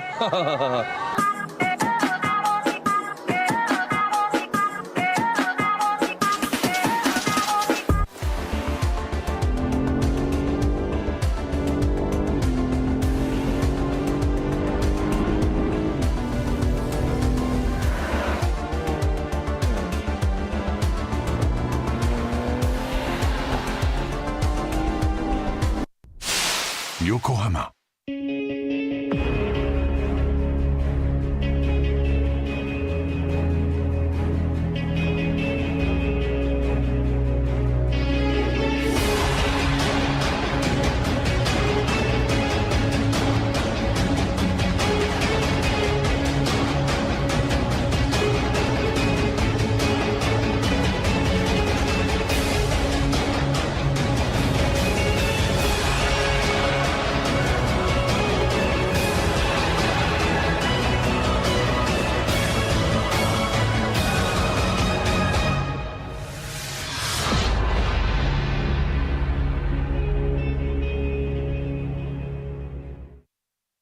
Sepang 1,000 kilometer race. Look at that moisture on the track. Kick it off right early. This was how it 9:30 in the started. morning. This is how it was.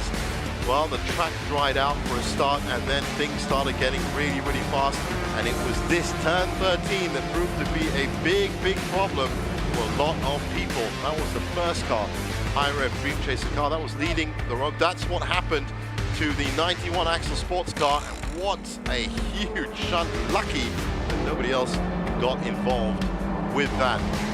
This was a bit of a bunch up, and that led to some contact, and unfortunately another retirement for 777 there. Sub 240, that was Danny Chin's final act. A famous victory for Toyota Gazoo Racing at the S1K, and of course for Tengku Chan as well. Made headlines, and he made headlines the right way, finishing up 11 seconds ahead of everyone else. What a fantastic job that was. And as we said, was the work of not just the two drivers, but everybody involved in that team. It was great to see.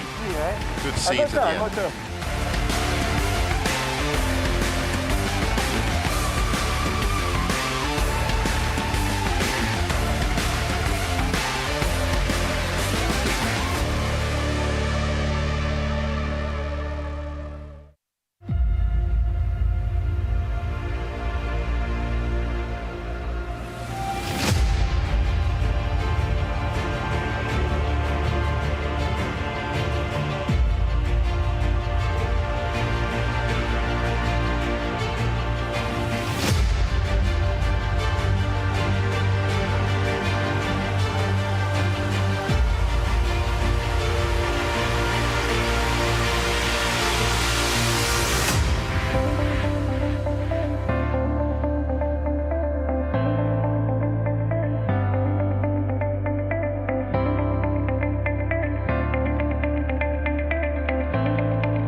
And we're back.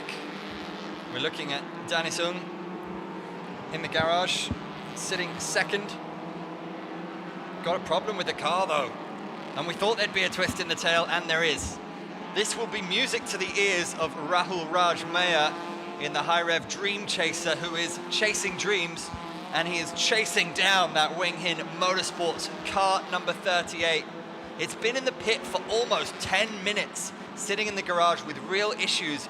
We've seen other cars and other contenders stung in this way, and what we're seeing right now is real problems for that second place Wing Hin Motorsports car. Oh, that's a double blow to this Wing Hin Motorsports. We saw earlier how Boy Wong skidded off and then immediately went into lap, and Dennis Ng, I think he wouldn't have gotten more than 5 laps before having these car issues.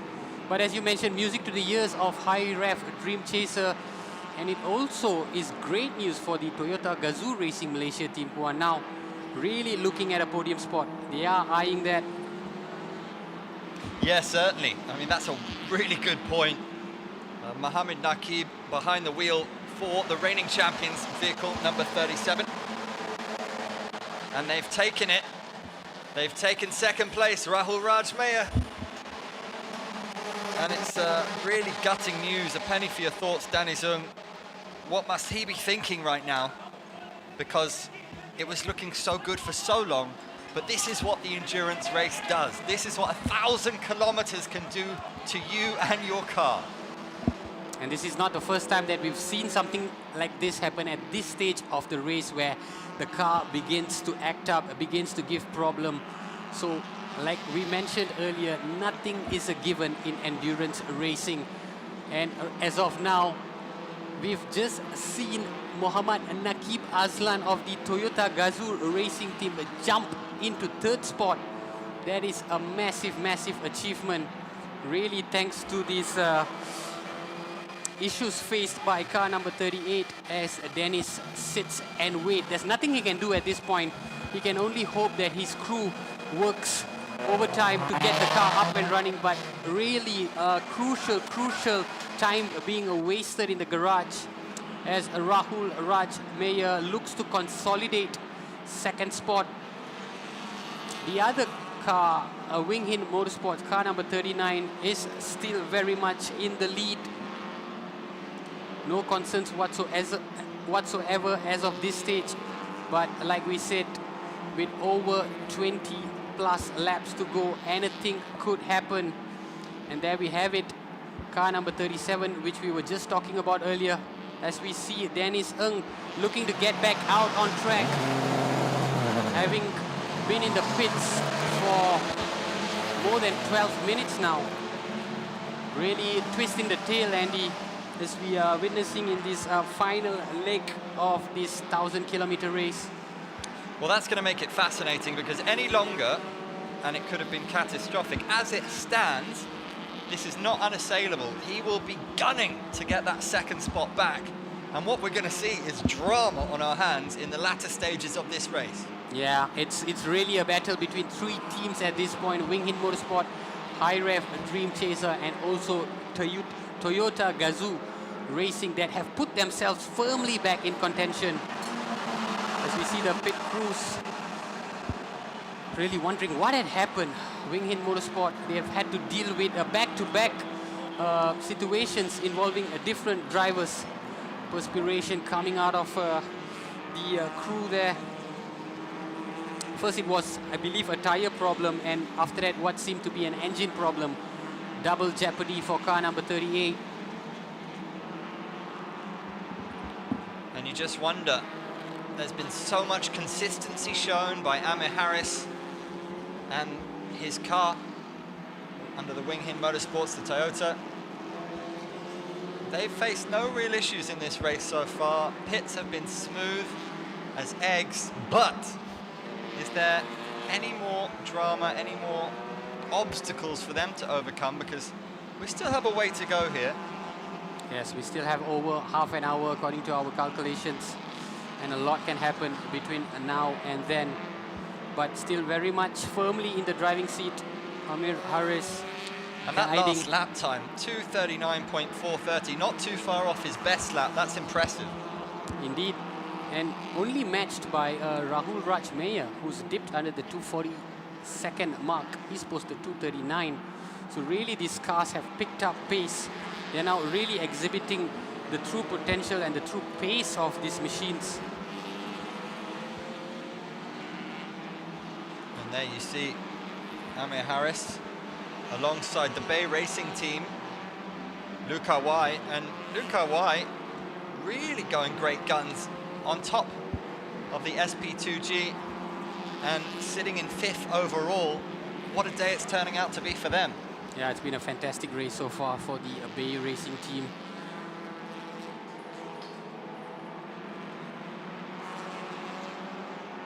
I'm sure Amir would be really observant to the setbacks that has befallen his closest rival. Very much in the knowledge that he's still firmly in the driving seat, but also very realistic about the prospects that lie ahead. The fact that he still needs to guide this back to Nur Azlan, or rather Nabil Azlan, to finish off the race in top spot.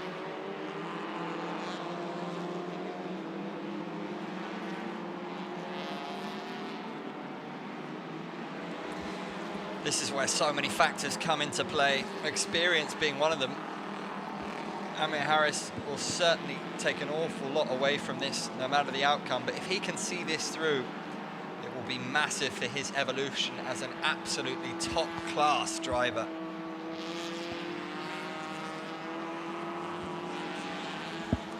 So we see there car number 111, that is the R-Works Rios team, the all-Japanese team. Ken Arata. Oh, that's not looking good. It's just stalled. It looks like a race marshal is coming in to drive that car back into pit. It might be just done and dusted for R-Works. Car number 111. And there is Bay Racing Team's Luca White, just breezing past car number 278. Really, Luca Y could put himself into contention and really upset that top 4 currently occupied by the M Production team. He is, of course, topping the SP2G class, 4th place overall.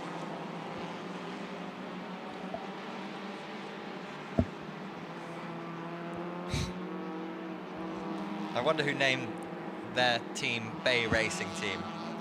Probably someone under the age of 30, I imagine.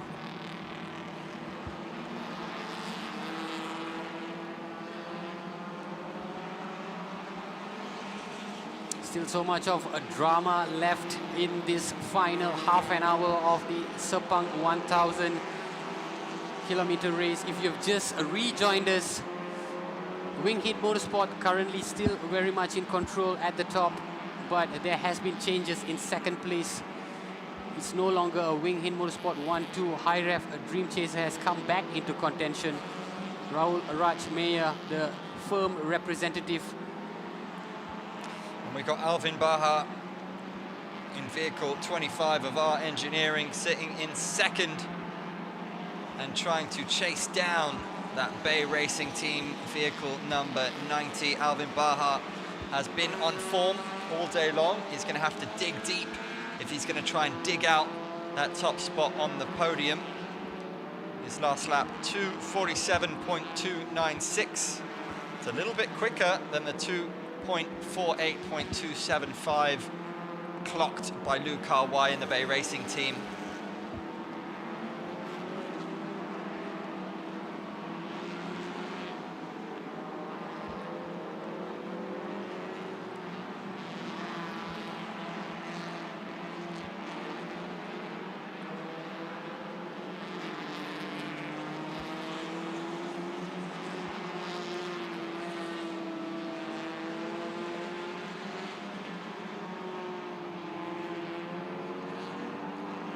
David Rio of Axel Sports. We've had a really good afternoon so far as we are well into the evening now. Axel Sports still leading the Vios Cup with car number 62, Sekar Hing, behind the wheel. Race Rally KL are in second in the Vios Cup. Ahmad Nadsri Ahmad.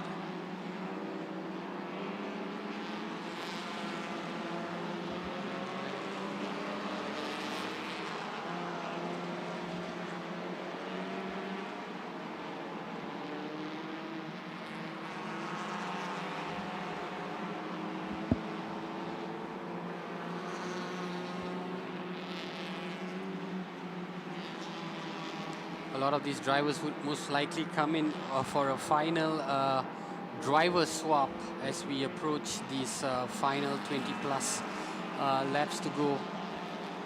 And so it would be probably the final leg of the strategy that is going to be deployed, and really it would shake things up to a certain extent. Yeah, the finishers, the gentleman tasked with bringing it home. And there is your first in class in the SP2V, 289 from the R-Works Rios.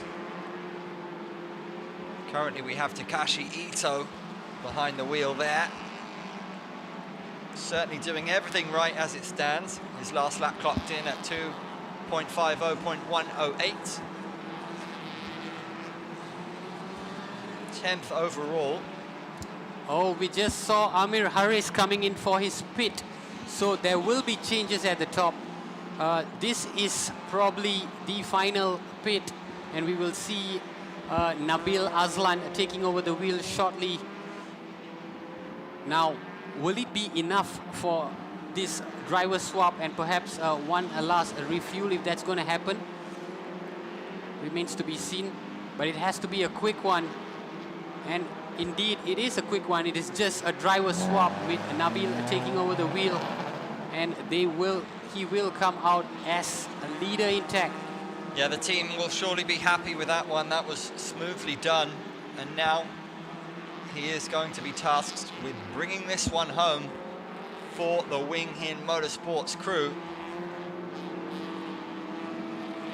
And you would have thought, play it with a straight bat and you should be in the money. However, the car might have other ideas despite your best intentions, and we're soon going to find out. Yes, very, very interesting last couple of laps. This is where the biggest drama tends to happen. I've seen it in the last few editions. But judging by how this Wing Hin Motorsport car number 39 has performed, they are most likely to finish top of the podium. Real smooth transition done there. It was interesting. I think they have enough fuel. The tires are in good condition. All that was to be done was to just get that driver swap as soon as possible, and perhaps end of the task for this Wing Hin Motorsports pit crew. They can sort of take it easy after this. Well, you don't want to call it before it's done, but you've got to give credit for what you've seen so far from this Wing Hin Motorsports team. As a collective, they can all be very proud of what they've produced here today at Sepang. Yes, exactly. It's not just about the drivers, it's about the pit crew as well. You can see how hard they worked to really get the transition as fast and as smooth as possible.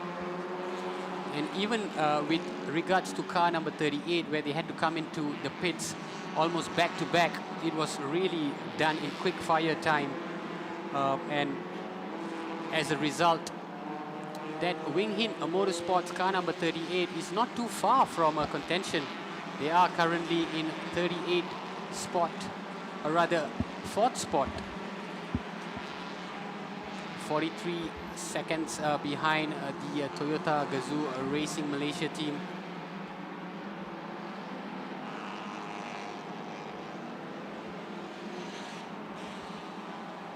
And there will be various targets and various ambitions taking on and going on inside the heads and inside the garages, inside the discussions of what is to be achieved.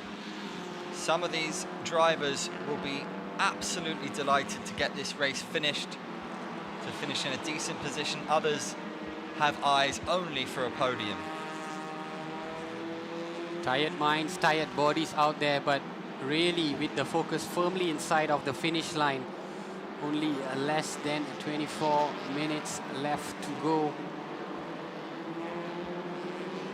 It's really now a battle of the minds, where they are just, dealing with the focus right up ahead and trying to maintain positions or perhaps launch a final attack.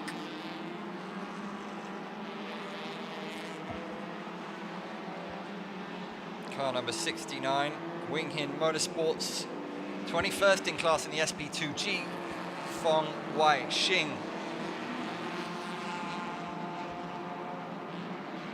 No issues with the headlights on vehicle 500 as it stands.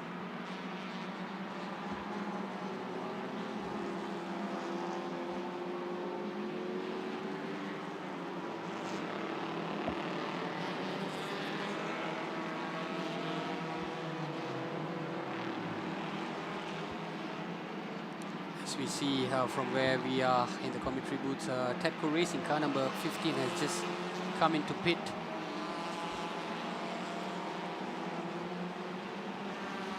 They have dropped down quite significantly. I remember Freddie Young was right up there in 4th place, but now they've dropped to 41 spot. There have been a couple of issues with that car. This car had a couple of issues early on in the race, but they have done remarkably well. Currently in 3rd spot overall.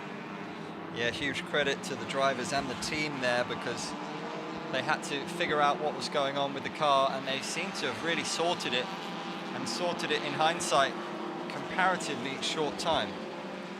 And Nakib Aslan will be looking at Rahul Rajmeyer with optimism, because he's only 40 seconds away. So that second spot is not too far.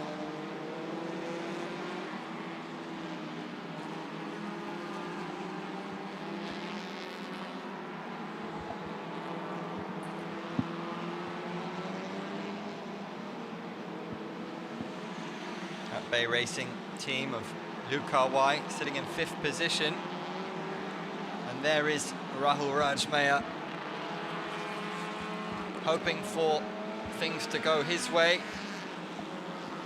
But at the same time, he will be well aware of Tunku Janle breathing down his neck. It's actually Nakib behind the wheel currently.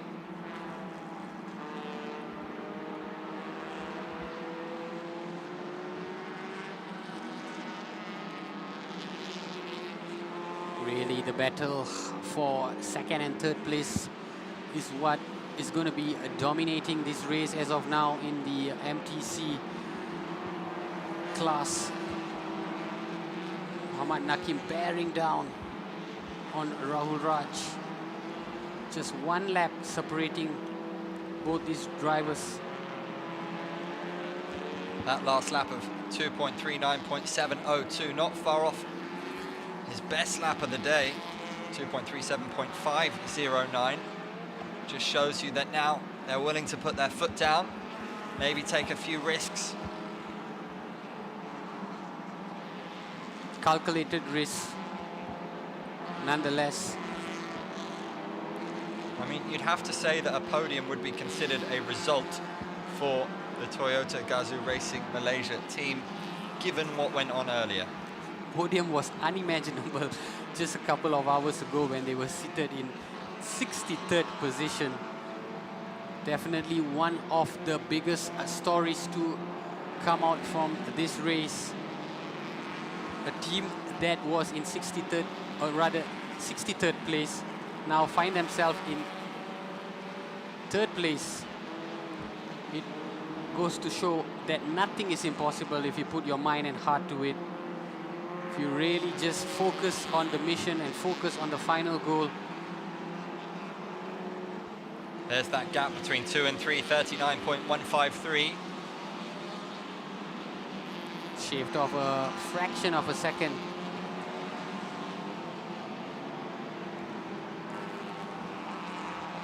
For Rahul Rajmeyer, I guess at this point, at this juncture, it's just a matter of trying to consolidate 2nd spot, because he is, after all, trailing the leader, Nabil Aslan, by a whopping 5 laps.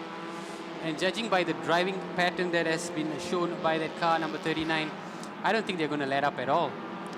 Yeah, it would take, I don't want to say a miracle, but it would take something quite surprising at this stage to see Nabil Aslan give up this lead. But we have seen cars completely suffer under the weight of this immense distance. And that, in essence, would not be surprising. Would not be surprising. But as of now, car number 39 very much in the driving seat for Rahul Rajmeyer. I think the instruction from the team is also just to finish in second spot, because he would probably get notification of Nakib bearing down on him. Just about a lap away. Yeah, being aware of what's going on in front of you and behind you at the same time. And then, of course, being one with the car, reading the car, feeling the car. You've got to listen to the car. So many factors.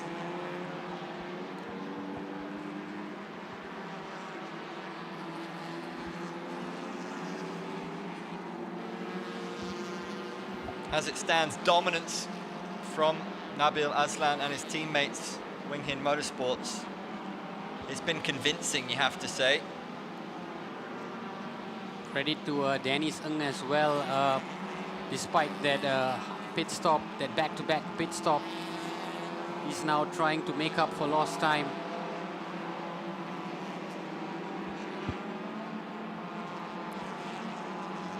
Danny Sung maintaining a good pace. The last lap, 2.39.393 seconds. The fastest belonged to Rahul Rajmeyer. So he is pushing it. He knows that Nakib is right behind, hot on his heels, and it's no longer about comfort driving anymore. It's no longer about maintaining the pace. It's about stepping it up a little bit. We saw confirmation there that Axel Sports still top of the pile in the Vios Cup. Seka Hing behind the wheel there from Hong Kong.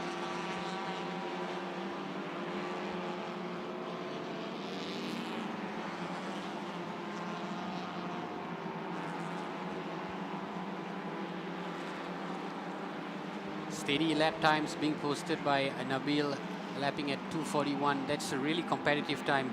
Only bested by Rahul Raj.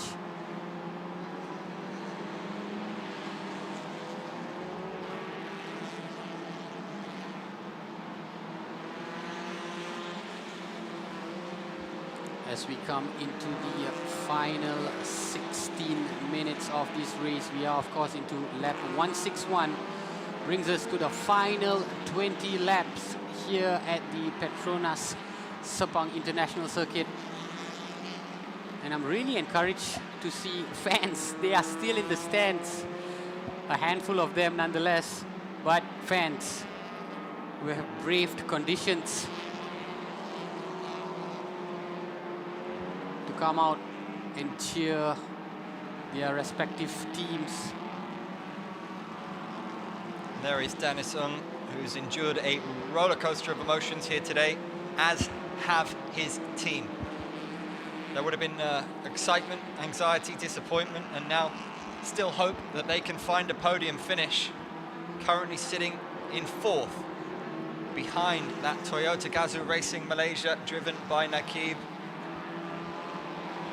Yeah, went through a roller coaster of emotions. It'll be interesting to know their reactions if there's an interview with them later on, because it was a back-to-back setback for them, and as a result it was capitalized by car number 37. Yeah, it's all coming down to that last pit. 12 minutes and 53 seconds. Just devastating to their podium chances. And that lot are the ones who stepped up and capitalized on it. It's what you've got to do. That's the gap between second and third, 41.301.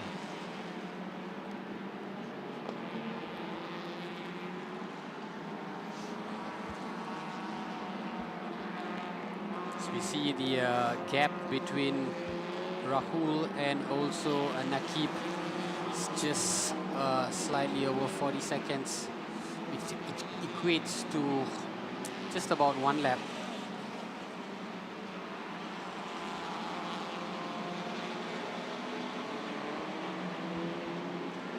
all of the top 3 drivers are now really they are matching each other in terms of lap timings.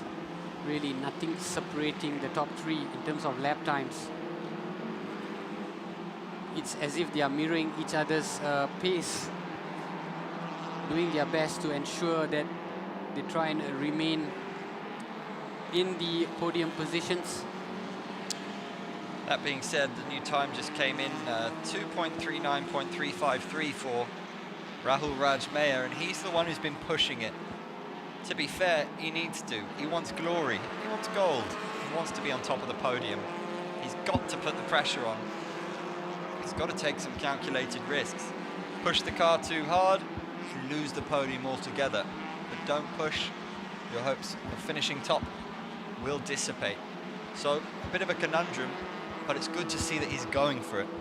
Yeah, only when you have this kind of pressure that you tend to really step it up, because if not, you can get into a lull of just, you know, driving at a certain pace. And as we see, there's a drive-through penalty for car number 86. It's the Indonesian team, Bank BJB Delta Garage Racing Team. Akila Chadra is behind the wheel, they're 9th in the SP2G. And there is Rahul Rajmeyer. As we say, he's really going for it. Number 3 in the standings, Toyota Gazoo Racing Malaysia, driven by Nakib. Will be looking to keep pace. And the difference is not much. Nakib clocking in his last lap at 2.40.457. Rahul has also just posted the fastest sector in sector 1. So he's really going at it at full tilt. And why not? With 12 minutes to go, as we approach the business end of this race, it's about really now giving everything you've got, trying to go full tilt and hoping for the best. As it stands, the R-Works Rios with Takashi Ito, number 1 in the SP2V. Bay Racing Team with Luca Y, number 1 in the SP2G. And of course, Axel Sports on pole in the Vios Cup.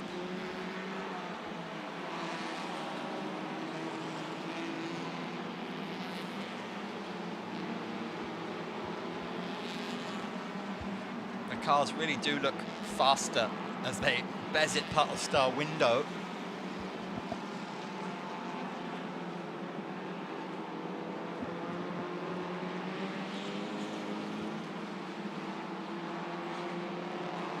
He comes into the latest lap, Rahul Raj still in command in second spot, still keeping Mohammad Nakib at bay. Doing his best to pass some of these back markers.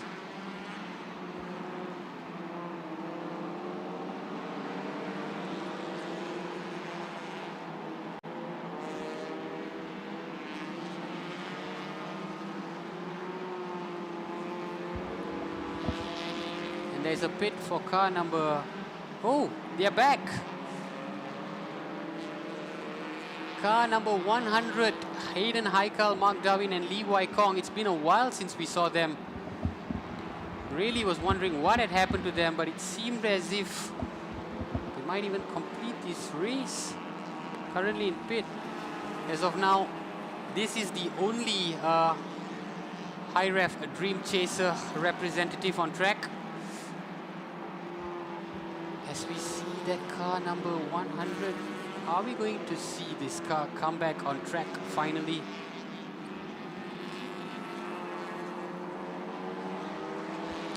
Indeed we are. You wonder if it might be Lee Wai Kong behind the wheel. Lee Wai Chong, sorry, I can't see from here. Yeah, it could be Lee Wai Chong behind the wheel. Yeah, of course, overall 64th. Really now it's about just finishing the race, and I think they'll be happy to finish this race not in bottom position after the troubles they had gone through at one point of being in the pit for more than half an hour.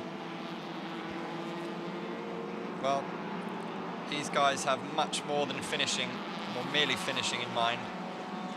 They're going for glory, they're going for all the marbles. Amir Harris, a superior performance so far, as well as his team behind the wheel and in the garage. So consistent, so focused. And you'd have to say over this incredible race of endurance, they have been the most consistent. They have been the most consistent, and consistency spoken over the duration of what, 6-7 hours is really a testament to the entire team effort, not just from both the drivers but from the garage team as well, a collective effort. Saw the blue flag overtaking signal there. And there's the Bay Racing team, car number 90. But focused very much on the champion in waiting. Holding a 5-lap advantage over Rahul Rajmeya. All he needs is to see this through as we come down to the final 7+ minutes here at the Petronas Sepang International Circuit. We are, of course, past 9 p.m. We started at 11:30 a.m.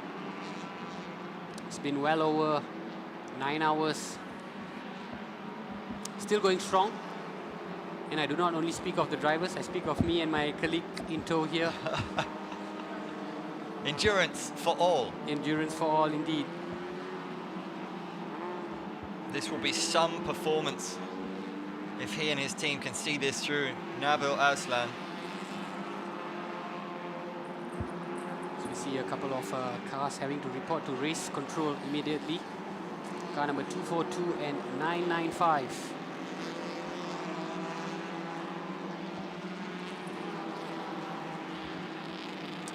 Axel Sport, Stuart Hine is one of the cars who is due to report to race control. 995 is Xiaowo Pingchong, Chin Young, and Chong Chin Young is currently behind the wheel. They are 8th in the SP2G.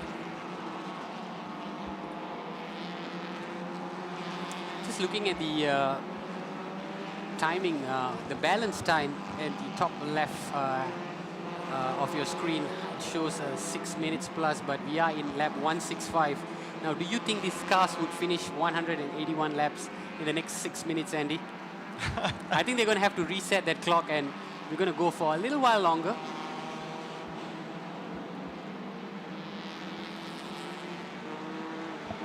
Down to our last 16 laps. And there's confirmation, car 242 and 995 have been told to report to race control immediately.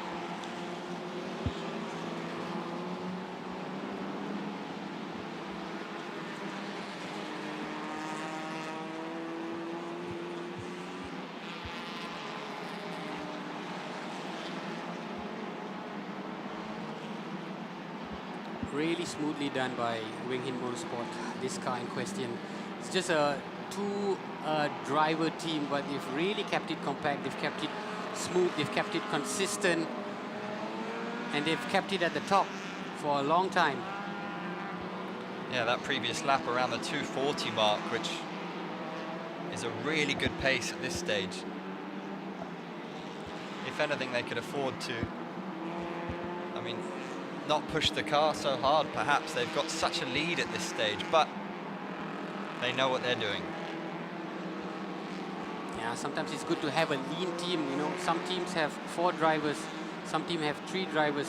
It really depends on the experience and the capability of every driver. No harm in having more members in your team, but, you know, the strategy has got to be in sync. And in the case of Nabil Aslam and Amir Harris, it has been spot on. It's a white flag there for a slow-moving vehicle.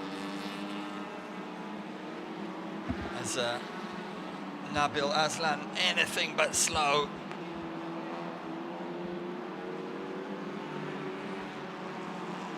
fire on his wheels today. Just lap after lap, getting it done.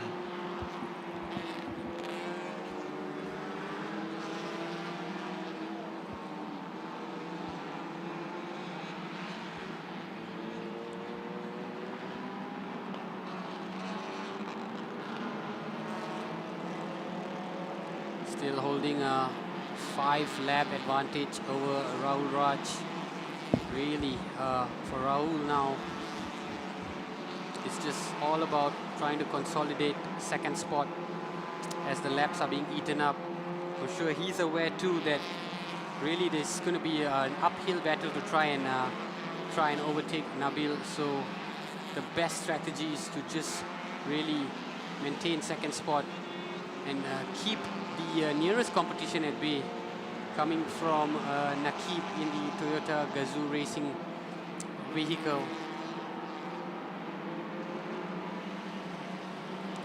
Some of these cars just passed the latest lap, heading into turn 1, and we see the battle for second place between Rahul Rajmeyer and Nakib.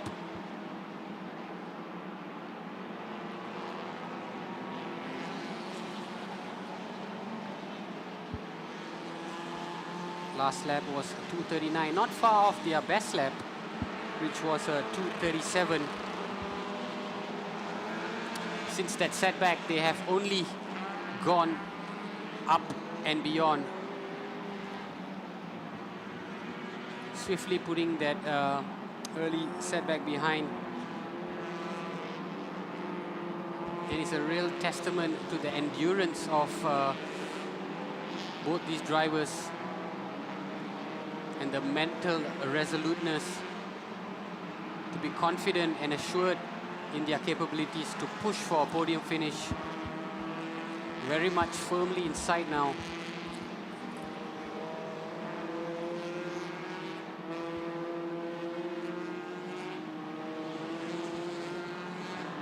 Difficult to close that gap between third and second, but still time. Credit though to Rahul Rajmeyer, who's been able to maintain that gap because he's been chasing for something unexpected, something special.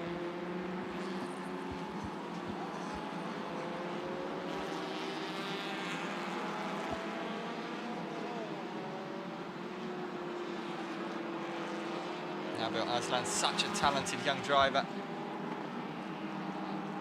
This will be a really, really memorable moment in his career. If he can pull this off.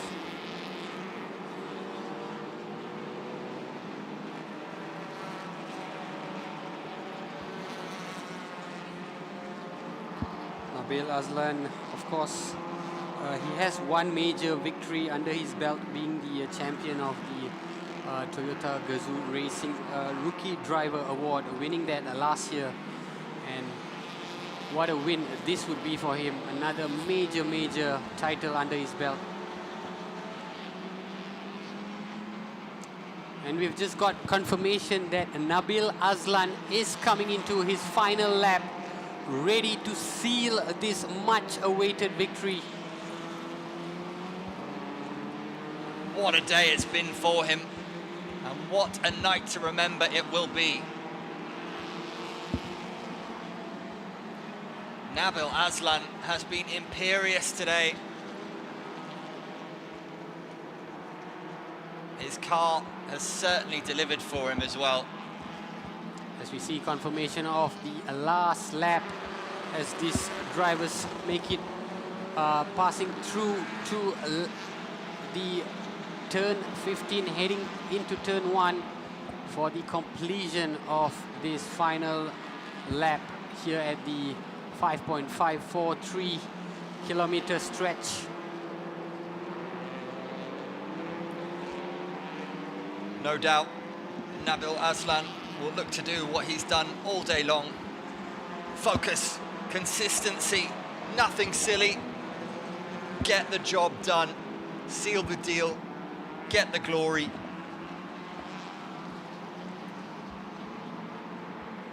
He and his team have been oh so impressive here in Sepang. Endurance, control, skill. They've had the lot today. Yeah, real professional performance by this car number 39 from both Nabil Azlan and also Amir Haris.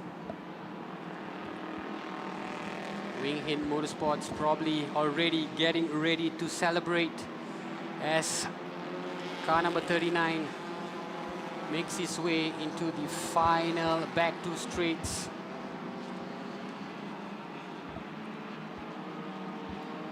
It's been an epic performance from the young man. Bags of talent on his side. His team have all done their part to deliver what will be an historic victory, no doubt. Hours and hours have gone into years and years of hard work to achieve what he is about to achieve. It's been a valiant effort by the chasing pack, but in the end, the gap has been significant. As we see there, Nakib Azlan trying to just eat up a lap of Nabil. Nabil wouldn't mind that. He's assured in his victory as they come into turn 14, heading into that final bend to turn 15 and really heading towards the checkered flag. Nakib looking to finish as strong as possible, finish with a statement, but today it's all about the winners. Nabil Azlan and Wing Hin Motorsports have done it. Second place to Rahul Rajmaya, the High Rev Dream Chaser. Nakib, Toyota Gazoo Racing Malaysia in third. But what a performance it's been by Wing Hin Motorsports.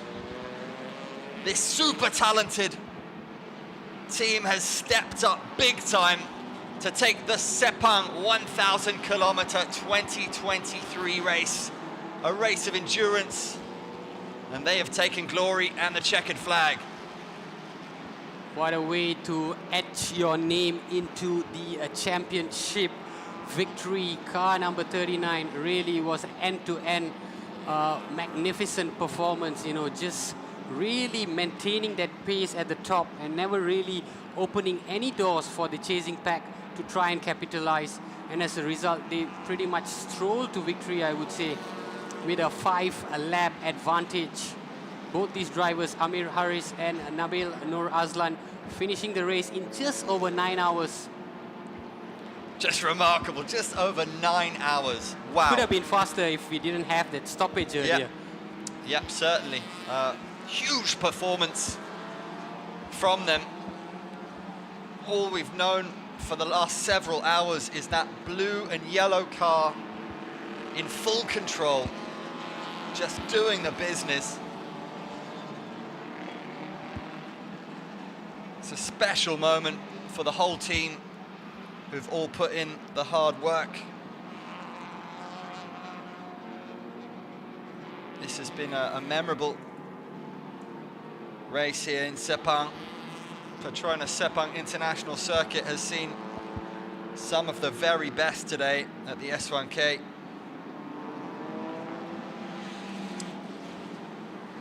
And it's history to be made as well for the Wing Hin Motorsport team, who have finally clinched their first ever title in this Sepang 1,000 kilometer race.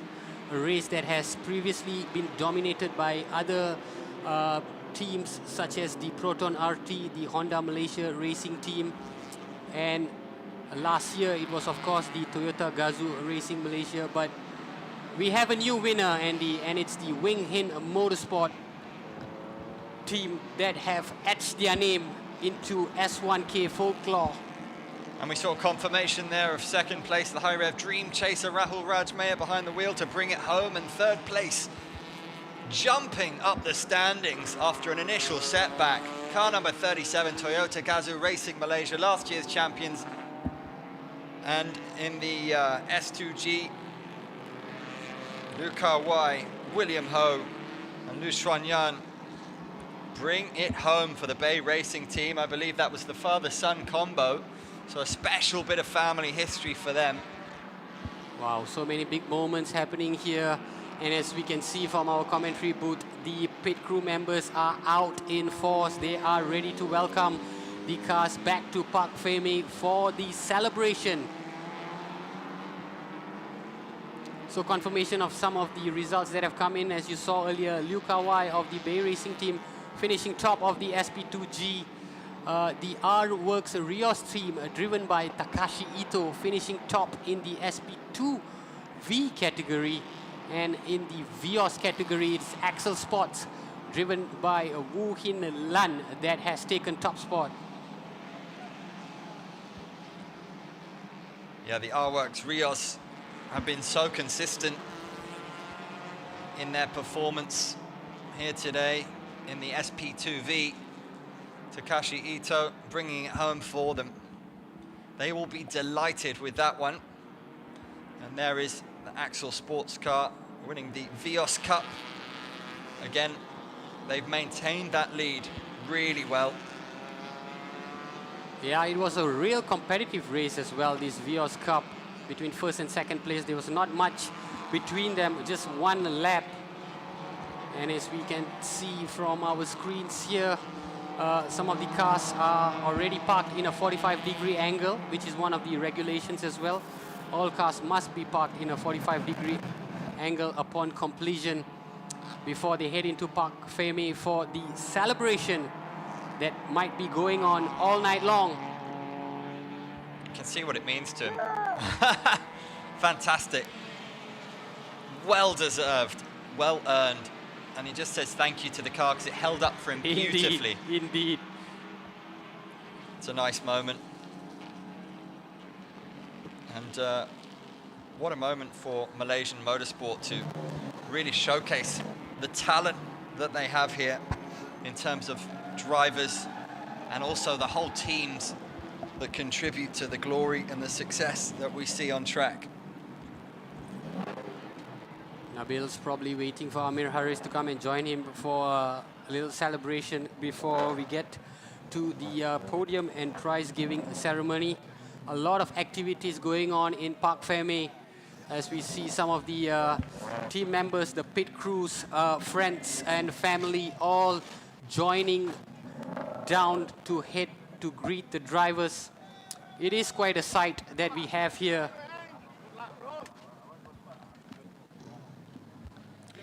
Yeah, this is a memorable time. It's really one of the showpieces on the motorsports calendar. What a day it's been for these teams, for these fans, for these drivers. They've given everything, and in most cases, their car has given everything back to them in turn. It's a very unique race and a very unique spectacle to be able to come through over 9+ hours of hardcore endurance where man meets machine to try and deliver the goods against some of the very best who are all trying to gun you down on the track, dealing with that pressure, dealing with that heat, with that rain. And celebrations are well earned. See a couple of 100+ being showered upon Nabil there. He will soak it up. He will soak up every single bit of celebration, every single bit of congratulatory message that comes his way. It's all about really soaking in the atmosphere and living in the moment for this young driver, as we see Amir Harris also joining him.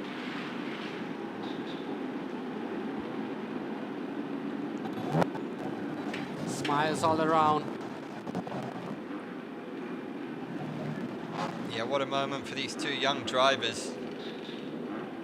This will live long in the memory, both for them and their families and their teammates. It's been an impeccable end-to-end race for the Wing Hin Motorsport. Really thoroughly deserved. immaculate driving from start to finish. They were given a bit of resistance by the high ref Dream Chaser, but eventually they just came out on top in a commanding fashion.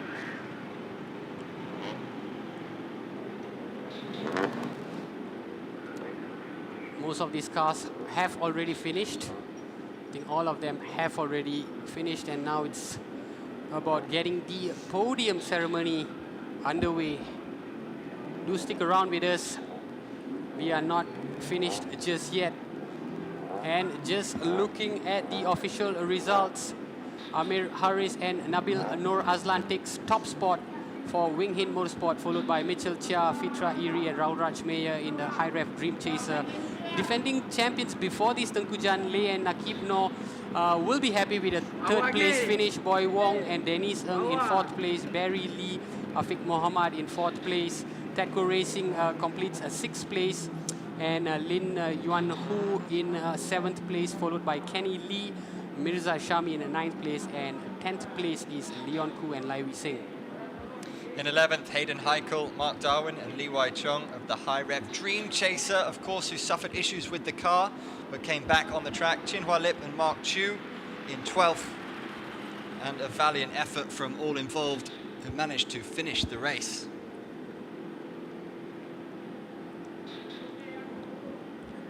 And this is the SP2G, won by the combination of Liu Kawai, Ho William, Lee Yuan Zan from the Bay Racing team. Our engineering takes second spot, and Bay Racing team completes a top three, followed by Kanchana Racing. Adi Rahimi is in fifth place. Timothy Thomas from the Bay Racing team in sixth place, followed by Xia Wei Peng in seventh. Ian Wong is in eighth place, followed by the member team from Artivo X Links in ninth place, and Adam Mikal and Jasmine Tan in 10th. In the SP2G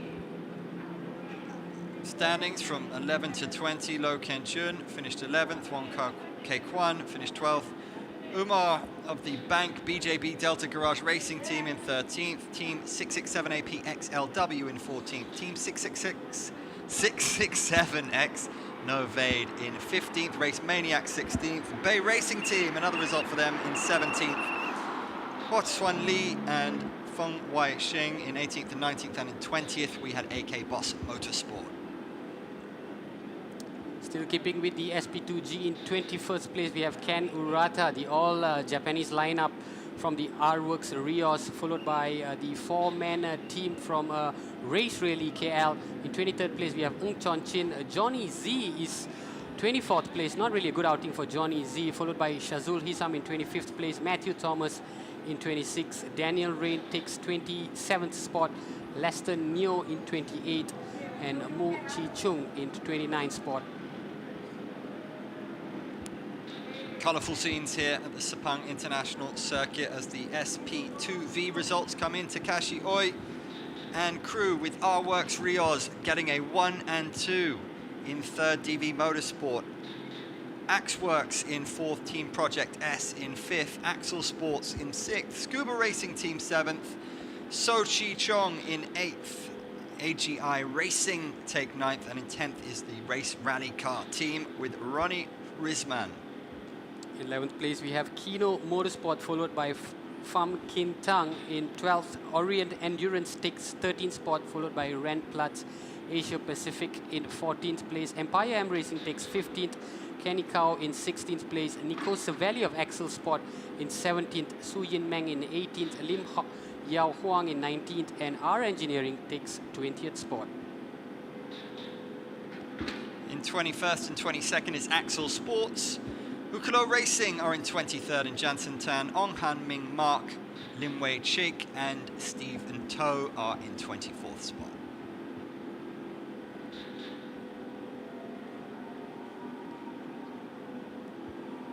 So coming on to the Vios Cup, Axel Sport, of course, coming in first, the combination of Sika Hing, Miko Nasi and Wu Hin Lun. Race Rally KL takes second spot, 23 motos, completing the podium, and also in fourth place, KR Skilled DRVN in fifth spot, followed by Sochi Kiat in sixth spot, Kashash Vina Motorsport Racing in the top 7, Tommy Chong in 8 spots, Tan Siu Chong in 9th, and Alistair Yong of Axel Sports in the top 10.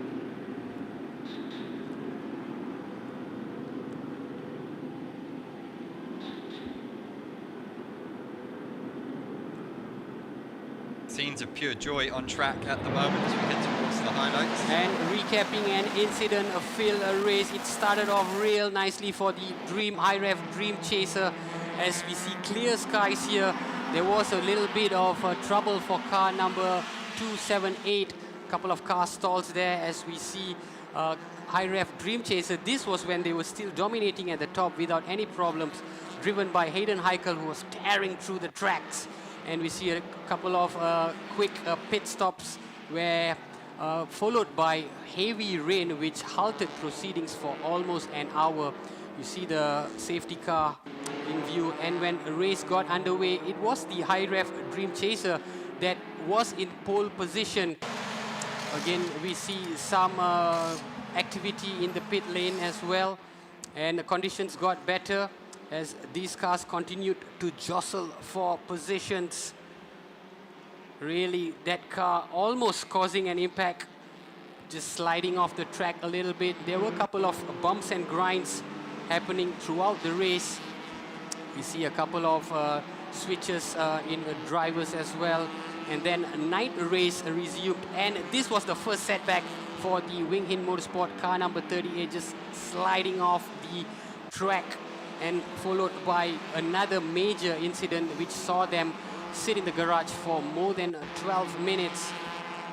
And by that time, it was already looking like a Wing Hin Motorsport car number 39. But this car came back into contention from 63rd place. They fought all the way back up to 3rd place. As we see the Bay Racing Team car number 90, who finished top of the pile. And it was left to Nabil Aslan to bring home a victory and create a huge slice of history for Wing Hin Motorsport.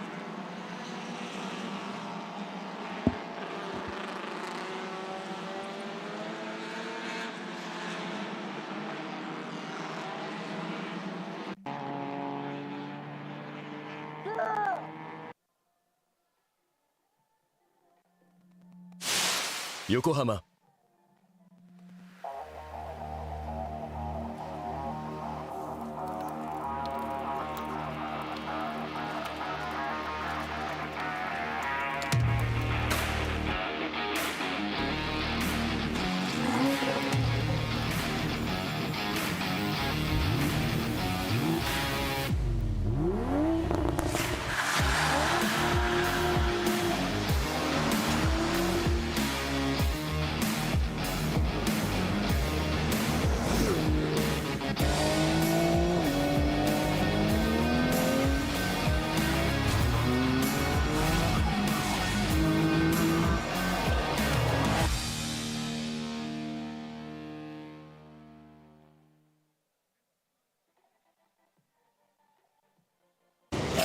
Hey, you got a very nice car. What do you do for a living? Hey, I know you. You from YouTube, right? Yes. I'm Cesar Razak, Malaysia actor. Right now, I'm sell. Payahnya. Saya jual tiket MotoGP, saya katakan senang. Saya jual tiket MotoGP. Kita bagi buy one, free one. Mana beli satu, percuma satu. Jadi, kita bagi harga gitu untuk 20-24. Bukan tahun ni, untuk tahun depan. Kita jual dah lalu. Tapi kalau tak laku kok, tak ada harga. I jual lah kereta ni.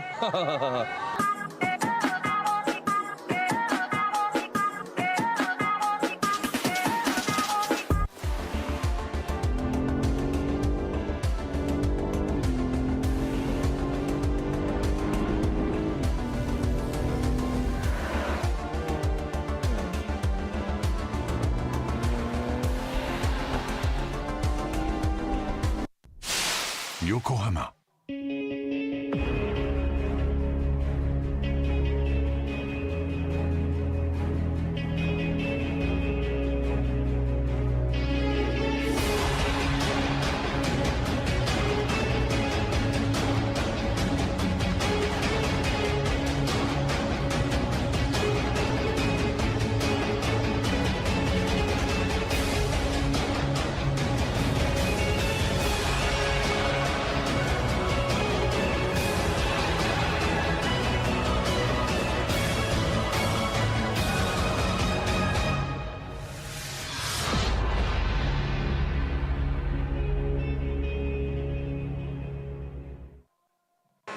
1,000-kilometer race. Look at that moisture on the track, kicking off right early. This was how it started. This is how it was. Well, the track dried out for a start, and then things started getting really, really fast. And it was this turn 13 that proved to be a big, big problem for a lot of people. That was the first car, high-rev Dream Chaser car, that was leading the road. That's what happened to the 91 axle sports car. And what a huge shunt. Lucky that nobody else got involved with that. This was a bit of a bunch-up, and that led to some contact, and unfortunately, another retirement for 777 there. Sub 240, that was Danny Chim's final act. A famous victory for Toyota Gazoo Racing at the S1K, and of course for Tengku Chan as well. Made headlines, and he made headlines the right way, finishing up 11 seconds ahead of everyone else. What a fantastic job that was. And as we said, was the work of not just the two drivers, but everybody involved in that team. It's great to see. Good scenes at the end.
横浜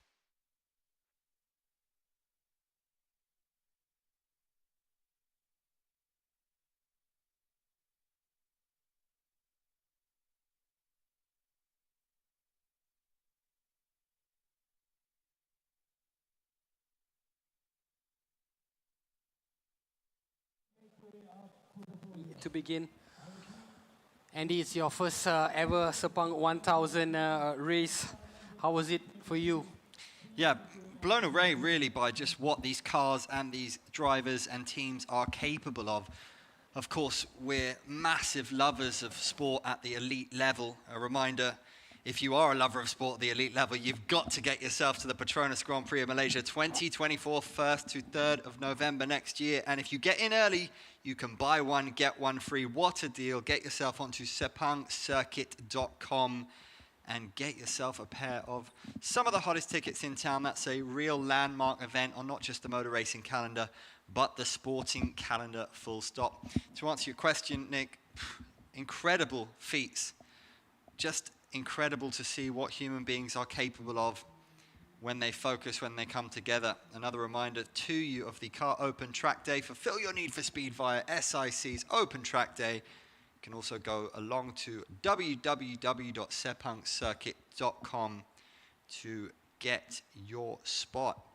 Now, if you look at what was achieved by some of these drivers who are still very, very young, it just bowls you over.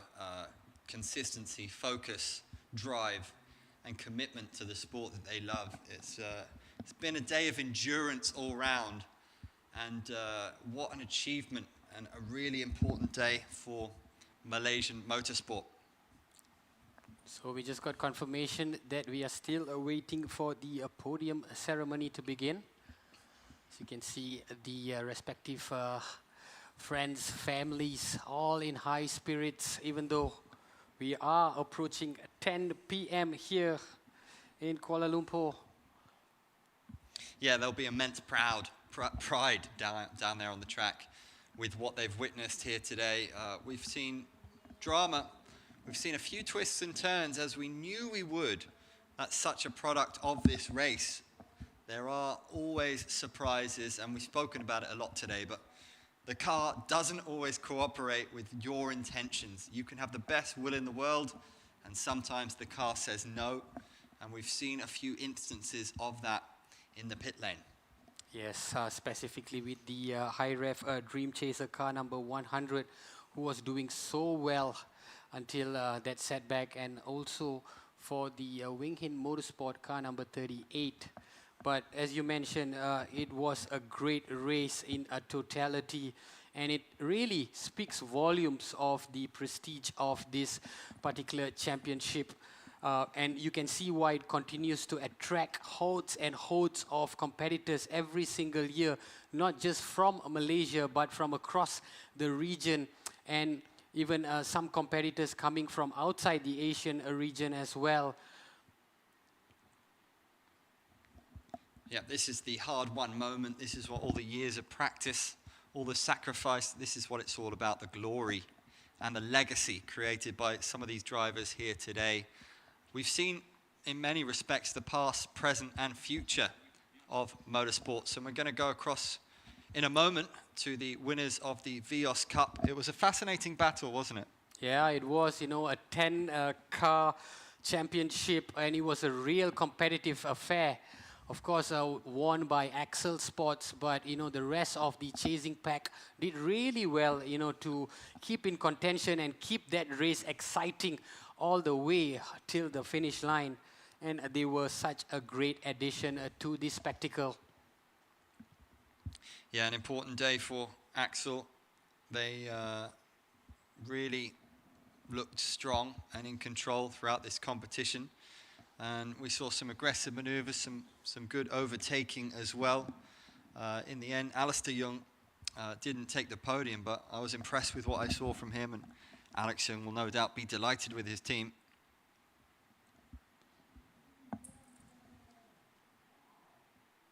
I think we are moments away from the prize giving. Can hear some action down there with Miho.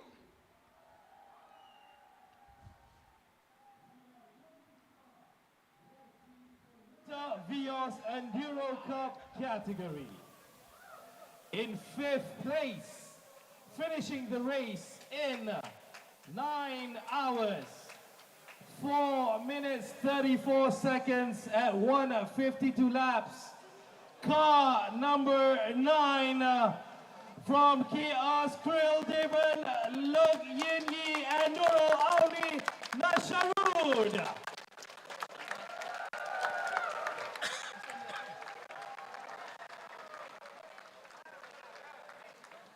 In 4th place, finishing the race in 9 hours, 5 minutes, 25 seconds, 153 laps. Car number 223 from 23 Motors, Sal Wal Fadli and Hafiz Bacho Muhammad. In 3rd place, with a time of 9 hours, 5 minutes, 29 seconds, car number 23 from 23 Motors, Ahmed Mirza and Abdul Mikhail.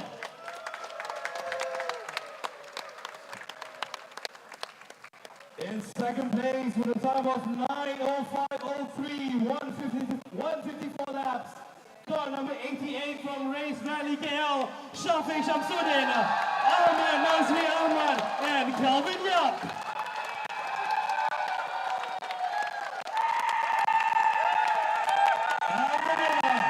For the Toyota Vios Enduro Cup category, who finished with a time of 9 hours, 5.05, 155 laps.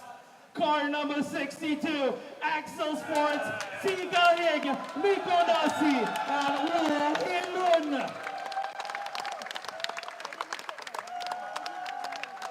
And now it is my honor to invite Ms. Lim Elina, head of Marketing Department of UMW Toyota, to present the 5th, 4th, 3rd, 2nd, and the winner of the Toyota Vios Enduro Cup.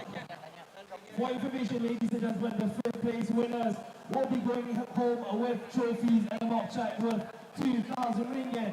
4th place trophy and a mock check worth 4,000 ringgit. 3rd place trophy and mock check worth 6,000 ringgit. 2nd place trophy, mock check worth 8,000 ringgit. And the winner will be going home with trophies as well as a mock check worth 10,000 ringgit. Smiles all around as we see our top 5 finishers.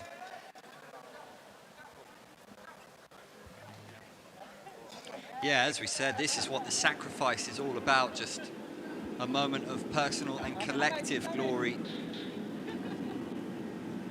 Huge achievement for all of these guys and girls. Yeah, indeed, the Vios Cup has really proven a success in this year's edition. As you can see, the prize money that has been given out, really a testament to the success and the durability of all these drivers. 10,000 ringgit as champions. You think that they'll split the money equally, or will be one man that takes it all and decides if he wants to spend some on the rest of the team? And there's confirmation of the finishing. Axel Sports in 1st, Race Rally KL 2nd, 23 Motors took 3rd and 4th, with KR Skill DRVN in 5th. One more face forward. The biggest smile, the biggest cheers. Ladies and gents, your winners.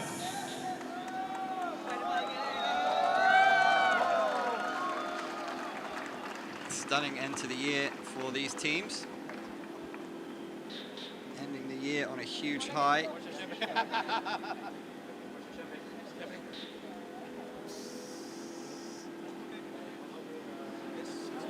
Some really strong performances.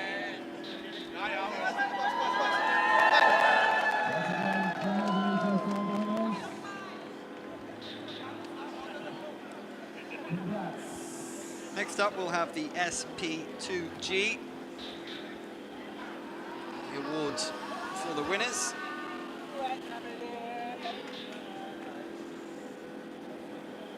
And we will throw it across to Miha once more. Ladies and gentlemen, moving forward right now is the podium ceremony for the S Production G category.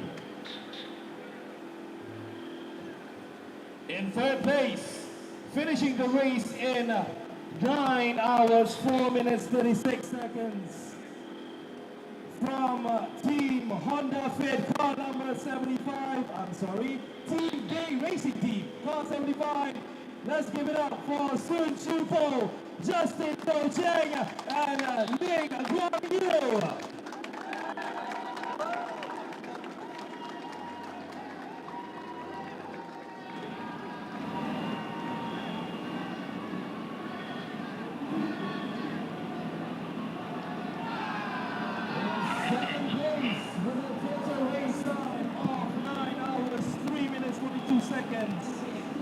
From our engineering team, car number 25, Avila Baha, Alvin Baha, and Stephen Teo.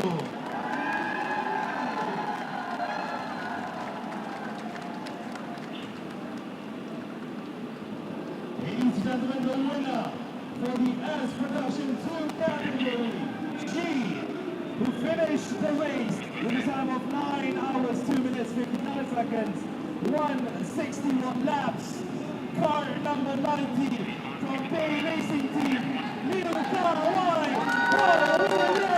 Liu Shuanyang.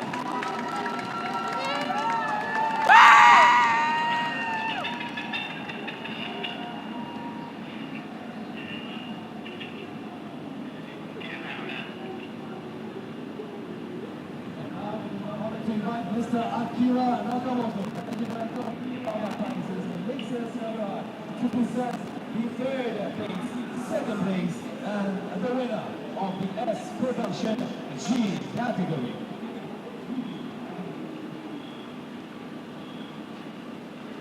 All the winners will be going home with a trophy.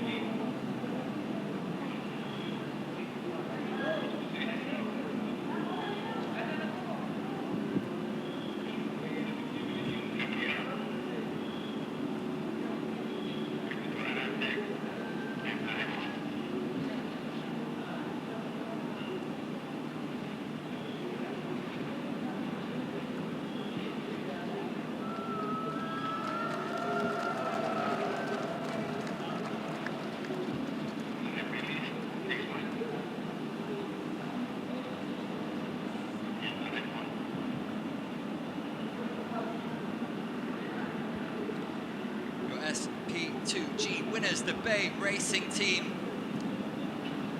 And there is the father-son duo on the stage. What must the family be thinking? They'll have plenty to talk about when they sit around during the festive season next month. This conversation will be going on till next year's Chinese New Year, trust me. Bay Racing Team, what a fantastic day it's been for them. First and third. They will be absolutely buzzing with that performance.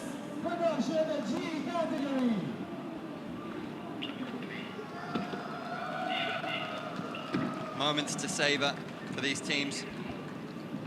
All come together and given everything here today.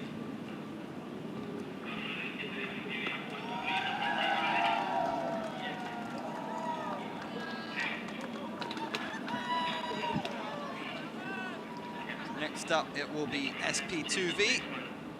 And once more, we will go down to Miho with the results. And now, ladies and gentlemen, is the podium ceremony for the S Production V category. In third place, finishing the race in 9 hours, 4 minutes, 23 seconds. Car number 19 from DV Motorsport, Divyesh Prajun and Prajun Krishnan.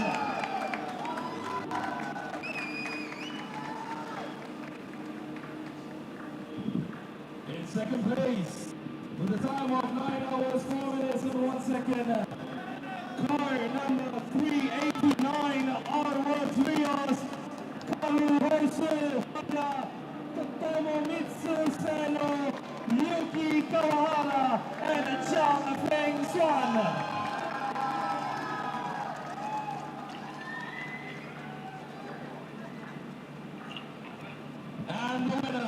for the S Production V category, who finished the race in 9 hours, 3 minutes and 16 seconds.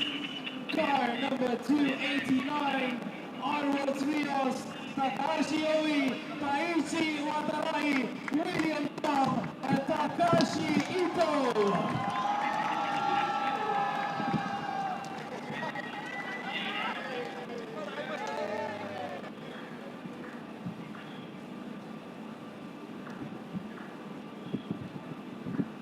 Once again, it is my honor to invite Mr. Akira Nakamoto, Managing Director of Yokohama Tire Sales Racing Number to present the third place, second place, and the winner trophies of the S Production V category.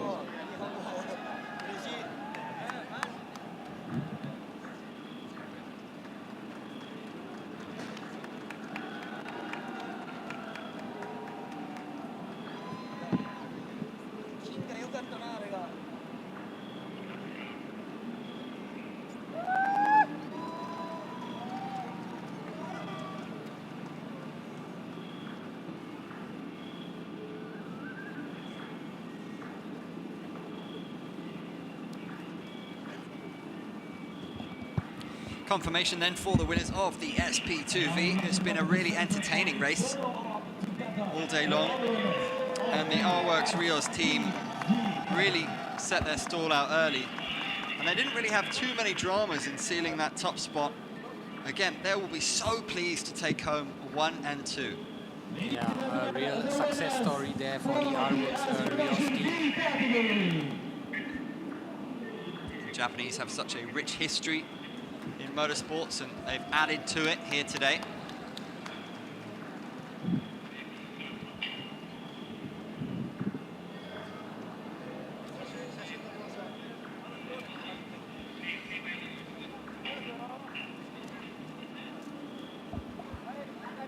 TV Motorsport getting a selfie with their friends from R-Works Rios. Good to see that collective team spirit between the respective teams. And there is a lot of camaraderie in motorsport. Yeah, I think these mutual respect. Indeed, they are, of course, friends off the track as well. And finally, we'll go across to the MTC. Mio has the lowdown.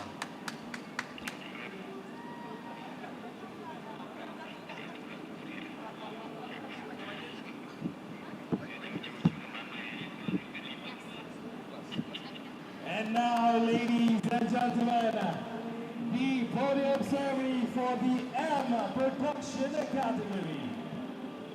The third place winner, who will be bringing home trophy for each driver, as well as 8,000 ringgit prize money.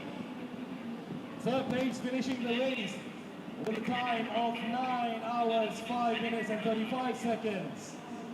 Car number 37, Toyota Gazoo Racing Malaysia, Tengku John Lay and Muhammad Nalki.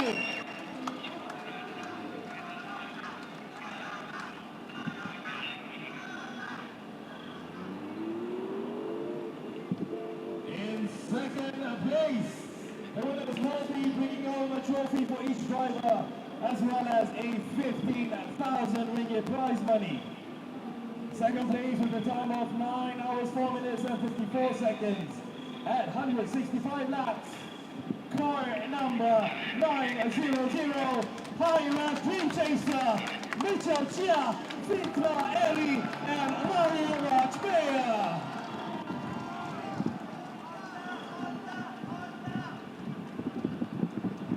And now, ladies and gentlemen, the winner for the air production category, who will be bringing home a trophy for each driver and a prize money worth 25,000 ringgit. The winner, with a time of 9 hours, 2.55, 169 laps, car number 39, Wigan Motorsport, Lawrence Jeffrey, and Muhammad Nabi Aslam.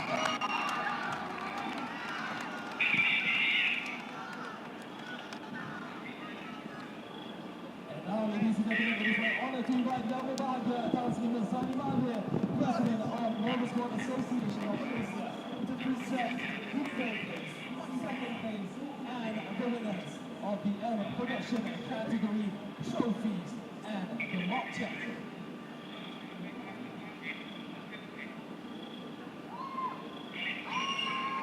Well, this was one of the stories of the day. Last year's champions forming another redemption narrative and getting themselves onto the podium in third place.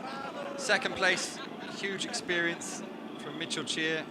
Fritri Eri certainly played his part, as did Rahul Rajmeyer, clocking some excellent lap times and showcasing exactly what they're made of. But the day belonged to these two young drivers, Amir Harris and Nabil Noor Aslan. Just stunning and consistent throughout the day. A well-deserved first place on the podium.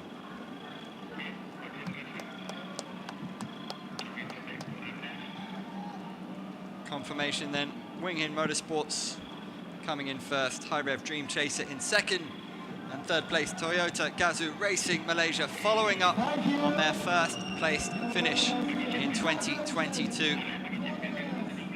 The future of Malaysian motorsport very bright indeed.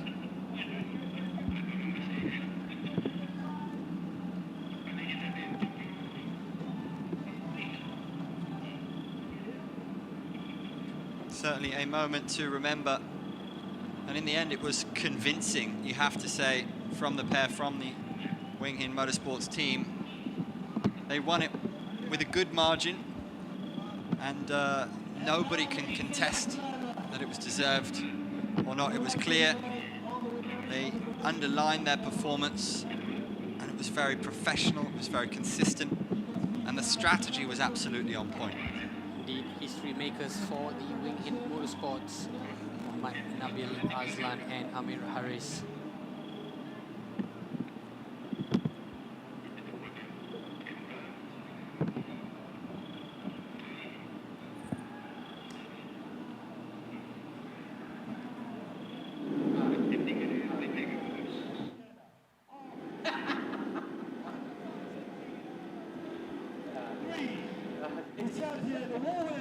The coveted Sepang 1000 km Challenge Trophy.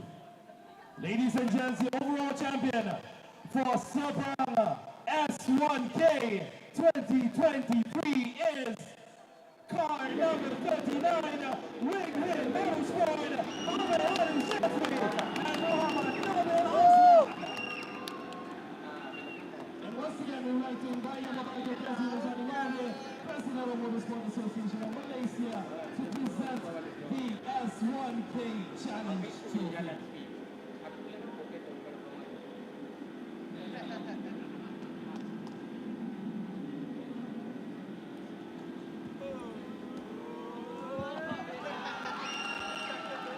Huge moment for these two young drivers. The S1K Challenge Trophy. That one will take pride of place in the trophy cabinet.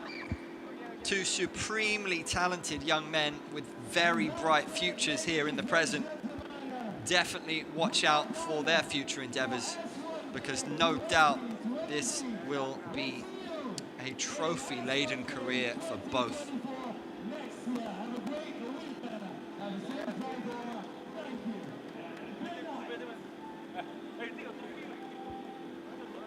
It's been quite a day, Nick. Who's impressed you?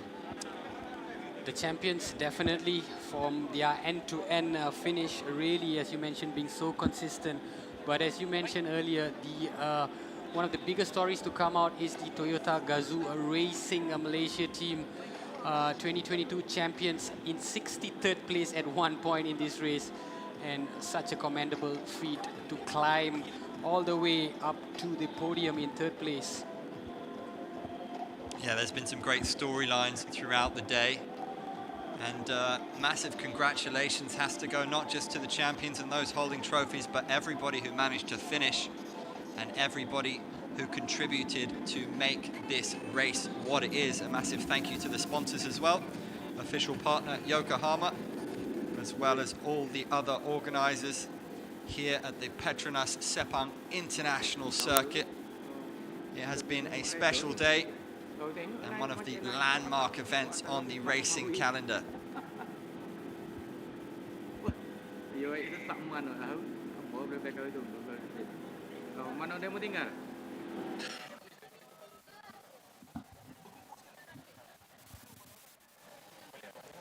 few more photos for the mantelpiece commemorating this historic achievement. Certainly a day to remember for these drivers and their teams. We've seen some quality cars on the track today, really saw what they can do both in the dry and in the wet. Yeah, indeed, the Toyotas, the Hondas, the Suzukis really coming into fore, and it's really a testament of the durability of these machines to last the pace, and also real credit to not just the drivers but the entire pit crew and all the support staff as well. You know, we don't commend them, we don't highlight them enough. The background crew that has been working overtime to make this race a success story, and it's a fantastic way to bring curtains to the 2023 season.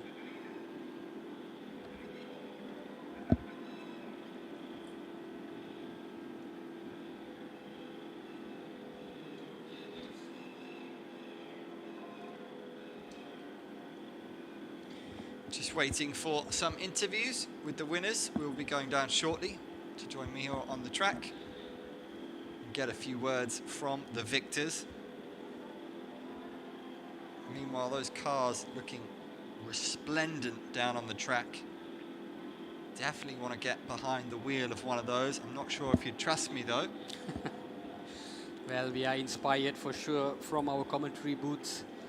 But putting together a team to get down and race 1,000 kilometer might just be beyond us. Yeah, it's something very few people have in them. I'm in absolute admiration of what we've seen here today. Unbelievable distance just to drive the length of Malaysia and then some is quite a thing to do at that pace, especially with a track of 76 other cars breathing down your neck, trying to gun you down, trying to zip past you. Concentration required to the max. And all these drivers will have it all to do again when the 2024 season begins with the Malaysia Championship Series. Of course, it will culminate with the Sepang 1K right about 1 year from now.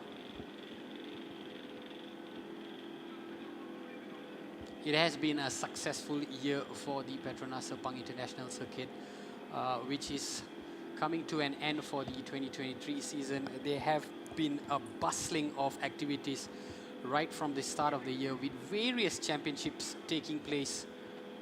This is, of course, one of the marquee events that has been held annually, and the 2023 season again etching history through the Wing Hin Motorsport team. A reminder, there's currently a deal on buy one, get one free for the Malaysian Grand Prix happening next year in November 2024. It's a heck of a deal, so get yourself onto the Sepang website if you want to get involved in that. And if you are feeling inspired to get behind the wheel, of course, you can book the track day, which happens annually on 2 wheels, 4 wheels, all sorts.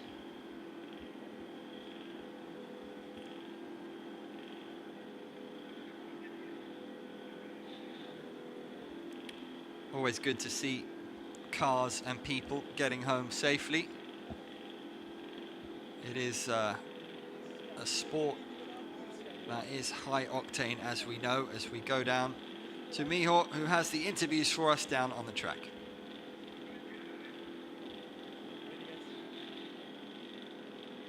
All right, guys, these guys are all excited over here. Yeah, we're having this interview right now, right? First of all, congratulations, Amir. Nabil, seriously, such a hard-fought race. We're talking about 9 hours. We flagged off at about 12 o'clock early this afternoon. We got a red flag in between with the race. From dry, it became wet and became dry and wet again. Just share with us what are you feeling right now, Amir? Okay, so it's my first race with Wing Hin, and to win it on my debut is something really amazing. I mean, it's a whole different atmosphere working with this team, really professional team, and yeah, we managed to bring it home. All right, congratulations. Anything you have to say? Apparently, this is the first time you're beating your brother? Yes, it is. Yeah. So yeah, it's a weird feeling, but it's also a nice feeling to also be in front of my brother also. But also it's my first time with him also in S1K. I've been doing with Wing Hin for MCS for a long time for this year already, and I'm really happy that I got to to continue with them in S1K also. So really happy with the result. All right, congratulations, guys. Let's shoot on to the second place winner overall. We have down here, we got Mitch, we got Rahul, and we got Fitri together with us here from High Ref team. Okay, who wants to speak first? Who wants to share the feelings with us today? Okay, Rahul, because he sits in the center, so let's speak to Rahul. So, on behalf of your mates over here, share with us. I think it was a tough race for us. We had a good start, then we had a electronics issue. The alternator gave way. If not mistaken, the car was parked for 4 laps, and from there on out, it was just a recovery drive. Just back out, back on track, try and recover as much time as we could, keep our head down, no mistakes, and just churning the lap times. And here we are. Because in endurance race, it's not just about being the fastest, it's about trying to make sure, because anything could actually happen, Mitch, out there.